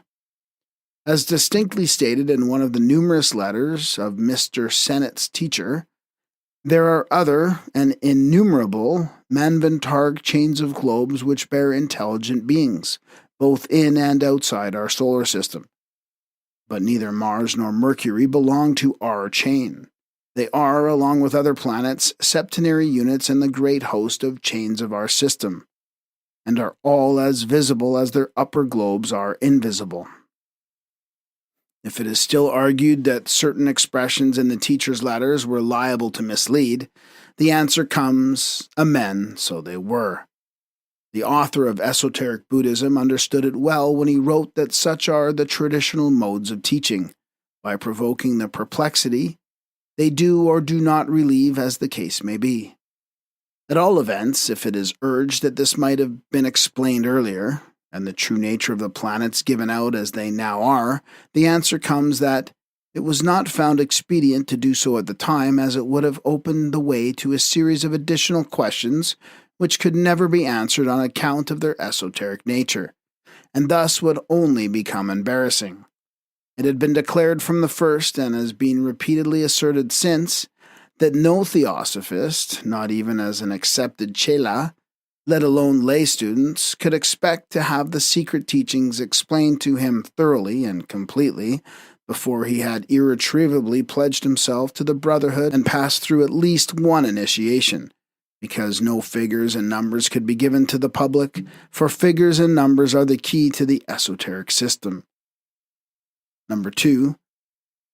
That what was revealed was merely the esoteric lining of that which is contained in almost all the exoteric scriptures of the world religions, preeminently in the Brahmanas and the Upanishads of the Vedas, and even in the Puranas. It was a small portion of what is divulged far more fully now in present volumes, and even this is very incomplete and fragmentary. When the present work was commenced, the writer, feeling sure that the speculation about Mars and Mercury was a mistake, applied to the teachers by letter for an explanation and an authoritative version. Both came in due time, and verbatim extracts from these are now given. It is quite correct that Mars is in a state of obscuration at present, and Mercury just beginning to get out of it. You might add that Venus is in her last round. If neither Mercury nor Venus have satellites, it is because of the reasons, and also because Mars has 2 satellites to which he has no right. Phobos, the supposed inner satellite, is no satellite at all. Thus, this remark of long ago by Laplace and now by Fay do not agree, you see. Read Compens Rendus, Tome XC, page 569. Phobos keeps a too short periodic time, and therefore there must exist some defect in the mother idea of the theory, as Fay justly observes. Again, both Mercury and Mars are septenary chains, as independent of the Earth's sidereal lords and superiors as you are independent of the principles of Dam Ling, Tom Thumb, which were perhaps his 6 brothers with or without nightcaps. Gratification of curiosity is the end of knowledge for some men, was said by Bacon, who was as right in postulating this truism as those who were familiar with it before him were right in hedging off wisdom from knowledge and tracing limits to that which is to be given out at one time. Remember, knowledge dwells in hands replete with thoughts of other men, wisdom in minds attentive to their own. You can never impress it too profoundly on the minds of those to whom you impart some of the esoteric teachings. Here are more extracts from another letter written by the same authority. This time, it is in an answer to some objections laid before the teachers. They are based upon extremely scientific and as futile reasonings about the advisability of trying to reconcile the esoteric theories with the speculations of modern science. Were written by a young theosophist as a warning against the secret doctrine, and in reference to the same subject. He had declared that if there were such companion earths, they must be only a wee bit less material than our globe. How then was it that they could not be seen? The answer was, were psychic and spiritual teachings more fully understood, it would become next to impossible to even imagine such an incongruity.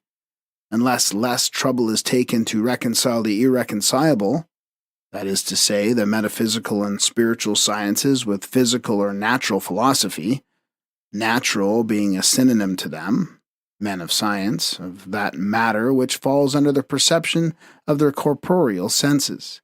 No progress can be really achieved. Our globe, as taught from the first, is at the bottom of the arc of descent, where the matter of our preconceptions exhibits itself in its grossest form. Hence it only stands to reason that the globes which overshadow our earth must be on different and superior planes.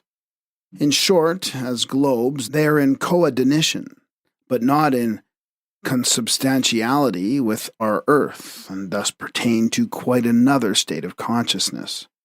Our planet, like all those we see, is adapted to the peculiar state of its human stock, that state which enables us to see with our naked eye the sidereal bodies which are coessential with our terrene plane and substance. Just as their respective inhabitants, the Jovians, Martians, and others, can perceive our little world, because our planes of consciousness, differing as they do in degree, but being the same in kind, are on the same layer of differentiated matter. What I wrote was, the minor polea concerns only our little string of globes. We called chains strings in those days of lip confusion. To such a string our earth belongs. This ought to have shown plainly that the other planets were also strings or chains. If he, meaning the objector, would perceive even the dim silhouette of one such planet on the higher planes, he has to first throw off even the thin clouds of the astral matter that stand between him and the next plane. It thus becomes patent why we could not perceive, even with the help of the best telescopes, that which is outside our world of matter. Those alone whom we call adepts, who know how to direct their mental vision and to transfer their consciousness, both physical and psychic, to other planes of being, are able to speak with authority on such subjects. And they tell us plainly, lead the life necessary for the acquisition of such knowledge and powers, and wisdom will come to you naturally. Whenever you are able to attune your consciousness to any of the 7 chords of universal consciousness, those chords that run along the sounding board of cosmos, vibrating from one eternity to another. When you have studied thoroughly the music of the spheres, then only will you become quite free to share your knowledge with those with whom it is safe to do so. Meanwhile, be prudent. Do not give out the great truths that are the inheritance of the future races to our present generation. Do not attempt to unveil the secret of being and non-being to those unable to see the hidden meaning of Apollo's heptatford, the lyre of the radiant god, and in each of the 7 strings of which dwelleth the spirit, soul, and astral body of the cosmos, whose shell only now has fallen into the hands of modern science. Be prudent, we say, prudent and wise, and above all, take care what those who learn from you believe in, lest by deceiving themselves they deceive others. For such is the fate of every truth which with men are as yet unfamiliar. Let rather the planetary chains and other super and subcosmic mysteries remain a dreamland for those who can neither see nor yet believe that others can. It is to be regretted that few of us have followed the wise advice, and that many a priceless pearl, many a jewel of wisdom, has been cast to an enemy, unable to understand its value, who has turned round and rent us. Let us imagine, wrote the same master to his two lay chelas, as he called the author of Esoteric Buddhism and another gentleman, his co-student for some time. Let us imagine that our Earth is one of a group of 7 planets or man-bearing worlds. The 7 planets are the sacred planets of antiquity, and are all septenary. Now the life impulse reaches A, or rather that which is destined to become A, and which so far is but cosmic dust, a Leia center, etc. In these early letters, in which terms had to be invented and words coined, the rings very often became rounds, and the rounds life cycles, and vice versa. To a correspondent who called a round a world ring, the teacher wrote, "I believe this will lead to a further confusion. A round we are agreed to call the passage of a monad from globe A to globe G or Z. The world ring is correct. Advise, Mr. strongly to agree upon a nomenclature before going any further." Notwithstanding this agreement, many mistakes, owing to this confusion, crept into the earliest teachings. The races even were occasionally mixed up with the rounds and rings, and led to similar mistakes in man, fragments of forgotten truth. From the first, the Master had written, not being permitted to give you the whole truth or divulge the number of isolated fractions, I am unable to satisfy you. This in answer to the questions, if we are right, then the total existence prior to the man period is 637, etc., etc. To all the queries relating to figures, the reply was, try to solve the problem of 777 incarnations, though I am obliged to withhold information. Yet if you should work out the problem by yourself, it will be my duty to tell you so. But it never was so worked out, and the results were never-ceasing perplexity and mistakes. Even the teaching about the septenary constitution of the sidereal bodies and of the macrocosm, from which the septenary division of the microcosm, or man, has until now been among the most esoteric. In olden times it used to be divulged only at initiation, together with the most sacred figures of the cycles. Now, as stated in one of the Theosophical journals, the revelation of the whole system of cosmogony had not been contemplated, nor even thought for one moment possible, at a time when a few scraps of information were sparingly given out. In answer to letters written by the author of Esoteric Buddhism, in which he put forward a multiplicity of questions. Among these were the questions on such problems as no master, however high and independent he might be, would have the right to answer, and thus divulge to the world the most time-honored and archaic of the mysteries of the ancient college temples. Hence, only a few of the doctrines were revealed in their broad outlines, while details were constantly withheld, and all the efforts made to elicit more information about them were systematically alluded to from the beginning. This was perfectly natural.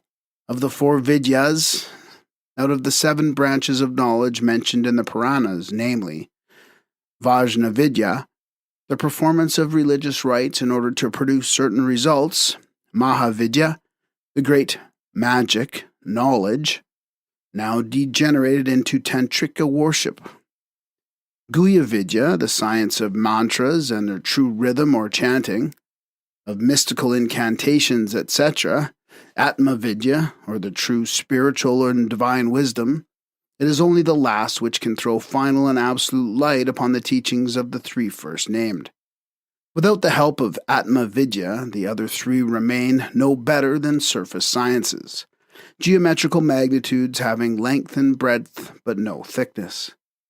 They are like the soul, limbs, and a mind of a sleeping man, capable of mechanical motions, of chaotic dreams, and even sleepwalking, of producing visible effects, but stimulating only by instinctual, not intellectual causes, least of all by fully conscious spiritual impulses. A good deal can be given out and explained from the three first-name sciences, but unless the key to their teachings is furnished by Atma Vidya, they will remain forever like the fragments of a mangled textbook, like the adumbrations of great truths, dimly perceived by the most spiritual, but distorted out of all proportion by those who would nail every shadow to the wall. Then again, another great perplexity was created in the minds of students by the incomplete exposition of the doctrine of the evolution of the monads. To be fully realized, both this process and that of the birth of the globes must be examined far more from their metaphysical aspect than from one might call a statistical standpoint, involving figures and numbers which are rarely permitted to be widely used. Unfortunately, there are few who are inclined to handle these doctrines only metaphysically. Even in the best of the Western writers upon our doctrine declares in his work, when speaking of the evolution of the monads, that on pure metaphysics of that sort we are not now engaged. And in such case, as the teacher remarks in a letter to him, why this preaching of our doctrines, all this uphill work and swimming in adversum flumen? Why should the West learn from the East that which can never meet the requirements of the special tastes of the aesthetics? And he draws his correspondent's attention to the formidable difficulties encountered by us, the adepts, in every attempt we make to explain our metaphysics to the Western world. And well he may, for outside of metaphysics, no occult philosophy, no esotericism is possible. It is like trying to explain the aspirations and affections, love and hatred, the most private and sacred workings in the soul and mind of a living man, by an anatomical description of the thorax and brain of his dead body. Let us now examine two tenets mentioned above but hardly alluded to in esoteric Buddhism, and supplement them as far as lies in our power. Additional facts and explanations concerning the globes and the monads. Two statements made in the above work must be noticed in the author's opinions quoted. The first is as follows. The spiritual monads do not fully complete their mineral existence on globe A, then complete it on globe B, and so on. They pass several times round the whole circle as minerals, and then again several times round as vegetables, and several times as animals. We purposely refrain for the present from going into figures, etc., etc. That was a wise course to adopt in view of the great secrecy maintained with regard to figures and numbers. This reticence is now partially relinquished, but it would perhaps have been better had the real numbers concerning rounds and evolutional gyrations been either entirely divulged at the time or entirely withheld. Mr. Sinnett understood this difficulty well when saying, for reasons which are not easy for the outsider to divine, the possessors of occult knowledge are especially reluctant to give out numerical facts relating to cosmogony, though it is hard for the uninitiated to understand why they should be withheld. That there were such reasons is evident. Nevertheless, it is to this reticence that most of the confused ideas of some Eastern as well as Western pupils are due. The difficulties in the way of the acceptance of the particular tenets under consideration seemed great just because of the absence of any data to go upon. But there it was. For as the masters have many times declared, the figures belonging to the occult calculations cannot be given outside the circle of pledged chelas, and not even these can break the rules. To make things plainer, without touching upon the mathematical aspects of the doctrine, the teaching given may be expanded and some obscure points solved. As the evolution of the globes and that of the monads are so closely interblended, we will make of the two teachings one. In reference to the monads, the reader is asked to bear in mind that Eastern philosophy rejects the Western theological dogma of a newly created soul for every baby born, a dogma as unphilosophical as it is impossible in the economy of nature. There must be a limited number of monads evolving and growing more and more perfect, through their assimilation of many successive personalities in every new Manvantara. This is absolutely necessary in view of the doctrines of rebirth and karma, and of the gradual return of the human monad to its source, absolute deity. Thus, although the hosts of more or less progressed monads are almost incalculable, they are still finite, as is everything in this universe of differentiation and finiteness. As shown in the double diagram of the human principles and the ascending globes of the world chains, there is an eternal concatenation of causes and effects, and a perfect analogy which runs through and links together all the lines of evolution. One begets the other, globes as personalities, but let us begin at the beginning. The general outline of the process by which the successive planetary chains are formed has just been given. To prevent future misconceptions, some further details may be offered which will also throw some light on the history of humanity on our own chain, the progeny of that of the moon. In the accompanying diagram, Figure 1 represents the lunar chain of 7 globes at the outset of its 7th or last round, while Figure 2 represents the Earth chain which will be, but is not yet in existence. The 7 globes of each chain are distinguished in their cyclic order by letters A to G, the globes of the Earth chain being further marked by a cross, the symbol of the Earth. Now it must be remembered that the monads cycling around the septenary chain are divided into 7 classes or hierarchies, according to the respective stages of evolution, consciousness, and merit. Let us follow then the order of their appearance on Globe A in the first round.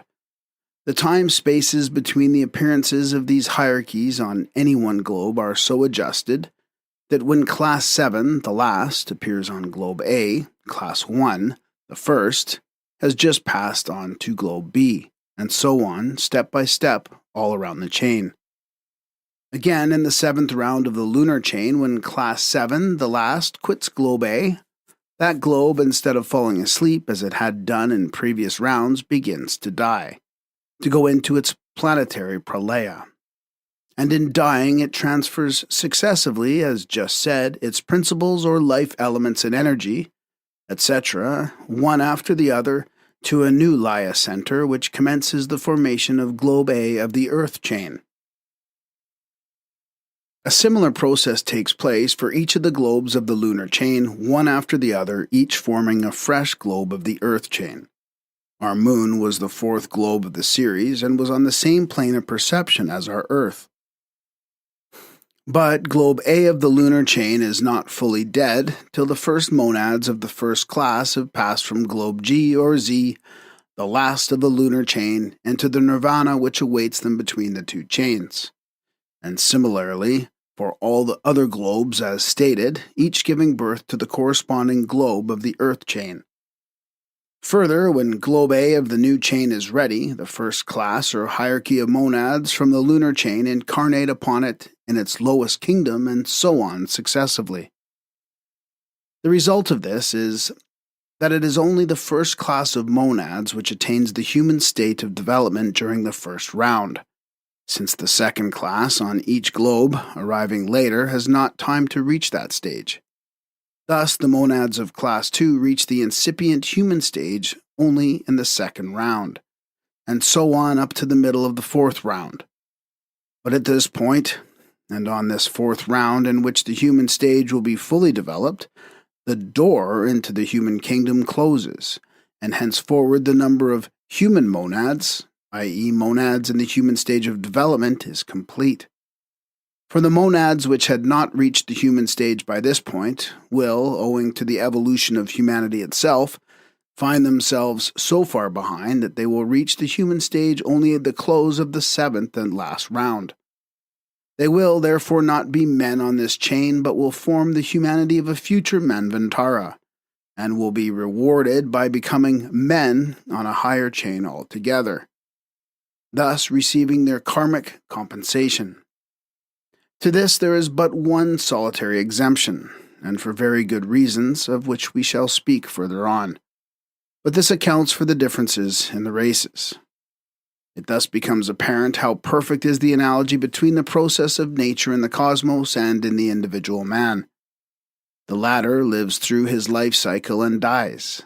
His higher principles, corresponding in the development of a planetary chain to the cycling monads, pass into Devachan, which corresponds to the nirvana, and states of rest intervening between two chains.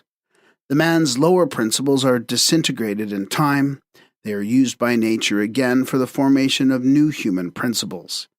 The same process also taking place in the disintegration and formation of worlds. Analogy is thus the surest guide to the comprehension of the occult teachings. This is one of the 7 mysteries of the moon, and it is now revealed. The 7 mysteries are called by the Japanese Yamabushis, the mystics of the Lao Tse sect, and the ascetics monks of Kyoto, the Dazunudu, the 7 jewels. Only the Japanese and the Chinese Buddhist ascetics and initiates are, if possible, even more reticent in giving out their knowledge than are the Hindus. But the reader must not be allowed to lose sight of the monads, and must be enlightened as to their nature, as far as permitted, without trespassing upon the highest mysteries, of which the writer does not in any way pretend to know the last or final word. The monadic host may be roughly divided into 3 great classes. Number 1, the most developed monads, the lunar gods or spirits, called in India the Pitris, whose function it is to pass in the first round through the whole triple cycle of the mineral, vegetable, and animal kingdoms in their most ethereal, filmy, and rudimentary forms, in order to clothe themselves in and assimilate the nature of the newly formed chain. They are those who first reach the human form, if there they can be any form in the realm of the almost subjective, on Globe A in the first round. It is they, therefore, who lead and represent the human element during the second and third rounds, and finally evolve their shadows at the beginning of the fourth round for the second class or those who come behind them. Number 2, those monads that are the first to reach the human stage during the 3.5 rounds and become men. 3. The laggards, the monads which are retarded and which will not reach, by reason of karmic impediments, the human stage at all during this cycle or round, save one exception which will be spoken of elsewhere, as already promised. We are forced to use above the misleading word men, and this is a clear proof of how little any European language is adapted to express these subtle distinctions. It stands to reason that these men did not resemble the men of today, either in form or nature. Why then, it may be asked, call them men at all? Because there is no other term in any Western language which approximately conveys the idea intended. The word men at least indicates that these beings were manus, thinking entities, however they differed in form and intellection from ourselves.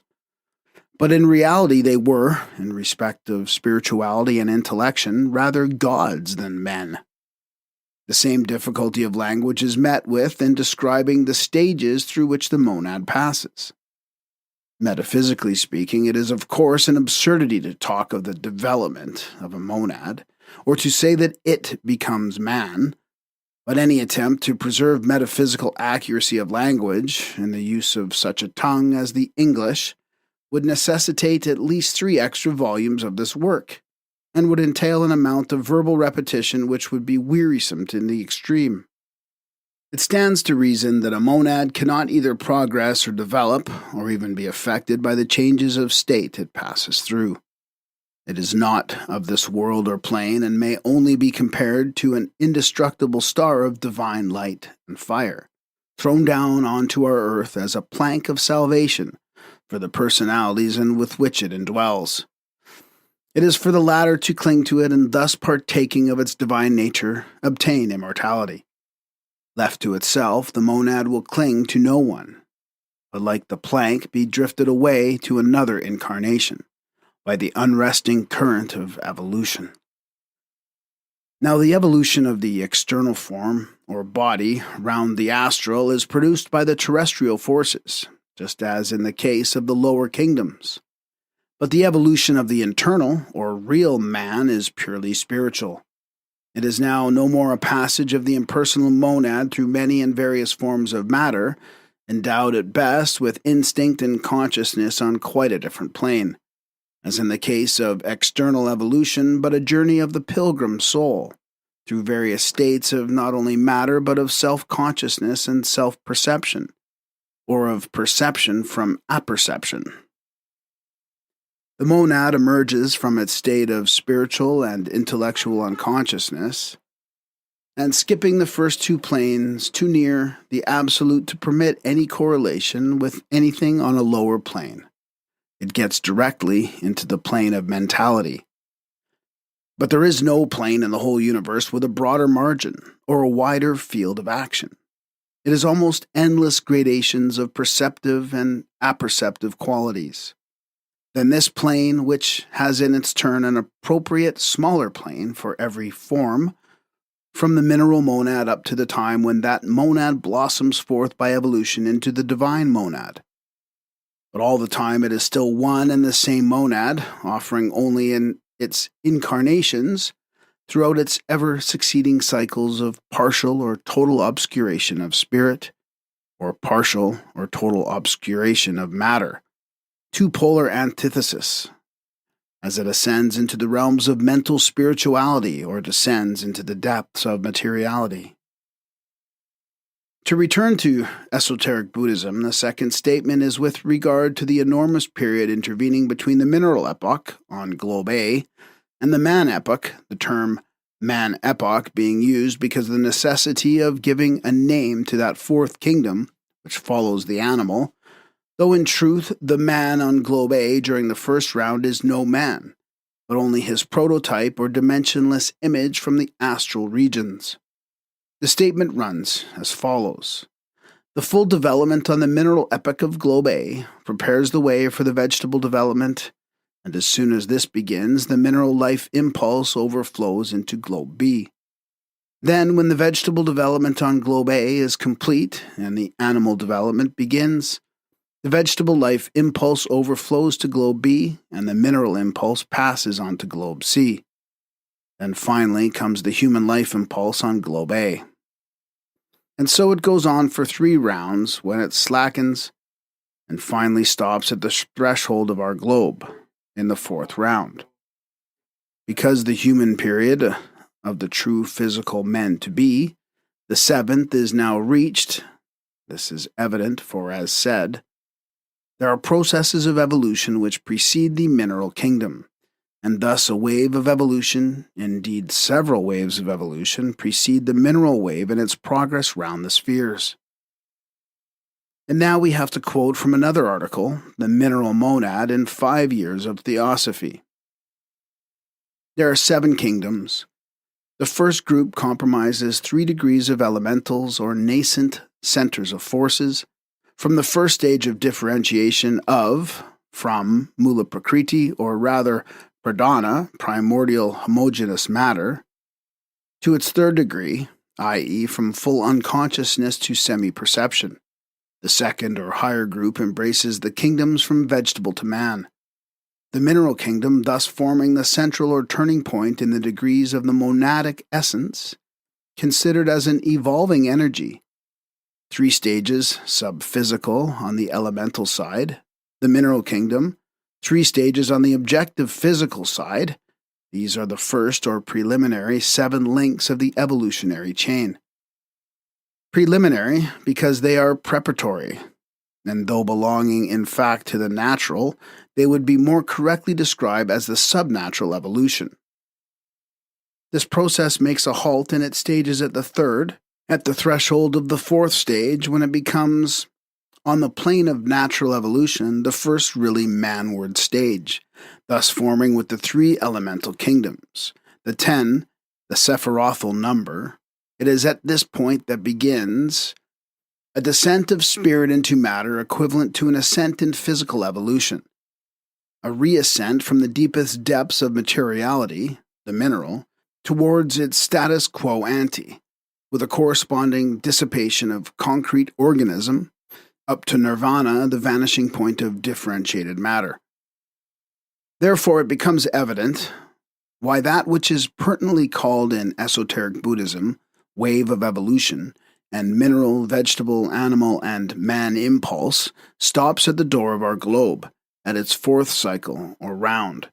If it is at this point that the cosmic monad, Buddhai, will be wedded to and become the vehicle of the atmic ray, i.e. Buddhai will awaken to an apperception of it, Atman, and thus enter on the first step of a new septenary ladder of evolution, which will lead it eventually to the 10th, counting from the lowest upwards of the sephirothal tree, the crown. Everything in the universe follows analogy, as above, so below. Man is the microcosm of the universe. That which takes place on the spiritual plane repeats itself on the cosmic plane. Concretion follows the lines of abstraction. Corresponding to the highest must be the lowest, the material to the spiritual. Thus, corresponding to the sephirothal crown, or upper triad, there are the three elemental kingdoms which precede the mineral and which, using the language of the Kabbalists, answer in the cosmic differentiation to the worlds of form and matter, from the super-spiritual to the archetypal. Now, what is a monad, and what relation does it bear to an atom?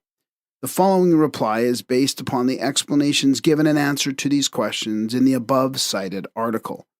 The mineral monad, written by the author. To the second question, it is answered.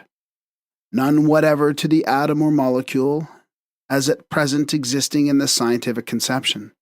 It can neither be compared with the microcosmic organisms, once classed among polygastric infusoria, and now regarded as vegetable and classed among algae, nor is it quite the monas of the peripatetics. Physically or constitutionally, the mineral monad differs, of course, from the human monad, which is not physical, nor can its constitution be rendered by chemical symbols and elements. In short, as the spiritual monad is one, universal, boundless, and impartite, whose rays, nevertheless, from what we, in our ignorance, call the individual monads of men, so the mineral monad, being at the opposite curve of the circle, is also one, and from it proceed the countless physical atoms, which science is beginning to regard as individualized. Otherwise, how could one account for and explain mathematically the evolutionary and the spiral progress of the four kingdoms? The monad is the combination of the last two principles in man, the sixth and the seventh, and properly speaking, the term human monad applies only to the dual soul, Atma Buddhi, not to its highest spiritual vivifying principle, Atma alone. But since the spiritual soul, if divorced from the latter, Atma, could have no existence, no being, it has thus been called. Now the monadic, or rather cosmic essence, if such a term be permitted, in the mineral, vegetable, and animal, though the same throughout the series of cycles from the lowest elemental up to the Deva kingdom, yet differs in the scale of progression. It would be very misleading to imagine a monad as separate entity, trailing its slow way in a distinct path through the lower kingdoms, and after an incalculable series of transformations, flowering into a human being.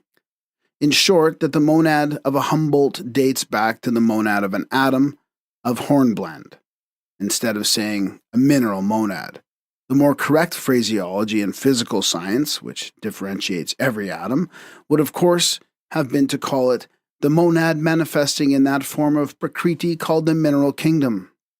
The atom, as represented in the ordinary scientific hypothesis, is not a particle of something, animated by a psychic something, destined after eons to blossom into a man. But it is a concrete manifestation of the universal energy, which itself has not yet become individualized, a sequential manifestation of the one universal monads.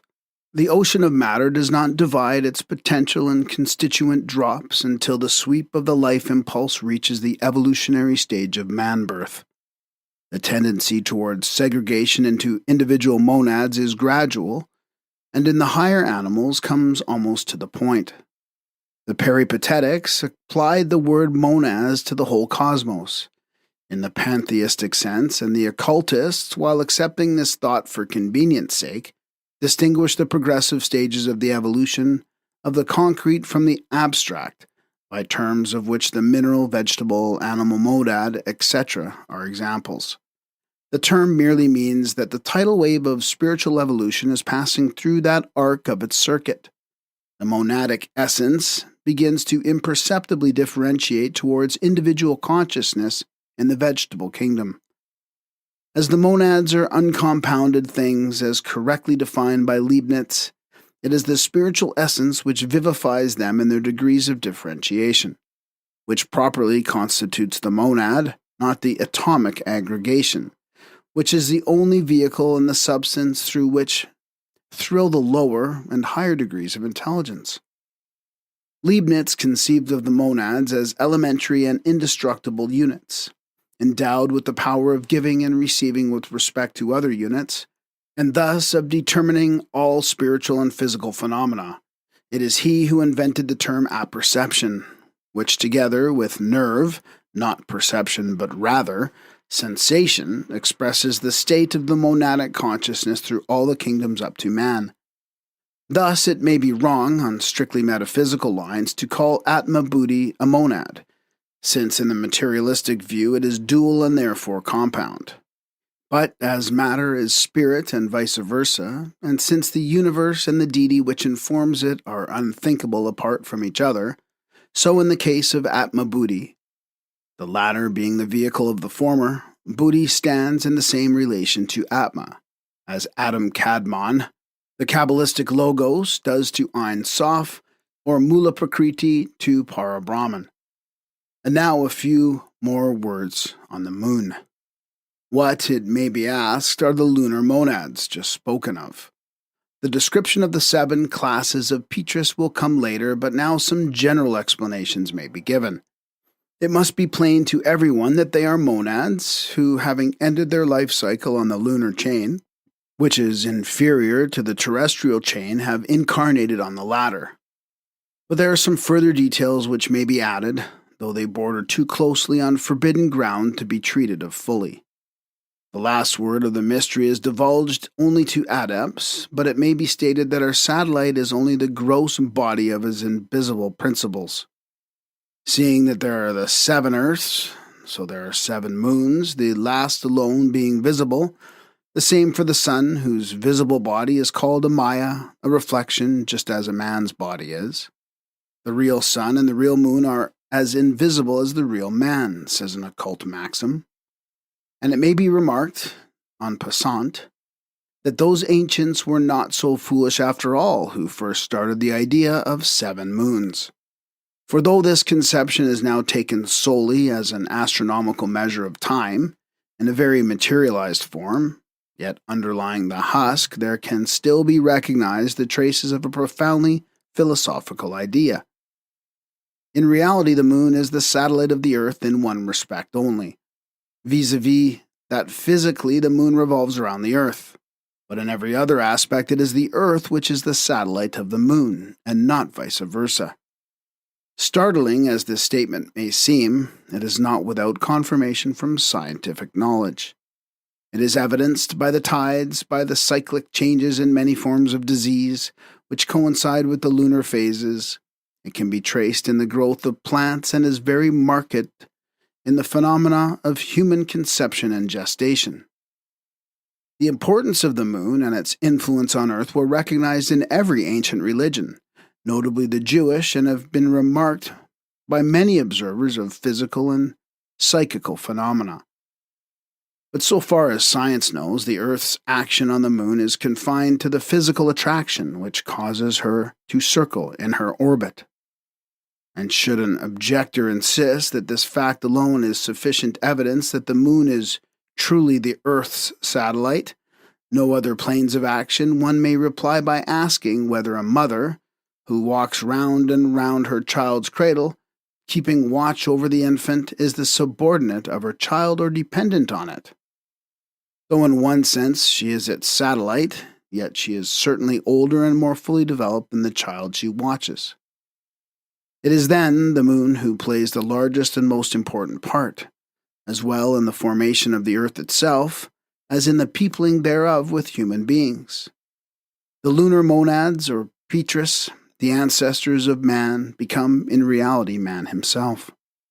They are the monads who enter on the cycle of evolution on globe A, and who, passing round the chain of globes, evolve the human form, as has just been shown. At the beginning of the human stage of the fourth round on this globe, they ooze out their astral doubles from the ape-like forms which they had evolved in the third round. And it is this subtle, finer form which serves as the model round which nature builds physical man. These monads, or divine sparks, are thus the lunar ancestors, the Petrus themselves. For these lunar spirits have to become men in order that their monads may reach a higher plane of activity and self-consciousness, i.e., the plane of the Manasa Putras, those who endow the senseless shells created and informed by the Petrus with mind in the latter part of the third root race.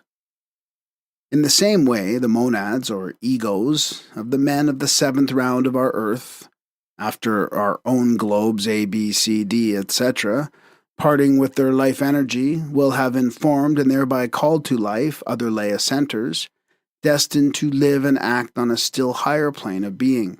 In the same way will the Tyrian ancestors create those who will become their superiors. It now becomes plain that there exists in nature a triple evolutionary scheme for the formation of the three periodical upadhis, or rather 3 separate schemes of evolution, which in our system are inextricably interwoven and interblended at every point. These are the monadic, or spiritual, the intellectual, and the physical evolutions. These 3 are the finite aspects, or the reflections on the field of cosmic illusion, of Atma, the seventh, the one reality. Number 1, the monadic, as the name implies, is concerned with the growth and development into still higher phases of activity of the monads, in conjunction with, number 2, the intellectual, represented by the Manasa Dhyanis, the solar devas, or the Agnishvara Petrus, the givers of intelligence and consciousness to man, and, number 3, the physical, represented by the chayas of the lunar Petrus, round which nature has concreted the present physical body. This body serves as the vehicle for the growth, to use a misleading word, and the transformations, through manas and owing to the accumulation of experiences, of the finite into the infinite, of the transient into the eternal and absolute. Each of these 3 systems has its own laws, and is ruled and guided by different sets of the highest jhanis or logi. Each is represented in the constitution of man, the microcosm of the great macrocosm, and it is the union of these 3 streams in him which makes him the complex being he is now. Nature, the physical evolutionary power, could never evolve intelligence unaided. She can only create senseless forms, as will be seen in our anthropogenesis. The lunar monads cannot progress, for they have not yet had sufficient touch with the forms created by nature to allow of their accumulating experiences through its means. It is the Manasa Dhyanis who fill up the gap, and they represent the evolutionary power of intelligence and mind, the link between spirit and matter in this round. Also, it may be borne in mind that the monads which enter upon the evolutionary cycle upon globe A in the first round are in very different stages of development. Hence, the matter becomes somewhat complicated. Let us recapitulate. The most developed, the lunar monads, reach the human germ stage in the first round, become terrestrial, though very ethereal, human beings toward the end of the third round, remaining on the globe through the obscuration period, as the seed for future mankind in the fourth round, and thus become the pioneers of humanity at the beginning of this, the present fourth round. Others reach the human stage only during later rounds, i.e. in the second, third, or first half of the fourth round. And finally, the most retarded of all, i.e. those still occupying animal forms after the middle turning point of the fourth round, will not become men at all during the Manvantara. They will reach to the verge of humanity only at the close of the 7th round, to be, in their turn, ushered into a new chain. After a pralaya by older pioneers, the progenitors of humanity, or the seed humanity, Shishta, viz., the men who will be at the head of all at the end of these rounds. The student scarcely needs any further explanation on the part played by the 4th globe and the 4th round in the scheme of evolution. From the preceding diagrams, which are applicable mutatis mutandis to rounds, globes, or races, it will be seen that the 4th member of a series occupies a unique position. Unlike the others, the 4th has no sister globe on the same plane as itself, and it thus forms the fulcrum of the balance represented by the whole chain. It is the sphere of final evolutionary adjustments, the world of the karmic scales, the hall of justice, where the balance is struck between determining the future course of the monad during the remainder of its incarnations in the cycle. And therefore, it is that, after this central turning point has been passed in the great cycle, i.e. after the middle point of the 4th race and the 4th round on our globe, no more monads can enter the human kingdom. The door is closed for this cycle, and the balance struck.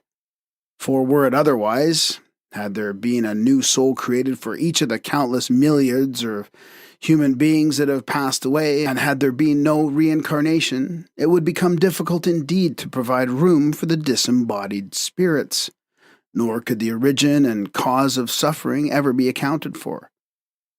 It is the ignorance of the occult tenets and the enforcement of false conceptions under the guise of religious education which have created materialism and atheism as a protest against the asserted divine order of things.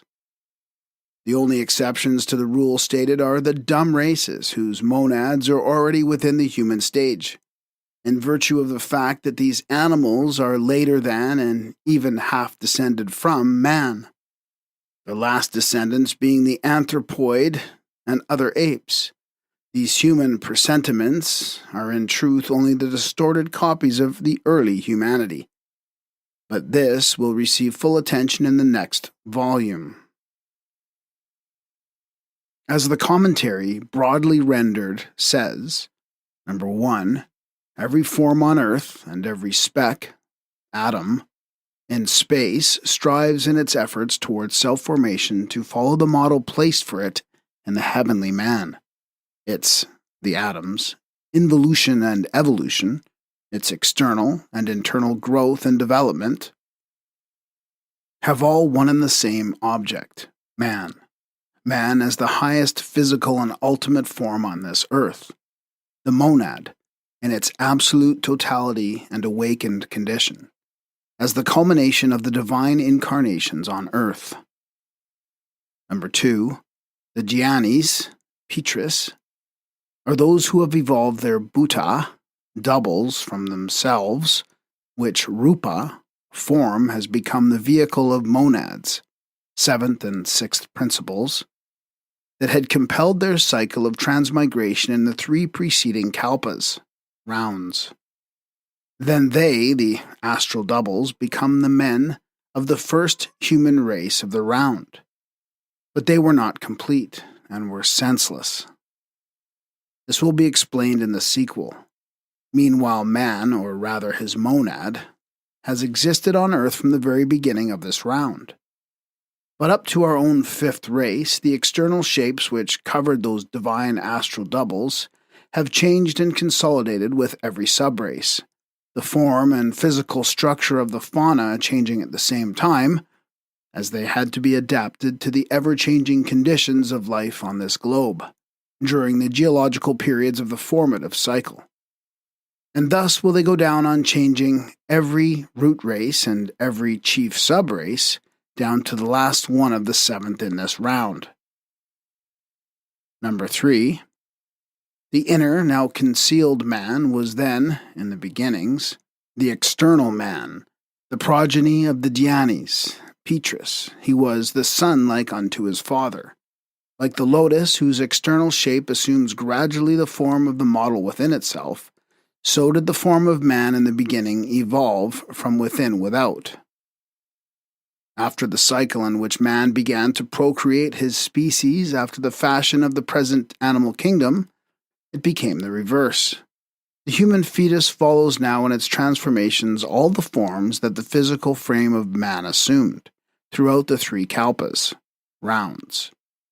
During the tentative efforts of plastic formation around the monad by senseless, because imperfect, matter in her blind wanderings. In the present age, the physical embryo is a planet, a reptile, an animal, before it finally becomes man, evolving within himself his own ethereal counterpart in his turn. In the beginning it was that counterpart, astral man, which, being senseless, got entangled in the meshes of matter. But this man belongs to the fourth round. As shown, the monad had passed through, journeyed and had been imprisoned in every transitional form throughout every kingdom of nature during the three preceding rounds. But the monad which becomes human is not the man. In this round, with the exception of the highest mammals after man, the anthropoids destined to die out in this our race, when the monads will be liberated and pass into the astral human forms, or the highest elementals of the sixth and seventh races, and then into the lowest human forms in the fifth round. No units of any of the kingdoms are animated any longer by monads destined to become human in their next stage, but only by the lower elementals of their respective realms. These elementals will become human monads, in their turn, only at the next great planetary Manvantara. And in fact, the last human monad incarnated before the beginning of the fifth root race. Nature never repeats herself. Therefore, the anthropoids of our day have not existed at any time since the middle of the Miocene period, when, like all crossbreeds, they began to show a tendency, more and more marked as time went on, to return to the type of their first parent, the gigantic black and yellow Lemuro-Atlantean. To search for the missing link is useless. To the scientists of the closing sixth root race, millions and millions of years hence, our modern races, or rather their fossils, will appear as those of small insignificant apes, an extinct species of the genus Homo. Such anthropoids form an exception because they were not intended by nature, but are the direct product and creation of senseless man. The Hindus attribute a divine origin to the apes and monkeys because the men of the third race were gods from another plane, whom had become senseless mortals. This subject had already been touched upon in Isis Unveiled 12 years ago, as plainly as was then possible. The reader is there referred to the Brahmins if he would know the reason of the regard they have for the monkeys. He, the reader, would perhaps learn, were the Brahmin to judge him worthy of an explanation, that the Hindu sees in the ape but what Manu desired he should, the transformation of species most directly connected with that of the human family, a bastard branch engrafted on their own stock before the final perfection of the latter. He might learn further that in the eyes of the educated heathen, the spiritual or inner man is one thing, and his terrestrial physical casket another. That physical nature, that great combination of correlations of physical forces, ever creeping on towards perfection, has to avail herself of the material at hand. She models and remodels as she proceeds, and finishing her crowing work in man, presents him alone as a fit tabernacle for the overshadowing of the divine spirit. Moreover, a German scientific work is mentioned in a footnote on the same page. It says, a Hanoverian scientist has recently published a work in which he shown with great ingenuity that Darwin was wholly mistaken in tracing man back to the ape. On the contrary, he maintains that it is the ape which has evolved from man. He shows that in the beginning mankind were, morally and physically, the types and prototypes of our present race and of our human dignity. By their beauty of form, regularity of feature, cranial development, nobility of sentiments, heroic impulses, and grandeur of ideal conceptions. This is a purely Brahmanic, Buddhistic, and Kabbalistic doctrine, His book is copiously illustrated with diagrams, tables, etc. It asserts that the gradual debasement and degradation of man, morally and physically, can be readily traced throughout ethnological transformations down to our time. And as one portion has already degenerated into apes, so the civilized man of the present day will at last, under the action of the inevitable law of necessity, be also succeeded by like descendants. If we may judge of the future by the actual present, it certainly does seem possible that so unspiritual and materialistic a race should end as simia rather than as seraphs. But though the apes descend from man, it is certainly not the fact that the human monad, which has once reached the level of humanity, ever incarnates again in the form of an animal.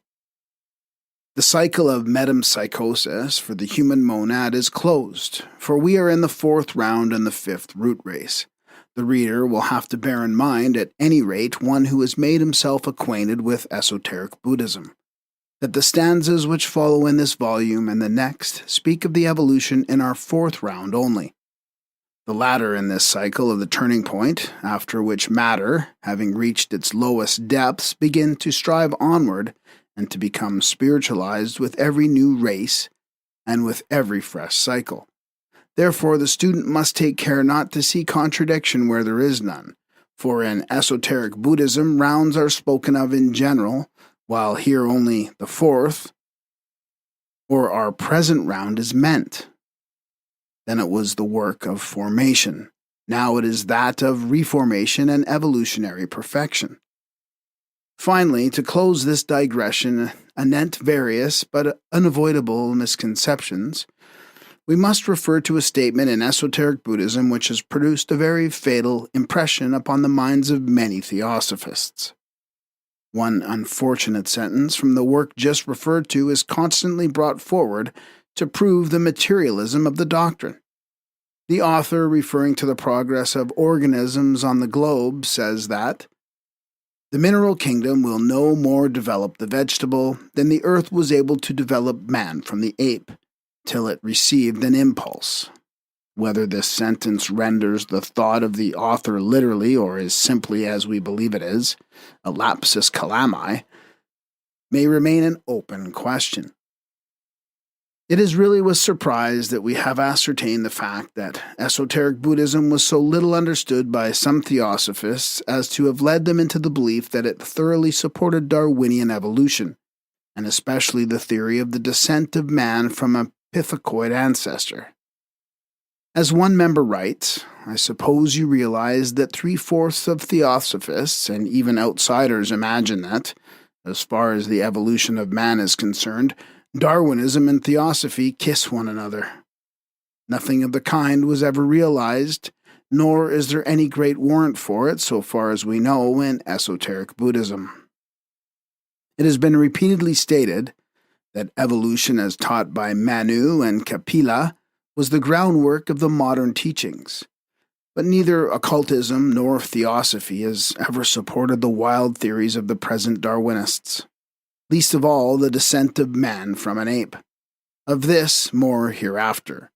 But one has only to turn to page 47 of the work named to find the statement that man belongs to a kingdom distinctly separate from that of the animals.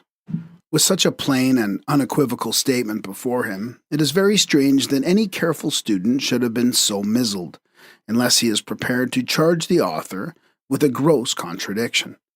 Every round repeats the evolutionary work of the preceding round, on a higher scale.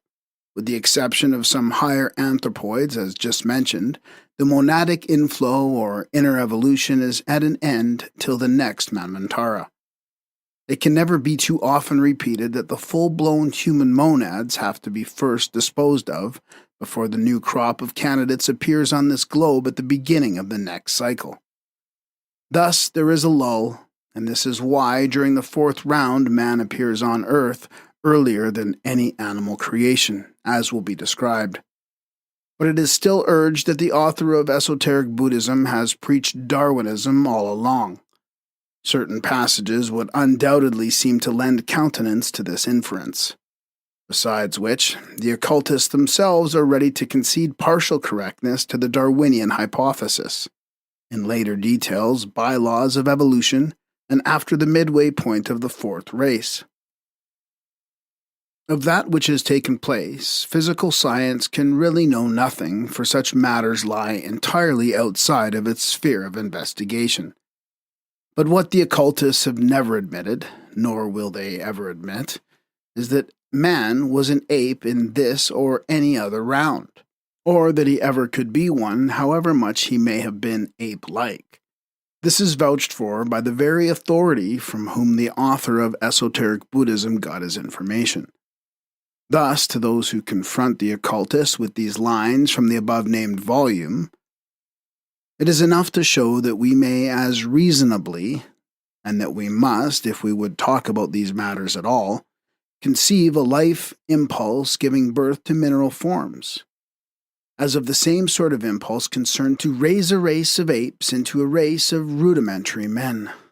To those who bring this passage forward as showing decided Darwinism, the occultist answered by pointing to the explanation of the master, Mr. Sennett's teacher, which would contradict these lines, were they written in the spirit attributed to them.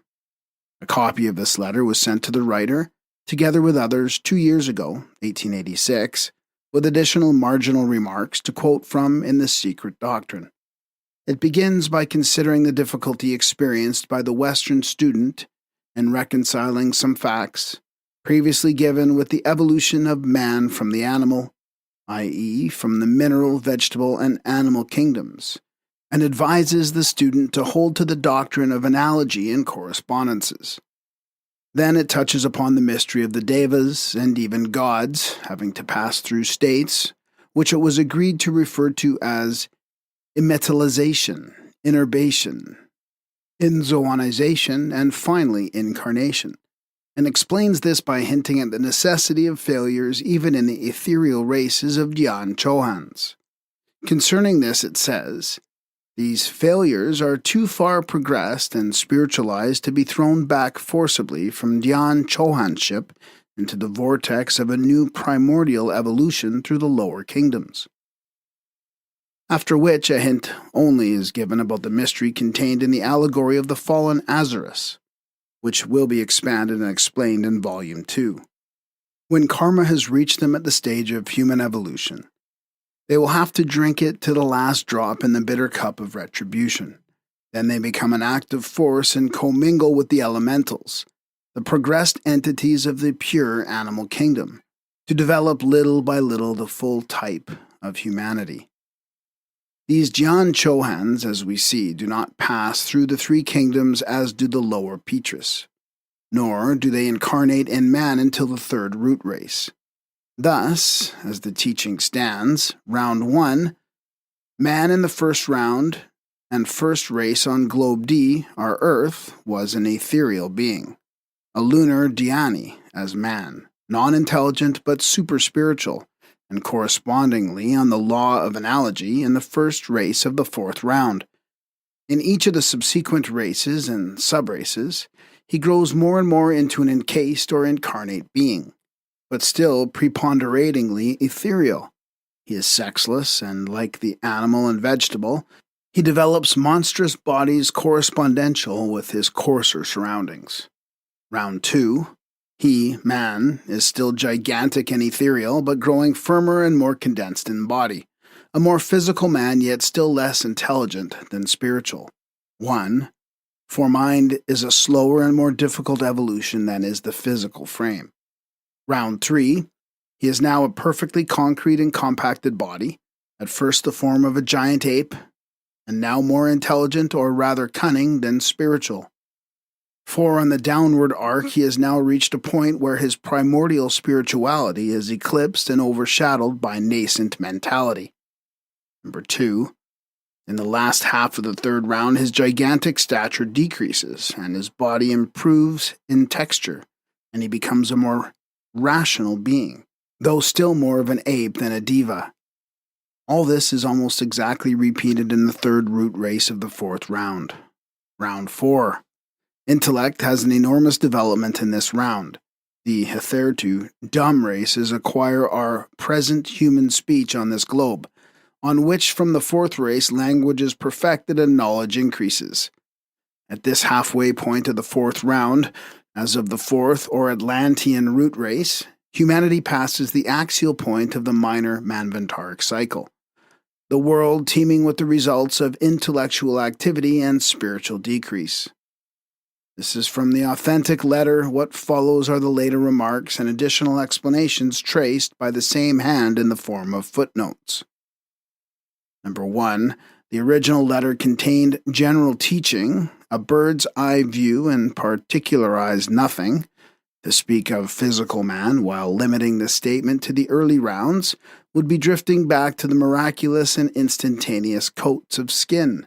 The first nature, the first body, the first mind on the first plane of perception, on the first globe in the first round is what was meant. For karma and evolution have centered in our make such strange extremes, from different natures marvelously mixed. Number 2, restore. He has now reached the point, by analogy and as the third root race in the fourth round, where his, the angel man's, primordial spirituality is eclipsed and overshadowed by nascent human mentality, as you have the true version on your thumbnail. These are the words of the teacher. Text, words, and sentences in brackets and explanatory footnotes. It stands to reason that there must be an enormous difference in such terms as objectivity and subjectivity, materiality and spirituality, where the same terms are applied to different planes of being and perception. All this must be taken in its relative sense, and therefore there is little to be wondered at, if left to its own speculations. An author who, however eager to learn, was yet quite inexperienced in these abstruse teachings, has now fallen into error.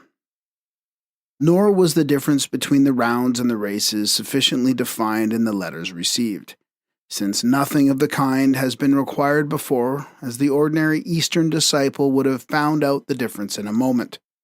Moreover, to quote from a letter of the Master, the teachings were imparted under protest. They were, so to say, smuggled goods, and when I remained face to face with the only one correspondent, the other, Mr. has so far tossed all the cards into confusion that little remained to be said without trespassing upon law. Theosophists, whom it may concern, will understand what is meant. The outcome of all this is that nothing had ever been said in the letters to warrant the assurance that the occult doctrine has ever taught or any adept believed in, unless metaphorically, the preposterous modern theory of the descent of man from a common ancestor with the ape, an anthropoid of the actual animal kind. To this day, the world is more full of ape-like men than the woods are of men-like apes. The ape is sacred in India because its origin is well known to the initiates, though concealed under a thick veil of allegory. Hanumana is the son of Pavana, Vayu, god of the wind, by Anyana, wife of a monster called Kaseri. Though his genealogy varies, the reader who bears this in mind will find in Volume 2, Passim, the whole explanation of this ingenious allegory. The men of the third race who separated were gods, by their spirituality and purity, though senseless, and as yet destitute of mind as men. These men of the third race, the ancestors of the Atlanteans, were just such ape-like, intellectually senseless giants as were those beings who during the third round represented humanity. Morally irresponsible, it was these third-race men who, though promiscuous connection with animal species lower than themselves, created that missing link which became ages later, in the tertiary period only, the remote ancestor of the real ape, as we find it now in the pithecoid family. And if this is found clashing with the statement which shows that the animal later than man, then the reader is asked to bear in mind that the placental mammal only is meant. In those days, there were animals in which zoology does not even dream in our own, and the modes of reproduction were not identical with the notions which modern physiology has upon the subject. It is not altogether convenient to touch upon such questions in public, but there is no contradiction or impossibility in this whatever. Thus, the earlier teachings, however unsatisfactory, vague and fragmentary, did not teach the evolution of man from the ape.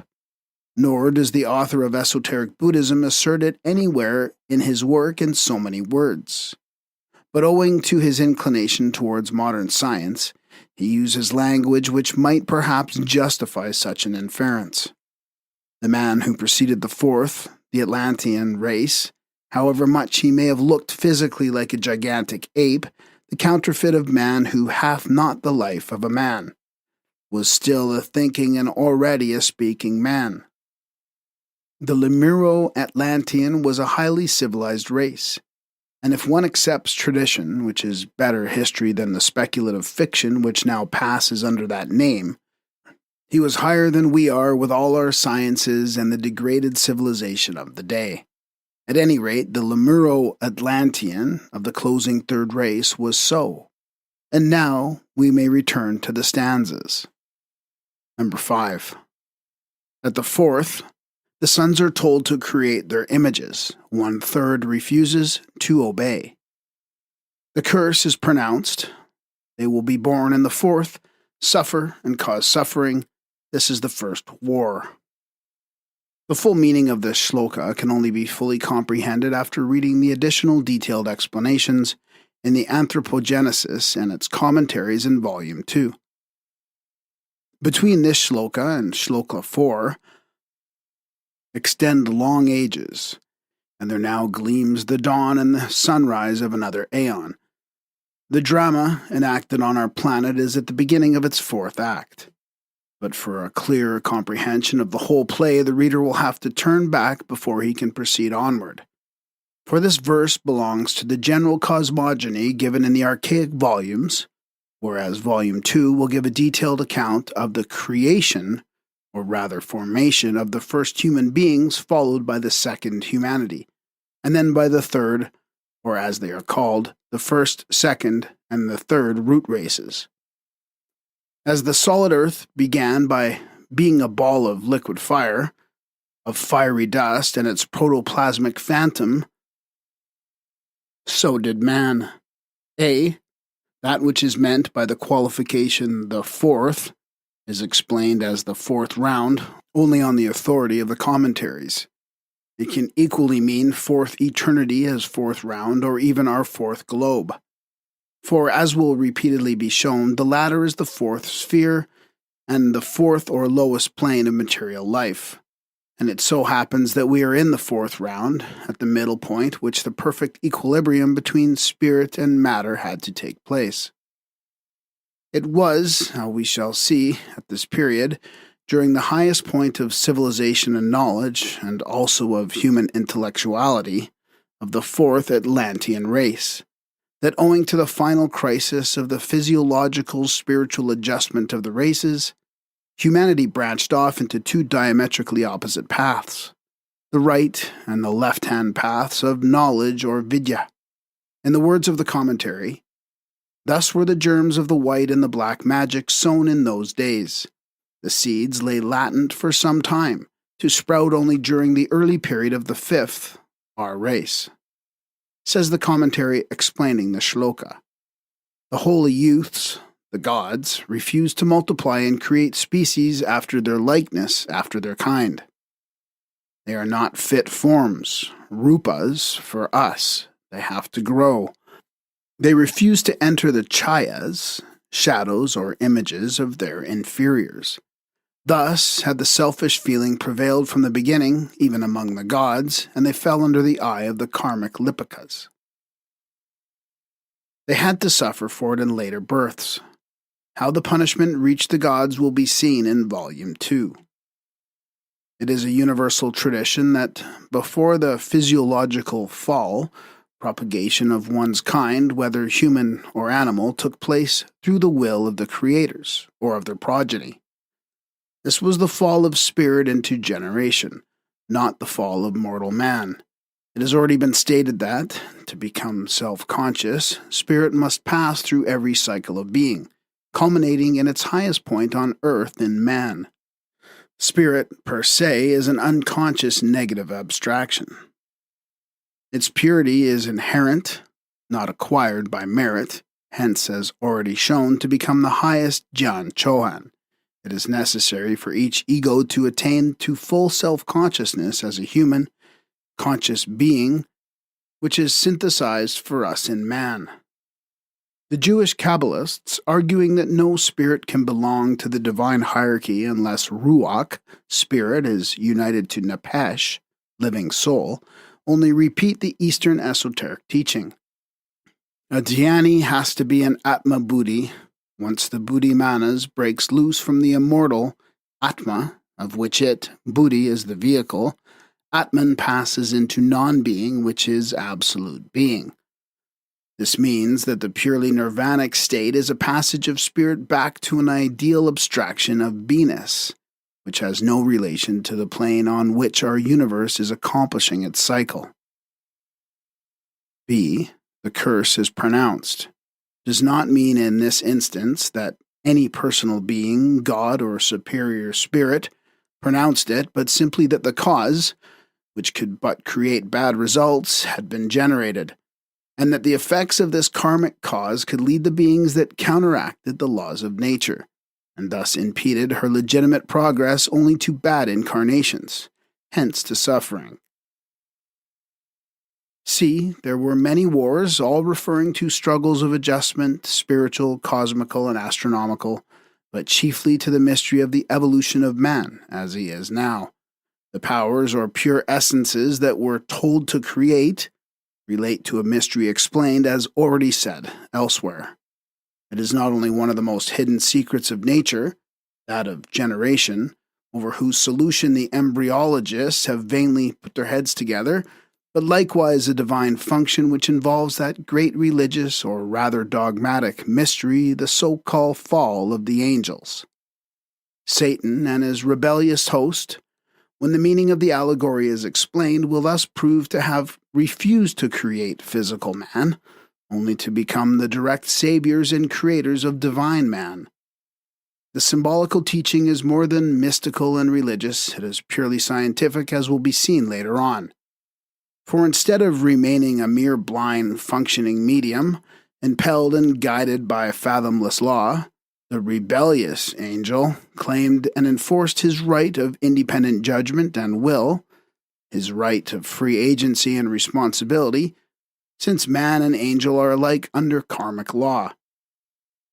Explaining Kabbalistic views, the author of New Aspects of Life says of the fallen angels that, according to the symbolical teaching, spirit, from being simply a functionary agent of God, became volitional in its developed and developing action, and substituting its own will for the divine desire in its regard, so fell.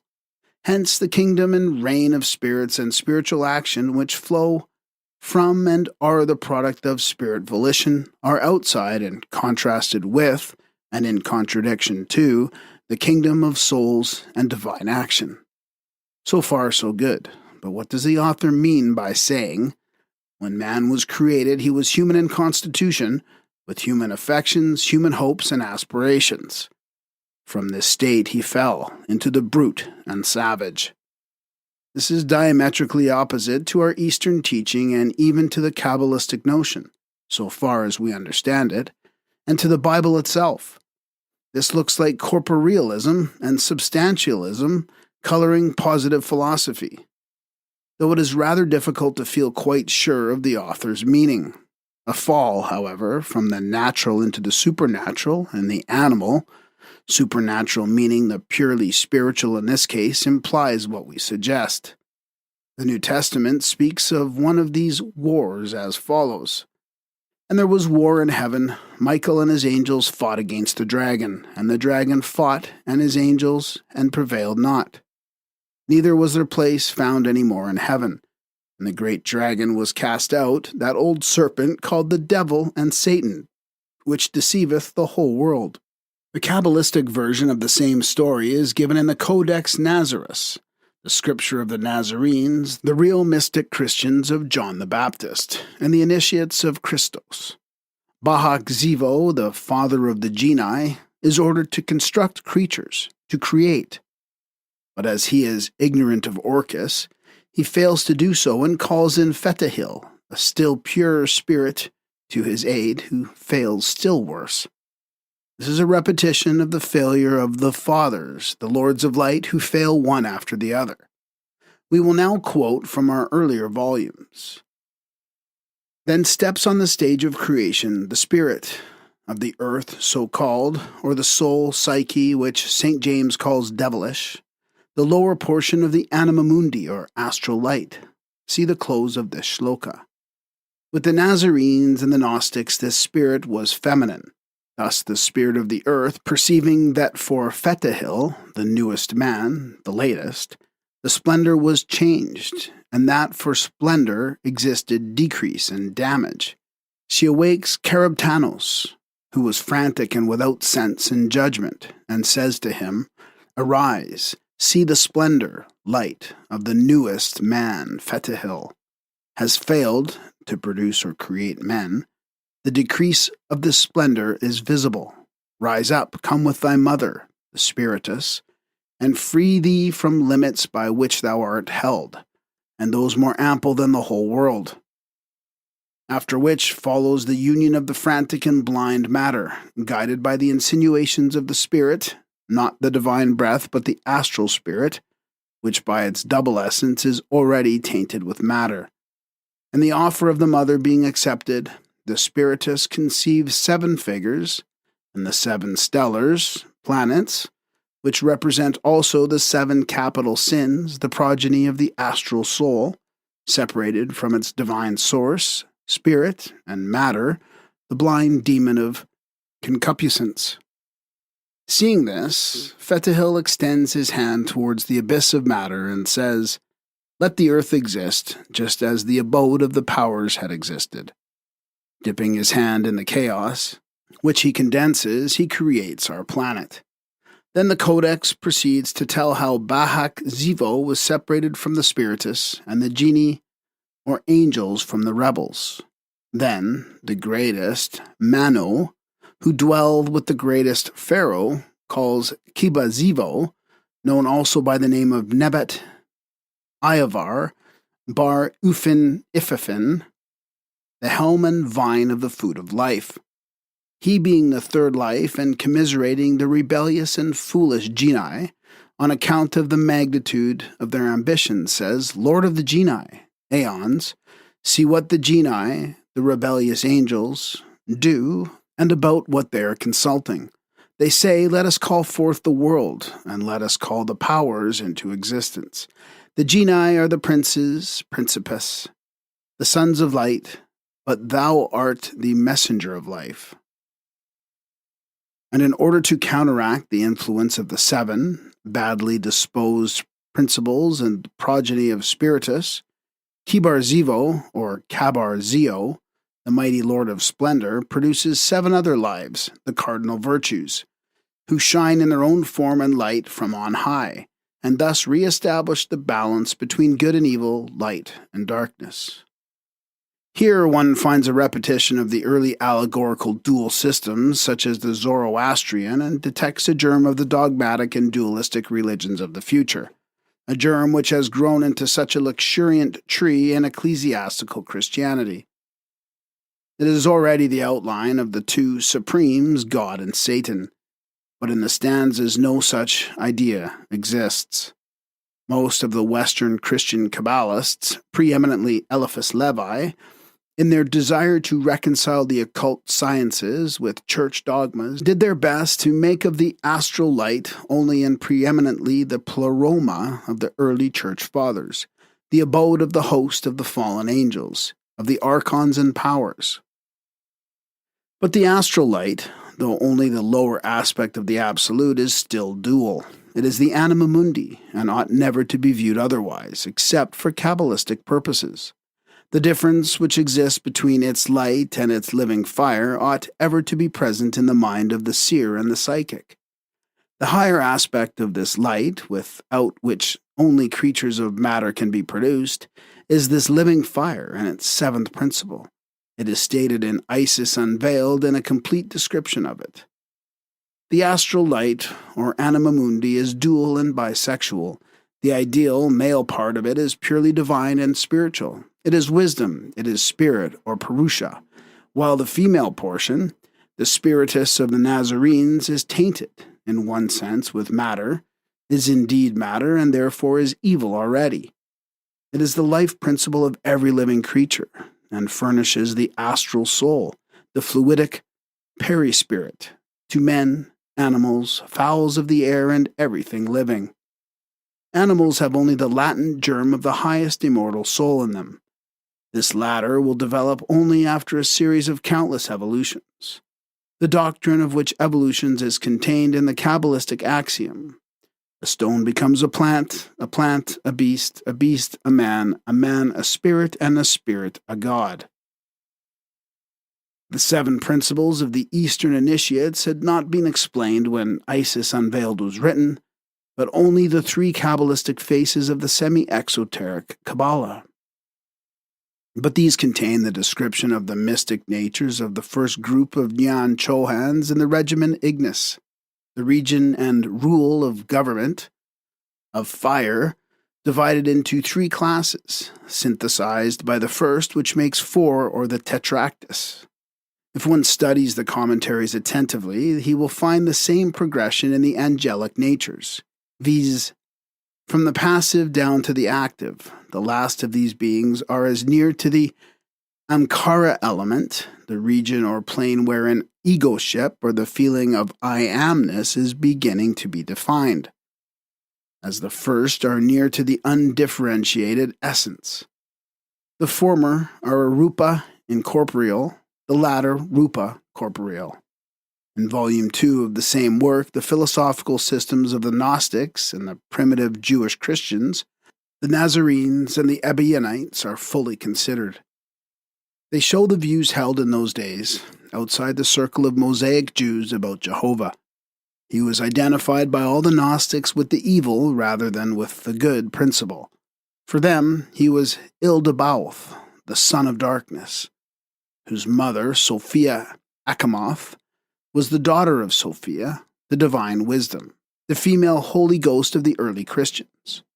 Akasha, Sophia Achamoth, personifying the lower astral light, or ether. The astral light stands in the same relation to Akasha and Anima Mundi as Satan stands to the deity. They are one and the same thing seen from two aspects, the spiritual and the psychic, the super-ethereal, or connecting link between matter and pure spirit, and the physical. Eldabaoth, a compound name made up of Ilda, child, and Baoth, the latter from an egg, and chaos, emptiness, void, or desolation, or the child born in the egg of chaos. Like Brahma, or Jehovah, is simply one of the Elohim, the seven creative spirits, and one of the lower Sephiroth. Ildabaoth produces from himself seven other gods, stellar spirits, or the lunar ancestors, or they are all the same. They are all in his own image, the spirits of the face and the reflections, one of the other, who became darker and more material as they successively recede from their originator. They also inhabit seven regions disposed like a stair, for its steps mount and descend the scale of spirit and matter, with pagans and Christians, with Hindus and Chaldeans, with Greeks and with Roman Catholics, the text varying slightly in their interpretations. They all were the genii of the seven planets, and of the seven planetary spheres of our septenary chain, of which Earth is the lowest. This connects the stellar and the lunar spirits with the higher planetary angels. And the Septarshis, the seven rishis of the stars of the Hindus, as subordinate angels or messengers to these rishis, their emanations on the descending scale. Such, in the opinion of the philosophical Gnostics, were the god and the archangels now worshipped by the Christians. The fallen angels and the legend of the war in heaven are thus purely pagan in their origin and come from India via Persia and Chaldea. The only reference to them in the Christian canon is found in Revelation 7, as quoted a few pages back. Thus, Satan, once he ceases to be viewed in the superstitious, dogmatic, unphilosophical spirit of the churches, grows into the grandiose image of one who makes of a terrestrial a divine man, who gives him, throughout the long cycle of Mahakalpa, the law of the spirit of life, and makes him free from the sin of ignorance, hence of death.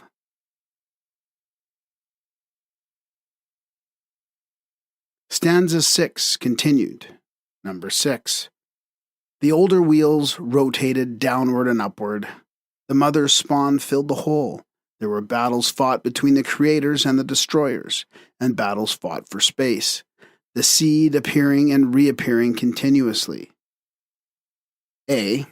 Here, having finished for the time being with our side issues, which, however they may break the flow of the narrative, are necessary for the elucidation of the whole scheme, we must return once more to cosmogony. The phrase older wheels refers to the worlds, our globes of our chain, as they were during the previous rounds. The present stanza, when explained esoterically, is found embodied entirely in Kabbalistic works. Therein will be found the very history of the evolution of those countless globes, which evolve after a periodical pralaya, rebuilt from old material into new forms. The previous globes disintegrate and reappear, transformed and perfected for a new phase of life. In the Kabbalah, words are compared to sparks which fly from under the hammer of the great architect, the law which rules all the smaller creators. The following comparative diagram shows the identity between the two systems, the Kabbalistic and the Eastern. The 3 upper and the 3 higher planes of consciousness revealed and explained in both schools only to the initiates. The lower represent the 4 lower planes, the lowest being our plane or the visible universe. These 7 planes correspond to the 7 states of consciousness in man. It remains with him to attune the 3 higher states in himself to the 3 higher planes in cosmos. But before he can attempt to attune, he must awaken the 3 seats to life and activity. And how many are capable of bringing themselves to even a superficial comprehension of Atma Vidya, spirit knowledge, or what is called by the Sufis, Rohani? B. The seed appearing and reappearing continuously.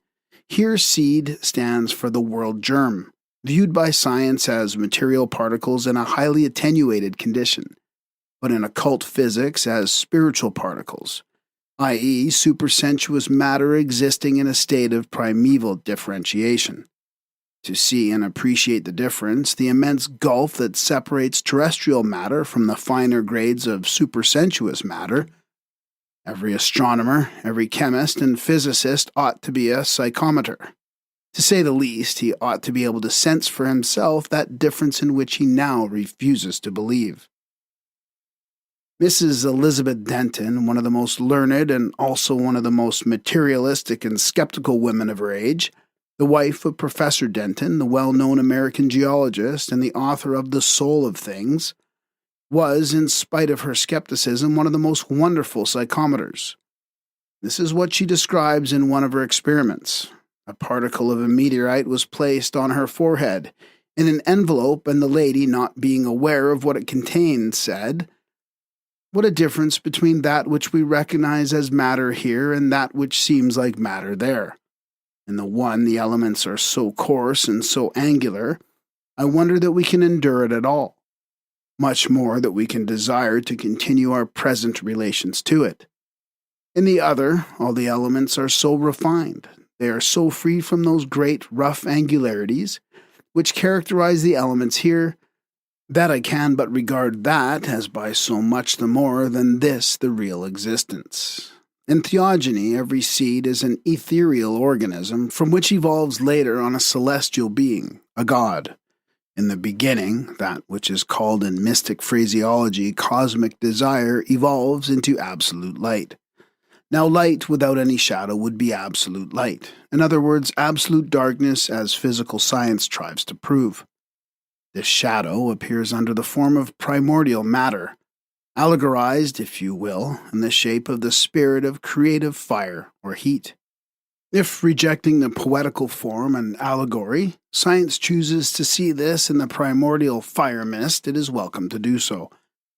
Whether one way or the other, whether Fohat or the famous force of science, nameless and as difficult of definition as our Fohat himself, that something caused the universe to move with circular motion, as Plato has it, or as the occult teaching expresses it, the central sun causes Fohat to collect primordial dust in the form of balls, to impel them to move in converging lines and finally to approach each other and aggregate. Being scattered in space, without order or system, the world germs come into frequent collision until their final aggregation, after which they become wanderers, comets. Then the battles and struggles begin. The older bodies attract the younger, while others repel them. Many perish, devoured by their stronger companions. Those that escape become worlds. When carefully analyzed and reflected upon, this will be found as scientific as science can make it, even at our late period. We have been assured that there exist several modern works of speculative fancy upon such struggles for life in sidereal heaven, especially in the German language. We rejoice to hear it, for ours is an occult teaching lost in the darkness of archaic ages. We have treated of it fully in Isis Unveiled, and the idea of Darwinian-like evolution, of struggle for life and supremacy, and of the survival of the fittest among the hosts above as the host below runs throughout both volumes of our earlier work, written in 1876. But the idea is not ours. It is that of antiquity. Even the Puranic writers have ingeniously interwoven allegory with cosmic facts and human events. Any symbologist may discern their astro-cosmical allusions, even though he be unable to grasp the whole meaning. The great wars in heaven in the Puranas, the wars of the Titans in Hesiod and other classical writers, the struggles also between Osiris and Typhon in the Egyptian myth, and even those in the Scandinavian legends, all refer to the same subject. Northern mythology refers to it as the Battle of the Flames, the sons of Muspel who fought on the field of Wigred.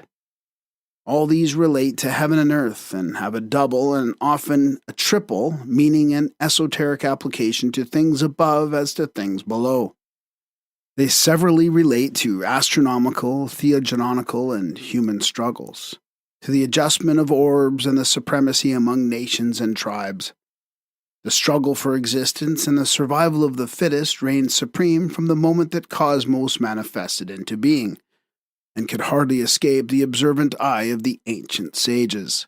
Hence the incessant fights of Indra, the god of the firmament, with the Asuras, degraded from high gods into cosmic demons, and with Vritra or Ahi, the battles fought between stars and constellations, between moons and planets, later on incarnated as kings and mortals.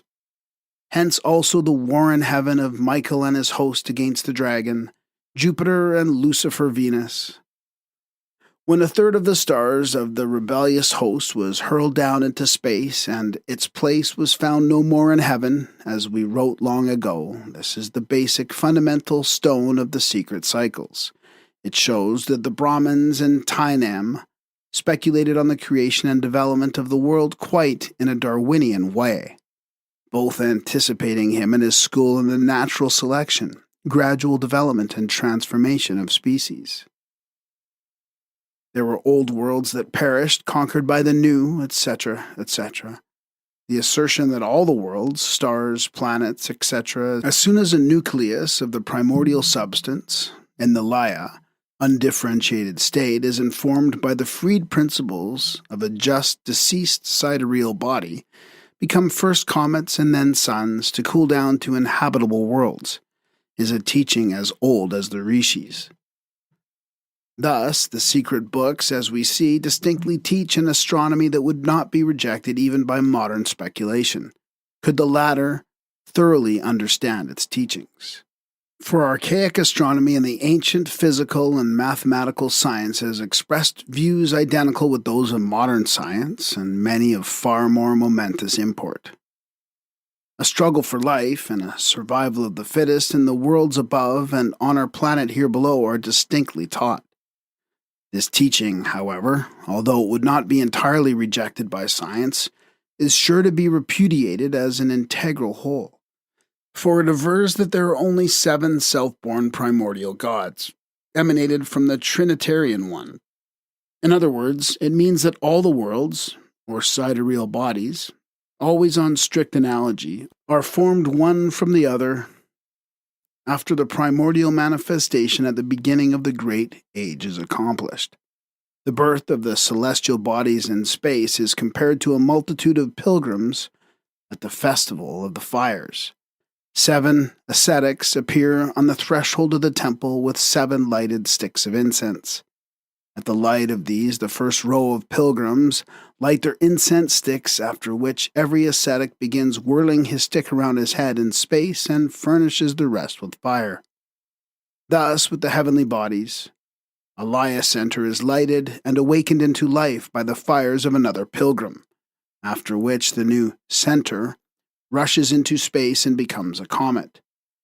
It is only after losing its velocity and hence its fiery tail that the fiery dragon settles down into quiet and steady life, as a regular, respectable citizen of the sidereal family. Therefore, it is said, born in the unfathomable depths of space out of the homogeneous element called the world soul, every nucleus of cosmic matter suddenly launched into being begins life under the most hostile circumstances. Through a series of countless ages, it has to conquer for itself a place in the infinitudes. It circles round and round between denser and already fixed bodies, moving by jerks and pulling towards some given point or center that attracts it, and like as a ship drawn into the channel dotted with reefs and sunken rocks, trying to avoid other bodies that draw and repel it in turn. Many perish, their mass disintegrating through stronger masses, and when born within a system, chiefly within the insatiable stomachs of various suns. Those which move slower and are propelled into an elliptic course are doomed to annihilation sooner or later.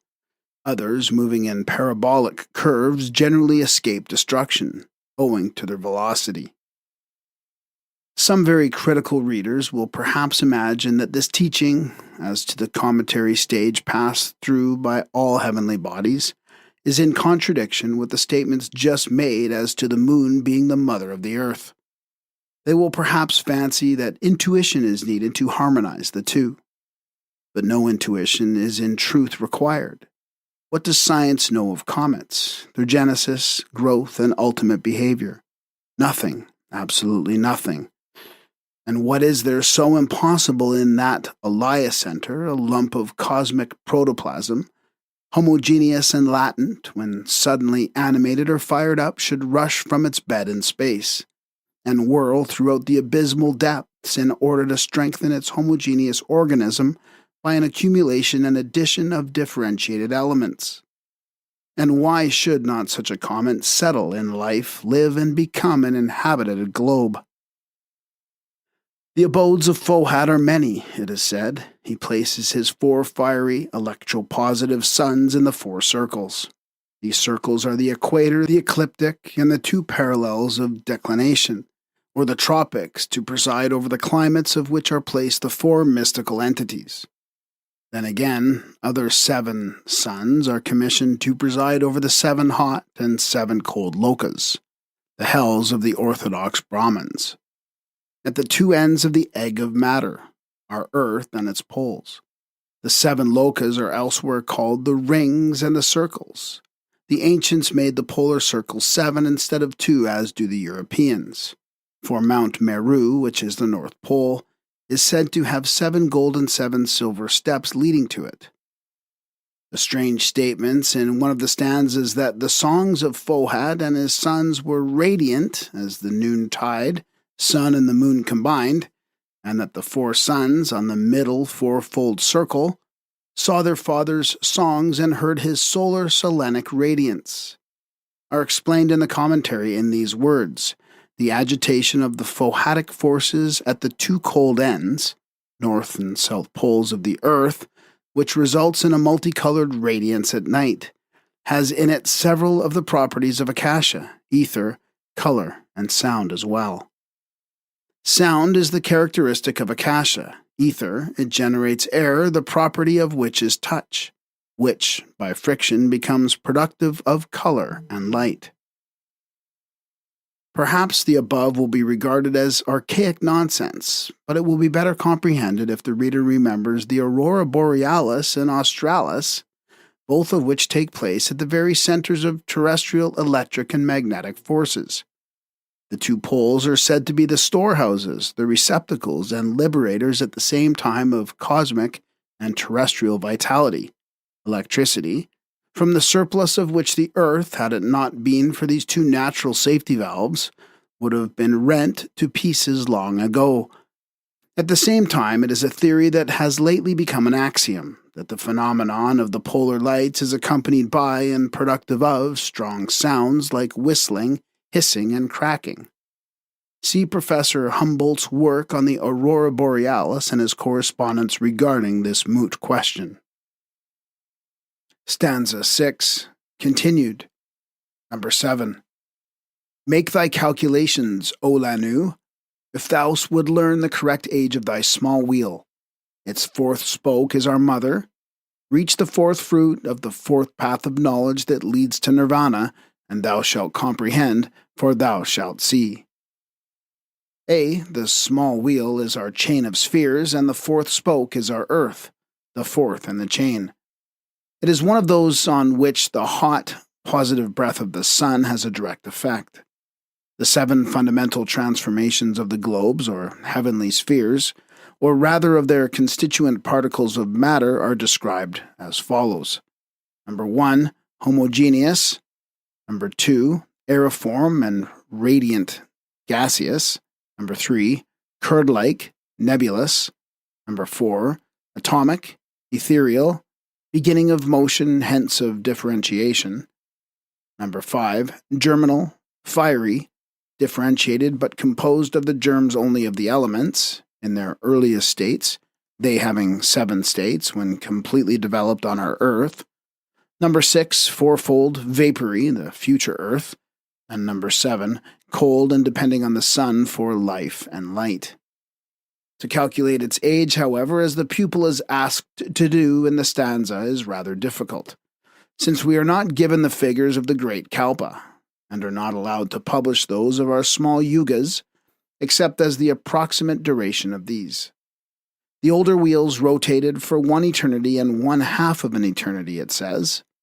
We know that by eternity, the 7th part of 311,040,000,000,000 years, or an age of Brahma, is meant.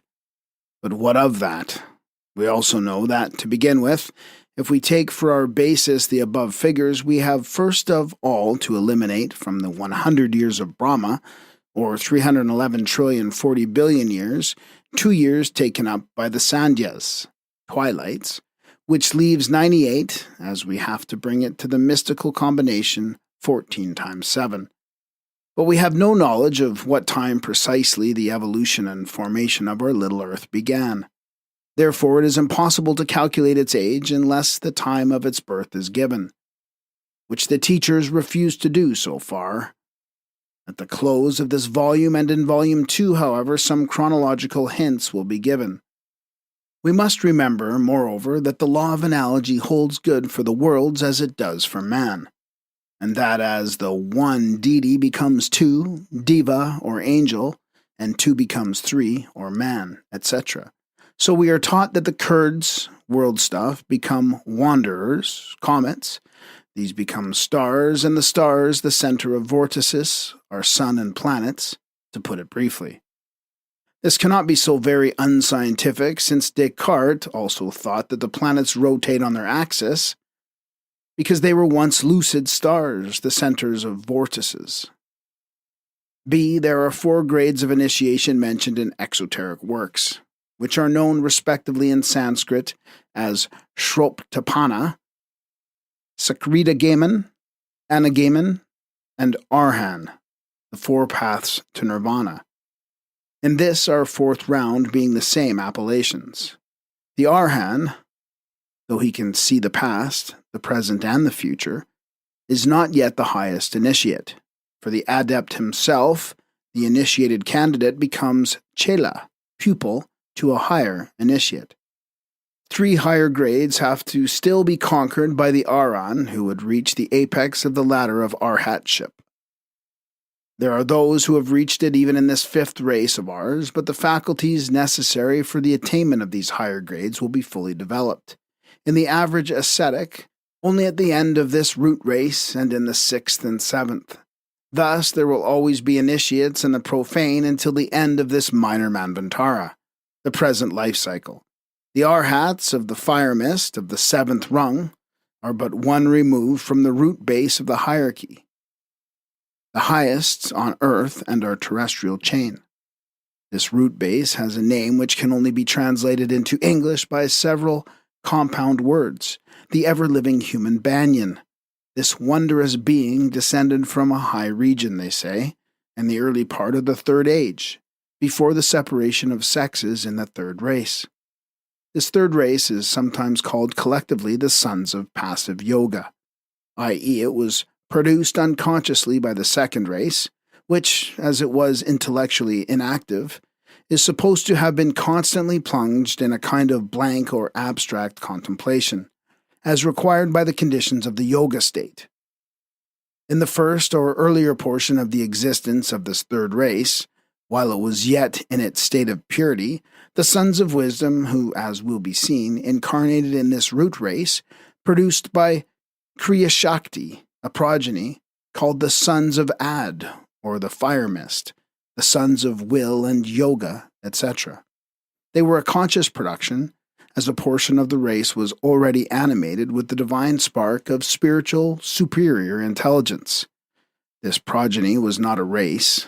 It was at first a wondrous being, called the Initiator, and after him a group of semi-divine and semi-human beings.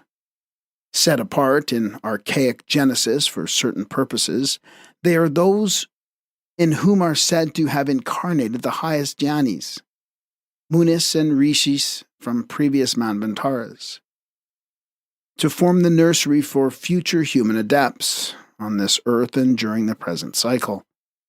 These sons of will and yoga, born, so to speak, in an immaculate way, remained, it is explained, entirely apart from the rest of mankind. The being, just referred to, who has to remain nameless, is the tree from which, in subsequent ages, and the great historically known sages and hierophants, such as the Rishi Kapila, Hermes, Enoch, Orpheus, etc., have branched off. As objective man, he is the mysterious, to the profane the ever-invisible, yet ever-present, personage whom legends are rife in the East, especially among the occultists and the students of the sacred science.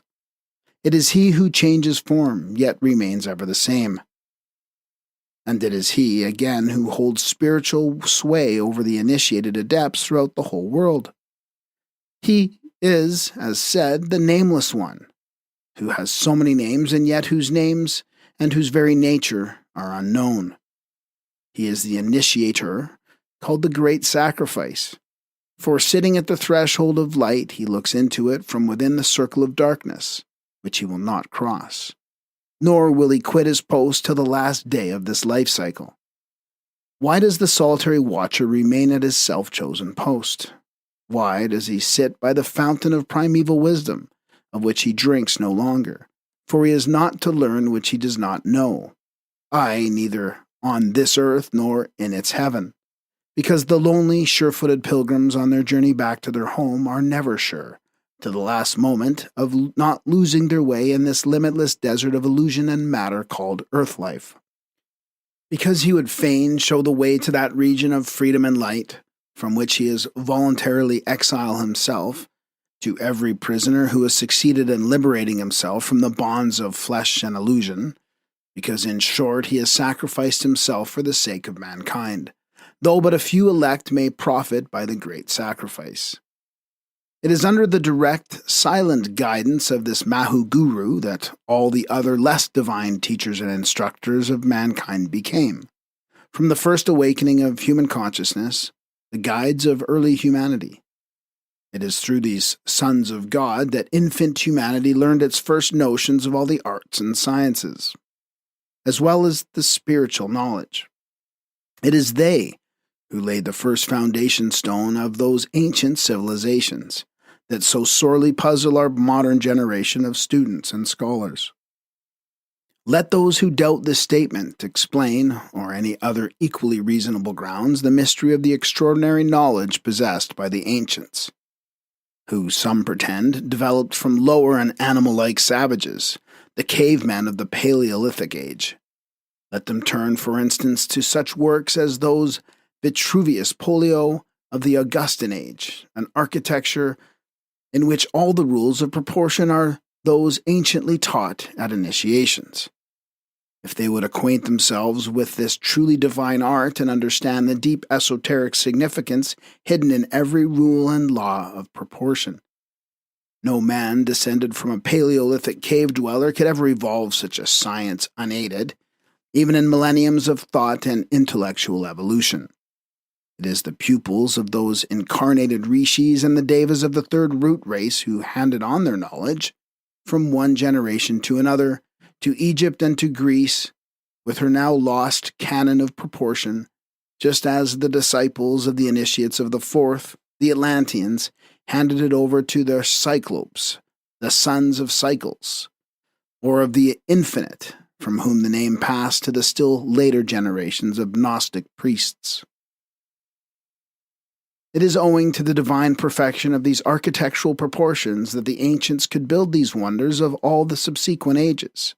Their fanes, pyramids, cave temples, cromlechs, cairns, altars, proving they had the power of machinery and a knowledge of mechanics to which modern skill is like a child's play, and which that skill refers to itself as the works of 100-handed giants. Modern architects may not have altogether neglected these rules, but they have superadded enough empirical innovations to destroy the just proportions. It is Vitruvius who gave the posterity the rules of construction to the Grecian temples erected to the immortal gods, and the 10 books of Marcus Vitruvius Polio on architecture of one, in short, who was an initiate, can only be studied esoterically.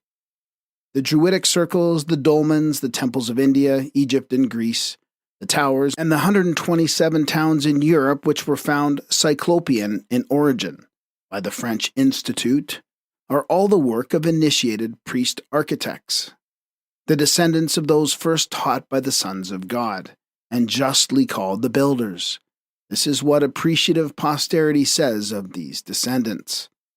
They used neither mortar nor cement nor steel nor iron to cut the stones with, and yet they were so artificially wrought that in many places the joints are hardly seen, though many of the stones, as in Peru, are 38 feet long, 18 feet broad, and 6 feet thick. And in the walls of the fortress of Cusco, there are stones of still greater size. Again, this well of Syene, made 5,400 years ago, when that spot was exactly under the tropic, which it is now ceased to be, was so constructed that at moon, at that precise moment of the solar solstice, the entire disk of the sun was seen reflected on its surface, a work which the united skill of all the astronomers in Europe would not now be able to effect. Although these matters were barely hinted at in Isis Unveiled, it will be well to remind the reader of what was said there concerning a certain sacred island in Central Asia, and to refer him for further details to the section entitled The Sons of God in the Sacred Island, attached to stanza 9 of Volume 2. A few more explanations, however, though thrown out in fragmentary form, may help the student to obtain a glimpse into the present mystery. To state at least one detail concerning these mysterious sons of God in plain words, it is from them, these Brahmaputras, that the high devas, the initiated Brahmins of old, claimed descent, while the modern Brahmin would have the lower castes believe literally that they, the Brahmins, issued direct from the mouth of Brahma. Such is the esoteric teaching, and it adds moreover that, although those descended, spiritually of course, from the sons of will and yoga, become in time divided into opposite sexes, as their Kriya Shakti progenitors did themselves later on. Yet even their degenerate descendants have, down to the present day, retained a veneration and respect for the creative function and still regarded in the light of a religious ceremony, whereas the more civilized nations consider it a mere animal function. Compare the Western views and practice in these matters with the institutions of Manu, in regard to the laws of Grihastha, or married life. The true Brahmin is thus indeed he whose 7 forefathers have drunk the juice of the moon plant, Soma, and who is a Trisaparna, for he has understood the secret of the Vedas. And to this day, such Brahmins know that during the early beginnings of this race, psychic and physical intellect being dormant and consciousness still undeveloped, its spiritual conceptions were quite unconnected with its physical surroundings. That divine man dwelt in his animal, though externally human form, that if there was instinct in him, no self-consciousness came to enlighten the darkness of the latent fifth principle. When the lords of wisdom, moved by the law of evolution, infused into him the spark of consciousness, the first feeling it awoke to life and activity was a sense of solidarity, of oneness with his spiritual creators.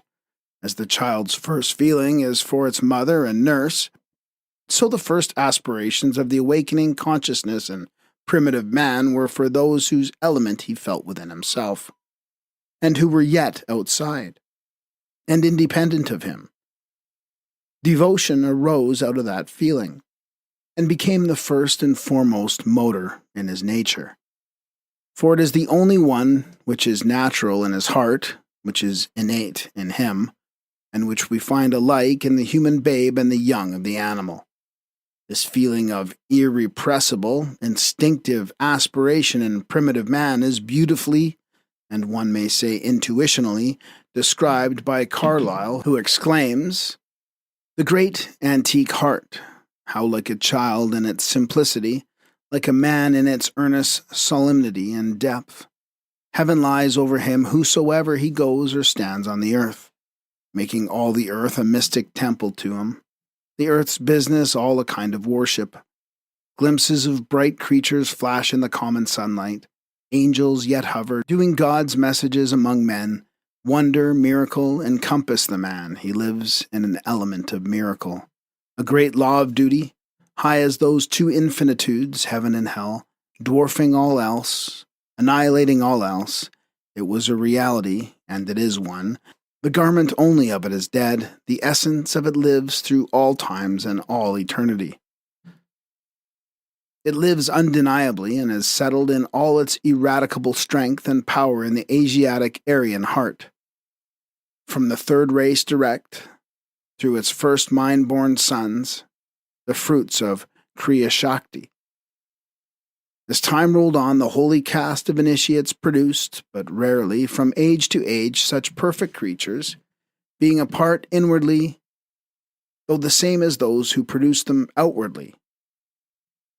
In the infancy of the third primitive race, a creature of more exalted kind was wanting yet, and therefore was designed, conscious of thought, of more capacious breast, for empire formed and fit to rule the rest. It was called into being a ready and perfect vehicle for the incarnating denizens of higher spheres, who took forthwith their abodes in these forms, born of spiritual will and the natural divine power in man. It was a child of pure spirit, mentally unalloyed with any tincture of earthly element. Its physical frame alone was of time and of life, for it drew its intelligence direct from above. It was the living tree of divine wisdom, and may therefore be likened to the mundane tree of the Norse legends, which cannot wither and die until the last battle of life shall be fought, while its roots are all the time gnawed by the dragon Nidhogg.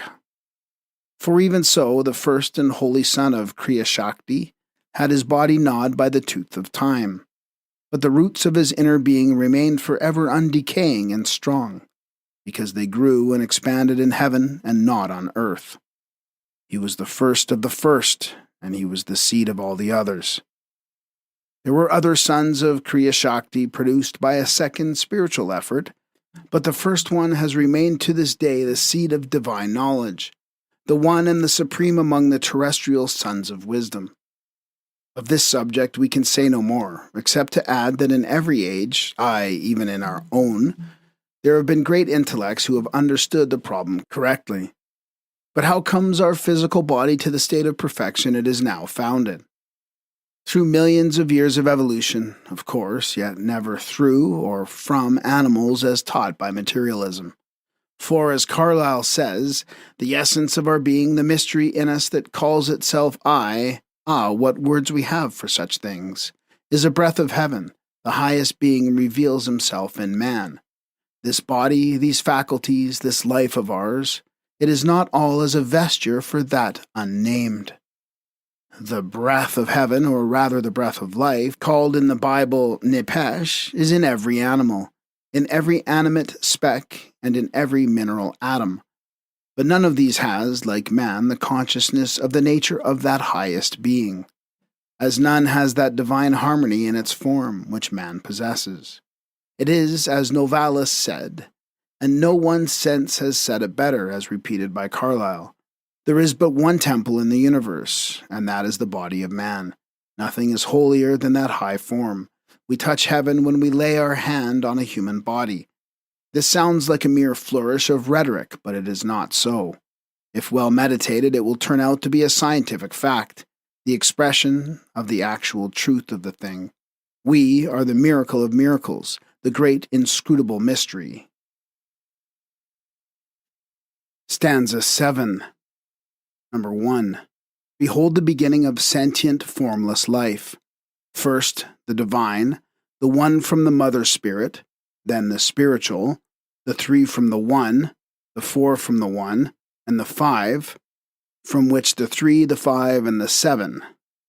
These are the threefold and the fourfold downward, the mind-born sons of the first Lord, the shining 7. It is they who are thou, I, he, O Lanu, they who watch over thee and thy mother, Bhumi. A. The hierarchy of creative powers is divided esoterically into 7, 4, and 3, within the 12 great orders, recorded in the 12 signs of the zodiac, the 7 of the manifesting scale being connected moreover with the 7 planets. All these are subdivided into numberless groups of divine, spiritual, semi-spiritual, and ethereal beings. The chief hierarchies among these are hinted at in the great quaternary, or the 4 bodies and the 3 faculties, exoterically of Brahma and the Panchasya, the 5 Brahmas, or the 5 Jnana Buddhas in the Buddha system.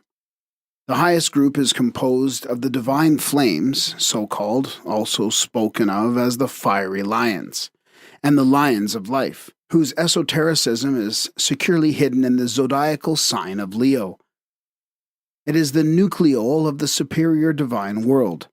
They are the formless fiery breaths, identical in one aspect with the upper Sephirothal triad, which is placed by the Kabbalists in the archetypal world. The same hierarchy with the same numbers is found in the Japanese system, in the beginnings, as taught by both the Shinto and the Buddhist sects. In this system, anthropogenesis precedes cosmogenesis, as the divine merges into the human and creates midway in its descent into matter, the visible universe.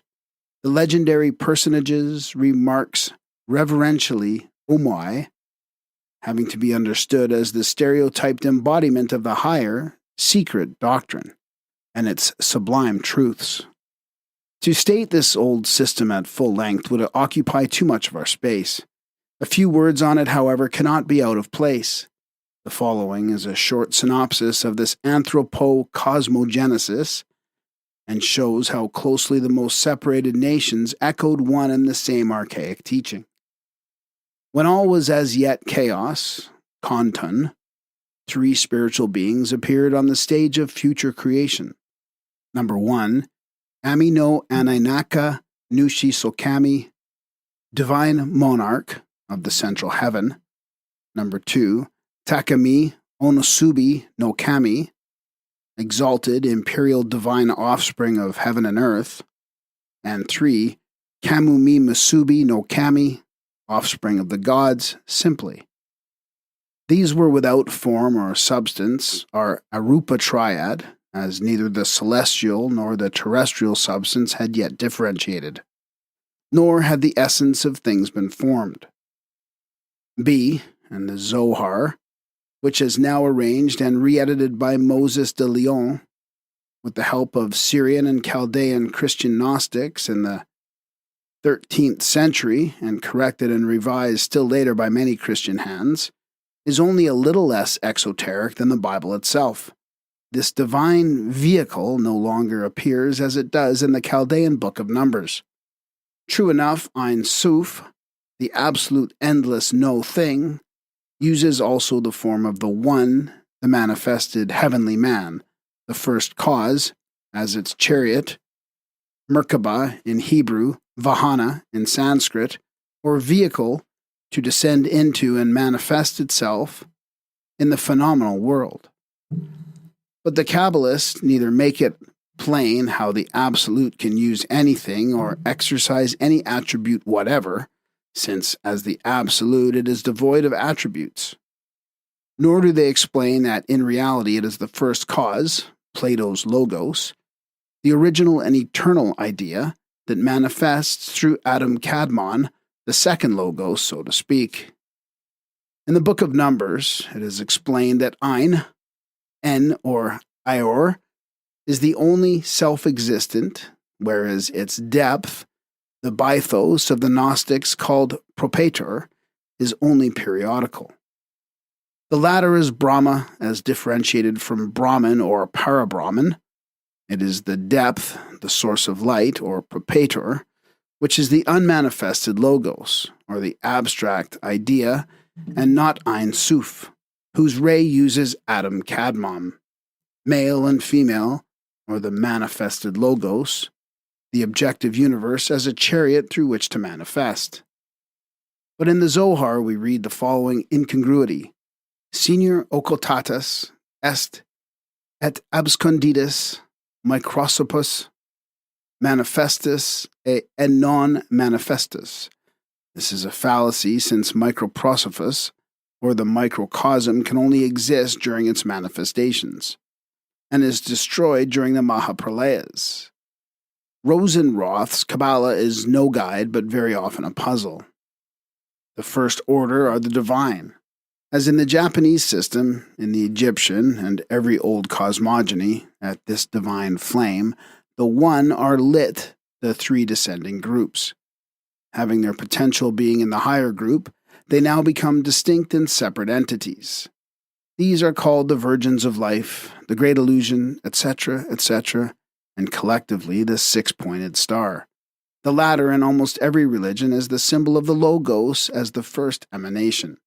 It is the sign of Vishnu in India, the chakra or wheel, and the glyph of the tetragrammaton, he of the 4 letters, in the Kabbalah, or metaphorically the limbs of microprosophus, which are 10 and 6 respectively. The later Kabbalists, however, especially the Christian mystics, have played sad havoc with this magnificent symbol. Indeed, the microprosophus, who is, philosophically speaking, quite distinct from the unmanifested eternal Logos, one with the Father, has finally been brought by centuries of incessant efforts of sophistry and of paradoxes to be considered as one with Jehovah, or the one living God, whereas Jehovah is no better than Binah, a female Sephirah. This fact cannot be too frequently impressed upon the reader, for the 10 limbs of the heavenly man are the 10 Sephiroth, but the first heavenly man is the unmanifested spirit of the universe, and ought never to be degraded into microprosophus.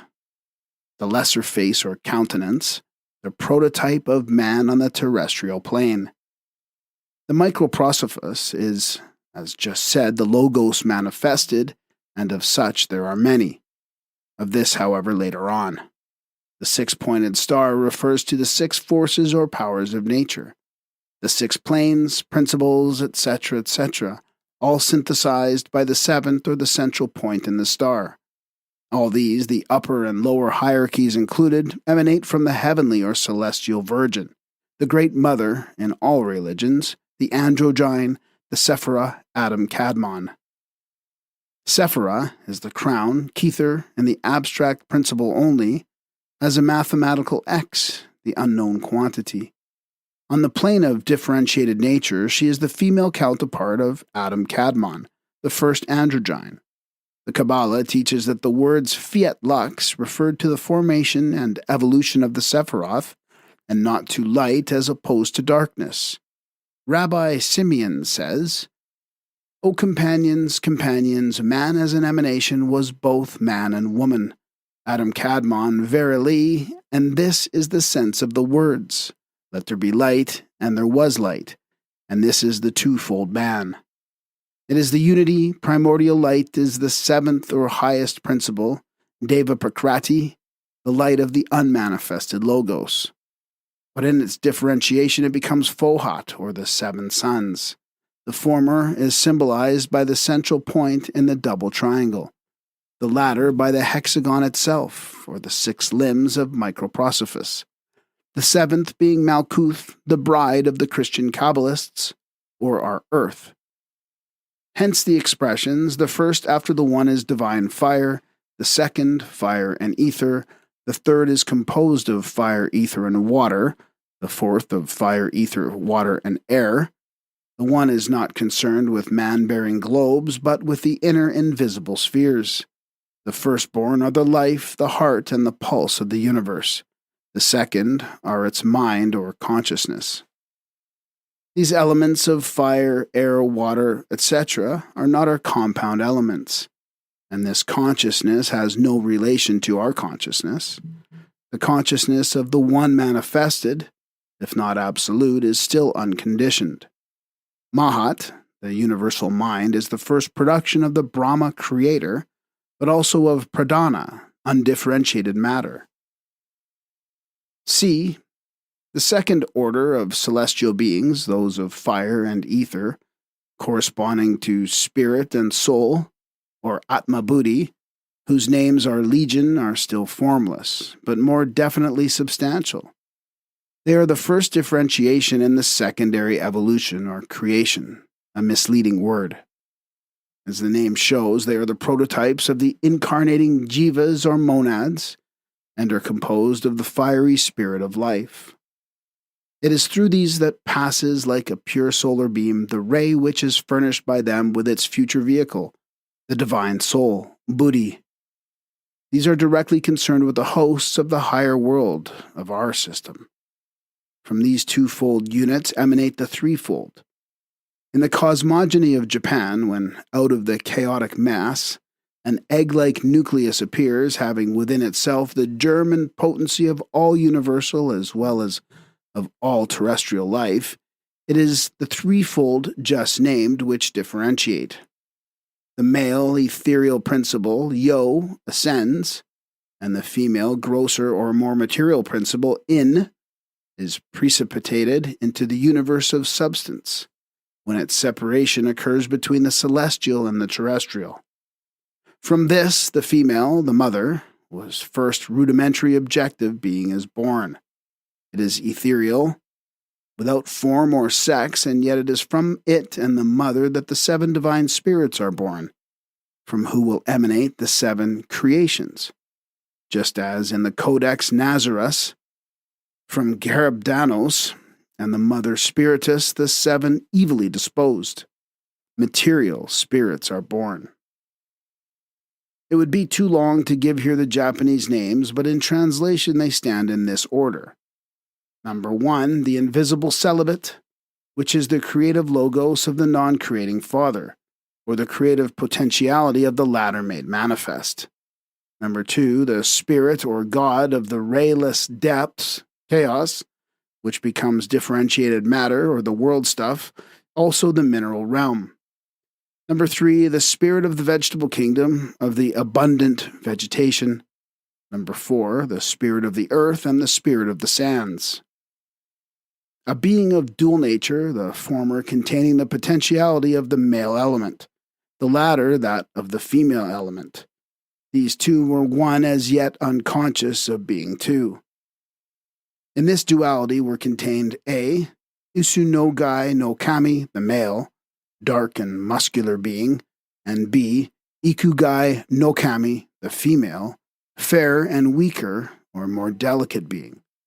Then 5 and 6, the spirits who were androgynous or dual-sexed. 7, the seventh spirit, the last emanated from the mother, appears as the first divine human form distinctly male and female. It was the seventh creation, as in the Puranas, wherein man is the seventh creation of Brahma. These Tsunami, descended into the universe by the celestial bridge, the Milky Way, and Tsunagi, perceiving far below a chaotic mass of cloud and water, thrust his jeweled spear into the depths and dry land appeared. Then the two separated to explore Onokoro, the newly created island world, Omi. Such are the Japanese exoteric fables, the ring that conceals the kernel of the same one truth of the secret doctrine. D, the third order, correspond to Atma, Buddhi, Manas, spirit, soul, and intellect, and are called the triads.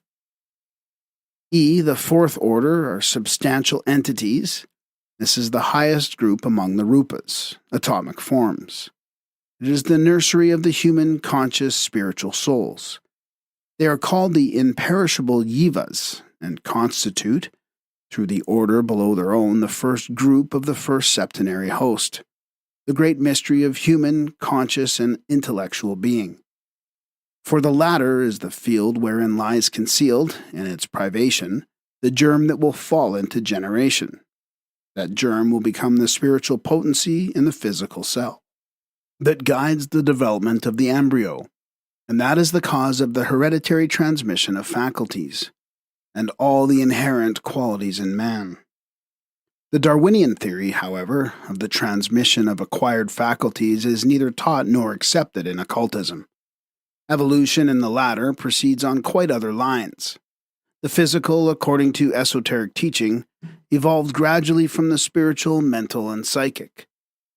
This inner soul of the physical cell, the spiritual plasm that dominates the germinal plasm, is the key that must open one day the gates of the terra incognita of the biologist, now called the dark mystery of embryology.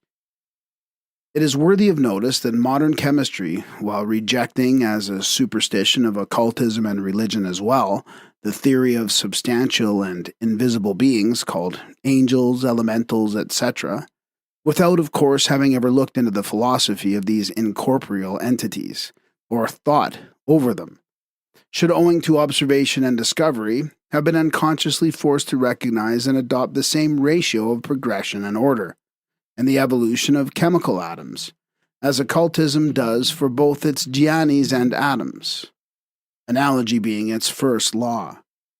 As seen above, the very first group of the Rupa angels is quaternary, an element being added to each in descending order.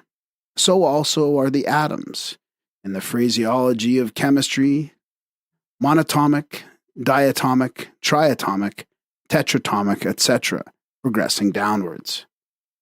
Let it be remembered that the fire, water, air of occultism, or the elements of primary creation so-called, are not the compound elements they are on earth, but noumenal, homogeneous elements, the spirits of the former. Then follow the septenary groups or hosts. Placed on parallel lines with the atoms in a diagram, the natures of these beings would be seen to correspond, in their downward scale of progression, to composite elements in a mathematically identical manner as to analogy. This refers, of course, only to diagrams made by occultists, for were the scale of angelic beings to be placed on parallel lines with the scale of the chemical atoms of science, from the hypothetical helium down to uranium, they would of course be found to differ. For the latter have, as correspondents on the astral plane, only the 4 lowest orders, the 3 higher principles in the atom, or rather molecule or chemical element, being perceptible to the initiated Dangma's eye alone. But then, if chemistry desired to find itself on the right path, it would have to correct its tabular arrangement by that of the occultists, which it might refuse to do. In esoteric philosophy, every physical particle corresponds to and depends on its higher noumenon, the being to whose essence it belongs, and above as below, the spiritual evolves from the divine, the psychomental from the spiritual, tainted from its lower plane by the astral, the whole animate and seemingly inanimate nature evolving on parallel lines, and drawing its attributes from above as well as below. Number 7, the highest group, the Asuras, born in Brahma's first body, which turned into night, are septenary, i.e. divided like the Petrus into 7 classes, 3 of which are bodiless, Arupa, and 4 with bodies. They are in fact more truly our Petrus ancestors than the Petrus who projected the first physical man. F. The 5th order is a very mysterious one, as it is connected with the microcosmic pentagon, the 5-pointed star representing man. In India and Egypt, these Dhyanis were connected with the crocodile, and their abode is in Capricornus. But these are convertible terms in Indian astrology, for the 10th sign of the zodiac, which is called Makara, is loosely translated crocodile. The word itself is occultly interpreted in various ways, as will be shown further on. In Egypt, the defunct, whose symbol is the pentagram or the 5-pointed star, the points of which represent the limbs of a man, was shown emblematically transformed into a crocodile. Sebek, or Sevek, or seventh, as Mr. Gerald Massey says, showing it to be the type of intelligence, is a dragon, in reality not a crocodile. He is the dragon of wisdom, or manas, the human soul, mind, the intelligent principle, called in our esoteric philosophy the 5th principle. Says the defunct, ossirified in the Book of the Dead, or ritual under the glyph of a mummiform god with a crocodile's head. I am the crocodile presiding at the fear. I am the god crocodile at the arrival of his soul among men. I am the god crocodile brought for destruction. An allusion to the destruction of divine spiritual purity when man acquires the knowledge of good and evil. Also to the fallen gods or angels of every theogony. I am the fish of the great Horus. As Makara is the crocodile, the vehicle of Varuna, I emerged in Sekhem.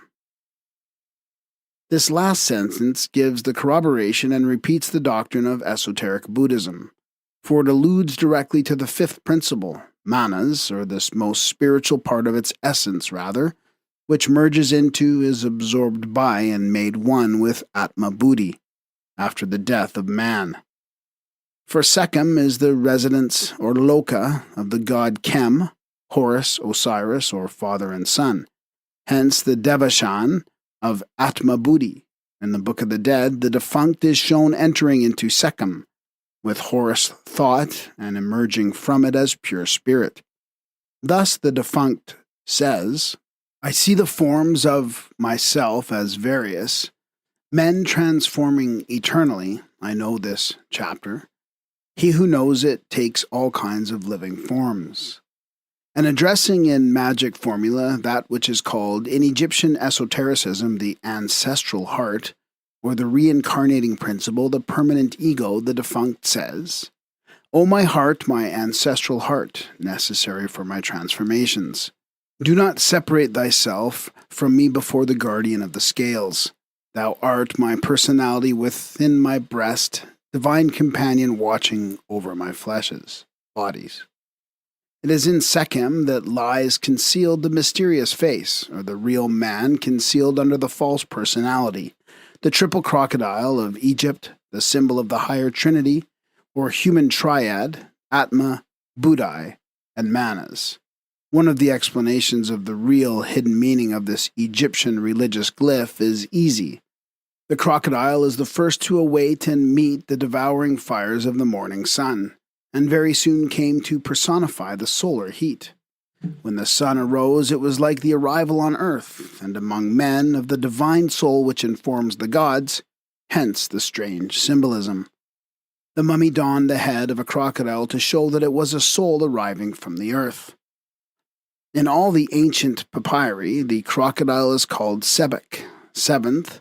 Water also symbolizes the fifth principle esoterically, and as already stated, Mr. Gerald Massey shows that the crocodile was the seventh soul, the supreme one of seven, the seer unseen.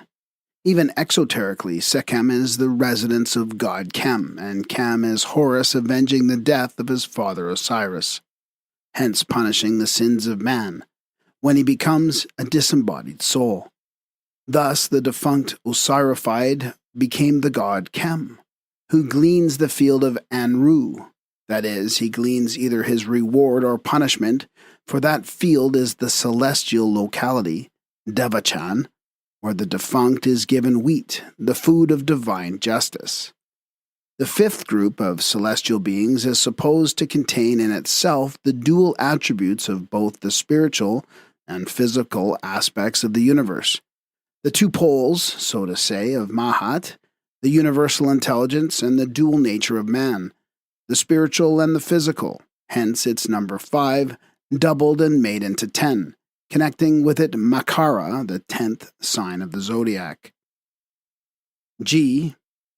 The 6th and 7th orders partake of the lower qualities of the quaternary. They are conscious ethereal entities as invisible as ether, which are shot out, like the boughs of a tree, from the first central group of the 4, and shoot out, in their turn, numberless side groups, the lower of which are the nature spirits or elementals of countless kinds and varieties. From the formless and unsubstantial, the ideal thoughts of their creators, down to atomic, though to human perception, invisible organisms. The latter are considered as the spirits of atoms, for they are the first remove backwards from the physical atom, sentient if not intelligent creatures. They are all subject to karma and have to work it out through every cycle. For as the doctrine teaches, there are no such privileged beings in the universe, whether in our own or in other systems, in the outer or the inner worlds, as the angels of the Western religion and the Judean. A Dhyan Chohan has to become one.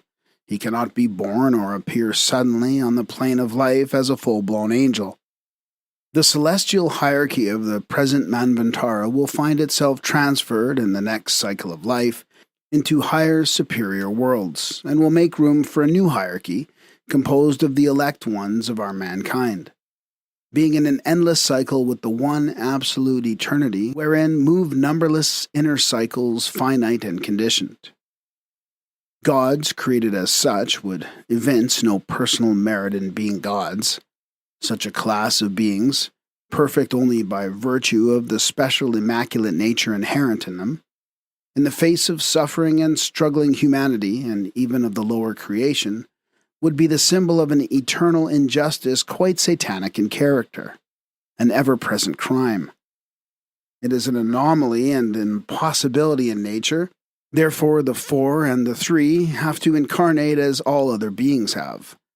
This 6th group, moreover, remains almost inseparable from man, who draws from it all but his highest and lowest principles, or his spirit and body, the 5 middle human principles being the very essence of those Dhyanis. Paracelsus calls them the Phlegae, the Christians, the guardian angels, the occultists, the ancestors, the Petrus. They are the 6-fold Dhyan Chohans, having the 6 spiritual elements in the composition of their bodies, in fact men minus the physical body. Alone, the divine ray, the Atman, proceeds directly from the One. When asked how this can be, how is it possible to conceive that these gods, or angels, can be at the same time their own emanations and their personal selves? Is it in the same sense as in the material world, where the Son is in one way the Father, being his blood, the bone of his bone, and the flesh of his flesh? To this the teachers answer, verily it is so. but one has to go deep into the mystery of being before one can fully comprehend this truth. Number 2. The one ray multiplies the smaller rays.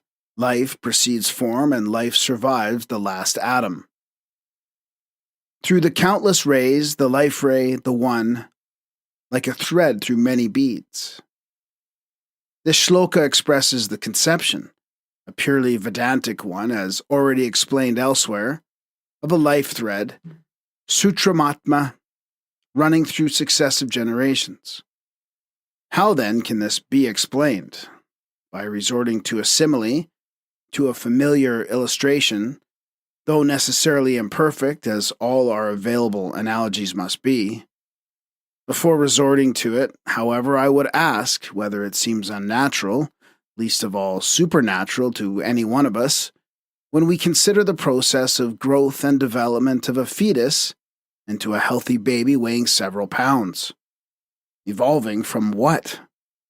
From the segmentation of an infinitesimally small ovum and a spermatozoon? And afterwards we see the baby develop into a 6-foot man.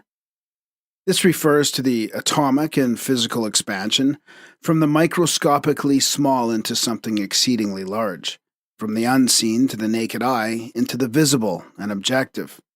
Science has provided for all this, and I dare say her theories, embryological, biological, and physiological, are correct enough, so far as an exact observation of the material goes.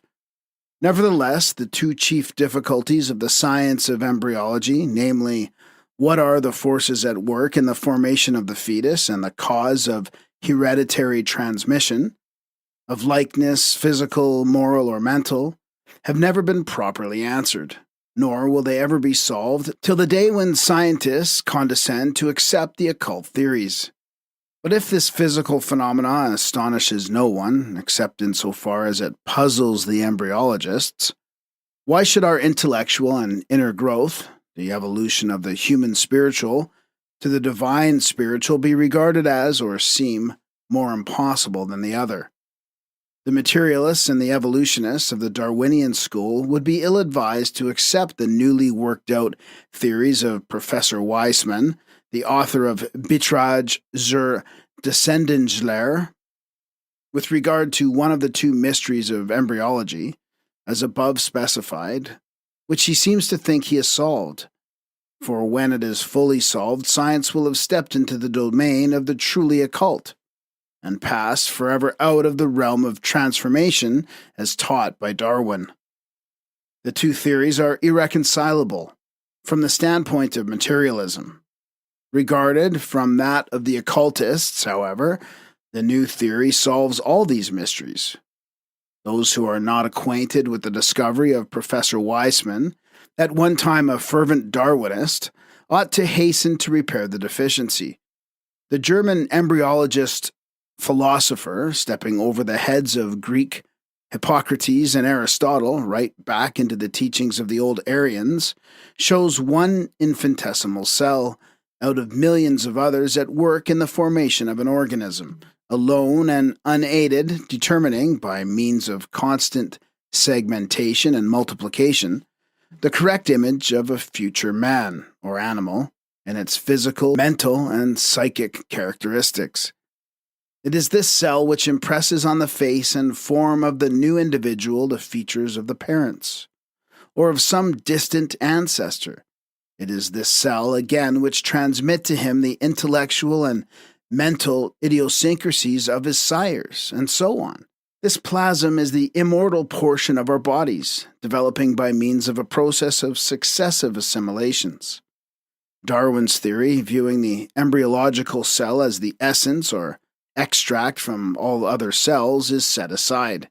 It is incapable of accounting for hereditary transmission.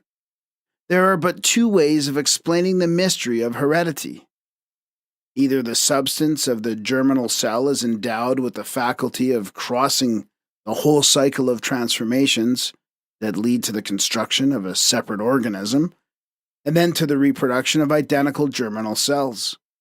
Or these germinal cells do not have their genesis at all in the body of the individual, but proceed directly from the ancestral germinal cell, passed from father to son through long generations. It is the latter hypothesis that Weissman has adopted and worked upon, and it is to this cell that he traces the immortal portion of man. So far, so good, and when this almost correct theory is accepted, how will biologists explain the first appearance of this everlasting cell? Unless man grew like the immortal Topsy and was not born at all but fell from the clouds, how was that embryological cell generated in him? Complete the physical plasm, mentioned above, the germinal cell of man with all its material potentialities, with the spiritual plasm, so to say, or the fluid that contains the 5 lower principles of the 6th principled dhyani. And you have the secret, if you are spiritual enough to understand it. Now to the promised simile. When the seed of the animal man is cast into the soil of the animal woman, that seed cannot germinate unless it has been fructified by the 5 virtues, the fluid of, or the emanation from, the principles of the 6-fold heavenly man. Wherefore the microcosm is represented as a pentagon within the hexagon star, the macrocosm. The functions of jiva on this earth are of a 5-fold character. In the mineral atom, it is connected with the lowest principles of the spirits of the earth, the 6-fold dhyanis. And the vegetable particle, with their 2nd, the prana, life, and the animal with all these plus the 3rd and the 4th, in man the germ must receive the fruitage of all 5. Otherwise he will be born no higher than an animal. Thus in man alone the jiva is complete. As to the 7th principle, it is but one of the beams of the universal sun, for each rotational creature receives the temporary loan only of that which has to return to its source. As to his physical body, it is shaped by the lowest terrestrial lives, through physical, chemical, and physiological evolution. The blessed ones have naught to do with the purgations of matter, says the Kabbalah in the Chaldean Book of Numbers. It comes to this: mankind in its first prototypal, shadowy form is the offspring of the Elohim of life, or Pitris, in its qualitative and physical aspect. It is the direct progeny of the ancestors, the lowest dhyanis, or spirits of the earth. For its moral, psychic, and spiritual nature, it is indebted to a group of divine beings, the name and characteristics of which will be given in Volume 2. Collectively, men are the handiwork of hosts of various spirits, distributively the tabernacles of those hosts, and occasionally and individually the vehicles of some of them. In our present all-material 5th race, the earthly spirit of the 4 is strong in us. But we are approaching the time when the pendulum of evolution will direct its swing decidedly upwards, bringing humanity back on a parallel line with the primitive 3rd root race in spirituality. During its childhood, mankind was wholly composed of that angelic host, who were the indwelling spirits that animated the monstrous and gigantic tabernacles of clay of the 4th race, built by and composed of countless myriads of lives, as our bodies are also now. This sentence will be explained later on the present commentary. Science, dimly perceiving the truth, may find bacteria and other infinitesimals in the human body, and see in them only occasional and abnormal visitors, to which diseases are attributed.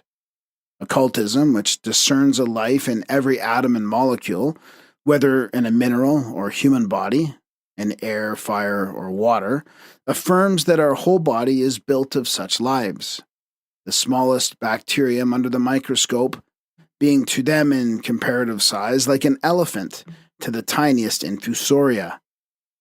The tabernacles mentioned above have improved in texture and symmetry of form, growing and developing with the globe that bears them, but the physical improvement has taken place at the expense of the spiritual inner man and of nature. The 3 middle principles in earth and man became with every race more material, the soul stepping back to make room for the physical intellect, the essence of the elements becoming the material and composite elements now known. Man is not, nor could he ever be, the complete product of the Lord God, but he is the child of the Elohim, so arbitrarily changed into the singular number and masculine gender. The first Dhyanis, commissioned to create man in their image, could only throw off their shadows as a delicate model for the nature spirits of matter to work upon. Man is, beyond any doubt, formed physically out of the dust of the earth, but his creators and fashioners were many. Nor can it be said that the Lord God breathed into his nostrils the breath of life, unless that God is identified with the one life, omnipresent through invisible, and unless the same operation is attributed to God on behalf of every living soul, which is the vital soul, Nepphels, and not the divine spirit, Ruach, which ensures to man alone a divine degree of immortality that no animal as such could ever attain in this cycle of incarnation. It is owing to the inadequate distinctions made by the Jews and now by our Western metaphysicians, who are unable to understand and hence to accept more than a triune man, spirit, soul, body, that the breath of life has been confused with the immortal spirit. This applies also directly to the Protestant theologians, who in translating a certain verse in the fourth gospel have entirely perverted its meaning. This mistranslation runs, "The wind bloweth where it listeth," instead of "the Spirit goeth where it willeth," as in the original and also in the translation of the Greek Eastern Church. The learned and very philosophical author of New Aspects of Life would impress upon his reader that the Nefesh Chia, living soul, according to the Hebrews, proceeded from or was produced by the infusion of the spirit of breath of life into the quickening body of man, and was to supersede and take the place of that spirit in the thus constituted self, so that the spirit passed into, was lost sight of, and disappeared in the living soul. The human body, he thinks, ought to be viewed as a matrix in which, and from which, the soul, which he seems to place higher than the spirit, is developed.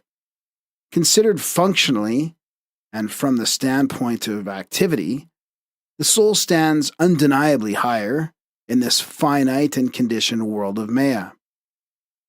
The soul, he says, is ultimately produced from the animated body of man.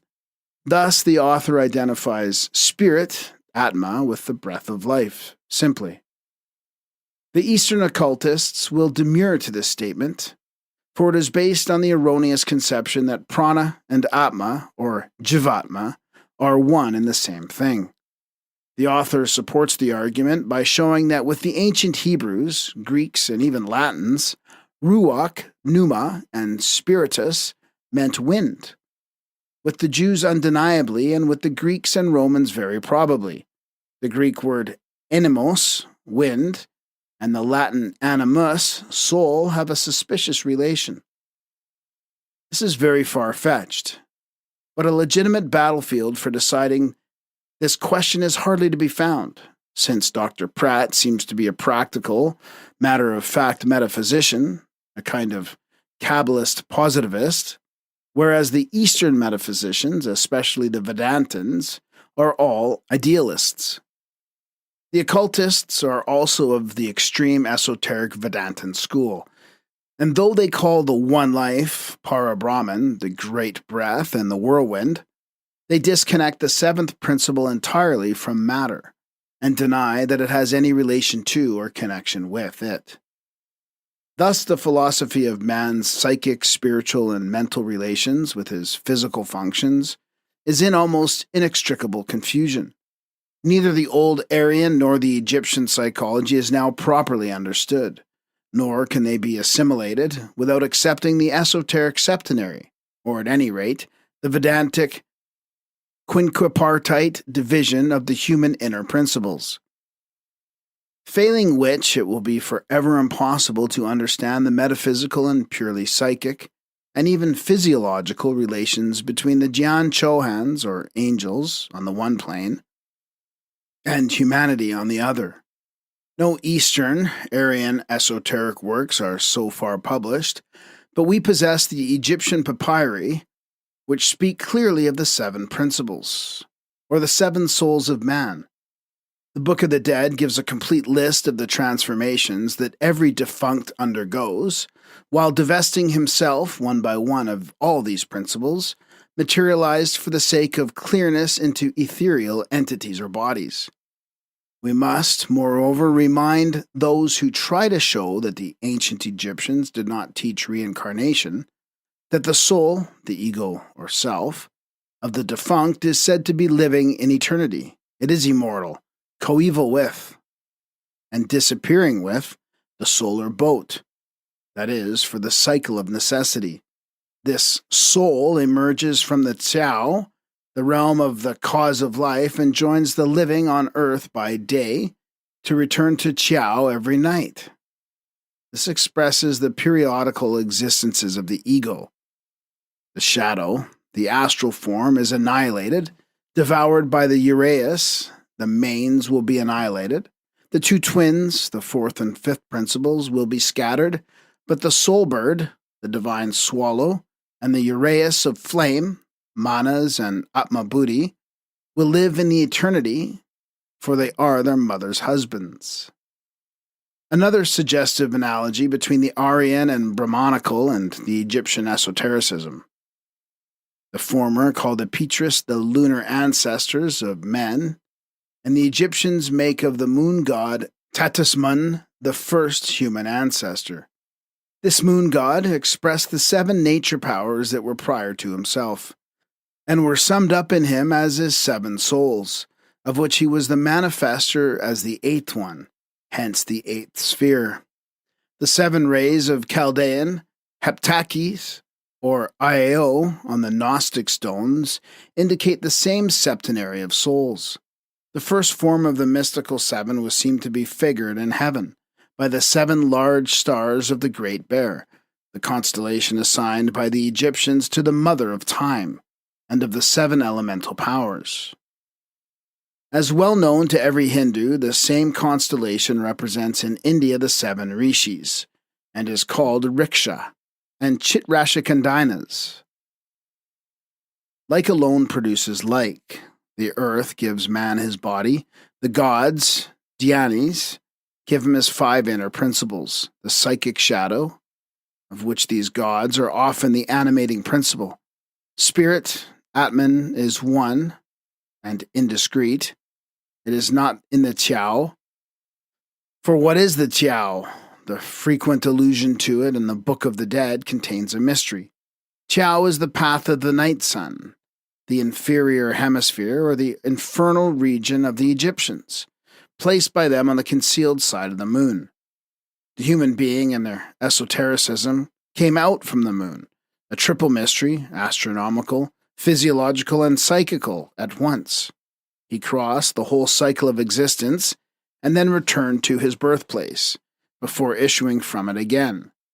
Thus, the defunct is shown arriving in the west, receiving his judgment before Osiris, resurrecting as the god Horus, and circling around the sidereal heavens, which is an allegorical assimilation to Ra, the sun. Then, having crossed the Newt, the celestial abyss, returning once more to Chao, an assimilation to Osiris, who, as the god of life and reproduction, inhabits the moon. Plutarch shows the Egyptians celebrating a festival called the Ingress of Osiris into the moon. In the ritual, life is promised after death, and the renovation of life is placed under the patronage of Osiris Lunis, because the moon was the symbol of life renewals or reincarnations, owing to its growth, waning, dying, and reappearance every month. In the Dankmo, it is said, O Osiris Lunis, that renews to thee thy renewal. And Sebek says to Seti, thou renewest thyself as the god Lunis, when a babe. It is still better explained in a Louvre papyrus, couplings and conceptions around when he, Osiris Lunis, is seen in heaven on that day. Says Osiris, O sole radiant beam of the moon, I issue from the circulating multitudes of stars. Open me to the Tau for Osiris N. I will issue by day to do what I have to do amongst the living, i.e., to produce conceptions. Osiris was God manifest in generation, because the ancients knew, far better than the moderns, the real occult influences of the lunar body upon the mysteries of conception. In the oldest systems, we find the moon always male. Thus, Soma, with the Hindus, is a kind of sidereal Don Juan, a king, and the father, albeit illegitimate, of Buddha wisdom. This relates to occult knowledge, a wisdom gathered through a thorough acquaintance with lunar mysteries, including those of sexual generation. And later, when the moon became connected with the female goddesses, with Diana, Isis, Artemis, Juno, etc., this connection was also due to a thorough knowledge of physiology and male nature, physical as much as psychic. If, instead of being taught in Sunday schools useless lessons from the Bible, the armies of the ragged and poor were taught astrology, so far at any rate as the occult properties of the moon and its hidden influences on generation are concerned, then there would be little need to fear increase of the population, or to resort to the questionable literature of the Malthusians for its arrest. For it is the moon and her conjunctions that regulate conceptions, and every astrologer in India knows it. During the previous races, and at least at the beginning of the present one, those who indulged in marital relations during certain lunar phases that made those relations sterile were regarded as sorcerers and sinners. But now even these sins of old, which arose from the abuse of occult knowledge, would appear preferable to the crimes of today, which are perpetrated because of the complete ignorance of such occult influences. But primarily the sun and moon were the only visible and, by their effects, so to say, tangible psychic and physiological deities. The Father and the Son, while space or air in general, or that expansive heaven called Nut by the Egyptians, was the concealed spirit or breath of the two. The Father and Son were interchangeable in their functions and worked together harmoniously in their effects upon terrestrial nature and humanity.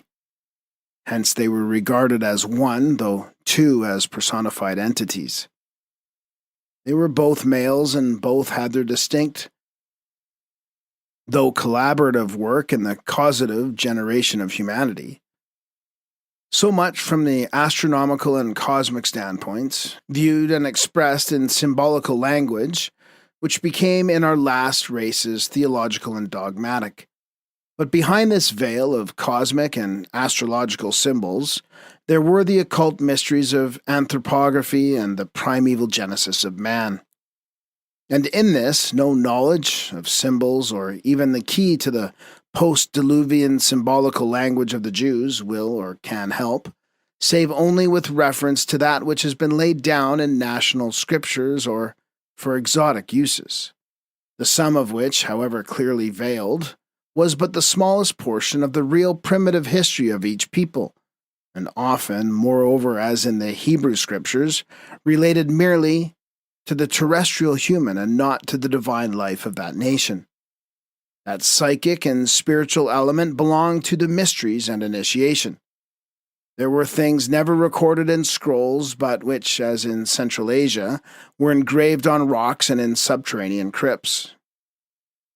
Nevertheless, there was a time when the whole world was of one lip and of one knowledge, and man knew more of his origin than he does now, and thus knew that the sun and moon, however large a part they may play in the constitution, growth, and development of the human body, were not the direct causative agents of his appearance on earth. For these agents, in truth, are the living and intellectual powers which the occultists call Dhyan Chohans. As to this, a very learned admirer of the Jewish esotericism tells us that the Kabbalah says expressly that Elohim is a general abstraction, what we call in mathematics a constant coefficient, or a general function, entering into all construction, not particular, that is, by the general ratio 1 to 31415. the astro-dianic and Elohistic figures. To this, the Eastern occultist replies, quite so. They are an abstraction to our physical senses. To our spiritual perceptions, however, and to our inner spiritual eye, the Elohim or Yanis are no more an abstraction than our soul and spirit are to us. Reject the one and you reject the other, since that which is the surviving entity in us is partly the direct emanation from, and partly those celestial entities themselves. One thing is certain, the Jews were perfectly acquainted with sorcery and various maleficent forces. But with the exception of some of their great prophets and seers like Daniel and Ezekiel, Enoch belonging to a far distant race, as a generic character, and not to any nation but to all, they knew little of, nor would they deal with, the real divine occultism, their national character being adverse to any which had no direct bearing on their own ethical, tribal, and individual benefits. Witness their own prophets and the curses thundered by them against the stiff-necked race. But even the Kabbalah plainly shows the direct relation between the Sephiroth, or Elohim, and men. Therefore, when it is proved to us that the Kabbalistic identification of Jehovah with Bina, a female Sephirah, has still another, a suboccult meaning in it, then and then only will occultists be ready to pass the palm of perfection to the Kabbalist.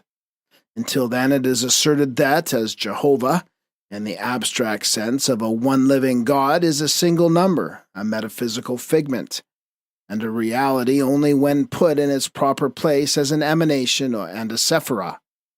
We have a right to maintain that the Zohar, as witnessed by the Book of Numbers, at any rate, gave out originally before the Christian Kabbalists had disfigured it, and still gives out the same doctrine that we do.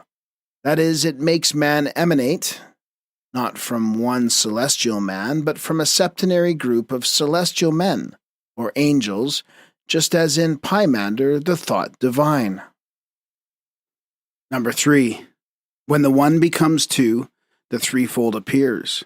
The three are one, and it is our thread, O Lanu, the heart of the man-plant, called Saptaparna. A. When the one becomes two, the threefold appears. To wit, when the one eternal drops its reflection into the region of manifestation, that reflection, the ray, differentiates the water of space, or, in the words of the Book of the Dead, chaos seizes, through the effulgence of the ray of primordial light dissipating total darkness, by the help of the great magic power of the word of the central sun.